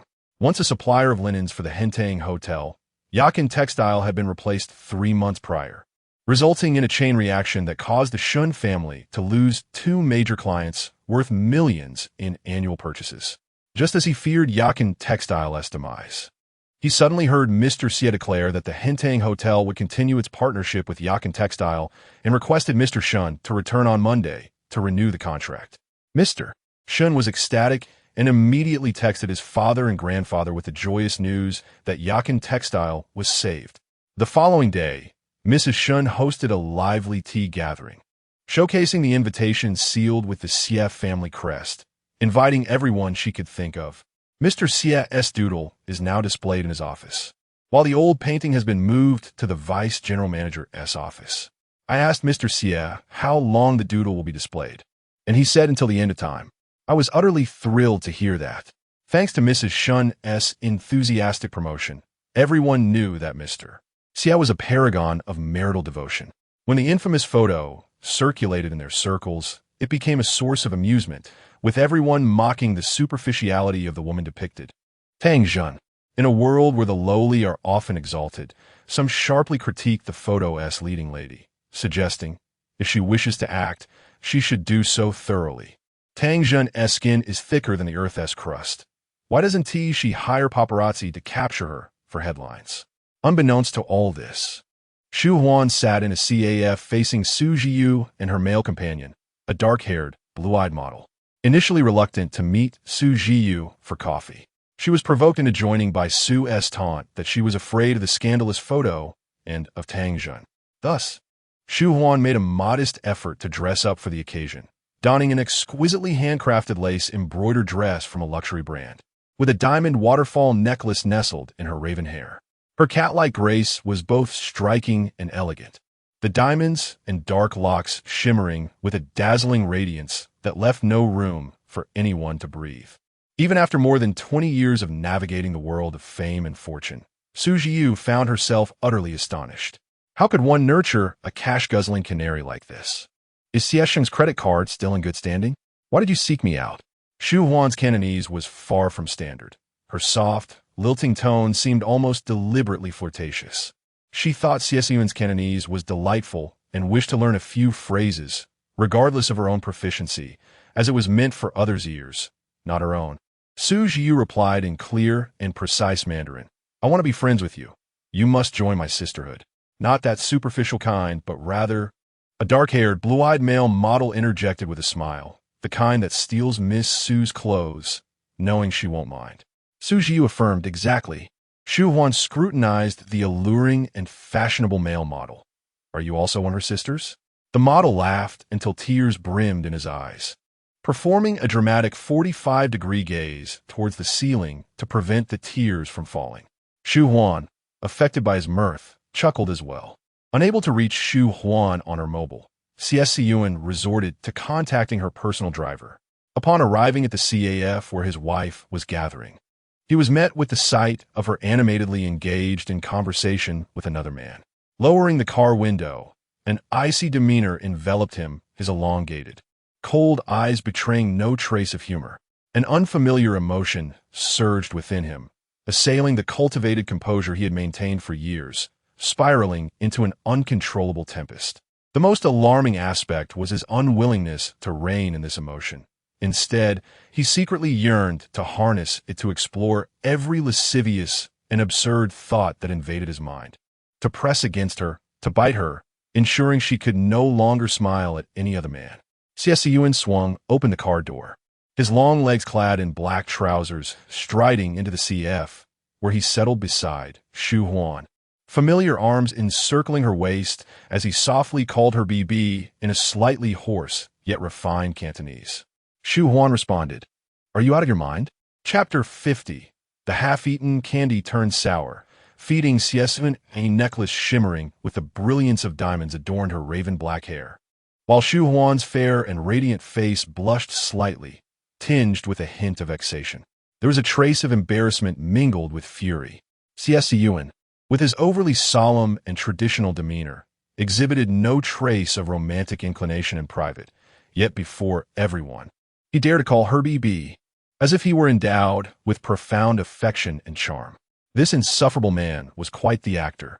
A certain irate golden canary raged internally against Xie Siyan, yet she could not unmask his feigned affection without losing face herself. Alas, she could not demand genuine feelings from him. Their union was devoid of romance, a mere facade of affection for the sake of appearances. Darling, how did you know I was here? Shu Huan cooed, wrapping her arm around Xie Siyan's, with the utmost care not to disturb her exquisite hairstyle. Her head gently brushed against his shoulder, only to retreat at once. She held her coffee cup, continuing to bask in her own allure. Just ask the driver, and you shall know, Xie Siyan replied, his dark eyes lowering to the shoulder of his suit, subtly pressed by Shu Huan's gentle touch. Had he just been momentarily embraced by his wife? The previously light and cheerful atmosphere shifted inexplicably into one of solemnity with Xie Siyan's presence. He showed no intent to lighten the mood, greeting Su Jiyu with gentlemanly decorum, his upbringing forbidding any impropriety. "This is a friend of Miss Sue?" Xie Siyan inquired, glancing towards the almost skeletal black-haired, blue-eyed foreigner. Su Jiu promptly introduced him. "This is Du Shan, a blend of 4 nationalities. We have known each other for several years. He resides in Xiangjiang whenever his boyfriend, who has returned to develop there, is not around. Male, with a preference for males." As the intimidation in Xie Siyan's gaze dissipated, cool rationality swiftly resumed its place, and he exchanged a few words with Du Shan. Even if Du Shan were fond of women, Xie Siyan could not publicly challenge him. Such behavior was unbecoming of a mature man. Furthermore, he could not allow his wife to feel embarrassed in public. Du Shan, accustomed to a carefree lifestyle, was the first to find the serious atmosphere of the business discussion unbearable. Suddenly rising, he declared with grave concern, "My boyfriend has slipped in the bathroom. I must rush home to help him up." It was only then that Su Jiu noticed Du Shan still seated beside her. Du Shan felt deeply wounded by her surprised gaze of, "Oh, you're still here." After all, he was an internationally renowned male model, with numerous luxury brand endorsements and countless media reporters vying for interviews. Yet, it was not entirely Su Jiu's fault for neglecting her friend. Xie Siyan's presence is undeniably commanding. His articulate discourse and poised, prestigious leadership aura drawing the attention of the entire gathering. Du Shan, strikingly handsome to the point of androgyny, exuding a trendy allure that could leave one with rheumatism. Yet these attributes pale in comparison to Xie Siyan's formidable charisma, appearing rather insipid and superficial. It must be said that when not juxtaposed, Du Shan remains an internationally esteemed gentleman. Shu Huan watched Du Shan depart, secretly contemplating a fabricated excuse to leave as well. Noticing Shu Huan's growing impatience, Xie Siyan, with a sidelong glance, chose to conclude his conversation with Su Jiu. The hour was late. Further discussion might leave his wife hungry. Shu Huan, filled with suspicion, scrutinized Xie Siyan, wondering if he had been possessed by some unclean spirit. Not only was he demonstrating reliability, but he also resembled a model husband. If only he could exhibit such gentleness and thoughtfulness at home. As the young couple exited, Su Jiu promptly retrieved her phone to inundate the group chat with messages. Conversing closely with Mr. Xie, his insights are remarkably astute, more enlightening than 20 lectures at business school. Mr. Xie's sartorial elegance is impeccable, a Windsor-collared solid shirt paired with Cartier's antique collection cufflinks, subtle yet sophisticated. The world may label him a merciless lion, but have they encountered such a handsome and refined creature? If Mr. Xie is a man-eating lion, what does that make the suave gentlemen of Hong Kong? Mere hyenas. Su Jiu, spring has passed. Why are you still infatuated? Remember your status as a married woman. No matter how much you admire Mr. Xie, it remains impossible. Single beauties still have a chance. Su Jiu tossed her hair back, rolled her eyes, and continued typing. Darling, don't blame me for not warning you. Mr. Xie's wife almost outshines me. I fear you may feel inferior in her presence. Unaware of her husband's newfound admirers, Shu Huan settled into the Maybach, idly rummaging through her handbag, only to find candy. It was one she had purchased while residing at Yingshan Mansion, known for its sweet exterior and sour center, which had led her to discard the remaining pieces after merely 2 bites. A solitary piece lay hidden in her seldom-used pink purse. Feeling bored and reluctant to converse with Xie Siyan, she unwrapped the candy. The outer layer was still sweet, as long as she avoided the tart core. Xie Siyan extended his clean, elongated palm towards her. Shu Huan, oblivious to his intentions, gazed at him in confusion, her right cheek bulging with the dissolving candy. Mistaking her for being protective of her treat, Xie Siyan's refined face broke into a gentle smile. I don't want you to spit out the candy. There's no trash bin in the car. Please hand me the wrapper. Thank you, darling, Shu Huan said, placing the candy wrapper into Xie Siyan's palm, her soft, fair fingertips grazing his hand. Her dark, glistening eyes twinkled with mischief, revealing a hint of her playful nature. Xie Siyan was taken aback by his wife's flirtation, momentarily hesitating to close his palm, missing the opportunity to grasp her delicate hand. A kiss would have naturally followed. The driver, sensing the intimate atmosphere in the back seat, discreetly raised the electric partition. In a more typical situation, Shu Huan would undoubtedly request the driver to lower the electric partition. She would feel suffocated alone with Xie Siyan, a man reminiscent of feudal patriarchs. Unsure of how to act, engulfed in discomfort, the candy in her mouth had thinned significantly and was beginning to turn sour. Shu Huan, feeling somewhat dazed, felt compelled to tease Xie Siyan, longing to witness his lack of composure, his frivolousness, and his departure from the image of an upright gentleman. She leaned her arm against the central console of the car, her fair and exquisite face inching closer to Xie Siyan, her soft breath mingling with the sweetness of the candy. "Darling, I wish to kiss you. I have tasted a particularly sweet piece of candy and wish to share it with you. All you need to do is open your mouth." Xie Siyan's profound gaze was both clear and obscure. His tightly pressed lips moved slightly, though they did not part. It was sufficient for Shu Huan to feed the sour candy core into his mouth. With that thought in mind, she proceeded to do just that. Chapter 51. Attempting to soothe her tonight, the Maybach came to a halt at Hongyamen, a renowned non-Japanese sashimi restaurant that earned its Michelin 3-star rating 2 years prior.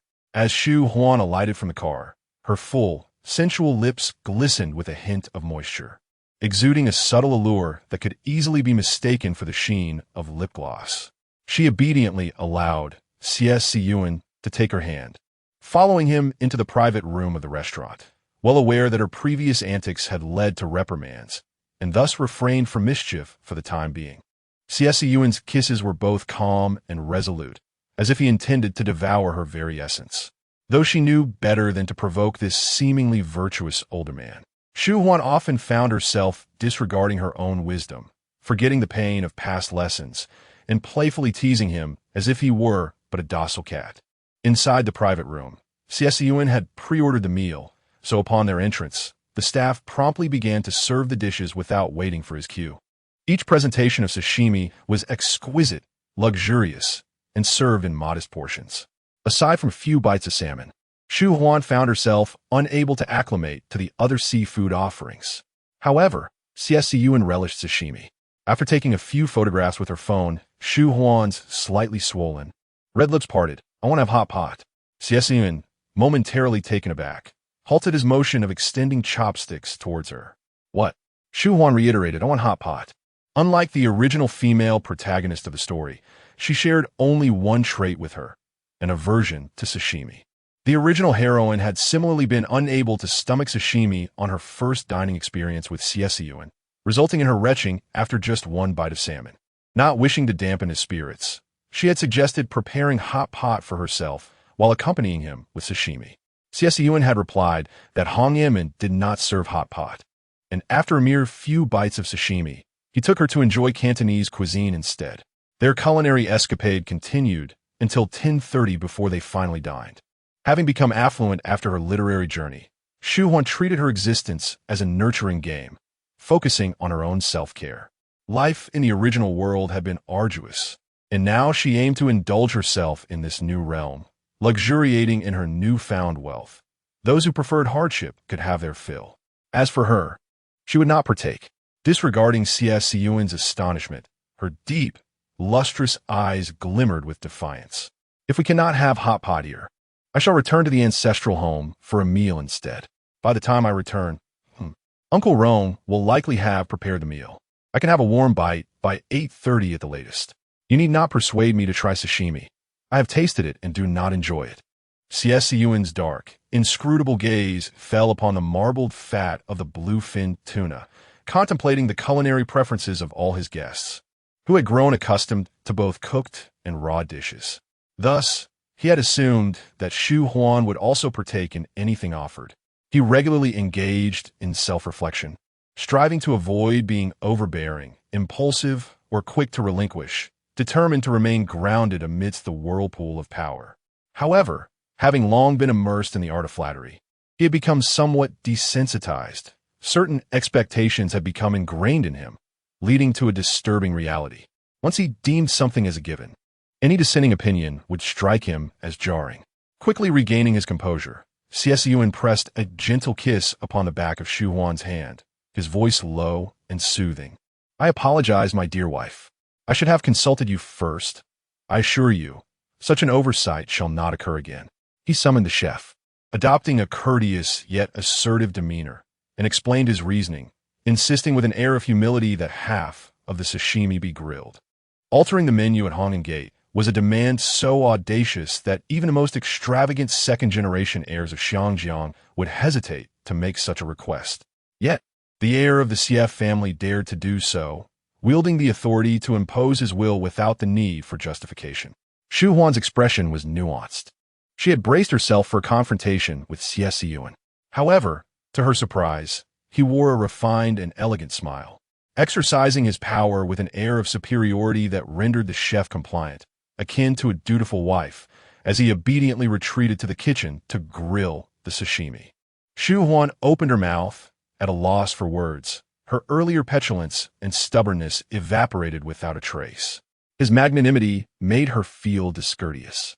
Within minutes, Shu Huan found herself savoring well-cooked fish and seafood. She bit her chopsticks, her beautiful, sulking eyes betraying a hint of discomfort. I could have had dinner at home. It's you who insisted on keeping me here, causing trouble for others. You are indeed a nuisance. After all, she was not the troublesome one. The fault lay solely with Xie Siyan. The more she pondered, the more convinced she became, recalling similar scenarios from the original narrative where Xie Siyan defied expectations. Xie Siyan did not refute her. Instead, he merely acknowledged her with a soft emem. His calm and profound eyes, which she despised, were the very same that granted her unprecedented tolerance and favor. Her heart felt like a small volcano, initially bubbling with molten heat before erupting in a tumult of unnamed emotions. As they drove back to the Xie family estate, Shu Huan elegantly crossed her legs, the metallic buckle of her high heels rhythmically tapping against the luxurious Australian wool carpet. Xie Siyan's deep and composed gaze seemed increasingly agreeable to her. Shu Huan was acutely aware of her feelings towards Xie Siyan to the point of sensitivity, as she could not afford to harbor any affection for him. Finding him agreeable was out of the question. In a sense, Shu Huan was engaged in a form of self-reflection. Xie Siyan, perusing emails on his iPad, found it difficult to concentrate as his wife occasionally shifted her sitting posture, the hem of her black skirt rising and falling, revealing a glimpse of her pristine, rounded thigh encircled by a band of black lace, both seductive and sweet. Only he could see this intimate allure, which stirred something primal within him, distorting the black text on the screen into visions of lace.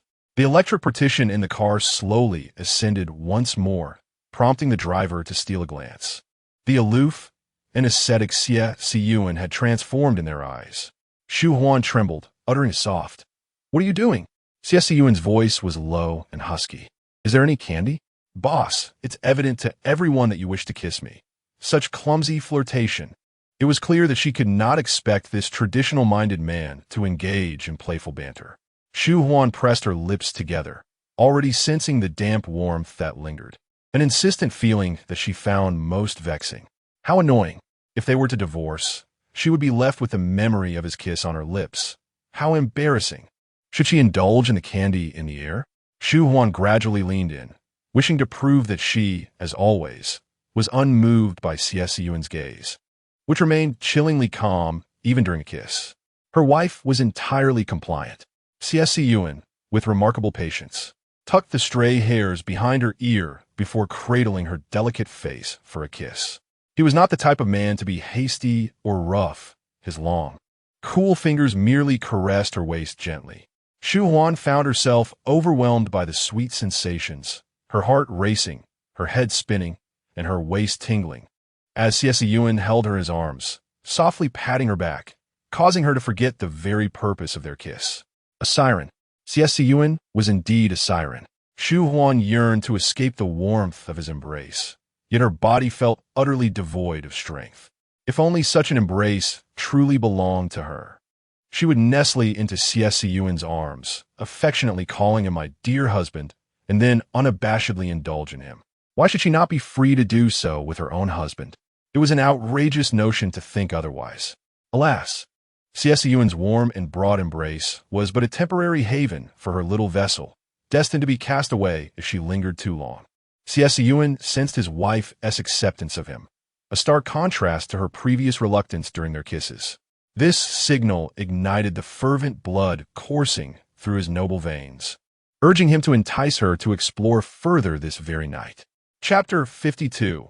Becoming beautiful and fair, yet still unable to win his heart? As the atmosphere in the car grew increasingly intimate, Shu Huan suddenly let out a sharp scream, breaking free from Xie Siyan's embrace to sit upright. Xie Siyan, with a calm and gentle gaze, observed her with meticulous attention, his raspy, languorous accent caressing her ears. It was a sensation that felt as though it could wear her down, penetrating to the very marrow of her being. Shu Huan restrained her hands, refraining from rubbing her flushed and heated ears, for that would be an acknowledgment of Xie Siyan's allure. Beauty does not perish for him. Suddenly, a thought crossed her mind. Tonight, Shu Rong had taken the initiative to invite them for a sauna, likely to discuss something important. I am running late. Li Shurong, poised and gracious, always sought to proceed with caution. For someone who frequently avoided any semblance of impropriety during sister-in-law gatherings, her initiative to convene surely signified a matter of significance. Xie Siyan lowered the electric partition and instructed the driver to speed up slightly. Faster, Shu Huan urged. Xie Siyan took her hand, soothing her. Safety first. We cannot go too fast. Your second and third sisters-in-law are at home. A little delay on your part will not hinder matters. Despite his words, Shu Huan cast him a reproachful glance. Would Xie Siyan be late for an appointment? Xie Siyan reigned in his casual demeanor, pressing a kiss to the back of her hand and solemnly declaring, I will not be late. If I cannot argue against you, then let us make the car go a little faster, but we must not exceed the speed limit. Satisfied with his response, Shu Huan hummed in approval. Coming from an elite background, Xie Siyan was thorough and meticulous in his actions. At first meeting, one might be captivated by his elegant and gentlemanly exterior. Yet upon closer acquaintance, one would discover that he possessed an exceptionally commanding presence akin to that of a traditional patriarch. Indeed, Xie Siyan may be a traditional patriarch, but whether to heed his words was entirely up to Shu Huan. She had long asserted that those in high positions could not easily sway her. If Xie Siyan dared to bow to her, she would not hesitate to ride on his shoulders. As the driver increased the speed, he caught a glimpse of the feigned, slumbering Xie Siyan in the rearview mirror. Xie Siyan preferred to drive slowly, claiming it aided in rest and contemplation.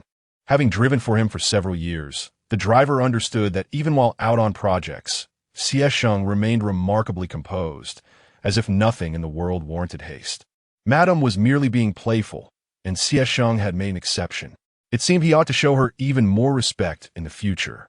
The outside world often remarked, on the surface, Xie Siyan appears unassuming. Yet he plays people like a master, counting bills until they face bankruptcy, a smiling giant who requires careful navigation. Perhaps they should learn from Madame and charm Xie Siyan in a similar manner? As the Maybach rolled into the Xie family estate, Shu Huan hurriedly showered, then rushed to the wardrobe to don a custom-embroidered lace nightgown, the hem adorned with the initials SH. In her flurry of changing clothes, Shu Huan momentarily forgot that this was not her exclusive dressing room at the Yingshan mansion, and a man seated on the sofa was staring intently. Come back earlier, Xie Siyan finally managed to utter after a lengthy pause, his voice gravelly and slightly agitated, his calm eyes shattered by a surge of fervor. His long fingers loosened the meticulously tied tie, as if yearning to shed his elegant facade, leaving one to wonder what kind of wild soul lay beneath. Shu Huan was in quite a rush as she passed by Xie Siyan, inadvertently stepping on his polished leather shoe with her satin slippers. She hurried to the dresser to retrieve a handkerchief intended for wiping sweat during the sauna. I am uncertain how late they plan to converse. But if it gets too late, you must come to fetch me. You might find it hard to believe, but they have a peculiar tendency to vanish unexpectedly. As was the case last time, as Shu Huan brushed past Xie Siyan once more, the delicate lace hem of her dress gently fluttered, momentarily obscuring half of his face. After the little canary, enveloped in blossoms and fragrance, flitted away, Xie Siyan sat in silence for a while longer, inhaling the lingering scent that permeated the clean air. It was difficult for him to discern whether his wife truly feared the dark or simply reveled in her playful demeanor. He found himself entranced by her charm. lost in her fragrant aura. In the sauna, when Li Shurong arrived, she brought along 2 gifts, which were the guest list for her birthday celebration. By the time Shu Huan rushed over, Zhao Yan had already perused the final list of attendees. Zhao Yan, half-jokingly lamenting, expressed that had she known her sister-in-law was enlisting others, she would not have come to the sauna that evening. Nonetheless, recognizing the effort her sister-in-law put into preparing meals for the family, she felt compelled to show her gratitude, volunteering to manage the registration of gifts. Li Shurong smiled and thanked Zhao Yan, though she preferred not to engage with anyone besides her, including Xie Siyan. However, her mother had taught her that a handshake accompanied by gratitude conveys sincerity. A mere airy thank you feels cold, whereas a handshake transmits warmth. Indeed, Zhao Yan's smile grew brighter. Turning to Shu Huan, Li Shurong placed her hand on Shu Huan's knee, her gaze earnest and her words heartfelt, pleading for her assistance. It was difficult to refuse. Shu Huan replied, "I would be more than willing to help, but I have never organized a birthday banquet. My birthday celebrations have always been simple dinners with friends." Li Shurong expressed understanding, mentioning that her mother had been suffering from severe headaches lately, and Zhuer had been rather fussy.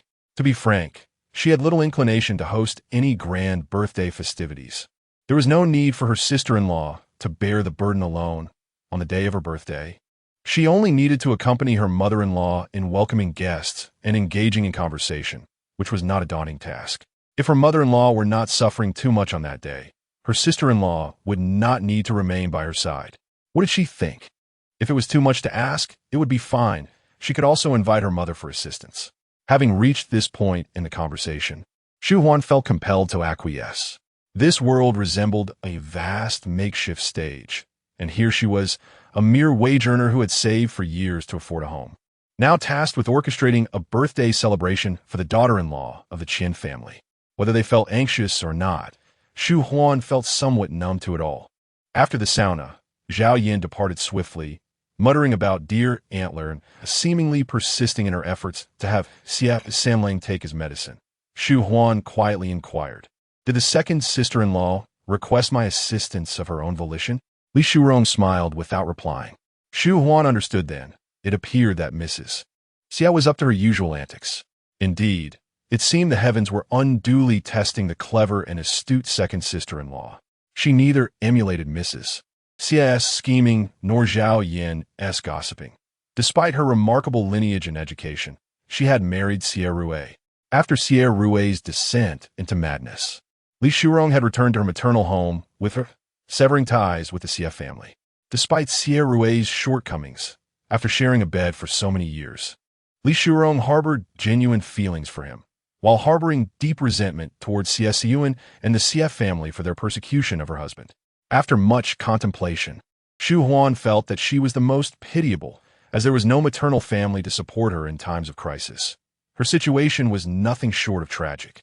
With hurried steps, Shu Huan traversed the corridor and garden, returning to the bedroom. Without any preamble, her delicate fingers lifted the lace of her dress, and her curvaceous knees shifted on the bed before she gracefully settled onto Xie Siyan's waist, her fingers releasing the fabric just as they concealed the action of her legs clenching around him. Fresh from the sauna, she appeared disheveled and glistening with perspiration, reminiscent of a widow fleeing from her late husband's funeral. Her fragility and beauty made her the object of many desires, prompting her eagerness to secure a new patron. Xie Siyan's abdomen tensed instantly as he slowly set aside the dense legal tome, the thud against the table resonating with his enigmatic demeanor, profound and inscrutable. He appreciated his wife's assertiveness, yet was also wary of it. He preferred a gradual approach, knowing that provoking him to lose his composure would not bode well. Nevertheless, he found himself unable to release his hold on her soft waist, inching closer until his nose nearly buried into her tender skin. "My dear, my sister-in-law is celebrating her birthday and has asked for my assistance in entertaining guests. I am inclined to help, but such exposure. Do you think I am suitable for it?" On her way back, Shu Huan had already devised a plan to utilize Xie Siyan as an indifferent figurehead. In the original narrative, upon the female protagonist's arrival, Tang Jun aided the antagonist in enhancing her appearance. encouraging her to become an internet celebrity and compete with the immensely popular female lead. Following the antagonist's publication of an accusation against the lead for being a mistress, Xie Siyan swiftly silenced her, insisting she remain at the English mountain mansion. His opposition to her public appearances was not born out of a desire to protect her, but rather to prevent others from knowing she was his wife. Regardless of her transformation, she would never hold a respectable place in Xie Siyan's eyes. Chapter 53 BB. It will be unfortunate if you don't indulge me. Xie Siyan needed to steady his breath to maintain the increasingly unruly rationality that threatened to abandon him, and to refrain from impulsively kissing her or overwhelming her. He was utterly oblivious to the implications of Shu Huan's words, the veins at his temples pulsating with each of her breaths. "As long as you are happy," Xie Siyan replied. Shu Huan held Xie Siyan's face, inspecting him closely, wondering if this man had lost his senses. "You should say, Shu Huan, stay obediently at the Yingshan mansion. Come on, say it." To Xie Siyan's surprise, his wife's directness and enthusiasm created an atmosphere so charged that he leaned in and captured her lips with his own. Caught off guard, Shu Huan's slender shoulders recoiled, unable to withstand the intensity of Xie Siyan's kiss. They were in the midst of a serious conversation, yet he acted so absurdly. Shu Huan playfully reproached him, her lustrous, dark eyes both innocent and alluring, like tiny hooks drawing the breath from his lungs. Xie Siyan, wide-eyed, was not seeking a shared gaze, but rather relishing the sweet, bashful expression of his wife. Having admired her long enough, he closed his eyes, enveloping her waist as he kissed her passionately. Shu Huan blinked, momentarily forgetting to resist. Xie Siyan's refined and elegant features were tinged with a hint of desire, contrasting sharply with his previous detached kisses. This time, he appeared particularly enticing. Though she sensed this subtle shift, she rationalized it as merely a kiss, a familiarity confined to their lips, nothing to be wary of. Shu Huan found herself lost in the kiss, and aside from the initial pain of their first kiss, Xie Siyan grew increasingly adept, tenderly coaxing her with his lips, embodying the qualities of a high-quality man with a service-oriented nature. Time slipped away, and the discomfort of thirst and heat jolted Shu Huan's mind back to clarity. She realized her lace nightgown had vanished. With a hoarse scream, she realized her voice lacked melody, but Xie Siyan seemed deaf to her distress, flipping her over, revealing a flawless back adorned with delicate blossoms. "Xie Siyan, wake up." Shu Huan's palms were slick with sweat, her dark, frantic eyes reflecting her desperation as she struggled against his grip, but his strength was overwhelming, and he was disinterested in dialogue. In a softened tone, she called out, "Husband." In response, Xie Siyan kissed her hair and ears, declaring, "Tonight, let us consummate our marriage. I know you may not be ready, but let's just try, shall we? Be good. Did you consult my opinion? Who wants to consummate a marriage?" Shu Huan was furious, calling him a biting little dog. Xie Siyan remained unperturbed, kissing her skin with even greater fervor. From her years of schooling to her career, she had faced many significant life choices. Yet none had rendered her as anxious as this moment, for she understood the inevitable conclusion that awaited them. "We cannot consummate this union. Xie Siyan, listen to me. Perhaps it is difficult for you to comprehend, but I am looking out for your best interests truly. We are in a marriage of convenience, devoid of any emotional foundation. Should you encounter a partner who perfectly complements you, you will regret your current actions. A man who disregards the principles of honor is destined for despair. I have no desire to consummate this marriage. I assent it preferable to maintain our current dynamic. Before bedtime, we engage in light conversation, and when the mood strikes, we playfully tease one another. In the future, when I encounter a partner who perfectly complements me, I aspire to enter into marriage with the utmost purity. Perhaps I'm a touch more conservative than you. I cannot fathom engaging in intimacy with another man before marriage." The mention of before marriage and another man ignited a simmering tension within Xie Siyan. He sipped half a glass of water, then offered half of it to Shu Huan. His pajamas were slightly unbuttoned, revealing his well-defined chest and abdomen glistening with perspiration. Yet even a man with a penchant for cleanliness could not overlook the urgency of chastising his wife.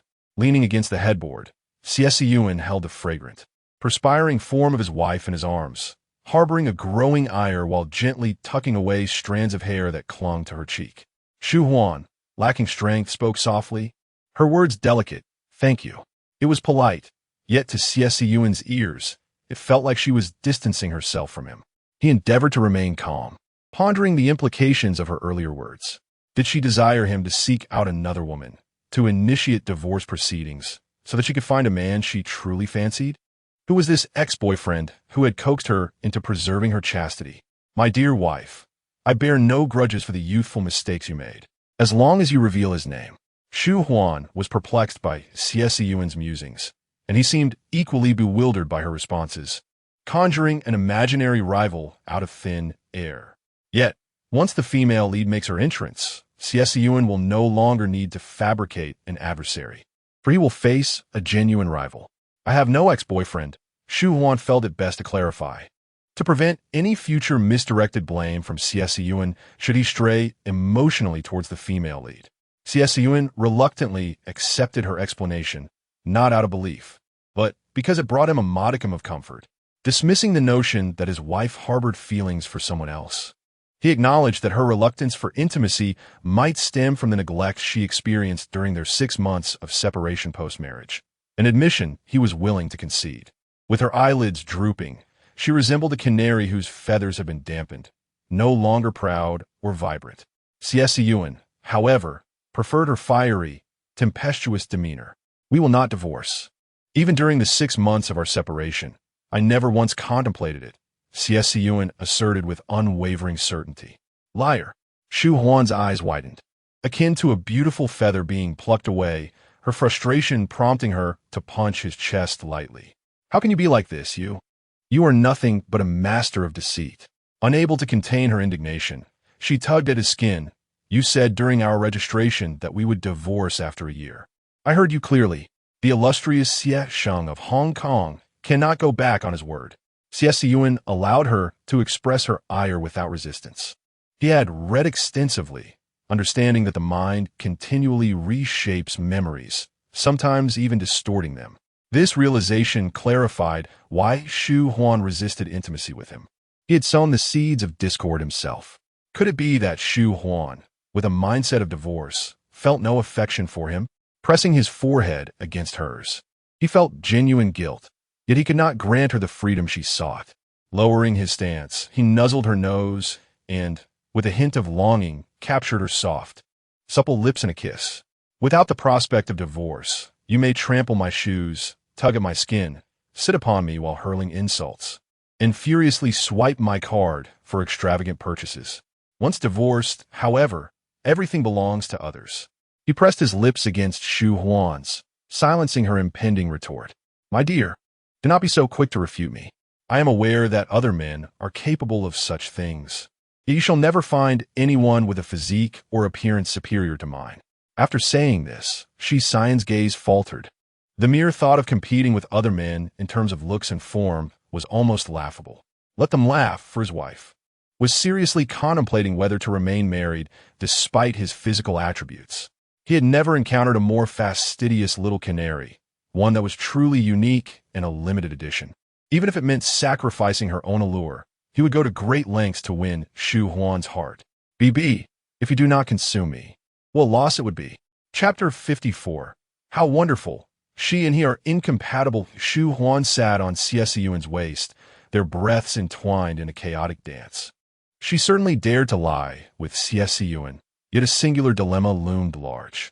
In a marriage devoid of intimacy, divorce could be executed with clarity.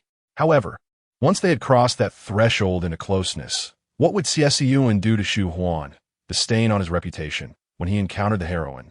It was a conundrum, utterly unfathomable. One could scarcely predict that this man would exile her to F continent for mining. A handsome face is indeed precious, and sculpted abs are of even greater worth. Yet, if it comes to preserving one's life, both may be discarded without hesitation. Perhaps next time. After all, the birthday banquet of the second sister-in-law is fast approaching. Once this matter is resolved, they could consider it again. At this moment, Shu Huan resembled those husbands who are overwhelmed and emotionally detached. She utilized all her limbs to crawl away from Xie Siyan, only to be effortlessly pulled back by his grip on her ankle. "Apologies, did I hurt you?"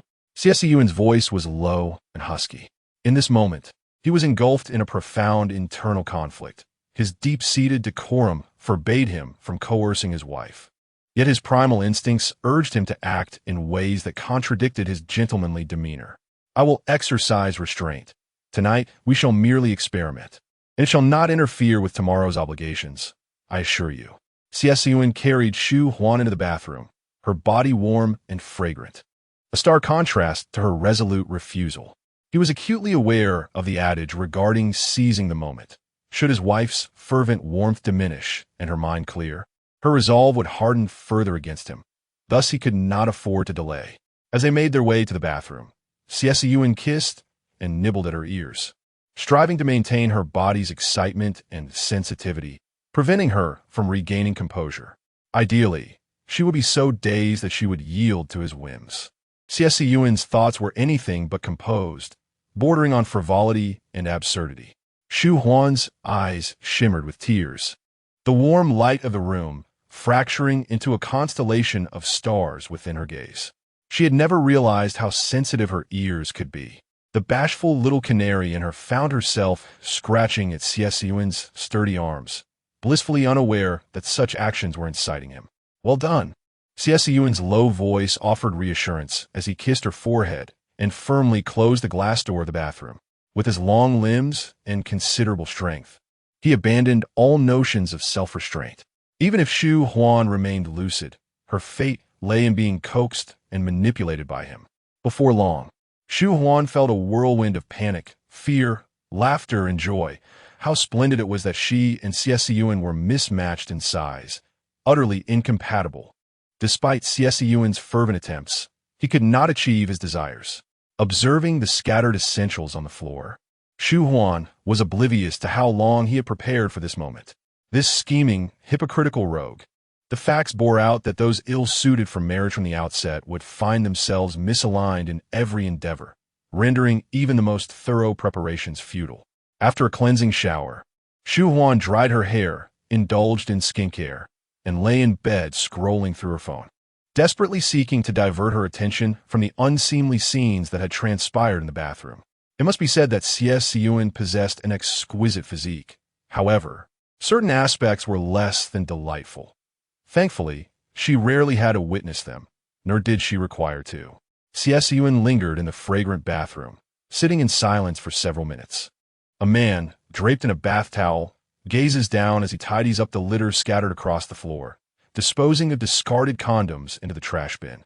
These commercially available products could not facilitate his intimacy with Shu Huan, leading him to seek personalized arrangements. Once the bathroom was in order, Xie Siyan's composed demeanor returned. If he were to effortlessly win the affection of the little canary, he would consider himself exceedingly fortunate. She was delicate, radiant, and extraordinary, worthy of overcoming numerous challenges to earn her affection. Returning to the bed, he found Shu Huan still awake. She had intended to sleep, but was anxious about potentially ruining Li Shurong's birthday celebration. "Are you truly confident in my ability to manage the birthday party for your sister-in-law?" Xie Siyan rested his chin atop her head, gently stroking her hair. "They all trust me. Why would I not trust myself?" Shu Huan replied, "If I embarrass myself in public, it will reflect poorly on you as well." Xie Siyan reassured her, "Then you need not worry. I will uphold my dignity. When I married you, I did not expect you to enhance my reputation, understanding that in the future, his wife would endure the pains of childbirth." He felt helpless in sharing her burden.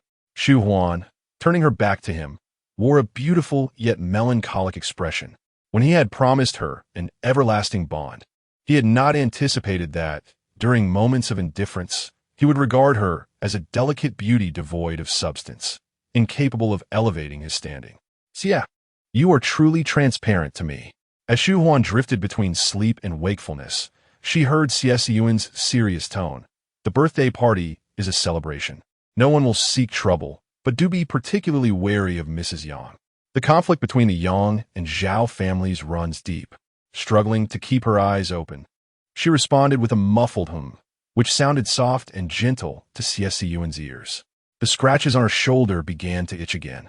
He held her tightly, suggesting, "Perhaps we should consult both Western and traditional medicine. There are couples with even more exaggerated physiques. Do they not consummate their marriages?" He felt that his wife was overly delicate.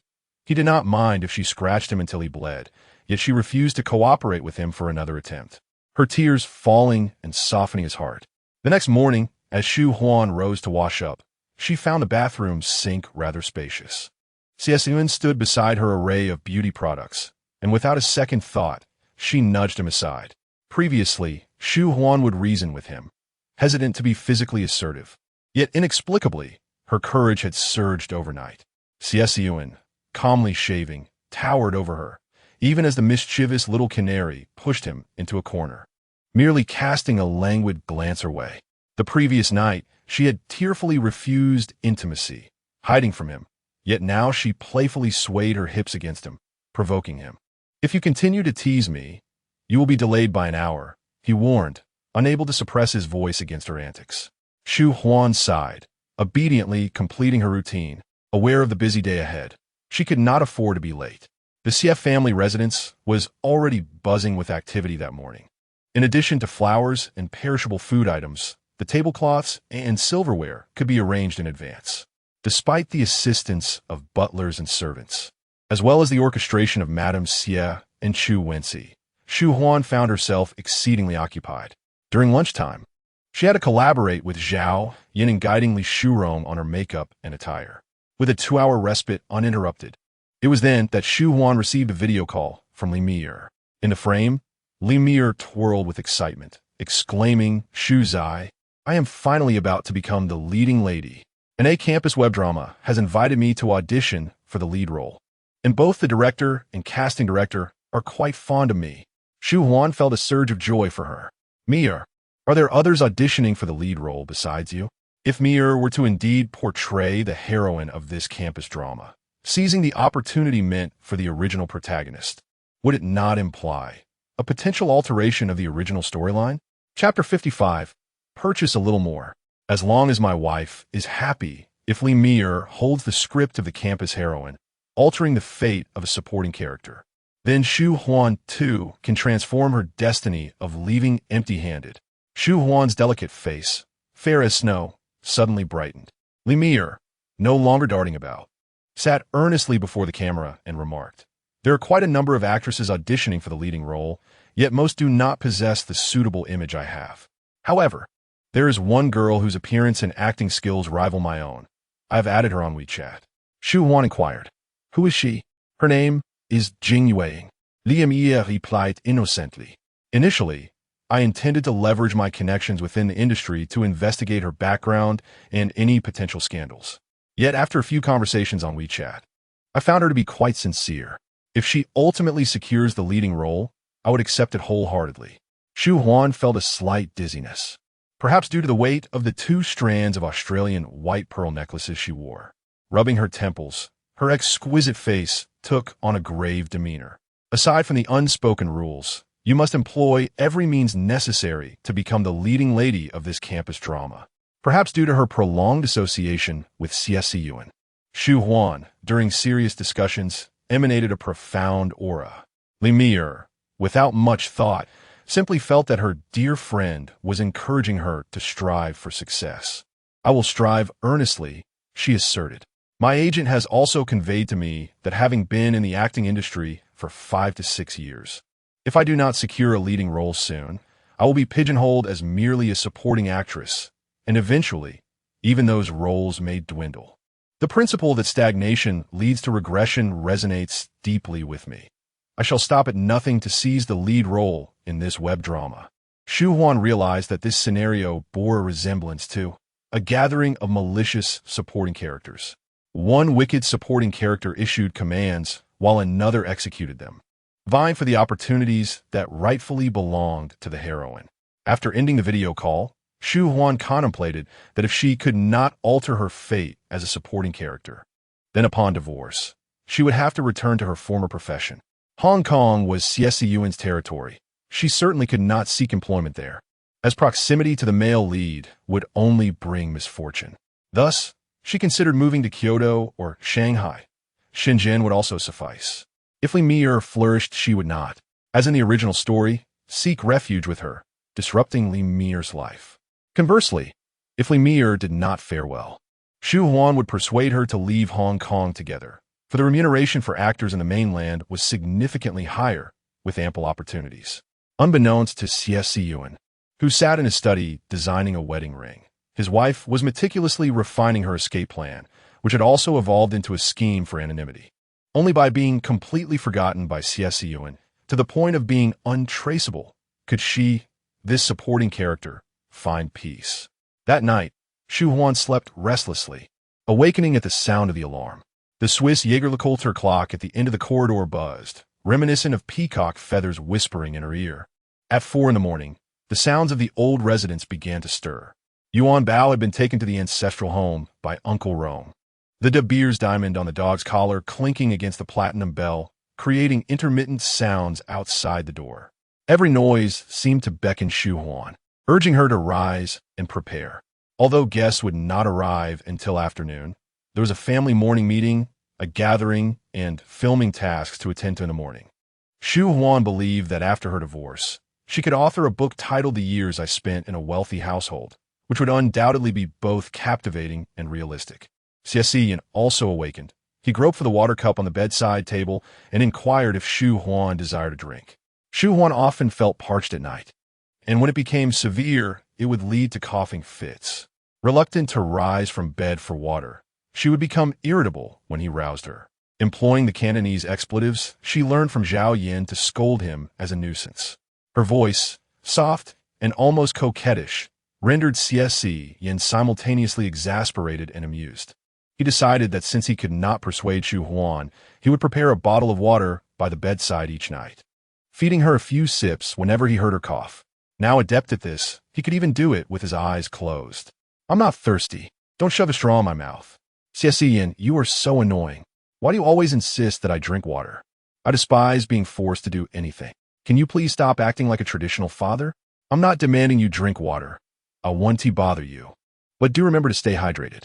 Xie Siyan, devoid of morning grumpiness, gently continued her conversation before heading to the bathroom. The loose sleepwear he donned accentuated his well-toned physique, with broad shoulders and a muscular chest, giving the attire a striking silhouette. His form was indeed alluring. Yet she was a woman of resolute will, embodying elegance and grace. Those descriptors were inextricably linked to her. She would not be swayed by Xieta Lang, nor would she morph into a cruel antagonist, claiming him for herself. Shu Huan, barefoot, descended from the bed and approached her vanity, retrieving the jewelry box containing the accessories she intended to wear that day, preparing to visit Zhao Yin for her makeup. She picked up the ruby ring only to set it down again, though she believed the gemstone to be innocent. The industry was aware that this ruby wedding ring had once belonged to another woman. Thus, she deemed it inappropriate to wear it. Uncle Rome was knocking at the door. Time was of the essence. Shu Huan opened the wedding ring box, revealing a pair of plain bands, quite valuable, which she had purchased recently for casual wear. The relentless knocking at the door urged her to hastily grab the female ring and exit the bedroom. After a brief trip to the restroom, Xie Siyan found himself alone. He opened the refrigerator, consumed half a bottle of cold water to regain his senses, and inadvertently caught sight of the wedding ring box on the vanity. He approached it. The tall, composed man stared at the ruby ring, then pinched the bridge of his nose, his eyes reflecting both resignation and regret. The Tang Group owned a jewelry workshop named Lai Xing, where Xie Siyan had contracted professionals to design the wedding ring. His only responsibility was to review the designs, select the main stone, and entrust the crafting to Lai Xing, which would then deliver the finished ring to him for the final payment. Xie Siyan was quite pleased with the ring, having invested both money and time, and naturally intended for it to adorn Shu Huan's finger. Little did he know that the design had been conceived by Tang Jun. Why did she not disclose it during the design process? Why was it not mentioned when she went abroad, only to be trumpeted upon her return? Xie Siyan was not a narrow-minded man. He had afforded Tang Jun, his former fiancée, ample dignity, yet she seemed intent on disrupting his marriage time and again. Truly ungrateful. Xie Siyan adorned his finger with another plain band ring. Shu Huan desired beauty and prestige, her temper fierce. One could hardly envision what might transpire were they engaged. She would undoubtedly hurl the ruby ring at his face and cease all communication with him. He was in the process of redesigning the wedding ring, crafting a unique piece worthy of her, not seeking her complete forgiveness for his transgressions, but merely wishing for her to be less upset. Anger is detrimental to one's health. Shu Huan was not excessively enraged. Today, the styling team, FTH, hailing from Paris, was attending to her and Zhao Yan. Shu Huan conversed with them in French, and from their lips, she learned of several niche brands favored by Europe's old money families. She requested contact information for the brand managers, and in the blink of an eye, she spent 30 million. This money, if not spent by her, would inevitably be squandered by another woman. Thus, she resolved to indulge herself now. Zhao Yan and the FTH team were flabbergasted. Was she even human? She resembled a walking money printer. The FTH team regarded Shu Huan with newfound respect. Her demeanor was exquisitely refined, surely a product of old money lineage. There was no other explanation for her nonchalant and lavish spending. Zhao Yan quickly regained her composure.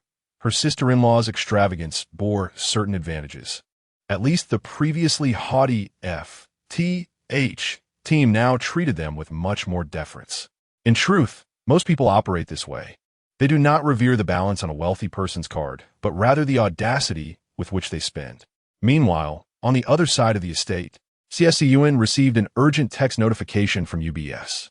Upon opening it, he discovered that just 10 seconds prior, Shu Huan had spent 30 million on jewelry.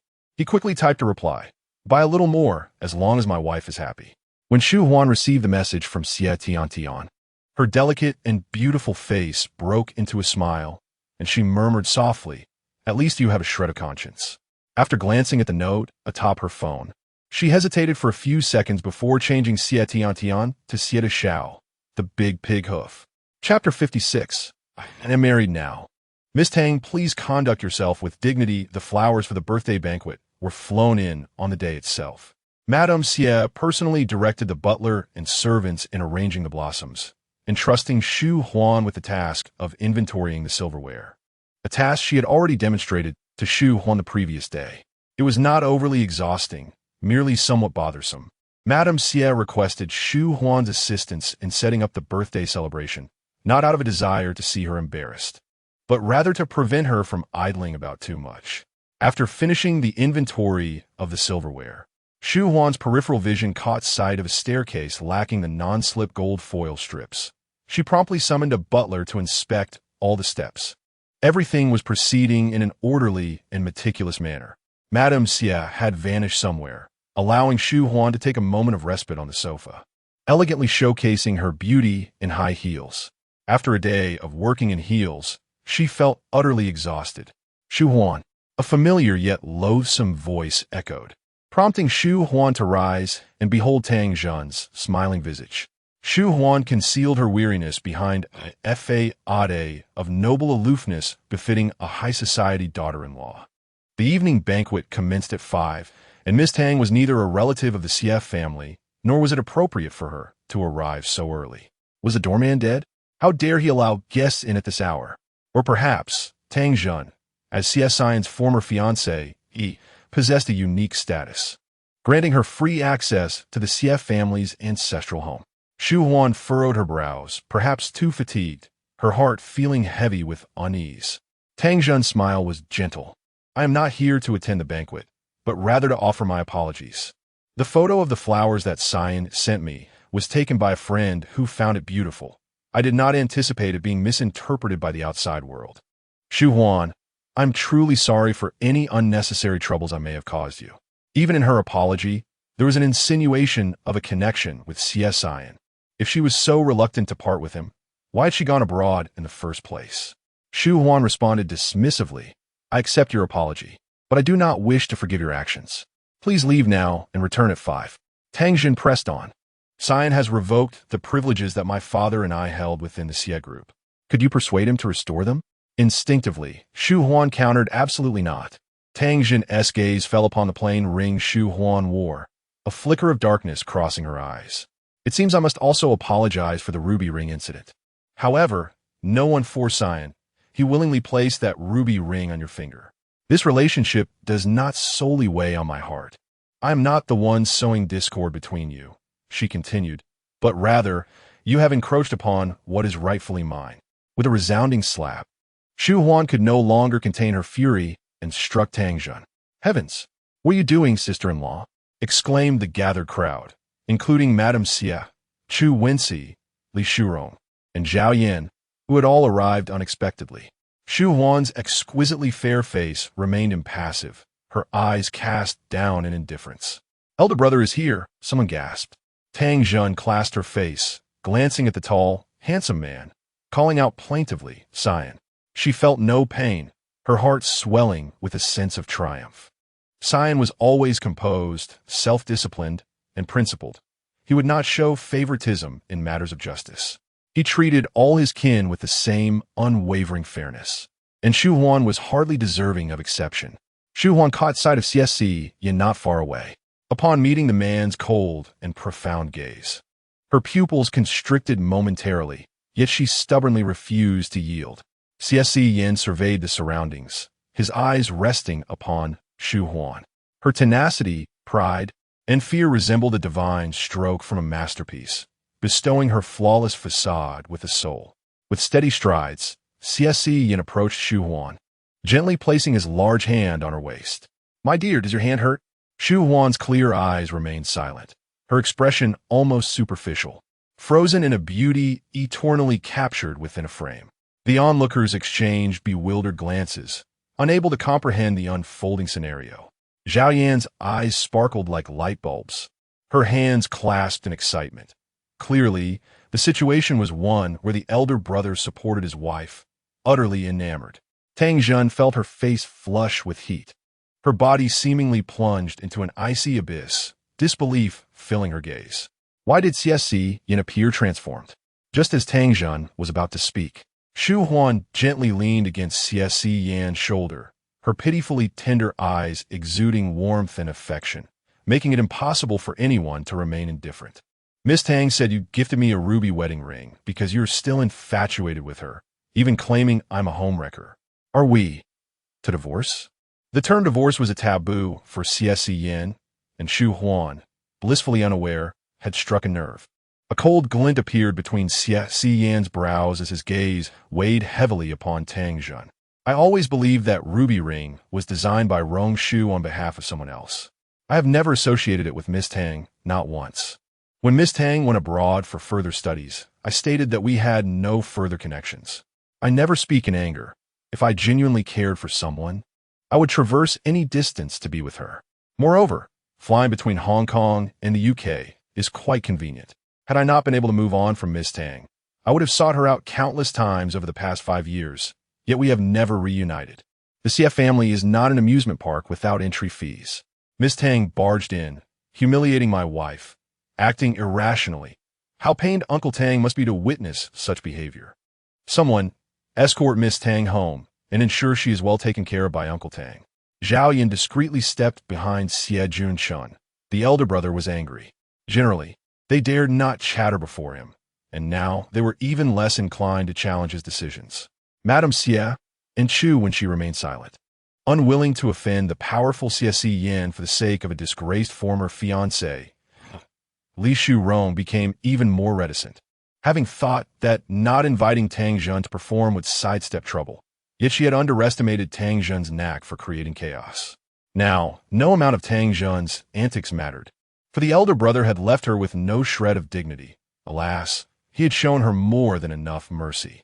Shu Huan extended a delicate finger, brushing away non-existent tears at the corners of her eyes, her exquisite and slender figure distancing itself from Xie Siyan. Do not presume that a few words can amend the wounds I have suffered. The fairy, adorned in sparkling high heels, departed from Yi Tang with a tap, tap, tap, her silhouette both striking and graceful, now finding everyone around her irksome. Xie Siyan hurried after her, the golden light and gentle breeze mingling with the floating shadows of flowers, enveloping him in an aura of calmness and warmth. My dear, why do you distance yourself from me whenever you are upset? Xie Siyan held her hand tightly. Even after being shaken off twice, he refused to let go. Do not blame me.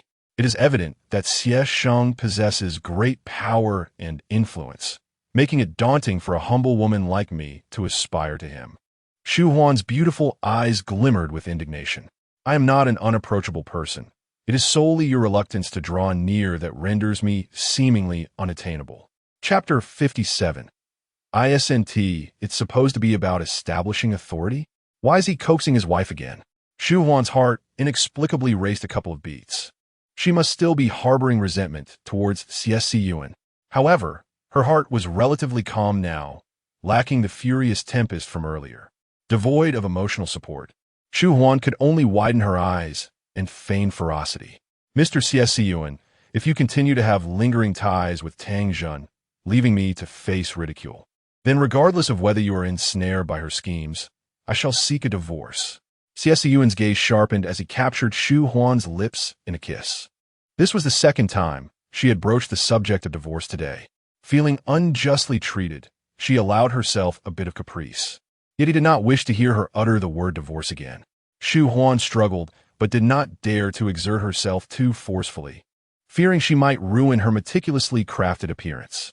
She was quite pleased with her makeup today, elegant with a hint of sophistication, and a touch of sensuality that rendered her photogenic from every angle, exuding an impeccable demeanor. Time slipped away unmeasured until Xie Siyan reluctantly released his wife's lips. Shu Huan shoved the nonchalant Xie Dalao away and left without a backward glance. Her lipstick was smudged. She needed to retouch it. Her high heels struck the ground with force, as if she were trampling Xie Siyan beneath her feet. Brother, Xie Junshin has come to find you. Everyone is waiting. You should hurry over. He scrutinized his elder brother's face and finally discerned a difference. Raising his voice, Brother, you have your sister-in-law's lipstick on your lips.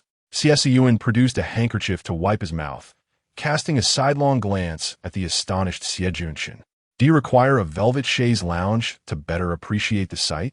Xie Junshin nearly choked on his brother's sharp tongue. I was merely trying to be helpful. Why did you not take my hint? I wouldn't breathe a word of it. Men with girlfriends and wives can understand. It's simply irresistible. Xie Junshin grew increasingly animated, seizing the rare opportunity to tease his authoritative elder brother.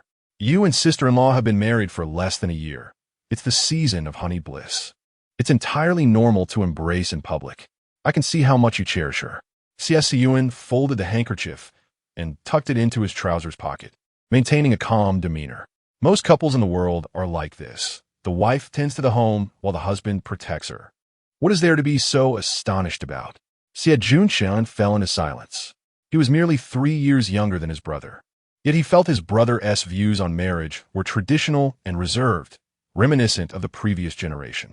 Sister-in-law, true to her name, was as bright and cheerful as a little canary, in stark contrast to his brother's temperament. He couldn't fathom what they might discuss or do in private. It was beyond his imagination. After lunch, there was hardly a moment to rest.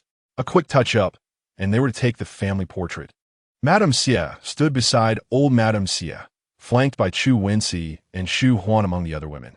Xie Shantong stood next to old Master Xie, alongside Xie Chunsheng and Xie Siyan among the men. From arranging their attire to adjusting their poses, the process consumed over half an hour, while the actual photography lasted only a few minutes. Today, Shu Huan wore a satin mermaid gown, exuding elegance without overshadowing the birthday celebrant. When she appeared in Li Shurong's dressing room that morning, Li Shurong visibly relaxed upon seeing her understated attire. Indeed, even the most virtuous among us would prefer not to have their spotlight stolen on their home turf. After the photographs were taken, Madame Xie smiled and remarked, "This year is unlike any other. Shurong has given birth to Zhe and will be attending the foundation for further studies. Despite her impressive academic credentials, she has not worked for over a year. Perhaps we could take another photograph with Shurong standing beside the elder to bask in his fortune, elegance, and luck." Chu Wenxi quickly interjected, "Shurong is merely going to study at the foundation and is not taking over the Xie group. Given her abilities, she will undoubtedly manage well. Brother and sister-in-law have already considered her situation thoroughly. Let us not trouble the elder excessively, lest the children all wished to take photos with him, tiring him out. The first branch already has Xie Siyan as its prominent leader, yet Madame Xie wishes to elevate Li Shurong as a second leader. Is it not excessive for both the son and daughter-in-law to overshadow the second branch? Li Shurong appeared conflicted, seemingly a reluctant victim caught in a struggle for power rather than a beneficiary. Zhao Yan wanted to roll her eyes. After all, they were all cunning vixens. Why feign innocence? She glanced at her sister-in-law, pondering how soon the second sister-in-law would ride on her back. Could the eldest sister-in-law tolerate such a situation? Shu Huan was preoccupied with the pearl hair band atop her head. The styling director assured her it would not fall. Yet she felt it was too heavy and could drop at any moment. She contemplated changing to another pearl hairband or even altering her hairstyle altogether. Shu Huan was perpetually concerned with her own feelings, wholly disregarding the well-being of others. Zhao Yan suddenly recalled her sister-in-law's declaration, "I do not love to work," which she had initially dismissed as mere pretense, only to realize her sister-in-law was sincere. Shu Huan sensed someone was observing her. Upon following the gaze, she returned Zhao Yan's look with a silent compliment of "You look beautiful as well." Zhao Yan felt slightly dazed. Shu Huan innocently blinked and approached Xie Siyan, whispering, "What is happening now? Have we finished taking photos? If not, why are we not hurrying?" Xie Siyan took the opportunity to wrap his arm around his wife's slender waist. Responding in kind, the positioning matters. The significance of the photograph varies with the arrangement. If the second sister-in-law were to stand next to grandfather for a photo, with such a picture, it would be much easier for mother to secure further advantages for her. Shu Huan could not direct her ire at Li Shurong, so she shot an exasperated glance at Xie Siyan, thinking, "You all have such cunning minds." Just as Xie Siyan intended to release her, he realized he could not allow her to act with impunity, constantly daring to show him her displeasure. "It's going to fall." Shu Huan bit her lip, her cheeks flushed with a delicate hue, her panicked expression evoking sympathy, rendering her uniquely beautiful. This prompted Xie Siyan to bend down and lean in closer, inquiring, "What is about to fall?" Shu Huan, in desperation, closed her eyes, disregarding her carefully styled appearance, burying her head in Xie Siyan's embrace. As the lavish pearl hairband slipped from her raven locks, Xie Siyan reacted swiftly, catching it just in time. The robust voice of Elder Xie boomed from afar. "What is happening over there?" Xie A and Xie Junshin were taken aback, astonished that their normally composed elder brother was flirting with his sister-in-law in front of their grandfather, causing her hairstyle to become disheveled. Xie Siyan, with his calm demeanor, spoke unhurriedly. "Shu Huan has a slight headache. Perhaps the pearl headband is too tight, causing discomfort. I shall escort her back to her room for a brief respite. If Xie Laoi serves as the backbone of the family, then the youthful and vigorous Xie Siyan undoubtedly stands as its pillar. With the pillar absent, even if Li Shurong stands beside Xie Laoi for a photograph, it holds little significance." The expression on her sister-in-law's face was so vivid that one could easily create a masterpiece akin to the Qingming scroll with a mere stroke of a brush. Shu Huan occasionally touched her own crown, reminiscent of a little canary stripped of its feathers, feeling conspicuously bare, her gaze dulled. Xie Siyan chuckled. Her flowing hair was indeed beautiful. A certain dignitary had seemingly forgotten his intention to assert authority and had resorted to coaxing. After reapplying her makeup, with Madame Xie and the Li family present to greet guests, Shu Huan was no longer needed to assist. As the evening banquet commenced, she found herself the most idle of all. Uncertain of her purpose, Shu Huan contemplated seeking out Zhao Yan, thinking perhaps she might need assistance. As she traversed the corridor, Shu Huan abruptly halted. She seemed to have spotted the protagonist from the original narrative. Not far away stood a woman adorned with a white pearl veil. Her index finger, which played with her hair, adorned with a butterfly ring, an outfit frequently donned by the protagonist in the latter part of the tale. A shiver ran down Shu Huan's spine, and a chilling hypothesis surfaced in her mind. Chapter 58. It is not conservatism. It is a desire to monopolize treasures. Shu Huan leaned against the corridor's pillar, halting her advance, her high-heeled shoes adorned with fragments of diamonds tapping lightly against the ground. The original protagonist, Jing Yueying, made her entrance early, perhaps due to the fluttering of her delicate wings, or perhaps Jing Yueying, the leading lady, had awakened. This could explain why she, who donned a butterfly ring only later in the original narrative, now reveled in butterfly wings entwining her fingers. The century-old wisteria swayed gently in the breeze, reaching into the corridor as if to steal a kiss from the girl's radiant and startled cheeks.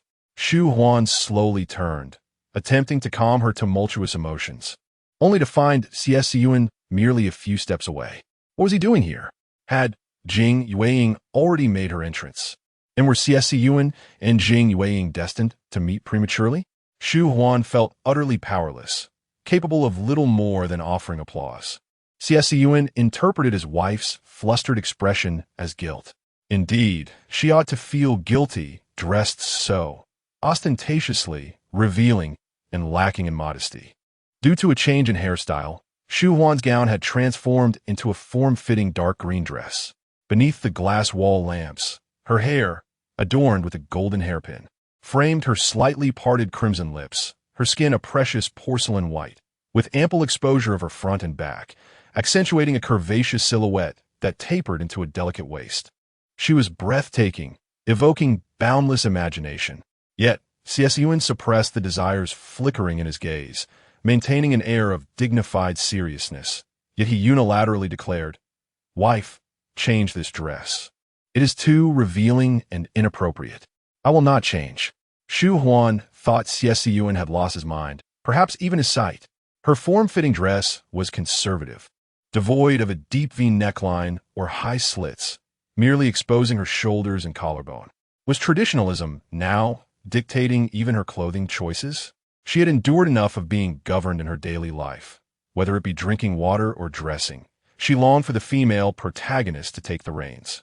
The unconventional Shu Huan yearned to step out in a sexy, strapless top and jeans, ready to dazzle the streets. The quarrel in the corridor caught Jing Yueying's attention, prompting her to take a few steps forward without encroaching too close. Her gaze swept over Shu Huan's back, settling on Xie Siyan.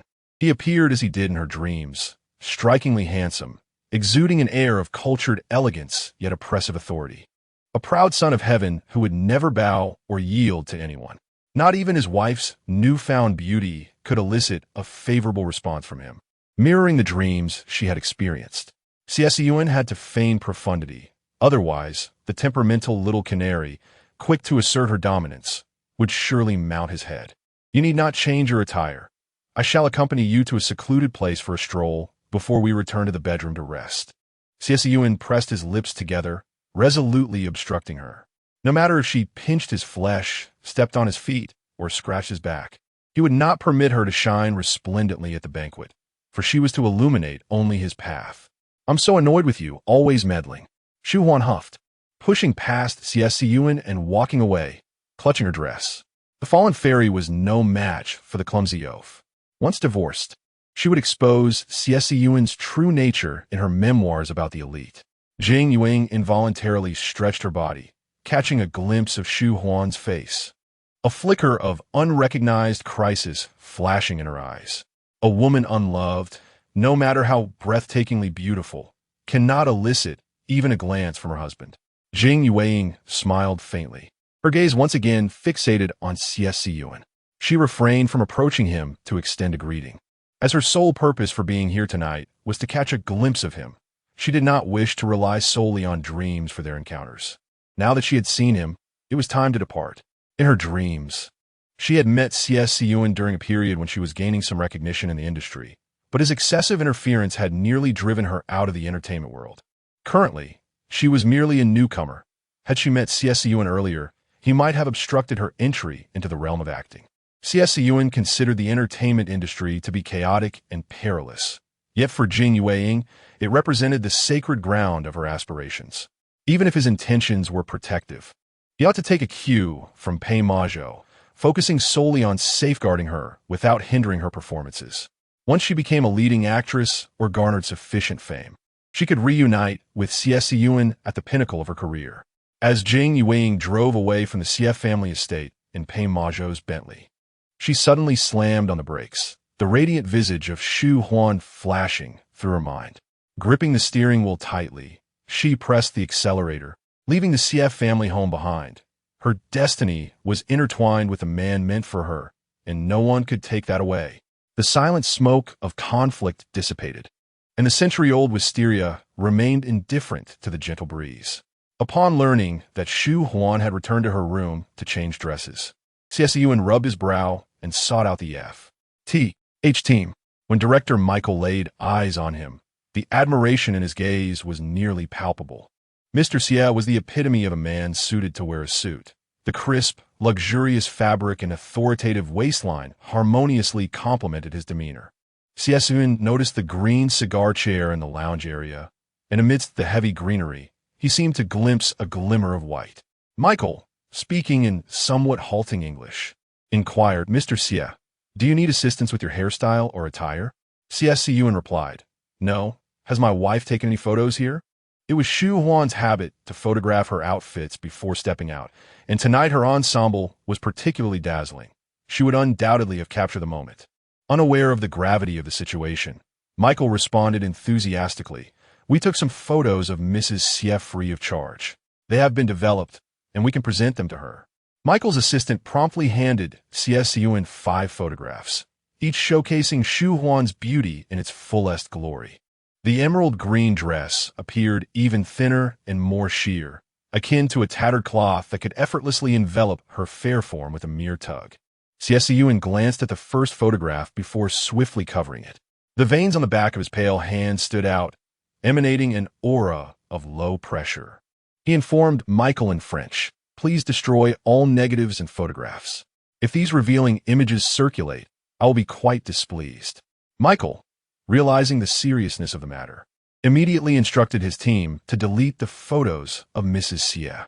"Mr. Xie, we will ensure the photos are completely erased, but I do not believe Mrs. Xie's outfit is revealing. Her styling is impeccable. I do not intend to question your professionalism, but my family's rules are stringent and do not permit such exposure." Xie Siyan replied calmly, maintaining his gentlemanly demeanor. As he observed everyone bowing their heads to delete photos, Xie Siyan's shoulders, concealed beneath his black suit, instantly stiffened, suppressing an inexplicable surge of anger. "Thank you for your cooperation," he stated, departing with the mere 5 photos that remained in his possession. Michaela, stroking his chin, belatedly realized that he seemed to have been deceived by Mr. Xie. Mr. Xie had solemnly proclaimed the strictness of family rules. Yet the cold and serious expression on his face, coupled with his fingers, pale from gripping the thin photos, suggested that he was less interested in defending the family honor than in monopolizing the treasures. In the bedroom, Shu Huan reluctantly changed into her formal attire, dismissing the matter.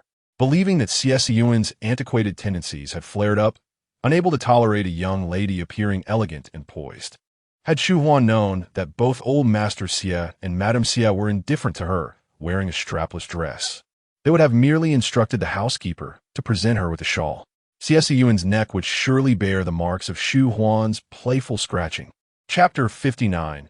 Her kisses and scratches, his unspeakable addiction. Shu Huan meticulously selected and donned a handcrafted, vintage-style chiffon gown, its decolletage adorned with fragments of diamonds and beads that resembled shattered moonlight rearranged, perfectly complementing her delicate and graceful figure.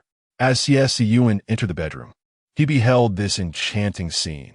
A beautiful woman bathed in moonlight, languidly leaning against a walnut chair, reminiscent of a bride awaiting her wedding. "Wife." The man's husky voice resonated in the tranquil chamber. Shu Huan did not turn her head. She understood that she lacked the privilege to act willfully before Xie Siyan. She simply chose to ignore him. The favored heroine could argue with him without restraint, while the less favored Shu Huan had to obediently comply with his whims. What else with a pout? Xie Siyan switched to Cantonese, his languid, raspy tone lifting at the end as he leaned down to scrutinize her expression. Shu Huan slowly lifted her gaze, noting how his refined and gentle demeanor starkly contrasted with the authoritative figure who had insisted she change her dress just 15 minutes prior. His volatility perplexed her. "You're the one pouting." Shu Huan quickly regained her composure, even if Xie Siyan remained indifferent to her feelings and fate. She would bravely live each day like a resilient little warrior, refusing to be toppled by the detestable protagonists. And if she were to be defeated, she would crawl through the shadows to confront those who dared to bring her down. Observing Xie Siyan's expression closely, she speculated that his seemingly superficial gentleness stemmed from his lingering thoughts of Jing Yueying. Indeed, Jing Yueying, the leading lady, possessed the power to transform the austere and solemn Xie Siyan into someone irresistibly alluring upon her entrance. Meanwhile, she was merely an unarmed fairy, her beauty not a weapon, inevitably becoming a pawn in their narrative. Xie Siyan's palm rested on the arm of the chair, maintaining his posture of confinement over Shu Huan, and he did not miss the increasingly mischievous glint in her eyes. Suddenly, Shu Huan straightened her back and pressed several quick kisses on his face, her rebellious spirit igniting a desire to complicate the romance between the leading characters. Her pecking kiss style, akin to a chick pecking at grains, rendered Xie Siyan unable to stand upright. He knew he should not encourage her audacity, yet every inch of his skin and every sense craved her boldness. Her kisses and scratches represented an unconfessed addiction he could never openly acknowledge. Xie Siyan sought dignity and control, vowing never to submit to anyone. Even as he leaned down to kiss Shu Huan, his proud, dark eyes seemed to look down upon her. Amidst their kissing, Shu Huan suddenly pushed Xie Siyan away and hurriedly left the bedroom without a backward glance. She had intended to disrupt him, but to her surprise, his passive acceptance blended with a hint of temptation, creating an intoxicating atmosphere. As if a multitude of butterflies had emerged from their cocoons within her skin, the tingling sensation of their lips entwined surged through her, leaving everything in disarray. With her cheeks flushed, Shu Huan abandoned Xie Siyan and, donning high heels, mingled into the evening banquet. Upon seeing Shu Huan, Su Jiyu and her friends immediately surrounded her. The news of the doodles in Xie Siyan's office, created by his wife, had already spread through their circle, solidifying Shu Huan's status as the legitimate partner. Amidst a flurry of flattery and praise, Shu Huan found herself too preoccupied to dwell on Xie Siyan, her tumultuous emotions gradually settling. It had long been asserted that the charming young Master Xie was a source of misfortune. If only she could dispatch him with a simple bowl of medicinal soup, it would spare her from the trials posed by the leading lady. Yet, Shu Huan prided herself on being a law-abiding citizen, unwilling to engage in any acts of moral transgression. Darling, that dress you're wearing is truly remarkable, an antique piece that money cannot buy. Your taste is impeccable. Su Jiyu, with a deliberate lowering of her stature, lavished compliments upon Shu Huan. Her intentions were not to forge a genuine friendship, but rather to leverage Shu Huan as a stepping stone to tap into the social network of the Xie family. In turn, Shu Huan reciprocated Su Jiyu's praise, and thus, the two disparate individuals became known as unlikely sisters in the eyes of onlookers. Shu Huan's attention was drawn to a kindly-faced lady in her 40s who was somewhat reticent. Su Jiyu discerned the curiosity in her eyes and whispered, "That is Madame Yang. Her family is engaged in shipping, as well as artificial intelligence and biomedicine. They are one of the fastest-growing families in the commercial landscape of Xinjiang. The Yang family has set their sights on the lucrative financial sector, and 2 years ago, they were insistent on collaborating with your husband. Their persistence rivaled that of a mistress seeking attention.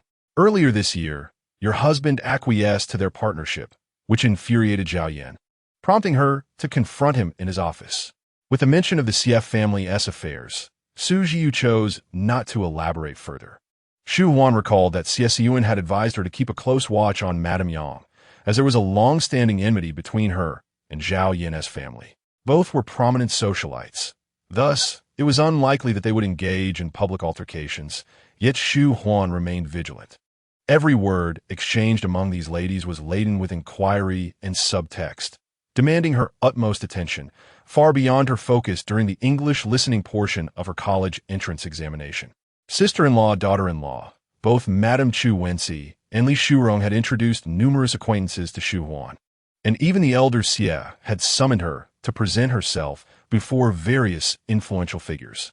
Just as Shu Huan was about to conclude that this convoluted birthday banquet was nearing its end, Zhao Yin, who had been orchestrating events from behind the scenes, made a sudden appearance. Holding a glass of champagne, Zhao Yin joyfully called out sister-in-law upon spotting Shu Huan. Suddenly, a nanny obstructed her path, and after an exchange of words, Zhao Yan's champagne spilled onto her, prompting her to leave in haste, the nanny trailing closely behind.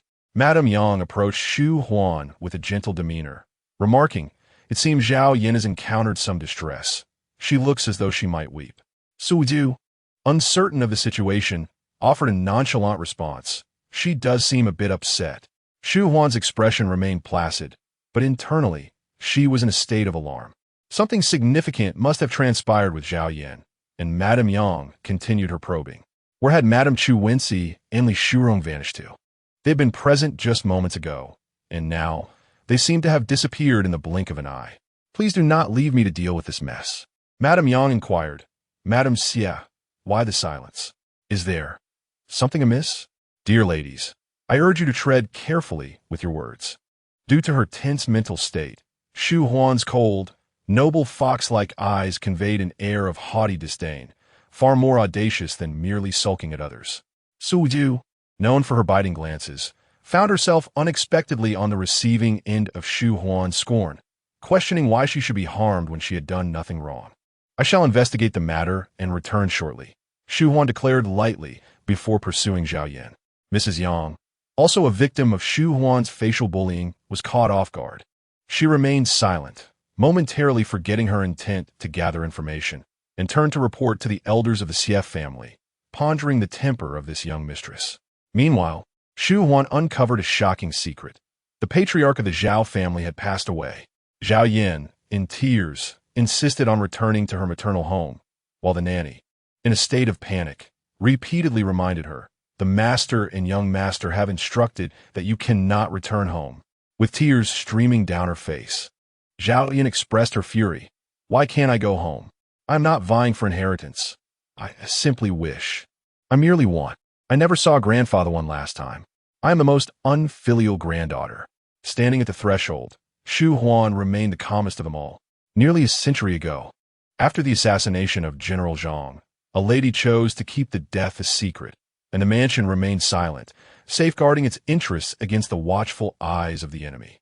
Zhao Yin, you are now that lady. The Zhao family is akin to the former mansion, while the Yang family embodies the lurking adversary. Your tearful return to your maternal home may fulfill filial duty, but the Yang family would devour the Zhao family. Do not forget that, Mrs. Yang is watching your every move. As Shu Huan's thoughts crystallized, she recalled numerous details from the original narrative. At this moment, the Zhao family was embroiled in an illicitly substantial transaction abroad. If news of the patriarch's demise were to leak before the deal's completion, the absence of his influential connections would leave the Zhao family vulnerable. And with a mere phone call, the Yang family could orchestrate their downfall in an instant. Indeed, in the original tale, the Zhao family did face ruin as the Yang family absorbed them. The elder daughter of the Yang family, who aligned with the original protagonist to combat the malevolent female antagonist, became a pivotal character. The Yang family's rise to power seemed inevitable. Trembling with fear at Shu Huan's words, Zhao Yin felt utterly lost. Grasping Shu Huan's hand tightly, she implored, "I cannot let the Yang family consume the Zhao family. Sister-in-law, please help me devise a plan." Chapter 60. At no moment did she feel that Xie Siyan belonged to her. History serves as a guide, teaching us how to navigate such dilemmas. We merely need to reenact it once more. Shu Huan glanced at the maid, instructing, "Your young mistress's gown is soiled. Please fetch the most exquisite dress from the wardrobe." With newfound resolve, the maid hurriedly sought a fresh gown.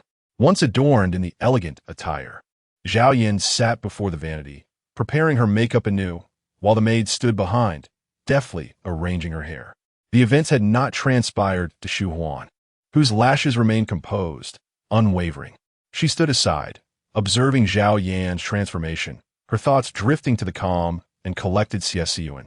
To her dismay, she realized she had unconsciously begun to emulate him. Surely, her recent indulgence in his words had led her to mirror his cool demeanor. "Big sister-in-law, I am ready." the maid announced. The two returned to the heart of the soiree, only to find nearly all members of the Xie family present, save for the elder Mr. and Mrs. Xie. Shu Huan felt an urge to express her annoyance. Where had they all been moments ago? The beaming couple, Xie Chunsheng and Chu Wensi, upon seeing the beautifully adorned Zhao Yan, sighed in relief. They feared her beauty, but dreaded the prospect of her tears revealing too much to Madame Yang. Chu Wensi cast a glance at Madame Yang beside her and waved her over. Huan, earlier, Madame Yang mentioned your hospitality was lacking. What transpired? Shu Huan approached Xie Siyan, her innocent and lovely visage radiating purity. I nearly treated Madame Yang as my own mother. Su Jiyu can attest to this. Xie Siyan wrapped his arm around her waist, offering no defense, for it was clear that his aunt bore no reproach towards her. Zhao Yan stepped closer to her mother-in-law, smiling brightly. Anyone who shares a good rapport with me finds themselves at odds with Madame Yang. It is entirely my fault for calling her big sister-in-law. That has sparked her disdain. One must consider the broader picture. The eldest sister-in-law is the apple of the elder brother's eye. What could Madame Yang's enmity towards her imply? Your Yang family flourishes in the financial world thanks to the elder brother, yet you now turn against his beloved sister-in-law? Who has to say you want to eventually turn on him as well? This accusation was a heavy burden for Madame Yang to bear. She quickly offered her apologies to Xie Siyan and Shu Huan. Shu Huan graciously accepted her forgiveness. The Yang family could no longer assimilate the Zhao family, signifying that the Yang family's daughter lacked the confidence to assist the protagonist in her struggles against the vindictive antagonist. Xie Siyan remained silent, his profound gaze revealing no emotion, the night deepening his quietude, leaving an air of unease. Silence is the privilege of those in power. The less fortunate can only speculate repeatedly. Madame Yang felt faint with anxiety and was assisted away to rest. At that moment, her thoughts were consumed with the fear of how the young Master Xie would navigate the financial realm without her family's involvement. Zhao Yan leaned against Xie Junshin, her eyes sparkling with laughter, though upon closer inspection, she appeared more distressed than joyful. Xie Junshin whispered, "You performed admirably today. Grandfather Zhao would be proud of you." "It was my sister-in-law's assistance," Zhao Yan replied. Xie Junshin turned his gaze to Shu Huan, his expression complex. He had once perceived her as a mere idle presence, only to realize she was a cunning strategist, a revelation that broadened his horizons. At 10:30 in the evening, the thrilling birthday banquet finally drew to a close. Li Shurong remarked that there were some gifts particularly suited for them and invited them to retrieve them from the storage room. Xie Siyan released Shu Huan's waist, his voice cool and magnetic, saying, "Go ahead, I need to make a long phone call." Shu Huan replied, "Once you finish your call, take a shower. I'm quite exhausted tonight and don't wish to compete for the bathroom." Xie Siyan fell silent. What had he ever contended for the bathroom with this little tyrant? In the storage room, the gifts that Li Shurong had bestowed upon them formed a small mountain. She squeezed Zhao Yan's arm and asked earnestly, "Are you all right?" Zhao Yan smiled brightly. "What could be wrong?" "Thank you, second sister-in-law, for the abundance of gifts. You're truly generous." Li Shurong refrained from probing further, seemingly concerned only for Zhao Yan's well-being. Shu Huan grasped a gilded knife and opened the first gift, revealing a pearl crown from a European court. Setting it aside, she continued unwrapping the gifts, a practice she had adopted during her time at the relay station, having transformed into a wealthy matron. Her intrinsic habit of personally unwrapping parcels remained unchanged. Suddenly, Shu Huan uncovered a peculiar pair of earrings. Glancing at the accompanying instruction manual, she gasped and, with flushed cheeks, discarded the earrings. Zhao Yan, equally engrossed in unwrapping gifts, glanced at her crazy sister-in-law, picked up the instruction manual and the earrings, her own cheeks reddening. Li Shurong, sensing something amiss, leaned in to inspect the manual, resulting in 3 blushing women in the storage room. Who among the distinguished guests would send such indecent items? Zhao Yan immediately clarified, "I carefully recorded the gifts, but I can't open each one. Can I? Someone must have slipped these into the banquet. Let the steward inspect all the gifts to prevent any hazardous items." Li Shurong agreed. "I will arrange for that." Shu Huan inquired, "What about these earrings?" Zhao Yan replied, "I have no use for them." Li Shurong's eyes brimmed with reluctance. I cannot accept such things. Shu Huan remarked. It seems wasteful to just discard them. I'd rather remove the pearls and throw the rest away. Sister-in-law, isn't it a bit late for your thrifty performance? Your husband gifted you exquisite jewelry worth 8 digits without batting an eye. Can you truly appreciate these pearls no larger than a pinky? I certainly cannot. Zhao Yin maintained her composure, revealing no trace of distress, transforming back into the envious Mrs. Xie. Shu Huan, with her delicate and slender arms, tucked a strand of hair behind her ear and smiled. A fragile yet resilient beauty. Who knows when he will reclaim them? Li Shurong and Zhao Yin exchanged glances. Sister-in-law, your husband even gifted you the jade pendant left by his grandmother. He must hold you dear. Are you still envious of Tang Jin? In truth, your husband holds Tang Jin in indifference. Otherwise, she wouldn't have resolved to study abroad. No, it's just that I'm living so splendidly now that it feels unreal. Shu Huan touched her neck, feeling empty, for her heavily embellished gown had precluded the wearing of a necklace. Even adorned with that jade pendant, she never felt for a moment that it truly belonged to her. Nor did she ever believe that Xie Siyan was hers. That night, as they argued on the dimly lit road, Xie Siyan remarked that he could effortlessly reclaim the property he had gifted her. In the original narrative, despite their fierce disputes, he never uttered such words as reclaim. Zhao Yin claimed that Xie Siyan was fond of her, yet Shu Huan believed it was exceedingly difficult for him to harbor any affection for her. After entering the story, she contemplated a passionate devotion, seeking to comply with Xie Siyan and to play the role ascribed to the female antagonist. However, Shu Huan's inherent pride and stubbornness resisted such submission. Initially, she aspired to live authentically, but upon witnessing Xie Siyan's unique charm, divergent from the original tale, she found herself unwilling to accept the notion of divorce, fearing that she would leave behind a portrait of cowardice and contempt in his heart. Perhaps her methods were misguided. Her inability to suppress her anger led to quarrels, in which he issued harsh words. How could such exchanges foster any semblance of affection? A wave of despondency flickered in Shu Huan's eyes for a mere second before she suddenly noticed Zhao Yin clad in a strapless mermaid gown, with strict family regulations. Was such attire truly appropriate? Shu Huan echoed Xie Siyan's words once more. Chapter 61. Embracing her, Xie Siyan felt truly alive. Sister-in-law, although our family adheres to strict traditions, the Qing dynasty has fallen. Our grandparents and elders possess an open-mindedness that surely permits us to wear strapless mermaid gowns. Zhao Yin perceived her sister-in-law as occasionally astute, yet at times clumsy, perhaps a reflection of her character.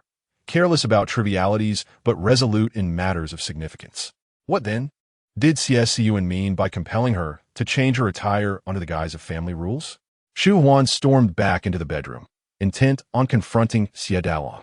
Xie Siyan sat in a solitary armchair, holding a yellowed letter, with a jade hairpin pressed between the letter and his thumb, his gaze both piercing and tender. Shu Huan flung open the door and, disregarding all decorum, mounted Xie Siyan, her fingers fiercely gripping the collar of his robe. Xie Dalong, you deceived me again. Are you envious of my beauty? Xie Siyan leaned back, his large hand trailing down Shu Huan's slender back. She was lean yet curvaceous, her figure a perfect hourglass. His warm palm cradled her full, rounded form, restraining himself from indulging in inappropriate touches. Wife, I'm not so generous as to allow the wild men outside to gaze upon your body. As a man, I understand men. They see your shoulders and envision your bosom. They glimpse your collarbone and imagine you unclad. That is merely your licentious imagination. Shu Huan bit her soft red lip, her fair complexion glistening with unshed tears, fiercely scolding him while feeling wronged herself. Xie Siyan set aside the letter and jade pin, straightening his posture. The handsome man, with his dark hair, looked down at her. His previous intentions were not lascivious. Her claim of impropriety held some truth. Shu Huan remained silent. Xie Siyan, ever dignified and composed in public, now revealed a vulnerability before her, indicating his anger. She knew better than to argue, for he might seize the lakeside villa at Zifu. Sniffling, she quickly pressed a soft kiss to his lips, attempting to quell his anger, and added sweetly, "You are too fond of being angry. It frightens me." The emotion in Xie Siyan's eyes was faint, his tone almost indifferent as he replied, "This jade pin is a gift for you. Try for yourself." He released her waist and returned to the bed, closing his eyes to cultivate a sense of tranquility, reflecting on his grandmother's teachings of maintaining a calm heart. Recalling his grandfather's lessons on graciously swallowing discontent and reminiscing about his serene, ordinary childhood days, as well as the vastness of the world and sea he had witnessed. Lost in thought, he was abruptly stirred by Shu Huan's playful giggles. He opened his eyes, his voice low and firm, "Be quiet." Shu Huan held the jade pin as she turned to leave, but then reconsidered and retrieved her pillow. Xie Siyan, barefooted, descended from the bed to grasp her wrist. "What are you doing?" "I'm going to sleep in the guest room," she replied, trying to maintain her composure, her arms naturally falling, subtly accentuating her lovely hourglass figure. Engaging in an argument with him yielded no advantage. She had learned from the original narrative that playing the sycophant could lead to dire consequences. At times, Shu Huan found it challenging to navigate her relationship with Xie Siyan. Xie Siyan withdrew the pillow from her embrace and returned it to its original position. Suddenly craving a cigarette, he hoarsely remarked, "Be a bit quieter in my ear. I haven't sent you to the guest room. You seem to delight in making me angry. Staying with me troubles you. So perhaps we should sleep apart. I do not wish to intrude upon your tranquility." Shu Huan, adorned in a splendidly shimmering sheer gown, exuded a beauty that was almost aggressive, her gentle voice tinged with a hint of aloofness. The corners of her eyes were reddened. She did not wish to spar with Xie Siyan, yet she refused to be toyed with any longer.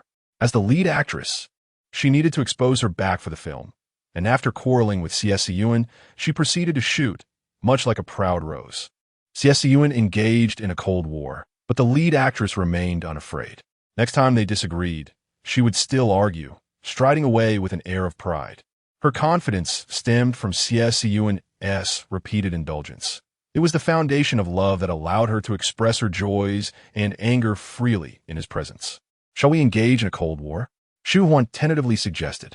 "In your dreams," Xie Siyan replied, his Adam's apple moving as he restrained the urge to tear her clothing apart. "Give me the hairpin. You go take a shower." Shu Huan responded with a soft "oh," obediently taking her nightgown and towel to the bathroom. She had momentarily lost her senses, foolishly desiring Xie Siyan's indulgence and love. No, she did not want to truly become the venomous female antagonist. It must be that there were too few quality men around her. After the divorce, she would find several more to remedy this. After drying her hair, Shu Huan sat at her vanity, playing on her phone. She changed a note for Xie Siyan from Xie Dasha, the big pig trotter, to hurry up and become my ex-husband. As her eyes grew heavy, she climbed into bed, only to be met by a wall of warmth pressing against her back. She arched her pert backside. "Get back, you dog."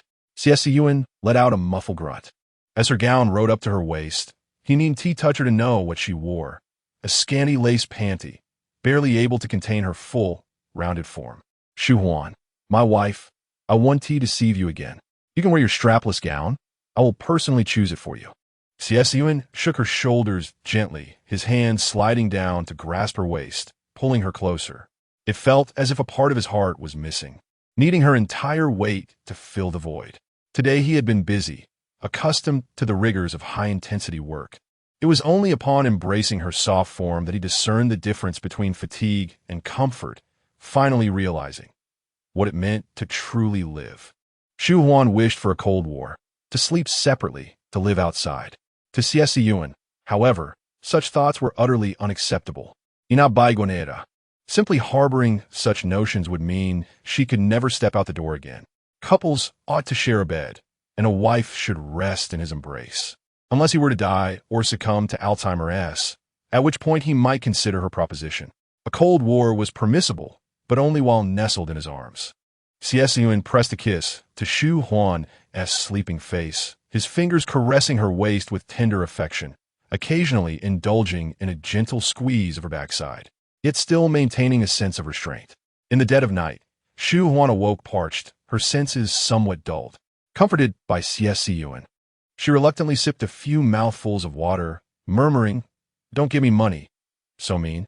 Xie Siyan pondered that should he ever meet an untimely demise, it would surely be due to her unjust accusations. Gently patting her back, he reassured her, "I will spend for you. If I fail to do so for a single day, it would torment me. Now sleep." With great difficulty, Shu Huan shut her eyes. Yet, she was soon ensnared in a nightmarish vision where Xie Siyan left her destitute. This, however, was not the most terrifying aspect. The protagonist of her dream seized the luxurious villa at Zifu Lake, disdainfully tossing the original manuscript in her face, demanding that she recognize the truth. The villa had never belonged to her. Why must they covet her abode? A fragile little canary, filled with bravado, yet internally hollow, wept for the lack of security. The following morning, Shu Huan was awakened by Xie Siyan's kiss. She had come to a realization, though she possessed her own pride. It was clear that her pride would never be cherished by Xie Siyan like a resplendent rose. Thus, she resolved to conceal her true self, for in this world, no one truly cared about the essence of Shu Huan. Fortunately, Xie Siyan seemed to harbor an affinity for her physique. In her reckless thoughts, she mused that should they become intimate upon their divorce, Xie Siyan would surely grant her possession of that villa at Zifu Lake. Xie Siyan, the jade tablet, haute couture. None of these belonged to her, but that villa she was determined to claim. Chapter 62. A most disrespectful seduction, the voice of Xie Siyan, muffled in her throat, emerged soft and innocent, resembling a fragile creature easily beset upon. Xie Siyan opened his eyes, regaining composure in a mere 2 seconds. He wrapped his arms around Shu Huan's waist, his hands descending slightly to securely cradle her ample form, simultaneously lifting her as they sat up together. "What time is it?" It seemed to be only 7 o'clock. For Shu Huan, it was only, but for Xie Siyan, it was already somewhat late. If he forewent his morning run, he would have ample time. Perhaps he could shorten the morning exercise by half. Gazing down, Xie Siyan noted how well the curtains blocked the light. The bedroom was serene, illuminated only by the soft orange glow of the bedside lamp, casting light upon her delicate collarbone and the smooth contours of her porcelain skin. He was not a lecher, and even in the presence of his legally wedded wife, he maintained his decorum. Averting his gaze, he asked in a low, husky voice, "Are we no longer at odds?" His eyes drifted to Shu Huan's luscious lips, which she had bitten, now glistening and soft. Xie Siyan did not need to look in the mirror to know that his gaze betrayed a certain yearning, his breath uneven as desire began to swell within him. "What discord? I have never had any quarrel with you, Siyan. Even if there were, a night's sleep would have erased it," Shu Huan declared, her knees straightening as she encircled Xie Siyan's slender waist, warmth radiating from her collarbone, sweat beading upon her skin, a small patch of transparency blooming on her silk nightgown. Earlier, she had thought Xie Siyan's body was warm. Now, it seemed she was the one who felt overheated. Had the air been laced with some intoxicating essence? Xie Siyan observed clearly that she wore only a thin lace undergarment, a blatant seduction that left him grateful for the blanket covering his legs. Otherwise, his long-held self-discipline and restraint would have become a mere jest. Shu Huan, oblivious to her own allure, believed that simply nestling into his embrace would suffice as success, perhaps culminating in a gentle kiss.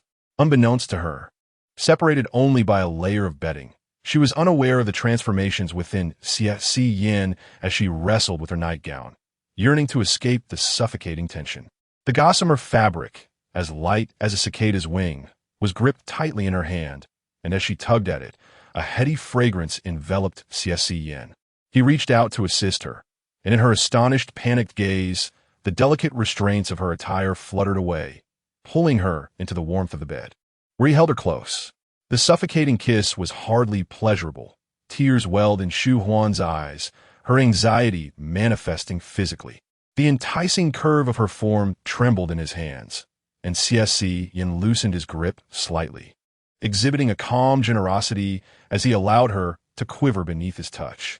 With tear-filled eyes and a hint of fear, Shu Huan believed she was about to be consumed by Xie Siyan, yet he remained elusive, teasingly distant as if in play. "No more kissing," he said, patting her back, his voice a low murmur against her ear. "Why are you crying? It is I who am enduring trials in your presence. I should be the one to weep." He rose, tucking the blanket around Shu Huan and picking up 2 pieces of clothing from the floor. Dampened by sweat, yet clean and soft, they retained a trace of her scent. Xie Siyan, who had an aversion to filth, held them for a moment before discarding them into the laundry basket. To engage in such folly with her so early in the day was truly unbecoming. He then made his way to the bathroom, carrying a fresh set of clothes and a towel. Shu Huan sat dazedly, clutching the blanket, her body inexplicably filled with emptiness. Undoubtedly, due to her lack of clothing, the bed felt excessively vast. She lacked the firmness of Xie Siyan's wrist and found herself incapable of navigating the intricacies of their emotional connection. Her initial attempt to seduce him had faltered, and her efforts in the bathroom had proven futile as well. Everything seemed to foreshadow an unsuccessful future between her and Xie Siyan, destined for failure and a separation. With a nose and mind heavy with bitterness, how could Shu Huan possibly decipher Xie Siyan's thoughts? He had been chosen to inherit the family legacy, possessing an extraordinary degree of composure and patience. Beginning his sugar control at the age of 25 was merely the tip of the iceberg of his formidable self-discipline. After their initial unsuccessful attempt in the bathroom, he was well aware that there was no need for impatience, like a naive youth eager to find common ground with her. The extent of their intimacy depended on whether her body could withstand it. Xie Siyan was not merely playing at this. Yet he indeed maneuvered gracefully within the intimacy of that early morning, adeptly controlling her every quiver. The birthday banquet had concluded at 10 o'clock, with many guests only retiring in the early hours of the morning, prompting Yehutong to postpone breakfast by an hour. Shu Huan and Xie Siyan were the second to last to arrive, with Zhao Yin and Xie Junxian being the last. Zhao Yin's makeup was heavier than usual, an attempt to conceal her sorrow and weariness. She was unable to return to her family home last night, and could not go today for mourning, as the Zhao family had decided to keep the death of the old master a secret. They intended to wait until the substantial overseas asset restructuring was completed before holding a grand funeral. Otherwise, the Yang family would alert international financial regulatory bodies, jeopardizing generations of the Zhao family's efforts. Zhao Yin glanced at her sister-in-law, Li Shurong, who had changed out of her dress into a sharp business suit, prepared for a day of work, radiating vitality. Feeling too despondent to harbor jealousy, she turned her attention back to the gathering. Once the Xie family was nearly assembled, Old Master Xie announced a significant development. The trust fund for a Huan had been established, and representative from the family office would soon arrive to finalize the contract. This proclamation struck like thunder. Apart from Old Master Xie, Old Madam Xie, and Xie Siyan, all present were taken aback, including Shu Huan, who was in the midst of savoring a shrimp dumpling. What had transpired? Shu Huan swallowed the half-eaten dumpling and rose to express her gratitude, saying, "Thank you, Grandpa." One must seize opportunities promptly. A mere moment of hesitation could lead to their disappearance. Recently, she had frequently engaged in high society events and had gained a deeper understanding of trust funds.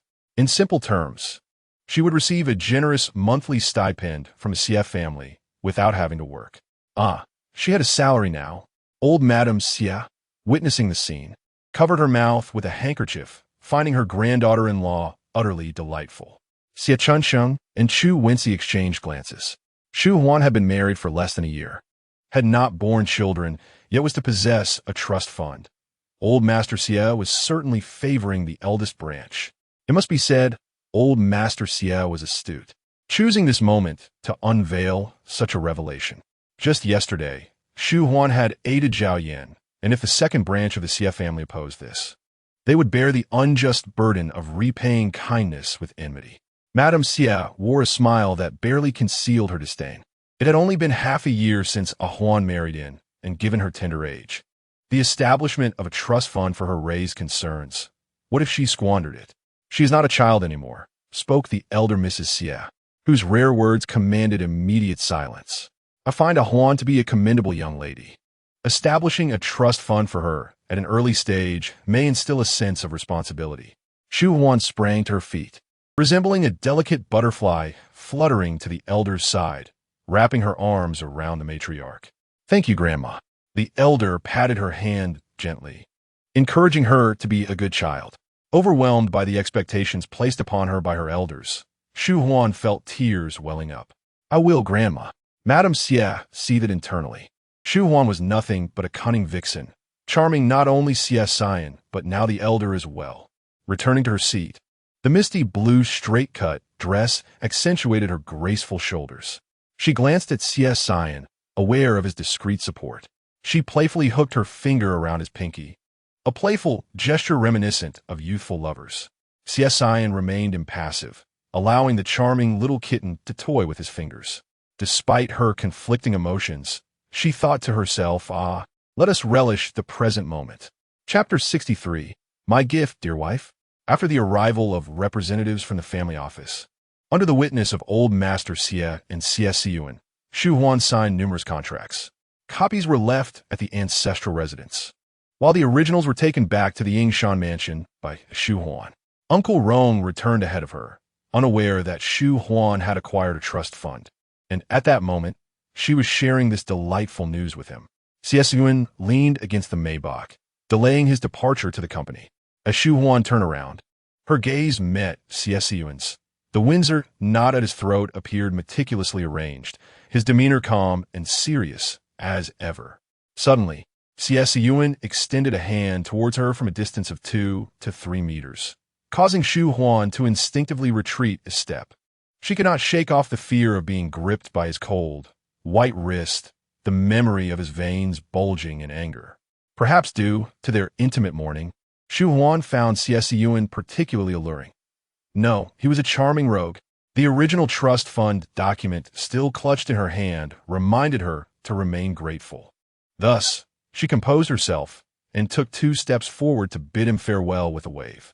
Xie Siyan, instead of reaching for her, turned to open the car door. Had it not been for the impending meeting, he would have walked over to kiss her, even if his arms bore a few more faint scratches. After the Maybach drove away, Shu Huan stepped a few paces forward, standing in the sunlight at the spot where Xie Siyan had just been. Uncle Rong observed this scene with a smile, remaining silent. Previously, the two had stood together with a sense of distance. Now, they gazed at each other across the space. Sweetness palpable in the air. However, Shu Huan could not bask in the sun for long. She feared not the sun itself, but the blemishes it could bring, as no sunscreen could withstand such direct exposure. The trust fund she had signed granted her a monthly allowance of 600,000, along with preferred shares in the family business. Uncle Rong, do you lack anything? Shu Huan expressed her deep gratitude for Uncle Rong's care. 6 months prior, when Xie Siyan had left her at the Yingshan mansion, had Uncle Rong been any harsher, she would have been no different from the little swallow under the thumb of Grandma Rong. She held a supplementary card linked to Xie Siyan's account. And Uncle Rong also had a card from him, which is why she had never bought him a gift, as it seemed too deliberate. Now that the Xie family had started paying her a salary, it felt right to use this money to purchase a gift for Uncle Rong. He was taken aback by her thoughtfulness, and, not wanting to dampen the young lady's enthusiasm, said, "My thermos has served me for 10 years and has recently lost its ability to keep things warm. Please help me choose a new one." Shu Huan called for the driver and set out for shopping. Naturally, she planned to buy more than just a thermos. She also arranged for a neck massager and a foot bath for Uncle Rong. Recently, Lemire had been absent from social media. It was unclear if she was busy or feeling down, so Shu Huan intended to cheer her up with some necklaces and earrings. Additionally, there was Xiao Dong, the diligent and honest assistant who organized her wardrobe daily, deserving of a gift as well. Calculating it all, the freshly acquired 600,000 seemed insufficient, as she casually spent money like a little goldfinch, oblivious to her extravagance, blaming the fleeting nature of wealth.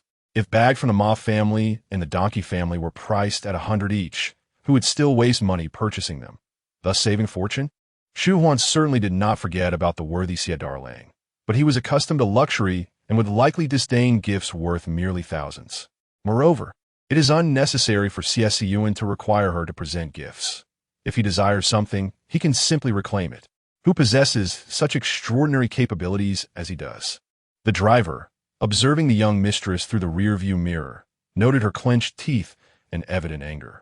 After a moment's contemplation, he remarked, "The eldest master has instructed us that if you are upset, we ought to indulge you with more purchases, for anger is detrimental to one's health." How do you know that it was Xie Dalong who provoked my ire? Shu Huan inquired with a smile, subsequently donning sunglasses that obscured half of her fair visage, exuding an air of noble aloofness. The driver, feeling somewhat foolish, realized that indeed, apart from the eldest master, who could possess the ability to vex the young mistress, it appeared that the eldest master's nickname was Xie Dalong, and he had previously assumed that such a prominent figure would not be subjected to nicknames. Yet it seems that everyone possesses such monikers. Had Shu Huan been aware that the driver was a die-hard admirer of Xie Siyan is the world, she would have removed her sunglasses and vehemently corrected him. She came and went in a flurry, completing her shopping in just an hour and a half, eager to return home for an afternoon nap. Uncle Rong and Xiao Dong were elated with their gifts, providing ample emotional value. Uncle Rong even declared the old thermos cup retired, welcoming the new one to service. Shu Huan contemplated vying for Uncle Rong's favor, knowing he relished tea, and the leaves supplied to him by Xie Siyan were exceedingly rare and not readily available elsewhere. If Uncle Rong were willing to accompany her and continue as her steward, she could pilfer Xie Siyan's tea, for she was well acquainted with the Yingshan mansion. With heavy footsteps, Shu Huan ascended the stairs, her thoughts drifting to the chaos that would ensue should Xie Siyan fall madly in love with the leading lady, leading her to confront him for a divorce. The prospect of becoming Xie Siyan's adversary was indeed daunting. Uncle Rong sent a WeChat message to the eldest master. The young mistress remarked that the trust fund is akin to a salary. She is delighted with her earnings and has purchased us many gifts. After a few minutes, Xie Siyan replied, "Do not unpack my gift." The smile faded from Uncle Rong's lips as he searched high and low, finding no trace of the young mistress's gift for the eldest master. Might it be possible, dear master, that when I say we, I do not include you? After sending the message, Xie Siyan proceeded to a meeting. Once seated, he perused the materials organized by Secretary Wu, and as time elapsed, the shadow cast by his brow deepened. The meeting had only just commenced, yet the product director and the technical VP were already drenched in sweat. The daily active users of the social application had consistently hovered around 900,000, yet the duration of user engagement had plummeted by 24%, and the retention rate was inferior even to rudimentary web-based games. Xie Siyan's reprimands were both sophisticated and elegant, his scorn veiled in refinement. A director, graying at the temples, whispered, "We are preparing a breakout campaign." Xie Siyan turned a page of the materials, his voice calm. No need for further campaigns. The cries of C users pleading for reduced advertisement placements have gone unheard, as you seem solely fixated on KPIs. The director fell silent. Xie Siyan then addressed another technical VP, stating that his knowledge software had a completion rate lower by 11 percentage points than that of the software teaching how to kiss, with user repurchase cycles lengthy enough to read through the entire 294 volumes of Ziji Tongjian. The vice president of technology felt utterly embarrassed. How did Mr. Xie discover his romantic involvement? Yet, he had not neglected his work. Surely, Mr. Xie would not dismiss him for this. Xie Siyan's long, elegant fingers rhythmically tapped upon the table, while Director Sun awaited a notice regarding his reassignment, and Xiao Zheng prepared for the new project. He rose from the conference room, with his secretary and assistant hastily following behind. Despite Mr. Xie's steady stride and composed demeanor, Secretary Wu understood that he was maintaining a brisk pace. A man so devoted to his work now dreaded the prospect of overtime. Having a lovely wife at home made all the difference. As the evening glow settled peacefully, Shu Huan awoke, her cheeks flushed and her gaze slightly dazed. Upon seeing Xie Siyan, she was completely alert. "Darling, where's my gift?" Chapter 64. He could no longer navigate freely before Shu Huan Xie Siyan, accustomed to handling affairs with composure and prudence. Recently yearned to leave work on time and return home, every moment hanging precariously upon the surgeon's scalpel. The secretary beside him found the pace of work suffocating, and even Xie Siyan, who propelled the entire company in a high gear, remained tense, not fatigued, yet far from relaxed. Awakening from slumber, Shu Huan found herself cradled in Xie Siyan's embrace. He, fastidious in his cleanliness, wore a suit of the finest fabric, and Shu Huan did not mind the sensation of her skin against his trousers. "Are you awake?" His voice was soft and tranquil, devoid of excessive emotion. Shu Huan leaned back, evading his approaching visage. With her waist being possessively encircled, she shook her head in vain. Her cheeks brushed against his nose and thin lips. Her bashful demeanor reminiscent of an innocent girl unfamiliar with the world. The tender and warm atmosphere was exquisite, yet a kiss seemed inappropriate at that moment. Xie Siyan rested his forehead against hers, perhaps attempting to alleviate their physical fatigue. "Wife, say something to me. What is there to say? I didn't buy you a gift, and even if I did, you wouldn't care for it. You might even find an excuse to reclaim the trust fund." Oh, she still had 50 million in her account. Though it was premarital property, if he desired it, he would surely find a way. In another world outside, Shu Huan had never relied on anyone nor trusted any man. Why did she find Xie Siyan so special?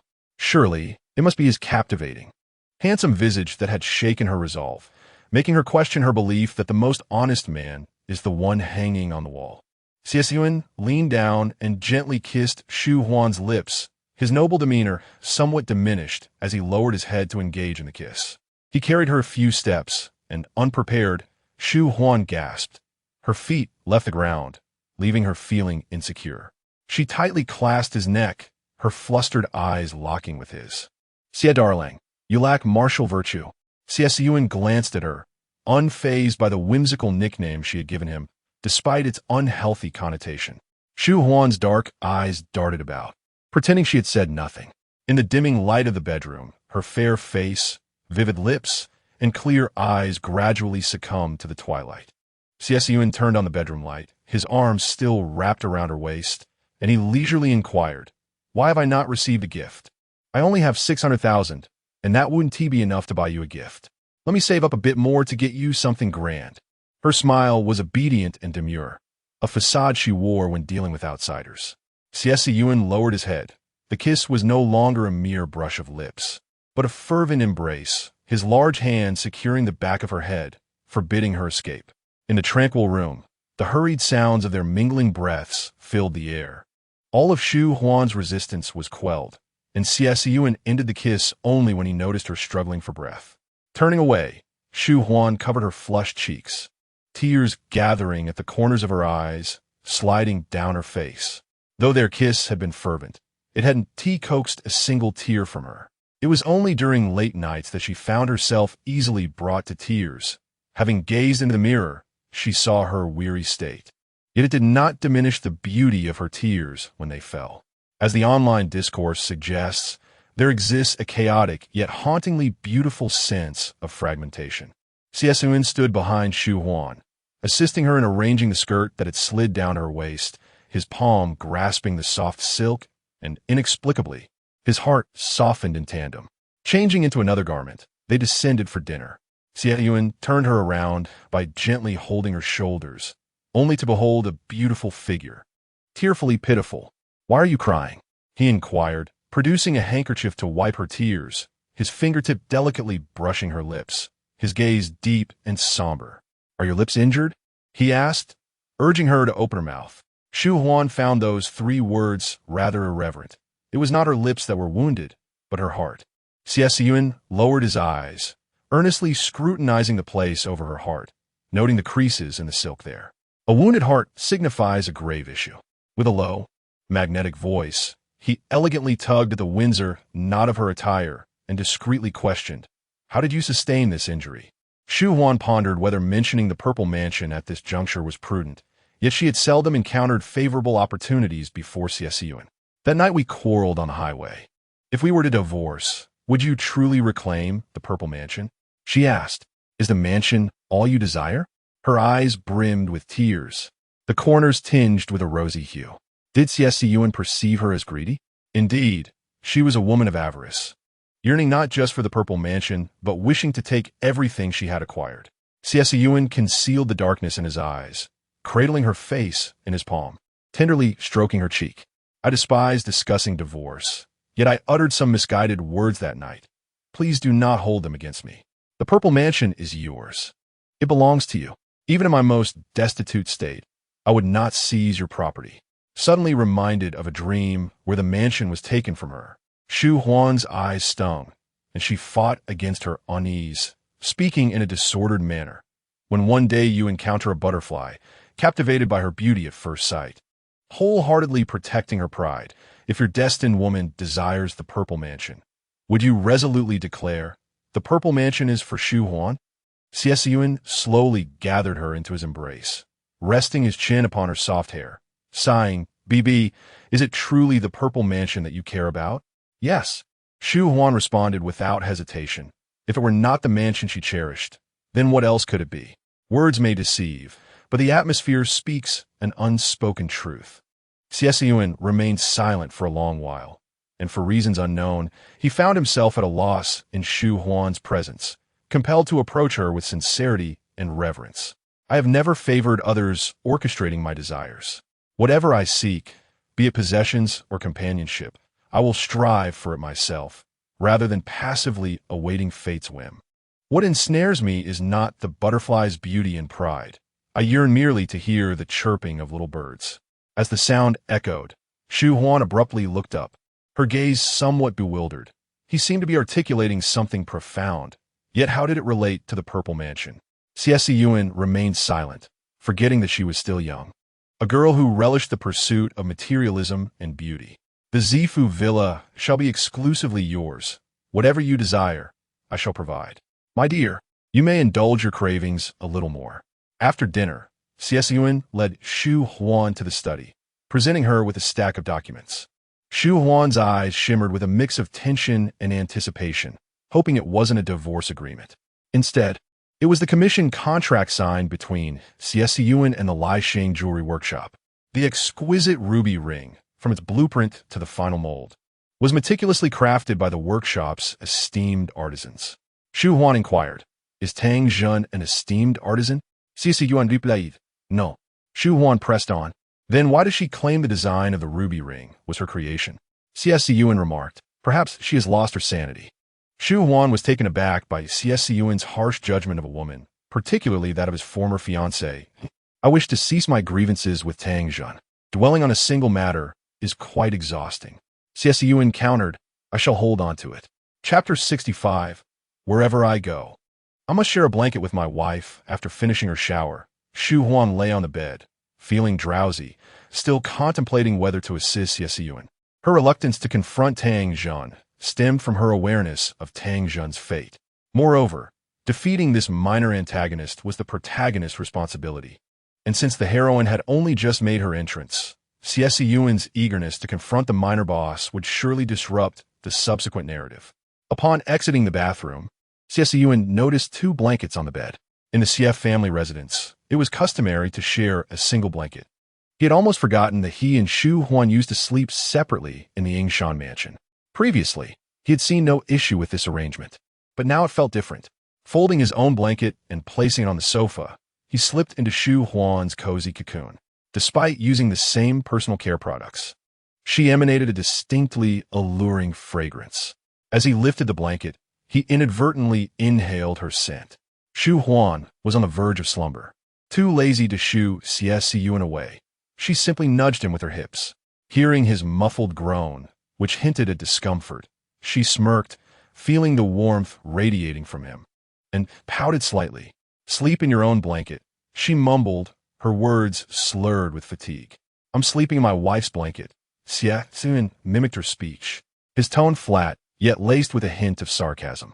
What kind of devil was Xie Siyan, stealing her blanket while teasing her as well? With her eyes already closed, Shu Huan exerted one last nudge. Xie Siyan seemed to anticipate her move, preemptively grasping her playful backside, determined to prevent further provocations that might ignite a spark. Attempting to adjust her sleeping position, his hand felt as if it had melded into her flesh, refusing to budge. As perspiration formed in his palm, he reminded himself that it was merely a gentle touch. A few minutes later, Xie Siyan shook Shu Huan's shoulder, leaning closer to her ear, his voice tinged with a hint of agony. "Wife, your hips are pressing on my hand." Shu Huan was not in a deep sleep. Reluctantly, she turned to free his hand, yet her soft form rolled into his embrace. "I haven't given you your good night kiss," he said, resuming his hold on her slender waist, his fingers indulging in a gentle caress of her skin, as if he were addicted to the sensation. How annoying. While he accuses others of going mad, perhaps he too has succumbed to madness tonight, endlessly stirring instead of sleeping. Shu Huan opened one eye. Tomorrow, I shall wear the ruby ring as per your plan. Can we now sleep? Xie Siyan remained silent, his throat tightening as he leaned down to capture Shu Huan's plump, moist lips in a kiss, reminiscent of a parched wanderer relishing water after a long drought. You, Shu Huan protested, pushing him away, but his grip on her delicate wrists was firm.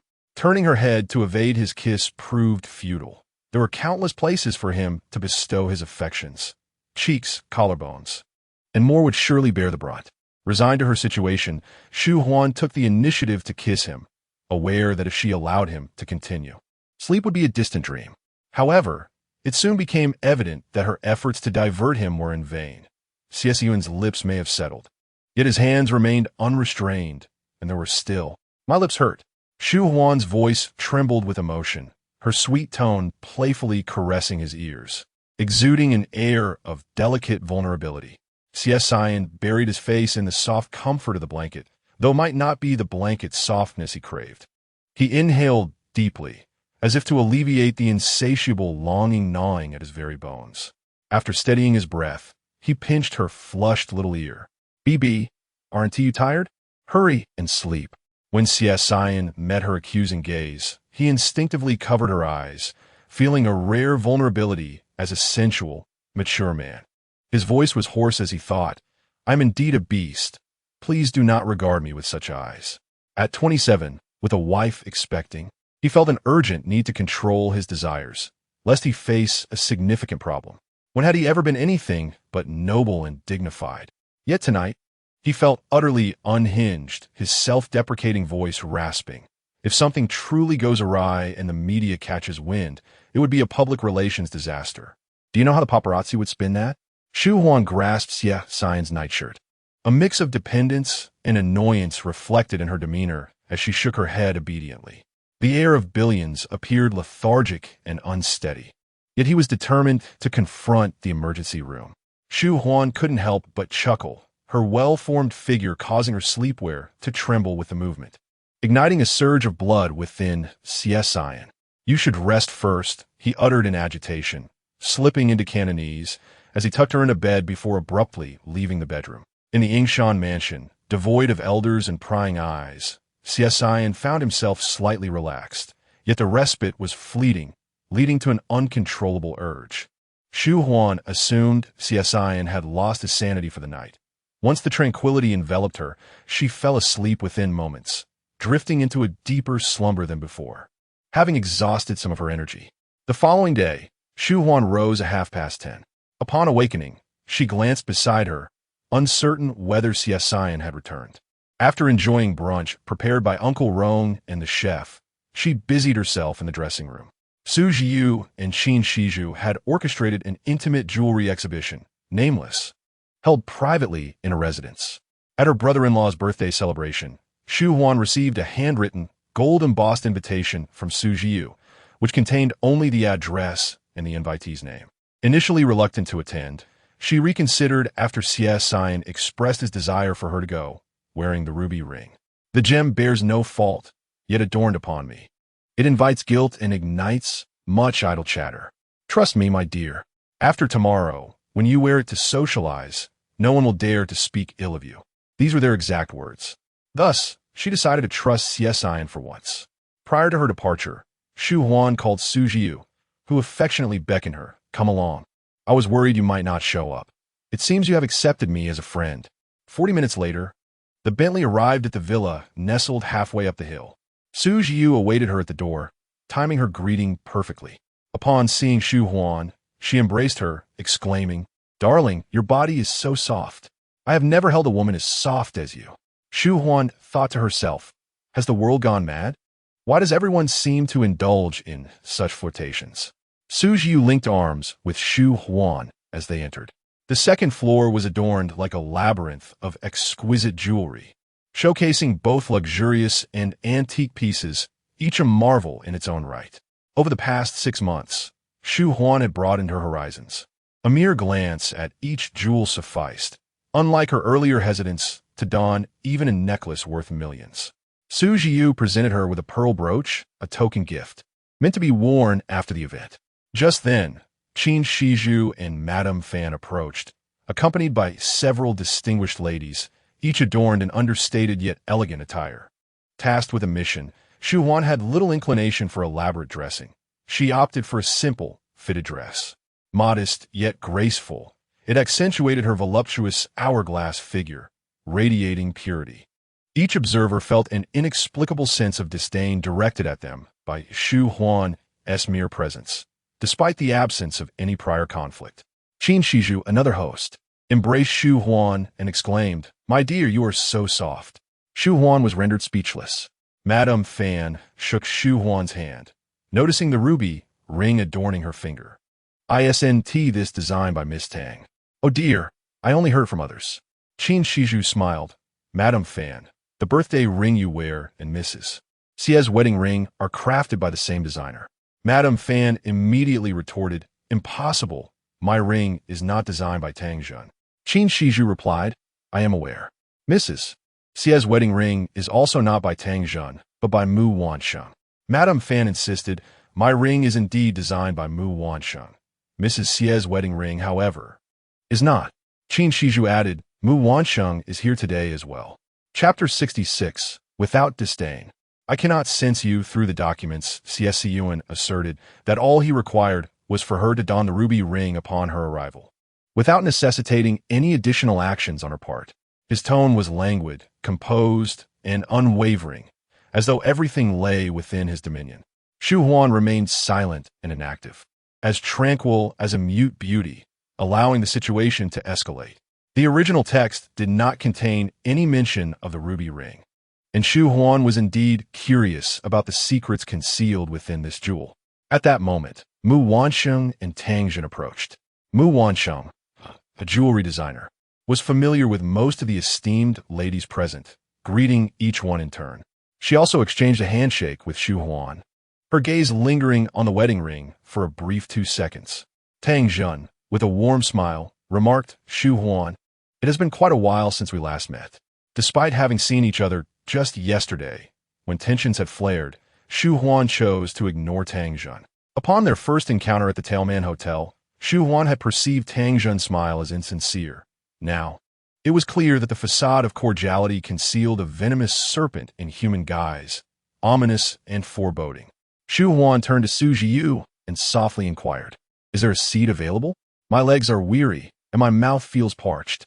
She was forthright in expressing her needs, her gentle, watery fox-like eyes exuding a sense of dependency. Su Jiu felt as if he were a man yearning to caress the beauty's hand and face, wishing to elicit a smile from her. "My dear, bear with it. Today is your momentous day," he murmured softly. Shu Huan could only purse her lips in response. In that instant, Tang Jun and Madame Xie conspired, collectively branding Shu Huan as a seductress, capable of ensnaring not only men but women as well. Madame Fan engaged in light conversation for a few minutes before raising her pinky finger, saying, "Wansheng, this birthday ring of mine is indeed designed by you. I witnessed you modify the sketches myself, so there can be no mistake. Just now, Miss Qin mentioned that Madame Xie's ruby wedding ring was also your design.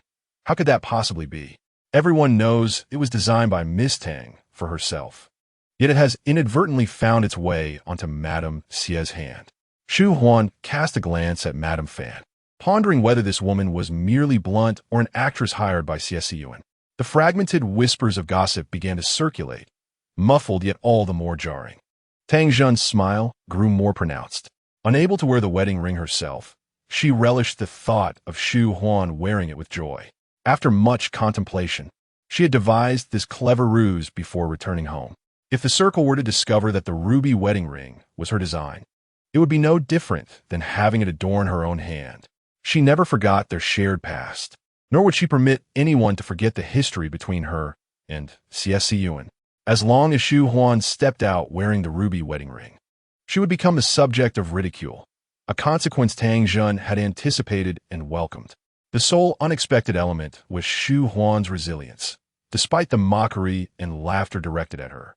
She dared to wear it publicly. Coming from humble beginnings, she seemed oblivious to the consequences, so long as she could flaunt jewelry worth 8 figures, even at the cost of her dignity. Shu Huan touched the wedding ring on her hand and smiled faintly, recalling Xie Siyan's words. This ring, from design to casting, was commissioned by him from a jewelry workshop. Should she place her trust in him, or in the swirling rumors of the outside world? Tang Zhen's eyelids twitched momentarily before she swiftly regained her composure.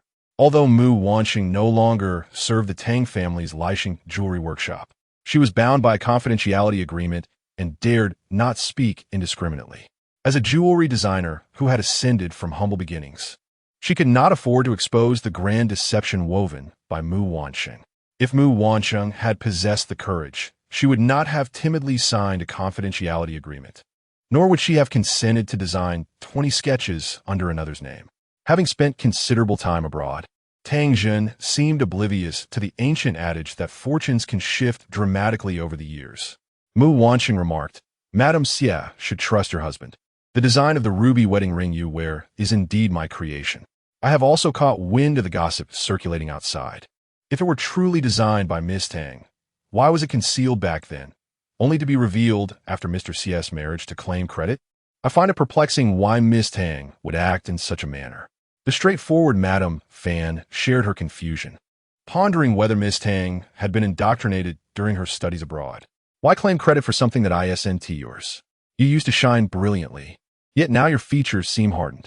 Laughter erupted from the crowd, their scrutiny of Tang Zhen more intense than that of a fortune teller. With pale lips, Tang Zhen turned to leave, but Mu Wanxing grasped her wrist, whispering with a smile, Madame Xie did not dismiss you. You must remain here to endure everyone's gaze. If you dare to commit wrongs, you must be prepared to face the consequences. Tang Zhen was indifferent to their ridicule, yet she feared the retribution of Xie Siyan. Having known him for years, she understood that while he appeared cultured and modest, such a demeanor was merely superficial. Once provoked, he would reveal his ruthless side, leaving opponents with no chance for remorse, regretting their underestimation of his unyielding nature. Shu Huan could never be Xie Siyan's bottom line. The Tang and Xie families shared a profound bond, with Xie Siyan referring to her father as Uncle Tang for over 20 years. He would not turn against the Tang family.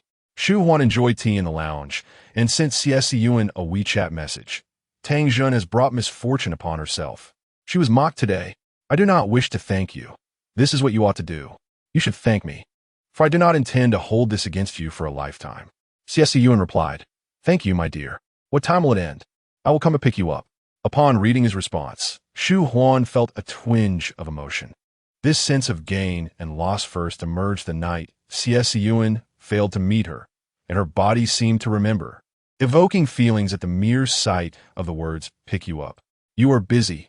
The driver will take me home, she replied. It was not a matter of pouting at Xie Siyan. She simply did not require him to pick her up. If he stood her up again, she would not hesitate to admonish him. Being close to a man was truly unfortunate. Even celestial beings could turn into tempestuous creatures. In the past, she had never considered resorting to violence, no matter how angry she felt. As Shu Huan tidied her phone, she selected a platinum diamond necklace from the Edwardian period and, with the assistance of a jewelry consultant, tried it on. Is it expensive? She inquired. After the consultant extolled the necklace's virtues, they added, it ranks as the 3rd most expensive piece of jewelry today. Shu Huan directly swiped her card to boost the performance of Su Jiyu and Qin Shizhu. As a token of gratitude towards them, she informed the two that she was feeling unwell and would take her leave.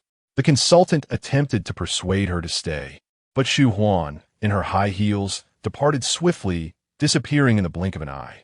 Retracing her steps, she spotted the Bentley parked outside.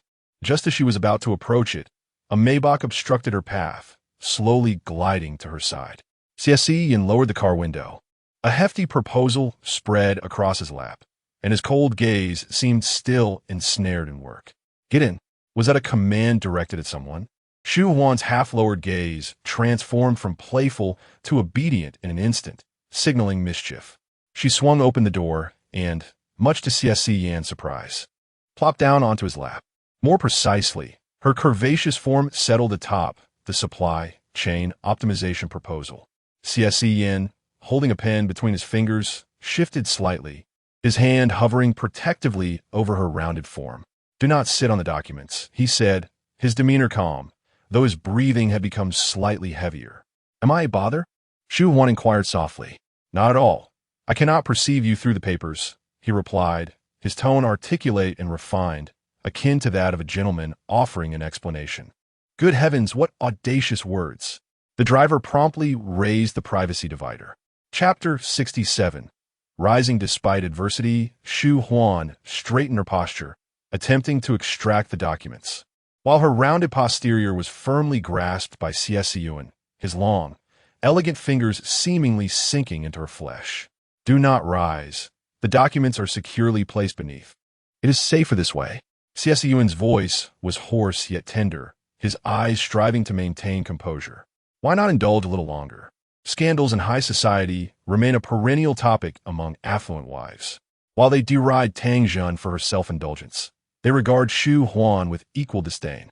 Their sole desire is to witness amusement and inquire about the limit on her supplementary card, which is utterly tiresome. Shu Huan's voice emerged soft and seductive, surprising even herself. She wished to adopt a more serious demeanor to prevent Xie Siyan from misbehaving in the car, especially after last night when Xie Siyan seemed rather peculiar, almost as if under the spell of a succubus. In an attempt to remedy the situation, Shu Huan cast a playful glance at Xie Siyan, warning him against any reckless actions. The exquisite sensation of his palm and fingers enveloping her soft flesh was intoxicating, and even in her current state, she felt compelled to rise to the occasion. To abstain from kissing would be to squander the moment. The atmosphere was tranquil, save for Xie Siyan's increasingly labored breaths, which starkly contrasted with his ethereal demeanor. She twisted her body to climb towards the adjacent seat, but Xie Siyan leisurely intercepted her slender waist, his other hand cradling the back of her head, delivering a passionate and fervent kiss that drew tears from the corners of Shu Huan's eyes. The heat of their breaths was overshadowed by the sound of their lips meeting in a fervent embrace, and the soft quiver in her throat seemed to offer encouragement. As Xie Siyan's calm, yet fervent gaze met hers, he noticed her flushed cheeks, as if she were on the brink of fainting. "Take a deep breath," he instructed, patting her back with a voice that was both weary and flat, as if the passionate kisser moments ago was a different person altogether. Shu Huan felt lightheaded, her lips tingling, oblivious to Xie Siyan's departure or even the presence of her own lips. It was akin to her first experience with mangoes, where her mouth reacted, yet her stomach and skin remained unaffected. "You cannot kiss for so long." Shu Huan widened her dreamy eyes, striving to maintain an air of noble elegance. Had it not been for her flushed countenance, she might have been more convincing. Xie Siyan's gaze deepened, his low, resonant voice holding a hint of intrigue. "You cannot comprehend the depth of it just yet. If I were to hasten, you would be weeping to restore your vitality." Shu Huan bit her lip in embarrassment and irritation, recalling Zhao Yin who incessantly fed Xie Siyan supplements. She couldn't help but stifle a laugh. The exquisite jewelry adorning her neck paled in comparison to her own radiance. Meeting Xie Siyan's intense and invasive gaze, she suppressed her mirth. "Socializing is exhausting. I must return home to rest. Shall I take a Bentley home?" "I shall escort you," Xie Siyan replied, lowering the privacy screen and instructing the driver to head to Yingshan Mansion. Shu Huan had already settled into another seat, the passage of time serene, and apart from the slightly crumpled documents, there was no evidence of their passionate kiss. His pale, jade-like fingers smoothed the creases, yet the weight of her petite form rendered it impossible to restore the documents to their pristine state. Sighing in resignation, Xie Siyan began to peruse them. Shu Huan averted her gaze, silently attributing the lack of discipline to Xie Darling. How could he resist with a beauty nestled in his embrace? Ah, the hypocrisy! The Maybach came to a halt at the Ying Mountain Mansion, and Shu Huan alighted from the vehicle without a glance back.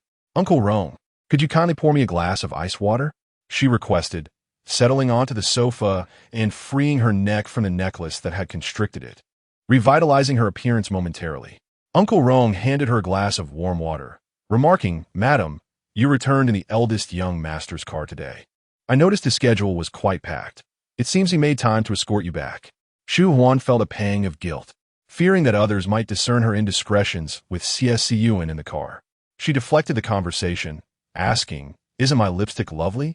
The trend now is to apply it thickly, giving the lips a plump and youthful appearance, akin to abundant collagen. Uncle Rong replied, "Madam, you are well aware that I am not married." Shu Huan fell silent. Uncle Rong chuckled softly. Having cared for her for over 6 months, he could not fail to notice the reasons behind her coyness. The young mistress desired to be beautiful, to maintain an impressive image, captivating the gazes of others. Every strand of hair was meticulously arranged, and though her hairstyle was intact upon her return, her skirt, though neatly ironed, bore creases, particularly at the back, given that she had arrived in a Maybach. It was evident that the instigator of the situation was undoubtedly the eldest young master. Uncle Rong smiled and decided to reshape his perspectives. The eldest young master maintained a pristine reputation. Often, he resembled a cultured and meticulous scholar, habitually tolerant of others' minor faults, while he himself never strayed from propriety. His solemnity and self-discipline seemed ingrained in his very being. Yet, who could have foreseen that one day he would lose focus at work, engaging in reckless antics with a beautiful woman inside a luxury car, akin to a delinquent student clandestinely meeting a girlfriend? Impulsive, with an insatiable appetite and zero self-control. Uncle Rong held a hefty stack of freshly printed documents, papers concerning artificial intelligence and renewable energy. "Madam, could you please deliver these to the eldest young master's study? He needs to review them tonight." Shu Huan did not inquire further and ascended the stairs with the substantial materials. She felt more at ease in Uncle Rong's company than in that of Xie Siyan. Habitually, she knocked on the study door, aware that no one was inside. Yet she respected the boundaries Xie Siyan had set during their marriage registration. As she pushed open the heavy, silky door of the study, her gaze fell upon scattered sheets of calligraphy paper strewn across the floor. Serenity is foundational. The male is pure, the female is muddied. If one can attain tranquility, they are esteemed throughout the world. The most frequently written word was tranquility, its origin unknown. Shu Huan intended to place the papers neatly and pick up the calligraphy sheets from the carpet, only to discover even more disordered sheets on the desk, each inscribed with varying sizes and quantities of the name Shu Huan. Her palms began to sweat as she grasped one of the sheets, its corners quickly becoming damp with her perspiration, revealing faint, pale fingerprints. It felt as delicate as the wings of a cicada, burrowing into her heart, fluttering about. She immediately discarded the sheet filled with Shu Huan, as if it were a scalding hot potato. What was Xie Siyan implying?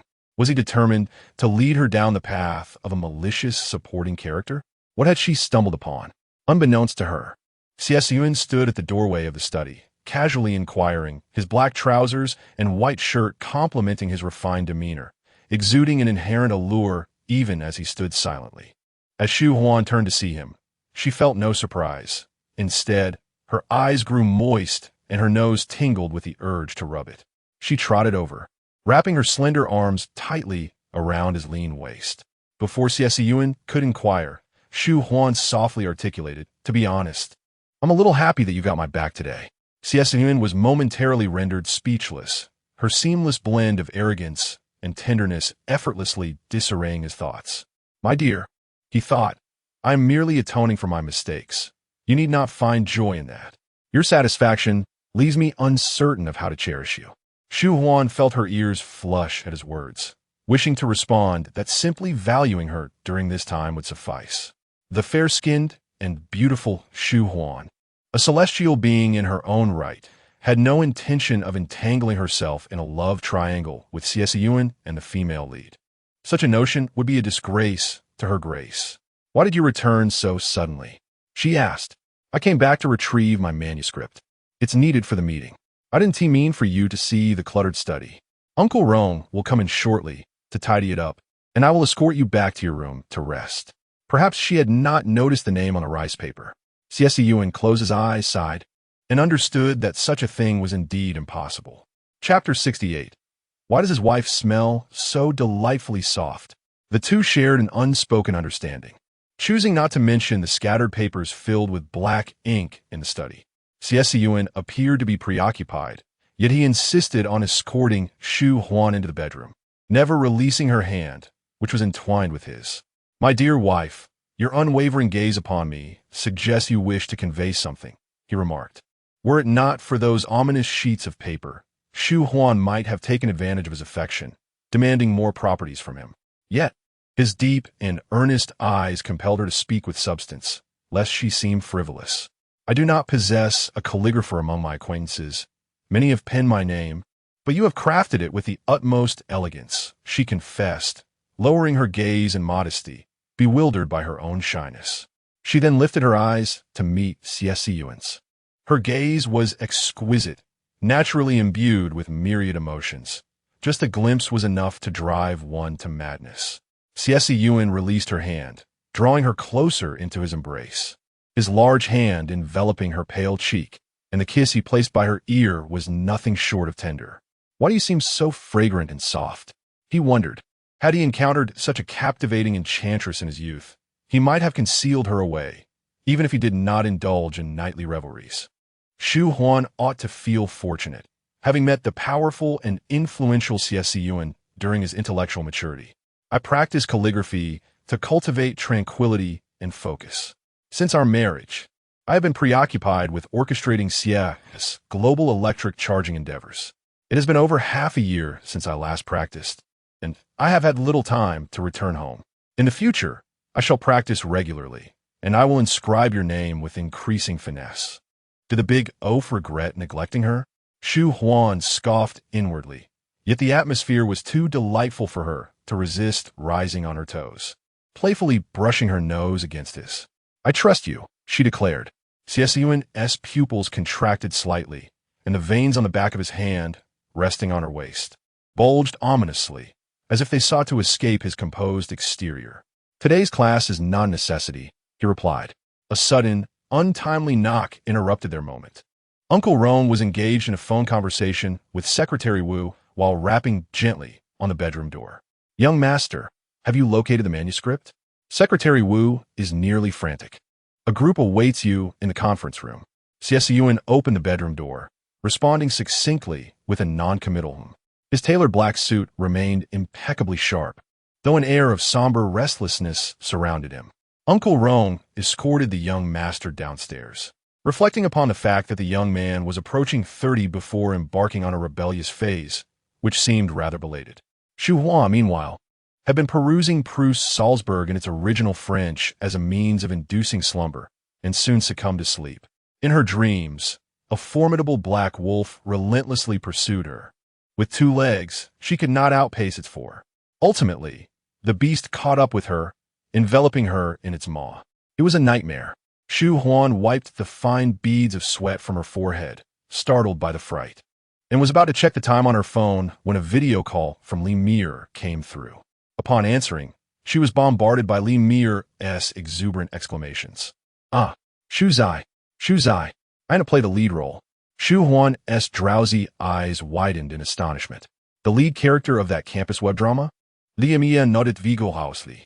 Shu Huan could hardly believe that even a supporting character like her could defy fate and change her destiny. "Please, tell me the details." There were no details to share. Li Mir had suddenly received a call from the director, declaring that her image was the most fitting, and that she was destined to be the leading lady of this production. Shu Huan listened intently, her heart racing as the green strap of her dress slipped down her fair, delicate shoulder. At that moment, Li Mir noticed a love bite just below her ear. With a teasing smile, Li Mir remarked, "No wonder you haven't invited me out for so long. It seems you've been entertaining President Xie at home. That mark on your neck is hardly concealable." Shu Huan glanced at her reflection, confirming the red mark on her neck. Her cheeks flushed crimson as she exchanged a hurried few words with Li Mir before abruptly ending the video call. In both the original narrative and the entertainment industry, Mir was a mere supporting character, lacking the fate of the protagonist. Now that Mir had managed to alter her destiny, could Shu Huan also do the same? It was indeed a curious thought. Upon realizing that she could break free from the shackles of fate, Shu Huan's first instinct was not to cling to Xie Siyan. but rather to embrace the prospect of living fully in this world. She need not worry about being overshadowed by the main characters or losing everything she had worked for. She could cast aside those concerns and continue pursuing her dreams here. Today, Xie Siyan finished work early. Upon returning to the Shan mansion, he headed straight for the bedroom, only to find it empty. Uncle Rong lagged a few steps behind, lamenting his age of 50 as he attempted to keep up with the rebellious young master, his legs almost giving way. The young mistress is in her study, came Uncle Rong's reminder. Shu Huan indeed had her own study, though she seldom utilized it. Xie Siyan ascended the stairs with measured steps, and the knock on the door exuded an air of reserved elegance. "Come in," she called. The door to her study was ornate yet impractical, adorned with graceful curves and glass inlays, exuding a sense of ritual but lacking soundproofing. Xie Siyan turned the handle and stepped inside. The computer before Shu Huan was aglow, and she wore a green camisole suitable for sleep, subtly accentuating her porcelain skin. Without hesitation, Xie Siyan shed his suit jacket and draped it over her. "You should dress warmly after getting up. Don't catch a chill." His palm rested on the back of her chair, his gaze respectfully averted, refraining from looking at the delicate, pale expanse partially revealed by the green strap. To Xie Siyan, the study was a place of work governed by rules. It was akin to using books as coasters. Damaging such items would diminish their intrinsic elegance, dispersing the value within oneself. Shu Huan, unburdened by such decorum, playfully tugged at Xie Siyan's tie, urging him to sit in the chair while she adjusted the collar of his jacket, settling herself on his lap. No sooner had she found her balance than Xie Siyan seized her alabaster face and kissed her passionately, eliciting a soft, involuntary moan from her. "How are we supposed to discuss matters like this?" Shu Huan exclaimed, covering Xie Siyan's mouth with her hand. Her pinkish-white face turned to the side as she breathed, disregarding the jacket slipping from her shoulders. "I have something to discuss with you," she stated. Xie Siyan helped her adjust the sliding green strap, his hand brushing against her soft skin as he wrapped her in the suit jacket. "Go on, I'm listening." Having abstained from smoking for quite some time, he now craved 2 or 3 cigars instead of just one. "In the household of the Shu family, I find myself lacking in favor. My parents insist that I pursue a degree in history and sociology, fearful that I might choose finance or business administration, thus vying for the family fortune against Shu Tianyu." Xie Siyan listens patiently as she speaks. Shu Huan, with her gaze lowered, bites delicately on her slender fingers, a hint of anxiety evident in her demeanor. "What I truly adore is literary translation. I aspire to work at a publishing house or become a freelance translator. In another realm, she envisions a life spent in pursuit of a home, entering a large corporation post-graduation, where each day begins with the relentless demands of KPIs.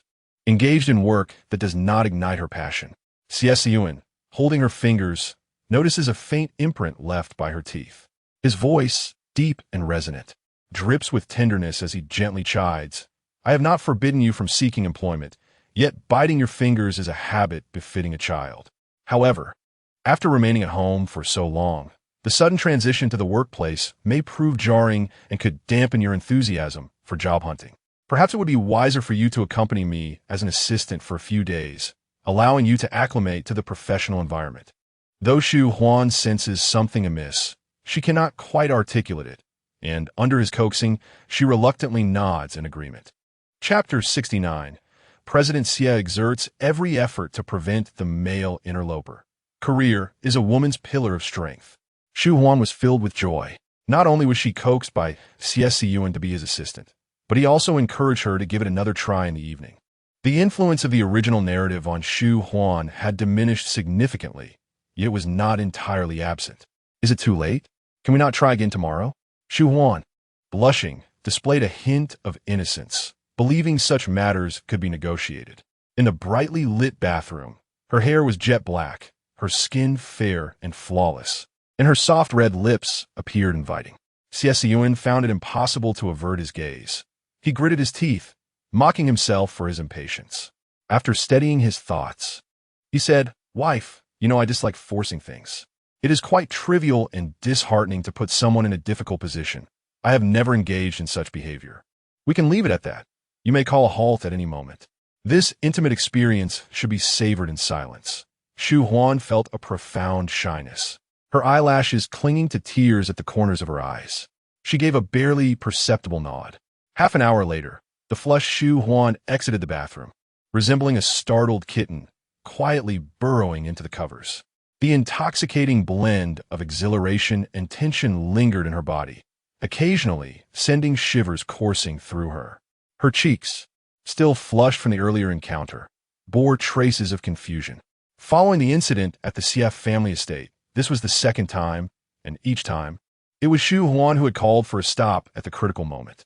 It was not intentional. It genuinely hurt. Xie Siyan, unable to endure any longer, wrapped his arms around her waist, his voice deep and husky, on the verge of losing control. Was it intentional? Are you purposely withholding from me? Wife, speak the truth. If you tell me the truth, I shall let you go without difficulty. The truth was that it hurt.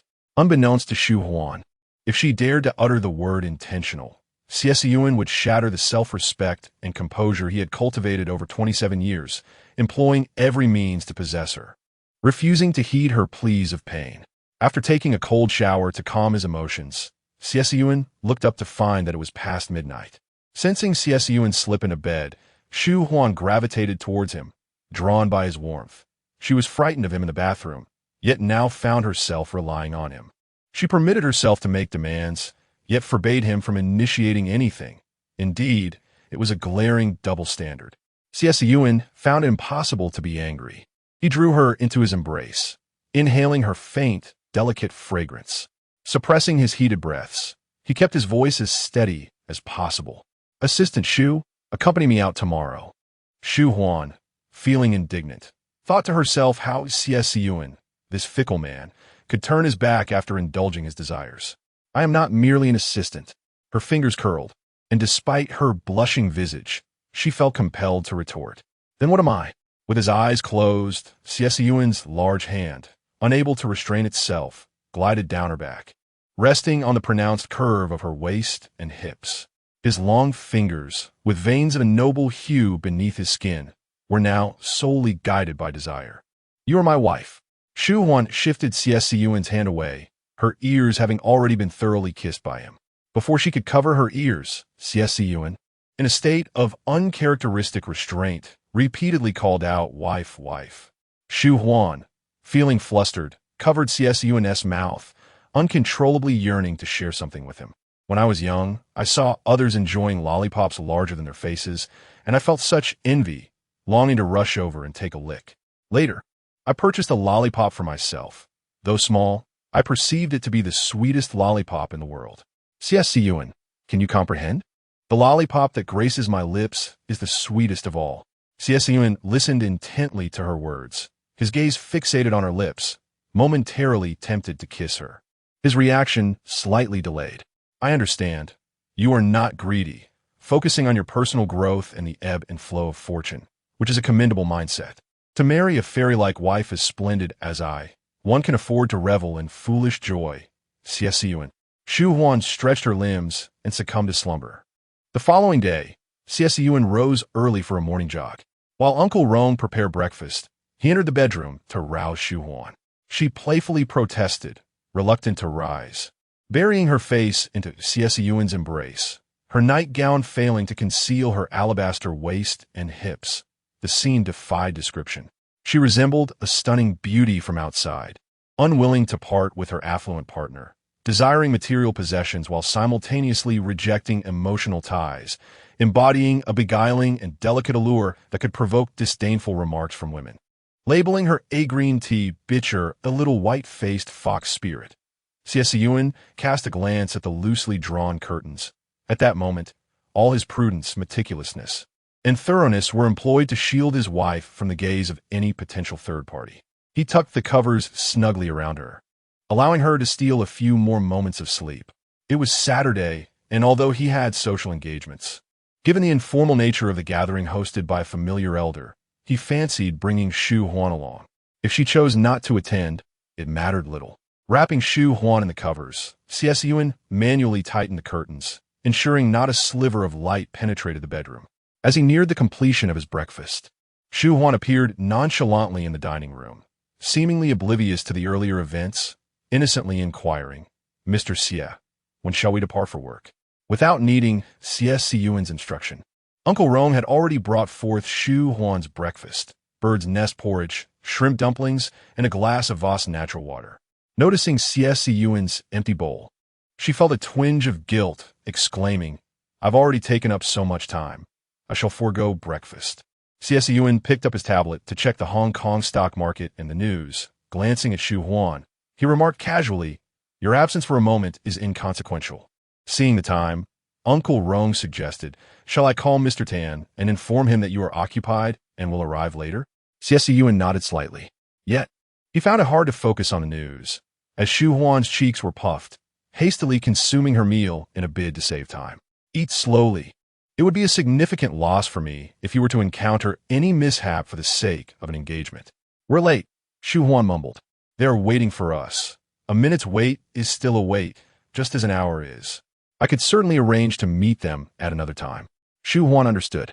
She realized she ought not to measure the absolute influence of a powerful figure in the social sphere with the mindset of a subservient employee who believes in arriving early as a mark of respect.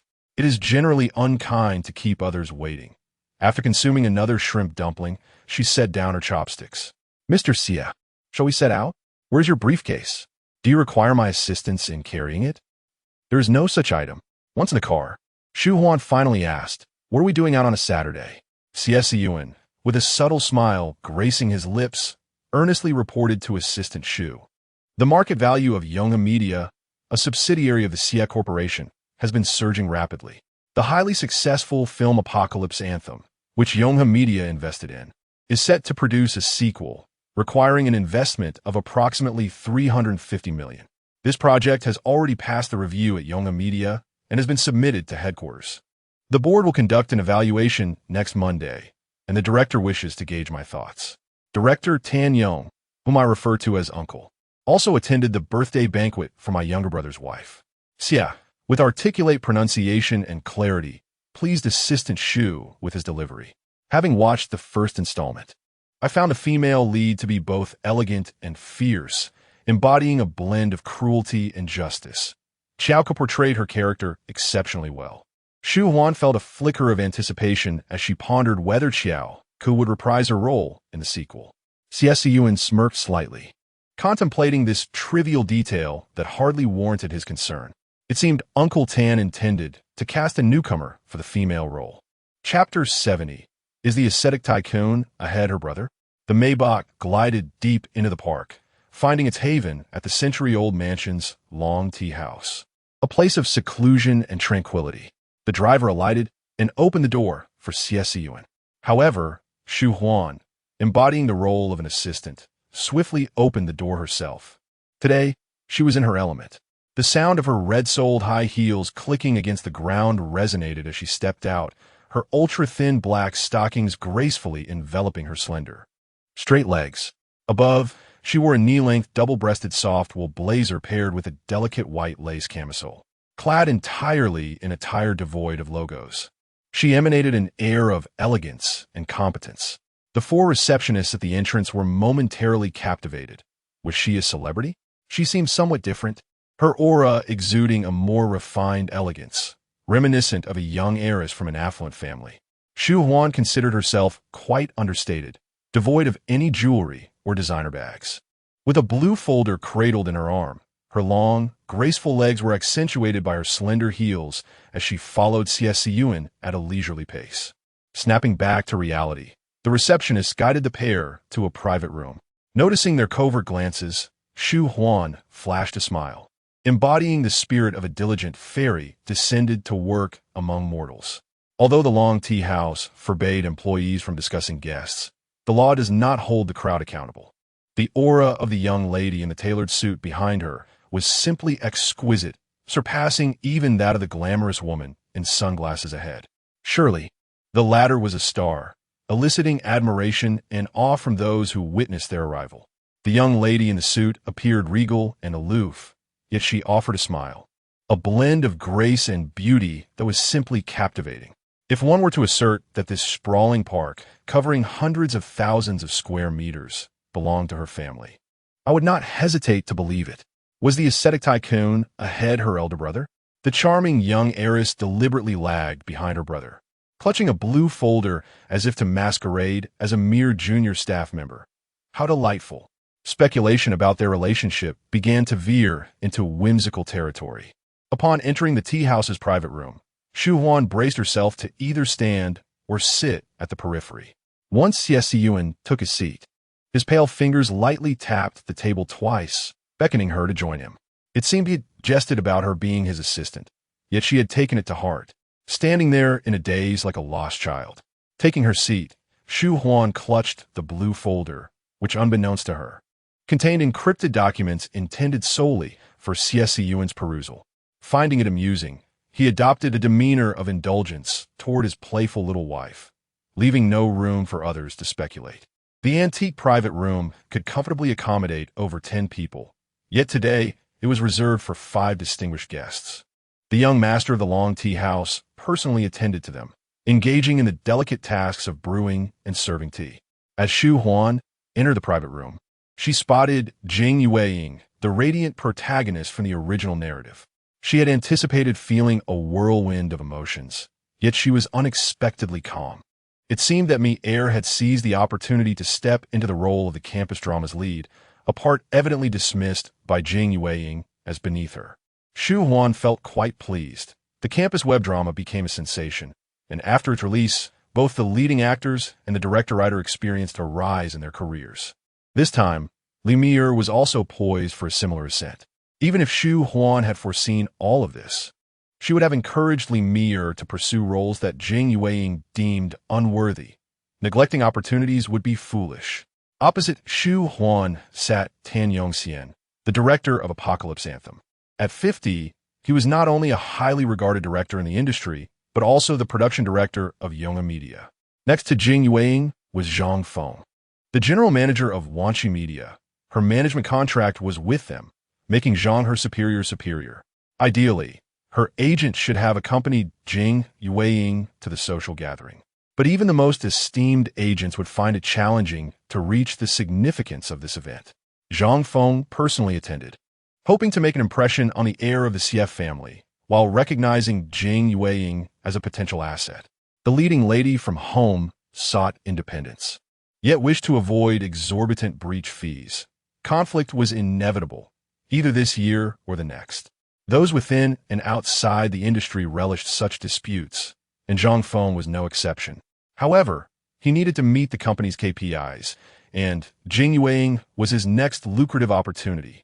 Zhang Feng stood to greet Xie Siyan, offering a toast with tea instead of wine, his demeanor polished and unassailable. Xie Siyan remained seated, showing no intention of rising, his voice even and devoid of enthusiasm. "You are too courteous, Mr. Zhang. There are no outsiders here. Please take a seat." The fragrant incense in the Boshan furnace momentarily stilled, then wafted upward, ethereal and delicate. Despite being the heir of the Xie family, Xie Siyan understood the nuances of social interaction. Too much familiarity could invite overstepping, while excessive authority lacked restraint and refinement. Zhang Feng, inwardly delighted, mused whether Xie Siyan's remark of no outsiders implied a desire for friendship. Regardless of the intent, it was a pleasant notion to his ears. Zhang Feng's attention shifted to Shu Huan, his eyes lighting up as he inquired, "And who might this be?" Tan Yongxian surely recognized her, but Shu Huan hesitated. Uncertain whether to continue playing the role of assistant, her shimmering eyes cast towards Xie Siyan. The diligent Xie Siyan, with a subtly intriguing smile, formally introduced. "This is my assistant, Miss Shu." Such a beautiful and poised woman could easily become a top-tier star in the entertainment industry. Leading one to suspect her role was more than merely an assistant. Zhang Feng steadied himself and proceeded to introduce Jing Yueying. The latter's smile was absent, her expression cold. In her dreams, Xie Siyan adhered to propriety, displaying a serious and committed attitude toward work. Even when she fell ill, he visited her only after concluding his meetings. Socializing could be considered work, yet how could Xie Siyan indulge in frivolous games of CEO and assistant during his professional engagements? Shu Huan discerned the mockery in Tan Yongxian's eyes. her own gaze retreating with a hint of shyness as she mentally chastised Xie Siyan. Jing Yueying, witnessing the scene, understood all too well. In her dreams, Shu Huan relished entangling herself with Xie Siyan. He must have been utterly vexed by her persistence, reluctant for anyone to discover he had such an unrefined wife, and thus he introduced her as his assistant. It was not that the composed Xie Siyan had changed, but rather that Shu Huan was even more alluring and troublesome than she had envisioned. Tan Yong boasted about the brilliance of the script for Apocalypse Anthem 2 and how splendid the data was across various platforms. Xie Siyan was acutely aware. For Apocalypse Anthem 1 was a project he had staunchly defended and preserved. Zhang Feng was also busy, not only praising the script of Apocalypse Anthem 2 for its brilliance, but also lauding Jing Yueying's acting skills, declaring her to be exceptionally gifted. The acting coaches hired by the company remarked that Jing Yueying was outstanding, with little left to teach her.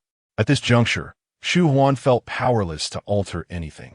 She could only lament the fate of the lead actress from the first installment, Xiao Ke. But she could still enjoy tea. The Longjing tea cake before her was not to her liking, and the red bean cake in the distance was out of reach. Distracted, Xie Siyan noticed Shu Huan's little yearning for treats and rearranged the Longjing tea cake and the red bean cake. Jing Yueying fixated on the plate of red bean cakes, her fingers gripping the tea cup turning pale. She glanced at the young master of the tea house, wondering why there were no small plates. With the pastries placed in the center, none could partake, so it would be better to serve them on small plates instead. Chapter 71. Indulging in a green tea pastry. Shu Huan is about to shine. The young master of Long Tea House found Jing Yueying's suggestion quite commendable. In truth, he was overly anxious, his mind utterly clouded, accepting whatever others proposed without discernment. Shu Huan harbored no objections, yet her fingers had already grasped a piece of red bean cake. She could hardly put it back now, so she reluctantly popped it into her mouth. After savoring the red bean cake, she took a sip of tea, and in that fleeting moment of lifting her gaze, she caught Jing Yueying's eyes upon her, compelling her to return the look. The mirth in Jing Yueying's eyes deepened, and Shu Huan inexplicably grasped the underlying message. It was a gaze that bore a near-disciplined intensity, a warning to Shu Huan, the malicious female antagonist, not to covet what did not belong to her. Xie Siyan, the male protagonist of the original narrative, had affections that were not meant for the wicked female supporting character, nor were they hers to claim. Shu Huan tempered her emotions, aware that Jing Yueying was the heroine, hence she never contemplated sabotaging her. If Xie Siyan wished to pursue Jing Yueying, she would never obstruct him. However, that did not excuse Jing Yueying's unabashed provocation. The young master of Long Tea House presented 5 gilded tea plates, dividing the Longjing tea cake and red bean cake into 5 portions, placing them before each guest. Shu Huan delicately held a piece of Longjing tea cake between her slender fingers and savored it. Her face, which had feigned innocence, now illuminated with a captivating smile. Her demeanor, brimming with audacity, exuded a more unfriendly charm than even the meanest of girls, rendering a mere insult of green tea bitch his praise. Jing Yueying felt a flicker of unease. What was Shu Huan scheming? Regardless of Shu Huan's words or actions, Xie Siyan found her irksome, if she had any sense. She would play the part of mute. Shu Huan ceased, giving Jing Yueying glances, focusing intently on their conversation. Tan Yongxian was already fidgeting. The box office of Apocalypse Anthem had soared to $3.9 billion, and Apocalypse Anthem 2 would undoubtedly perform well, backed by a solid script. Even if he sought an independent evaluation for his project, assessing the viability of investing in Apocalypse Anthem 2, Tan Yongxian remained undeterred. He did not dare to rush Xie Siyan, patiently stating, "Siyan, you have seen the box office of the first film, and this year's re-release has netted an additional $200 million. The second film requires an investment of $350 million due to the increased costs of special effects. Hence our budget has doubled. This is also because of the strong fan base. We are bold enough to demand such a budget. With a compelling script and exceptional effects, a box office of $5 billion is certainly within reach." By the way, during Yueying's audition, her acting, emotions, and intensity rivaled that of the acclaimed actress Xiao Ke.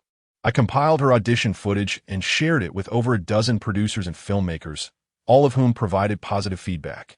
In short, Yue Ying is just a film away from stardom and potentially winning the Best Actress award. Xie Siyan, it all hinges on whether you grant Yue Ying this opportunity. Zhang Feng promptly chimed in, affirming, Yue Ying has assured me that should she secure this film role, she will turn down all other acting offers and endorsements during filming, ensuring no scandals or controversies arise, guaranteeing that before Apocalypse Anthem 2 debuts, the entertainment industry will be entirely unaware of her existence. Beneath the desk, Shu Huan extended a delicate, fair finger and gently poked Xie Siyan's black trousers, capturing his attention. With a subtle flick of her finger, she continued, my personal assistant is a devoted fan of the last anthem. Perhaps we should heed her perspective. Xie Siyan appeared composed, as if he had merely come for tea today. Under the table, his noble hand reached out, prying open Shu Huan's tightly clenched fingers, intertwining their hands. If Assistant Shu wishes to speak on his behalf, she must offer him some incentive, for few are those who can persuade him to relinquish his voice. Shu Huan was too apprehensive to pull away. The motion would be too conspicuous. Tan Yongxian, unable to sway Xie Siyan, turned his attention to Shu Huan, believing the young lady's sensitivity would elicit sympathy for the elder. Zhang Feng, too, regarded her with sincerity.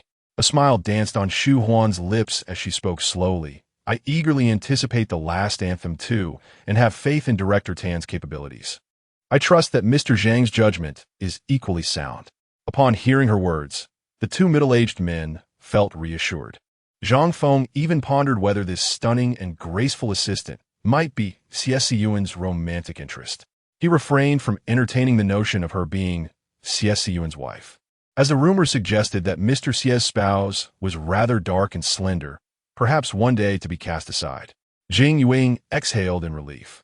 Shu Huan seemed to recognize her boundaries. Since she had no jurisdiction over Xie Siyan's private life, how could she dare to meddle in his business affairs? Remaining silent was indeed the wisest strategy. Shu Huan then shifted the topic, expressing her concern. The only issue was whether Miss Jing could shoulder a significant role. Much like Xiao Ke. Earlier, Director Tan mentioned that Miss Jing's footage had been cut into a short film, receiving positive feedback from industry insiders. Had it been shown to Xiao Ke for evaluation? If Xiao Ke felt inadequate after viewing it, what reason would Mr. Xie have for non-investing? Should Mr. Xie refuse? I shall pilfer his check to support your film. Her voice, sweet as honey, flowed with an innocent charm, rendering her serious remarks almost whimsical in their elegance. For a fleeting moment, Zhang Feng found himself reconsidering. Not all enchanting and captivating women were inclined to seek refuge in their superior's bed. Tan Yongxian furrowed his brow, refraining from refuting Shu Huan's words, perhaps contemplating how to persuade Xiao Ke to view the short film and provide feedback. Jing Yuing took a deep breath, her hair almost standing on end from indignation. If looks were daggers, Shu Huan would be riddled with wounds at that moment. Zhang Feng and Tan Yongxian exchanged furtive glances, silently questioning how to proceed. What if Xiao Ke rejected their proposal? Would they dare to present the short film to her? Mr. Xie, what do you think of my suggestion? Shu Huan tugged at Xie Siyan's hand, her demeanor bright and audacious, cloaked in the guise of business while engaging in flirtation. Both Zhang Feng and Tan Yongxian turned their gazes towards Xie Siyan. Should he concur with Shu Huan's proposition? It would transcend merely showing Xiao Ke the short film. It would signal Xie Siyan's endorsement for Xiao Ke to continue as the leading lady. My devoted assistant's words hold merit. Miss Jing surpassing Xiao Ke would indeed serve as a reassuring token for the board. Xie Siyan gently caressed Shu Huan's smooth palm, his eyes concealing a tumult of emotions, while his expression remained impassive. Nevertheless, I must await the evaluation from the board of directors on Monday before I can provide a definitive answer. Uncle Tan, I appreciate your patience for the next 2 days. Chapter 72. The Wife Under Scrutiny. Mr. Xie loses his temper. Shu Huan held hands effortlessly, the gentle scratching of her palm eliciting a slight twitch of her wrist, only to find herself ensnared tighter by the distinctly strong grasp of Xie Siyan. His expression remained composed, exuding an air of nobility, yet beneath the table. He clutched the delicate hand of his alluring assistant, embodying the image of a refined rogue who had strayed from his moral compass. Jing Yueying, unable to contain her frustration, abruptly rose to her feet. Her lifted chin and neck delineated a defiant silhouette. "Mr. Xie, Director Tan, I am willing to accept any trial or condition, so long as I am given the opportunity to portray the character of Li Shunge. If the box office of The Last M2 proves disappointing, I shall withdraw from the industry. While it is commendable that Miss Jing possesses such determination, we have merely convened for tea today. There is no need for you to make any promises to me." Xie Siyan casually raised a hand, signaling Jing Yueying to resume her seat. He had no intention of embarrassing the woman, recognizing that her assurances bore no legal weight. In the instant Jing Yueying stood, she caught sight of Shu Huan secretly grasping Xie Siyan's hand, which turned her complexion a shade of green. Relying on Xie Siyan's deep-seated composure, Shu Huan dared to flaunt her charm so brazenly. It was utterly excessive. Zhang Feng whispered, "Yueying, please do not be overly agitated. Sit down." Good heavens! Was she there to work or to act like a deity? She displayed her displeasure openly before Mr. Xie at the slightest inconvenience. The audacity of youth often blinds one to danger, yet he was apprehensive. Jing Yueying was but a minor character, and any discontent from Mr. Xie would inevitably be directed towards him. "Yueying, please take a seat." Jing Yueying, lowering her gaze, replied, "I apologize. The mere thought of not being able to play Li Shunge pains me. I'm sorry for losing my composure. I hope everyone can forgive me."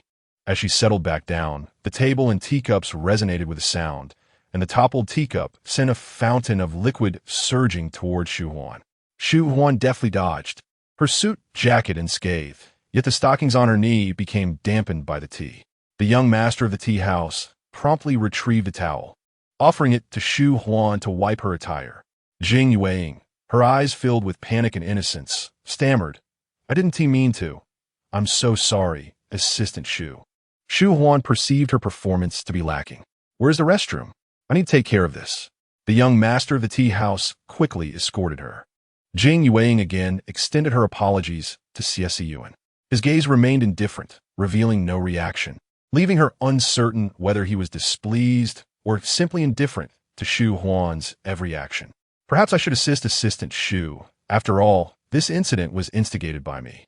The restroom of the tea house was infused with a rich fragrance, discernibly inferior to the incense within the private room. Fortunately, the stockings were non-absorbent. Shu Huan casually dabbed at them and used a hairdryer to dry them, completing the task in mere minutes. Once the whirring of the hairdryer ceased, Jing Yueying's voice resonated behind her. "Assistant Shu, I assumed you would remove your stockings." Jing Yueying stepped closer, standing shoulder to shoulder with Shu Huan, twisting the vintage gilded faucet to wash her fingers. Shu Huan found the situation perplexing. "Why would I remove my stockings? Please refrain from acting like a matron, dictating how others should behave." Jing Yueying fell silent for a few moments. She refrained from engaging in a verbal spar with Shu Huan and continued to speak to herself. "I have a male friend with whom I share a good rapport. He was once seduced by a woman clad in black stockings, which led him to develop an aversion to such attire on the women around him. On one occasion, while I was preoccupied with work and rushing to attend his birthday banquet, I neglected to change out of my stockings. I assumed he would be furious. Yet to my surprise, he was not. Assistant Shu, do you believe in destiny?" This narrative is derived from the original work, where the male friend is Xie Siyan, unbeknownst to the malicious female antagonist, but crystal clear to Shu Huan. The destined female protagonist is a mistress versus a beautiful canary overlooked in an arranged marriage. A farcical scenario that should have graced the silver screen, yet absurdly unfolded in Shu Huan's life. Shu Huan must feign ignorance to the provocation embedded in Jing Yueying's words. "I am unaware of Miss Jing's romantic entanglements with my male friend, but it is evident that she disapproves of my wearing stockings. May I inquire, who do you think you are?" Shu Huan switched on the hairdryer, taking advantage of the moment to dishevel Jing Yueying's hairstyle before swiftly exiting the restroom. "So, is it bullying the original female protagonist? What of it? Go ahead and ruin me." The atmosphere within the private room had soured considerably. With the departure of the two women, the space transformed into a savage arena. Xie Siyan remained seated as an aloof spectator, his gaze lowered, embodying the poise of a ruler who had never descended from his pedestal, his noble demeanor timeless. In just 3 sentences, Zhang Feng managed to shift the conversation from betting agreements to women's legs. Yue Ying possesses commendable acting skills and striking beauty, yet the entertainment industry is replete with visually appealing actresses. Marketing beauty pales in comparison to marketing legs. Although Yue Ying cannot accept endorsements while filming, it does not hinder us from branding her as the leg queen of Xiangjiang. Distinctiveness is essential to stand out amidst numerous starlets. Zhang Feng grew increasingly animated, oblivious to his deteriorating decorum. Does President Xie find Yue Ying's legs beautiful? I believe Yue Ying's legs can merely be deemed straight, while Assistant Shu's legs are truly exquisite, neither too slender nor weak, with delicate calves and elegantly flowing lines. A visual feast indeed. Tan Yongxian was flabbergasted. How dare the foolish Zhang Feng indulge in fantasies about Xie Siyan's woman? Xie Siyan rose, his pale, slender fingers gripping the teacup, and without warning, splashed Zhang Feng with tea. Are you calm now? See calm. I am calm. Zhang Feng dared not wipe his face, fear overpowering his anger as he stammered an apology, though he was clueless about his misstep. The silent authority of Xie Siyan's gaze rendered Zhang Feng unable to lift his head, the surrounding air seemingly constricted by an unseen hand. After several minutes of unspoken intimidation, Xie Siyan exited the private room.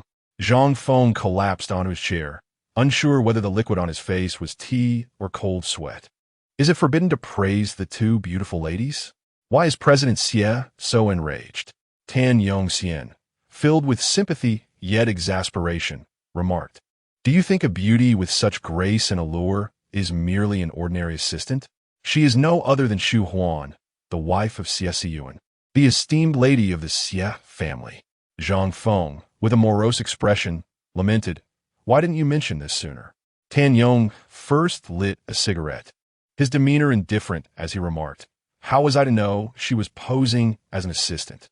Even if Shu Huan is merely a strikingly beautiful aide, she is still associated with Xie Siyan, and he won't tolerate any disrespect towards her. Anyone would be inclined to protect her, especially a man like Xie Siyan, who possesses a strong sense of territory. It is unfortunate for you that you inadvertently tread on his sensitivities with just a few careless words." Zhang Feng, feeling both anger and helplessness, could only manage a dry, bitter smile, silently pleading for Tan Yong to speak favorably on his behalf, hoping to avoid incurring Xie's lasting displeasure. At the entrance of the restroom, Xie Siyan awaited, his tall figure exuding a profound yet somewhat nonchalant aura, making him an enigma difficult to decipher. Upon seeing Shu Huan rush out, he embraced her, attempting to kiss her lips, but their moment was interrupted by the presence of onlookers. Jing Yue Ying, with her disheveled hair, hurried out, but, upon spotting Xie Siyan, quickly retreated back into the restroom. Separated by a mere wall, Jing Yue Ying overheard Shu Huan's playful tones as she coaxed Xie Siyan into purchasing her 30 Chanel blazer coats, her voice dripping with avarice and opulence.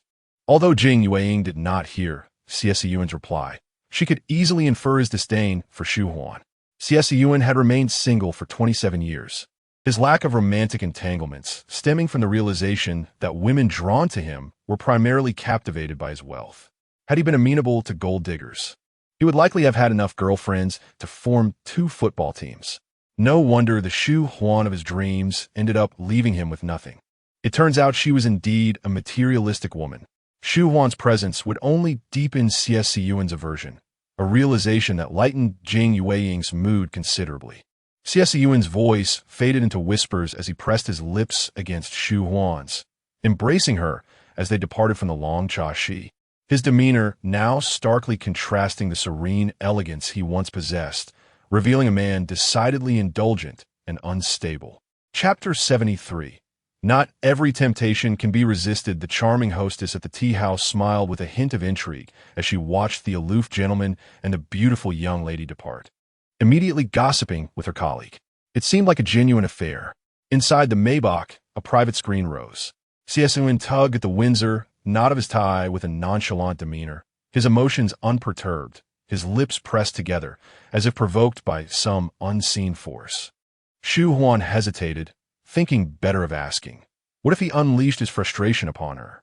She fiddled with the sheer fabric of her stockings, pinching it slightly before releasing it. It felt damp, as if it had not dried properly. Perhaps it was best to remove them. Xie Siyan's voice was low and smooth, his gaze meticulously assessing her black stockings before locking eyes with her in surprise. As his words lingered in the air, his previously dignified attitude morphed into a casual, almost playful demeanor, filling the confines of the car with an intoxicating warmth, as if the outdoor heat had seeped in, entwining their shadows in an intimate dance. Had Xie Siyan been possessed by some enchanting spirit?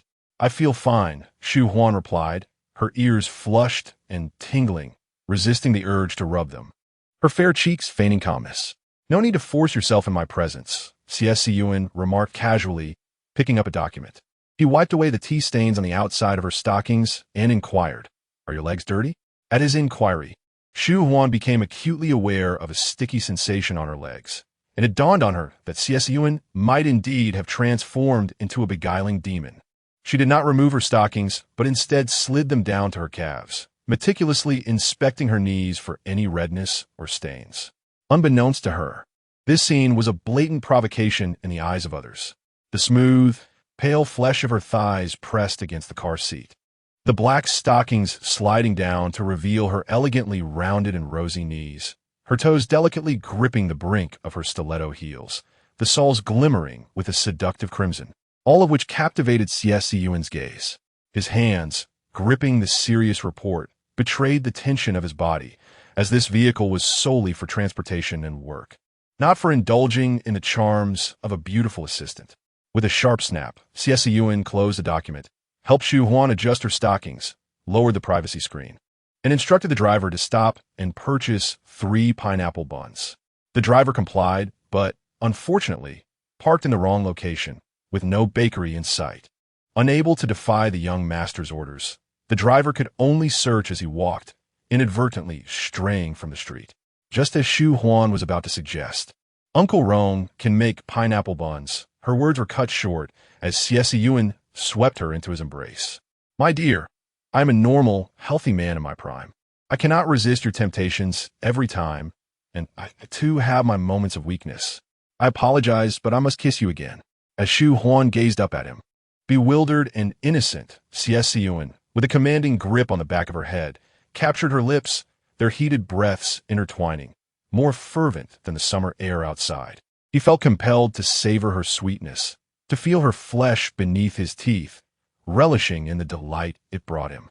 Xie Siyan's warm palm glided down her waist, his fingers delving into the fabric of her black stockings.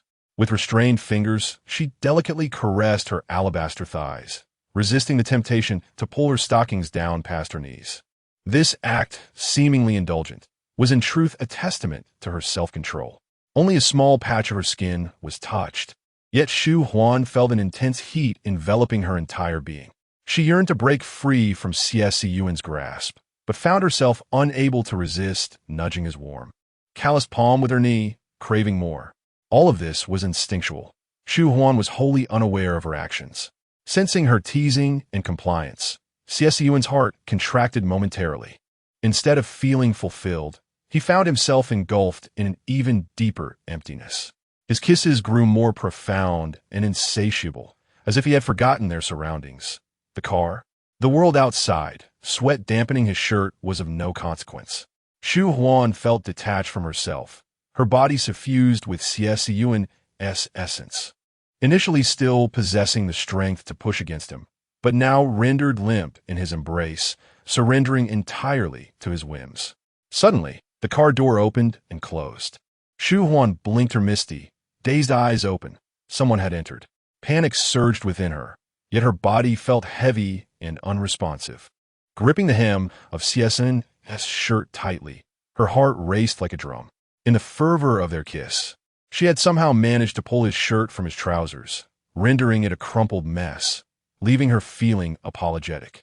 With half-closed eyes, Xie Siyan steadied his tumultuous emotions. Once his breathing calmed, he grasped Shu Huan's wrist, planting a gentle kiss upon it, and softly patted her back. Shu Huan returned to her seat, flushed and perspiring.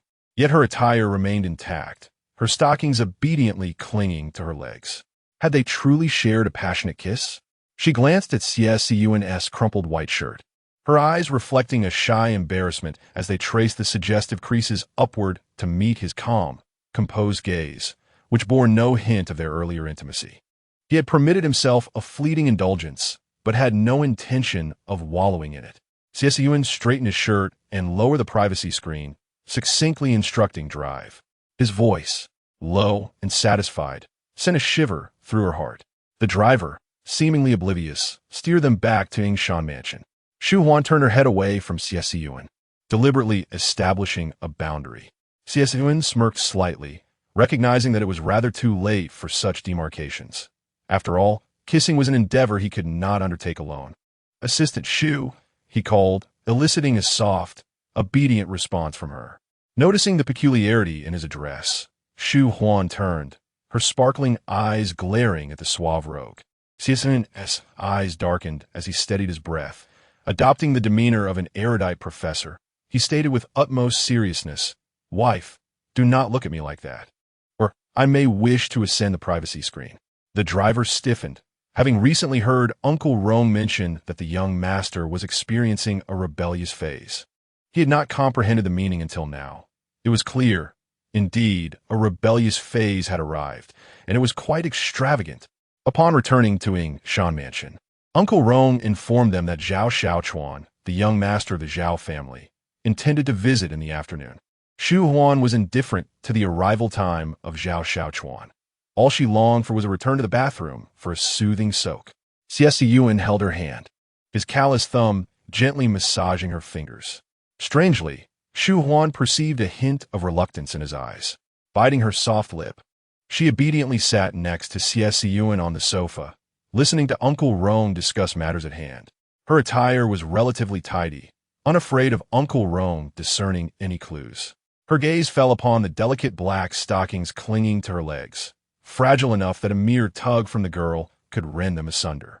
Xie Siyan merely slipped his fingers beneath the sheer fabric, brushing against her leg, revealing neither particular fondness nor aversion towards the stockings. Little did Shu Huan know that the man beside her was a brute cloaked in the guise of a gentleman. His restraint was extreme, while his indulgence veered into an entirely different realm. The first encounter ought not to have transpired within the confines of a vehicle. Xie Siyan was not a romantic soul, yet he sought a private space, comfort in the bedroom, ample provisions, and the assurance of his little canary's needs to fulfill his own. "May I take a shower now?" she murmured in complaint. Chapter 74. Where does Mr. Xie want me to sit? Beside you on your lap? Or? Xie Siyan's palm gently pressed against her waist, giving a light pat. "Go ahead," he said nonchalantly. Shu Huan stood up awkwardly, her back to Xie Siyan and Uncle Rong, as she ascended the stairs, biting her soft red lip in anxiety. In the past, both in public and private, Xie Siyan had always maintained a sense of restraint, never daring to touch her waist in front of others. Flustered, Shu Huan entered the bathroom, inadvertently turning on the cold water, which jolted her awake.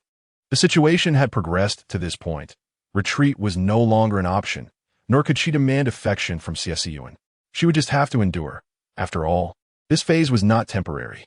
Xie Siyan did not head for a shower, as there remained an hour and a half until lunch. When Uncle Rong was about to inquire about his lunch preferences, Xie Siyan decided to cook himself. Having lived with his grandmother for over a decade, he knew how to prepare a few home-cooked dishes. However, upon returning to the Xie household and indulging in a life of luxury for many years, his culinary skills had significantly declined, leaving him only capable of frying steaks. Xie Siyan removed his suit jacket and handed it to Uncle Rong, who noticed the slightly wrinkled white shirt tucked into his slacks. The young master approached work and attire with the same meticulousness as an athlete with their gear, striving for perfection and cleanliness. This tendency stemmed not only from a hint of obsessive compulsiveness, but also from a profound sense of self-discipline. "What are you staring at my waist for, Uncle Rong?" Xie Siyan glanced at him while holding 2 portions of charlotte steak. This particular steak was tender and favored by women, while he personally preferred the rich flavor and texture of Angus steak. Uncle Rong shook his head, took a few steps, then returned, "Your shirt is wrinkled." It's of no consequence, Xie Siyan replied casually, his tone laced with a lazy, husky accent that suggested he was in good spirits. As Shu Huan descended the stairs and neared the dining room, she caught the enticing aroma of grilled meat, quickly drawn to the bouquet and candles adorning the table. What on earth is Xie Siyan up to? She thought. They had merely exchanged playful banter a few times. Their relationship had not yet reached the level of sharing a candlelit lunch. Carrying 2 steaks, Xie Siyan cast a brief, indifferent glance at the table, realizing Uncle Rome was behind this. Lunch will consist of steak, cooked medium. Give it a try, he instructed. Shu Huan regarded him with skepticism. You cook this? Indeed, he replied, leaning back in his chair, his sleeves rolled up to reveal his strong, well-defined forearms, appearing remarkably approachable. Doubtful that the young master could prepare a steak. Shu Huan cautiously took a bite, her heart racing with the fear of being poisoned. Oh wow, this is delicious, she exclaimed, utterly astonished by the flavors. Xie Siyan's lips curled into a subtle smile, a hint of amusement flickering in his eyes. The dining room was empty and quiet, the only sounds being the clinking of cutlery. The specially sourced charlotte steak was rather substantial, tailored to Xie Siyan's appetite. He finished first and contemplated lighting a cigar. However, smoking in front of a lady would be impolite, so he suppressed the urge, his craving for nicotine temporarily unfulfilled, and turned his attention to Shu Huan. Having shed her stockings and the soft tweed blazer, Shu Huan emerged from the shower clad in a form-fitting pair of jeans. The denim jeans snugly grasped the narrowest part of her waist, while the pale yellow knitted sweater, short in length, revealed a snow-white waist and a full, rounded peach-shaped posterior. As if kissed by the hand of the creator, Shu Huan was no wooden puppet. She felt Xie Siyan's intense gaze upon her.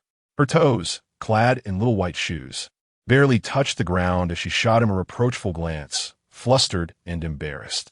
Assistant Shu, come sit over here. Xie Siyan turned slightly, his gaze steady and his speech clear, as if discussing a matter of business, despite the veins protruding from the back of his hand resting on his black trousers. Realizing the intentions of the refined rogue, Shu Huan surprisingly regained her composure. She tossed her hair and threw him a flirtatious glance, smiling innocently, yet affectatiously. Where would you like me to sit, Mr. Xie? Beside you, on your lap? Or, she trailed off, looking into his face. Shu Huan's rebellious spirit and pride often flared up at the most inappropriate moments. Xie Siyan fell silent for a few seconds, emotions concealed in his eyes, and softly replied, I don't wish for either. Her smile froze, and the pose she had assumed faded away as she straightened up, a wave of embarrassment crashing over her, causing her head to throb painfully and her nose and eyes to sting with unshed tears. Xie Siyan approached her, wrapping her in his embrace with his usual grace and composure, his laughter resonating with a hint of mischief. Don't you know what I most desire for you to sit on? Shu Huan was momentarily stunned, a mix of shame and anger bubbling within her as she scolded him, sick. Her eyes, glistening with unshed tears, lacked any semblance of intimidation. Xie Siyan's body stiffened as Shu Huan suddenly clung to his waist, her grip tight, wholly reliant on him. The heat radiated from every inch of his firm physique, and he hesitated to hold her waist, fearing that touching her skin might lead to an uncontrollable reaction. Unbeknownst to her, Shu Huan discreetly wiped her tears on his shirt, completely unaware of the profound effect her casual gesture had on him. After a moment, Xie Siyan leaned down, planting gentle kisses on her cheeks and the corners of her lips, daring not to touch her lips directly. Wife, you don't wish to see anyone this afternoon. Shu Huan was perplexed by his words, as beneath the pale yellow sweater, his fingers grazed the buttons of her undergarments. What could be unclear? He desired intimacy. In broad daylight. How could he be so shameless? Shu Huan felt a deep embarrassment wash over her. The bitterness at the corners of her eyes had not faded, now accompanied by a glimmer of shy tears. I want to see people. I wish to meet Zhao Yan's family, lest I fail to recognize them in the future. 6 months prior, Xie Siyan had proposed, and they had obtained a marriage certificate, yet they had not held a wedding, leaving Shu Huan unfamiliar with the relatives of the Xie family. Xie Siyan took a step back, his hands hanging limply by his sides, projecting a semblance of helplessness. I'll go take a shower. I am weary from the morning's engagements. You should rest for a while. Xiao Chuan 1T arrived too early. The man's eyes, clouded with desire, pinched the bridge of his nose, persistently guiding her toward consummation, a stark contrast to the self-disciplined, restrained air of a vast fortune. He understood the essence of delayed gratification, strategically navigating the global market, investing billions into projects, patiently enduring the settling period, always requiring calmness and rationality. He had no reason to act impulsively regarding the matter of consummation, jeopardizing the self-discipline he took pride in for something so readily available. Xie Siyan alternated between cold and hot showers, donning a white shirt and black trousers prepared by Uncle Roan. As guests would be arriving at home shortly, he opted not to wear a tie, feeling unable to endure any constraints on his body. The young mistress left the house today in a suit jacket, with 30 similar styles prepared for her, along with matching innerwear, high heels, and stockings, all placed in her wardrobe. Uncle Roan agreed to these arrangements. Shu Huan did not ascend to the second floor.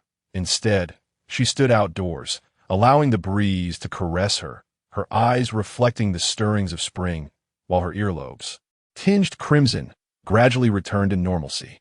If Xie Siyan were to whisper sweet nothings over a candle at lunch, she would dismiss him entirely. However, Xie Siyan's waist was indeed delightful to embrace, and she lamented her naivety, easily seduced by the charm of that man. She picked up her phone and sent a WeChat message to Zhao Yin, inquiring if she would like to join her.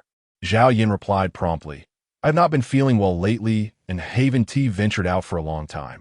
I cannot accompany my brother to see you. He might bring his girlfriend along. You may not know her, but you have certainly seen her many times. She is Qiao Ke." Chapter 75, Shu Huan. In a leisurely green cigar chair, basked in the gentle sunlight that danced beside her crossed legs, warming her without direct exposure, providing an exquisite sense of comfort. She was engaged in searching for French translation certificates and competitions in this world, which bore a striking resemblance to her previous life, save for the differing examination schedules. The commonality being the formidable difficulty. Shu Huan captured 2 images, one of the Qingyu Yin International Translation Competition and the other detailing the caddy French proficiency examination dates. At that moment, Uncle Roan descended the stairs with a blanket, which Shu Huan accepted and draped over her lap, casting a glance at the empty staircase. The words "your home is a rogue" were swallowed back as she pondered the whereabouts of the young master. Uncle Roan, with a beaming smile, informed her, "The young master is practicing calligraphy in the study. He is not engaged in any pressing matters, so you may feel free to seek him out." Shu Huan, with her fair complexion taut, replied earnestly, "Practicing calligraphy requires a tranquil environment. I shall refrain from disturbing him." She recalled Xie Siyan's words about improving her name's appearance in his writing, uncertain if they were merely sweet nothings meant to placate her. Her white sneakers tapped lightly against the floor in a buoyant rhythm. Holding a French book, Shu Huan meticulously read through 15 pages, translating each word in her mind with great care. Yet, as she laid the book open, she closed her eyes on the verge of slumber. "Darling, wake up," Xie Siyan urged, lifting the French book from her lap and handing it to Uncle Roan for safekeeping. Shu Huan nuzzled against the chair, reluctant to awaken. With a soft chuckle, Xie Siyan bent down to encircle her waist, aiding her to stand, compelling Shu Huan to finally open her eyes. She pouted in mild discontent, her soft, lustrous gaze fixated upon him, melting Xie Siyan's heart. Dressed impeccably, Xie Siyan maintained an air of vitality, regardless of his fatigue, his innate refinement as second nature. Naturally, he desired the same composure in his partner. Yet, recognizing Shu Huan's delicate constitution, he felt it reasonable to adjust his expectations. "There are still 20 minutes until Xiao Chuan arrives. I shall have a brief chat with him while you rest for an hour," Xie Siyan proposed, his low, soothing voice exuding tenderness. Shu Huan typically indulged in 2-hour naps, only reducing her rest to an hour for particularly exhilarating endeavors. As she pondered, shaking her head, her awareness gradually sharpened, bolstered by the arm that supported her. Fully alert now, she declared, "No more sleep. I am off to wash my face." After tidying herself in the bathroom, she returned to find Zhao Xiaochuan and Xiao Ke had arrived. Zhao Yin was not jesting. The illustrious Can Film Festival winner, Xiao Ku, was indeed Zhao Xiaochuan's girlfriend. Shu Huan could only imagine the headlines should paparazzi capture this moment. The mysterious girlfriend of the Zhao heir revealed. Turns out to be an international film star. If the media dared to be more direct, it might read, Zhao heir's preferences exposed. Has fallen for the 8 years younger star, Xiao Ku. Before the two older gentlemen could make introductions, Shu Huan and Xiao Ku had already established a rapport and were engrossed in conversation. Xiao Ku admired Shu Huan's form-fitting denim, while Shu Huan was taken with Xiao Ku's cinched leather belt. After inquiring about their respective brands, they exchanged expressions of delight as if they had struck gold. The two older men silently sipped their tea. One was a canary surrounded by flowers and banknotes, and the other a young actress adorned with applause and renown. These two celestial beauties sat together, enveloped in the fragrance of blossoms and an atmosphere so vibrant that it felt unattainable for the ordinary person. It was only thanks to Uncle Rome that the gathering was salvaged. He presented an exquisitely crafted fruit platter. Xiao Ku, mindful of maintaining her figure, hesitated to indulge. Yet the platter's allure was too captivating to resist the taste. Shu Huan, unburdened by such concerns, eagerly partook in the feast, knowing that if she were to diet, both Xie Siyan and Uncle Rome would unite in admonishing her. Zhao Xiaochuan seized the opportunity to speak with Shu Huan. Ian has already informed me of the situation.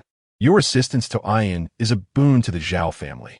In due course, there will be a significant occasion for the Zhao family, and we would like to invite you so we may express our gratitude in person. Shu Huan replied, We are relatives. It is only natural to support one another. Should I find myself in a predicament, my third sister-in-law would not stand by idly. Zhao Xiaochuan chuckled softly, refraining from contesting her words.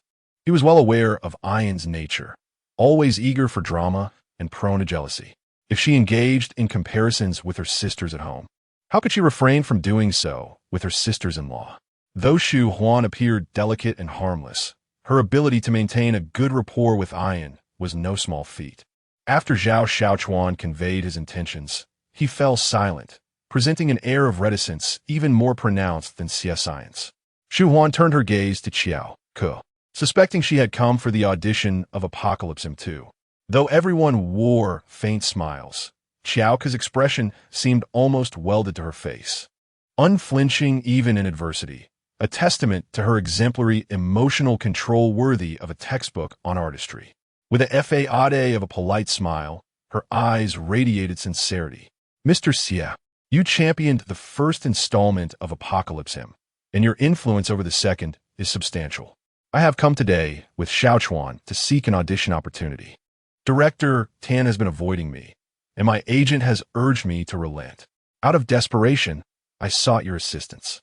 Zhao Xiaochuan regarded her with mild surprise, realizing the fervor of her pursuit was not merely due to their long separation. He grasped Xiao Ku's hand, questioning why she hadn't confided in him during her struggles. Xiao Ku tightened her grip, opting not to explain further, instead handing her phone to Shu Huan. I obtained a clip of Jing Yueying's audition through a friend and filmed my own rendition. Mr. Xie Huan, I apologize for taking up a few of your minutes to watch. Shu Huan responded, Not at all. Witnessing a Cannes-winning actress perform is a delight. She thrust the phone towards Xie Siyan, leaning in closely to watch together, nearly resting her head against his. Xie Siyan maintained a gentle yet distant smile, which warmed slightly as Shu Huan nestled against him. After watching, Shu Huan offered high praise, candidly stating that while Jing Yueying performed admirably, Xiao Ku's portrayal of Li Xinge, having been directly involved in its creation, surpassed it. From the audience's perspective, I prefer your interpretation of Li Xinge. Xiao Ku felt invigorated, a newfound confidence blossoming within her regarding the role. Surely, Mr. Xie, who appeared to dote on his wife, would consider her opinion.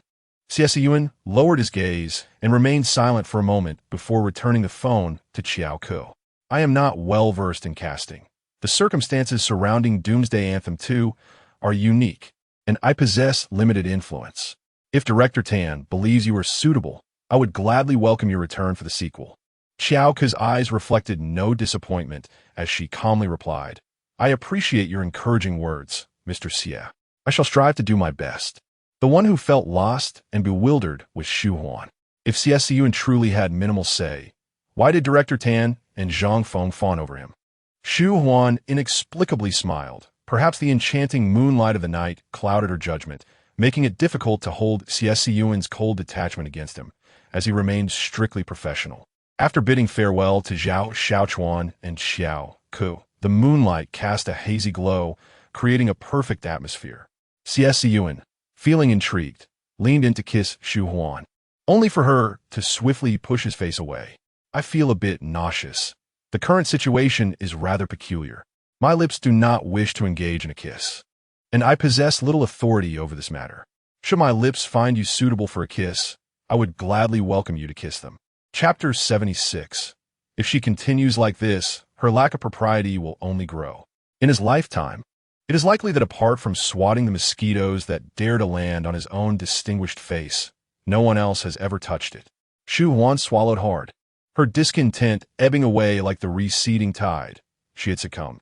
Under the penetrating gaze of Xie Siyan, calm yet deep as a beast's eye, Shu Huan dashed into the house. Uncle Rome, witnessing this scene, dared not utter a word, instead closely monitoring the young master's every move. Should the young master decide to discipline the young mistress, he must intervene. Xie Siyan stepped into the study with measured strides, his tall silhouette radiating an enigmatic depth, rendering his emotions inscrutable. Leaning against the genuine leather sofa, he appeared relaxed in posture, yet his spirit remained taut. Initially, he viewed Shu Huan as a tool to defy his grandfather, but later he came to regard her as a beloved wife deserving of lifelong care. Never had he contemplated a third possibility. However, he understood that had Madame Xie been another woman, he would never tolerate being slapped by her. Xie Siyan's fingers grazed the platinum cigarette case, retrieving a specially blended cigarette. His fingers flipped open the brass lighter, igniting it, the cold white of his slender fingers flickering with a crimson glow. He sank deeply into the leather sofa, the unique caramel flavor of Cuban tobacco gliding down his throat. The moment it passed his lungs, something within him seemed to explode, a sweet and salty taste spreading across his tongue, reminiscent of Shu Huan, smooth, moist, and sweet. The cigarette was not an addiction. It merely served as a means for Xie Siyan to unwind, his calm demeanor unyielding. He was not dependent on nicotine, only occasionally utilizing it to steady his emotions. He never smoked the entire cigarette, leaving a portion as a sign of restraint and a subtle negotiation with his own desires. Yet this time, Xie Siyan did not extinguish the cigarette, but took another puff, savoring once more the flavor of Shu Huan, even envisioning her nestled against his knee. Acting coy, dressed in a green spaghetti-strap nightgown that failed to contain her alabaster form, her upturned face was silent, the corners of her eyes seemingly tinged with red. A painful sight. The sound of the platinum cigarette case snapping shut echoed in the air as Xie Siyan lit another cigarette. No matter how he tried to experience the explosion of caramel smoke in his chest, he could not find that green figure leaning against his knee. Uncle Rome called forth.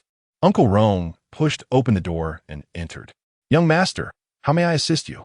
Xie Siyan's voice, hoarse from the smoke, inquired. What is she doing? The she undoubtedly referred to the young mistress. Uncle Rome replied, the young mistress is in her study. She has not come out since entering. If one were to say the young master is angry, he has not quarreled with the young mistress. Yet, if one claims the young master is not angry, his demeanor is still so imposing. It is truly perplexing. The rebellious young master is even more capricious than the mature one. Suddenly struck by an epiphany, Uncle Rome suggested, the young mistress must regret touching your face. You know she is timid. Perhaps she is hiding in the study, weeping in secret. Would you like to check on her? Xie Siyan acquiesced readily, a cigarette poised between his fingers as he exited, whether intentionally or in haste remained uncertain. Uncle Rome, had I known that this rebellious young master was so easily appeased, I would not have spent so long outside the study in a state of trepidation. In another study, Shu Huan was attempting to translate a niche French literary work, Three Lovers. Whenever she encountered a passage that did not flow smoothly, she would unconsciously fidget with the yellow diamond necklace around her neck. Her delicate demeanor and the concentrated expression etched between her brows, exuded an alluring yet subtle tension. A series of knocks resounded, heavy, restless, lacking in steadiness. Shu Huan, her mind preoccupied with a myriad of thoughts, failed to discern that the rhythm of the knocking was not that of Uncle Rong. Unprepared, she approached the door to open it. Standing outside was Xie Siyan. The once tranquil words swirling in her mind erupted into chaos, dancing and roaring, ultimately coalescing into the somber visage of Xie Siyan. Instinctively, she attempted to shut the door, but he was quicker, pulling her waist into his embrace. Nervously biting her lip, Shu Huan feared that Xie Siyan might strike her while holding her close. Although the likelihood of such an occurrence was low, it was not entirely impossible. "I haven't cried out in pain, so why do you feel pain?" The meaning of his words eluded her, and before she could ponder further, Xie Siyan captured her lips with a fierce kiss. She tasted the leather-like flavor of smoke, a potent invasion that overwhelmed her senses. Xie Siyan regretted not extinguishing his cigarette. One arm encircled her as he kissed her. It was not enough to satiate his desire. She twisted her waist, attempting to escape. He playfully smacked her pert backside, a warning, though it carried a flirtatious undertone. His cool, slender fingers slipped beneath her pale yellow knitted short sleeve, firmly and possessively covering her vulnerable spot. Shu Huan ceased her struggles, her body surrendering entirely into Xie Siyan's arms, leaning against his chest to remain upright. "No, don't touch there," she thought, feeling a rush of anxiety, weakness, and impending tears. Xie Siyan opened his eyes, taking in her upturned face, the corners of her eyes tinged with a soft crimson. It was not someone else who had reddened her cheeks. It was he who had kissed her to this state. The man brushed his lips against the corner of hers, and his calloused fingertips caressed her gently, momentarily alleviating his cravings as he smoothed out her disheveled, knitted top. The cigarette in his left hand was nearing its end, so he summoned Uncle Rong and discarded the butt. "So bitter," Shu Huan murmured, her eyes still glistening with a soft hue of red. "Next time, I want tea finished smoking before kissing you, but you mustn't strike my face again." Xie Siyan's gaze remained steady, his long, clean fingers brushed aside the strands of hair that clung to her cheek. His calloused fingertips inevitably grazed her face and ear, eliciting a soft sigh from Shu Huan. After their intimate encounter, her body felt fragile, unable to withstand even the slightest provocation. Xie Siyan's fingers froze, and in a low, magnetic tone, he called out to her, "BB," before suggesting, "Let us return to the bedroom." Shu Huan looked up in disbelief, her face flushed deeper than during their kiss, her sweat-dampened collarbone and slender waist appearing even more enticing. Captivated by his deep, earnest gaze, she found herself unable to look away. Though he possessed the gentlemanly demeanor of self-restraint and never forced a woman to do anything against her will, he now felt an overwhelming desire to compel Shu Huan to acquiesce to his wishes. "I will not go. In your heart, I'm no different from other women. My opinions hold little significance for you. What distinguishes this from being wed to a mere ATM that dispenses money? Engaging intimately with an ATM is a dismal fate."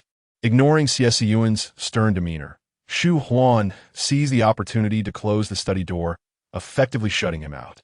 It was only then that Xie Siyan realized he stood at the threshold, fully aware of his earlier lack of composure and the sheer absurdity of it all. At that moment, Uncle Rong approached, holding the key to the young mistress's study. Xie Siyan refrained from taking the key and spoke in a subdued tone. "She just referred to me as an ATM. Did you hear that?" Uncle Rong nodded in acknowledgement. "Henceforth, all business matters must align with her wishes, lest I endure a standoff with her." Xie Siyan's tone remained calm, articulated in Cantonese. Even in his displeasure, he maintained a deliberate composure, embodying a sense of aristocratic disdain. If this continues unchecked, she will grow increasingly indiscreet. The study lacked soundproofing, and Shu Huan heard Xie Siyan's remark about her lack of decorum, causing her nose to prickle with emotion. She fought back the urge to cry and returned to her desk to continue translating. If her identity were not that of a housewife, but rather someone with a modicum of status in society, would Xie Siyan still deem her opinions as lacking discretion? Suddenly, Shu Huan recalled that in the original narrative, The female protagonist and Xie Siyan endured cold wars lasting no less than 2 weeks. Lacking any affection for Xie Siyan, she surmised that their period of estrangement might extend even longer, which was perhaps fortuitous, as it would allow her to focus solely on her translation work. Chapter 77. No Cold War with My Wife. This is the bottom line. After Rong Shu reclined, he seemed to hear a sound. He draped a garment over himself and ascended to the second floor, where he unexpectedly encountered the eldest young master stealthily escorting the young lady out of the study. The young lady remained motionless, presumably asleep, clad in denim pants and a pale yellow knitted short-sleeve top. Xie Siyan tightly embraced the woman in his arms. Caught off guard by the sudden intrusion, his face remained impassive, his tall frame momentarily stiffening as he gazed down at Rong Shu, who was about to ascend the stairs. Rong Shu feigned ignorance, retracing his steps. He had assumed the eldest young master had regressed to the age of 20, only to discover he was merely a newly minted teenager. Capricious, uncontrolled, and unstable. It seemed he was on the brink of committing some extreme act. The following day, Shu Huan found herself awakening in the bedroom. She blinked a few times, registering little reaction, before retrieving a towel and clothing to shower. Afterward, she strolled to the dining area for a bowl of congee and returned to the study to continue translating Three Lovers. She aimed to complete this French prose in preparation for the Xie Siyan International Translation Competition. Compared to the Lei Sheng Translation Publishing Award, the Xie Siyan posed no barriers, making it ideal for someone like her, an unemployed drifter.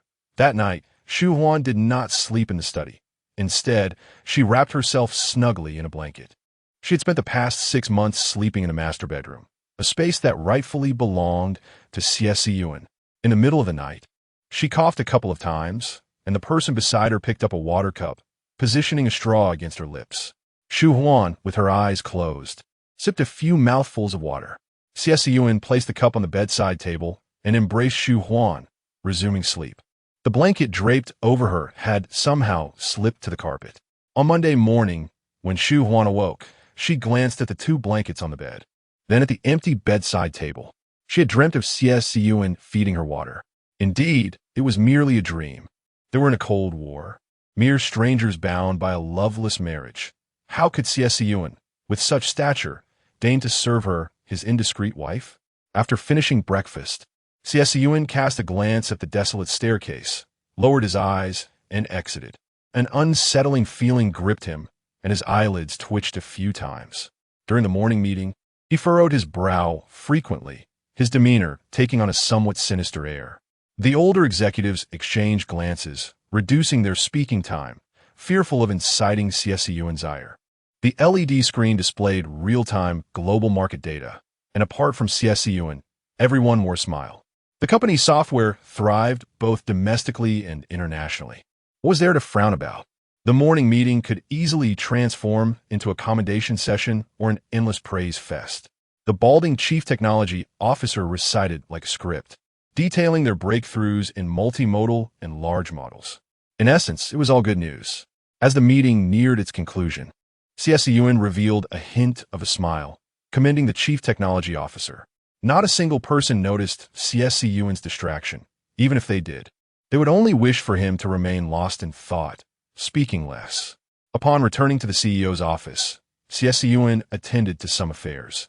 Nothing particularly challenging arose, making it the most leisurely morning in the past 2 months. He should have been composed and adept, yet a fleeting shadow of darkness frequently crossed his brow, barely perceptible.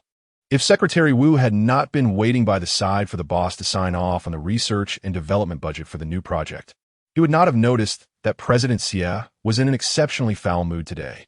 Is the review meeting for Doomsday Anthem too later? Xie Siyan asked carelessly, yet his tone carried a weight of intensity, hinting at a desire to crush something.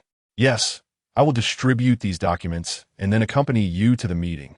Secretary Wu replied, his body tense with apprehension. It was no illusion. Someone had truly provoked President Xie. Once, when a staff member accidentally spilled coffee on him, he remained unfazed. Who possessed such audacity to enrage him?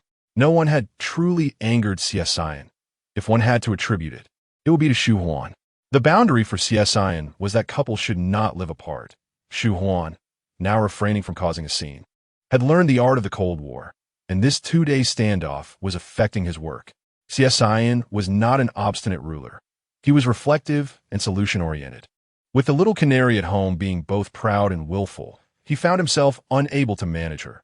Thus he resolved to address matters elsewhere, determined to swiftly conclude this Cold War. Marital harmony was essential. What semblance did a Cold War have? Unbeknownst to him, it was he who sought to please Shu Huan.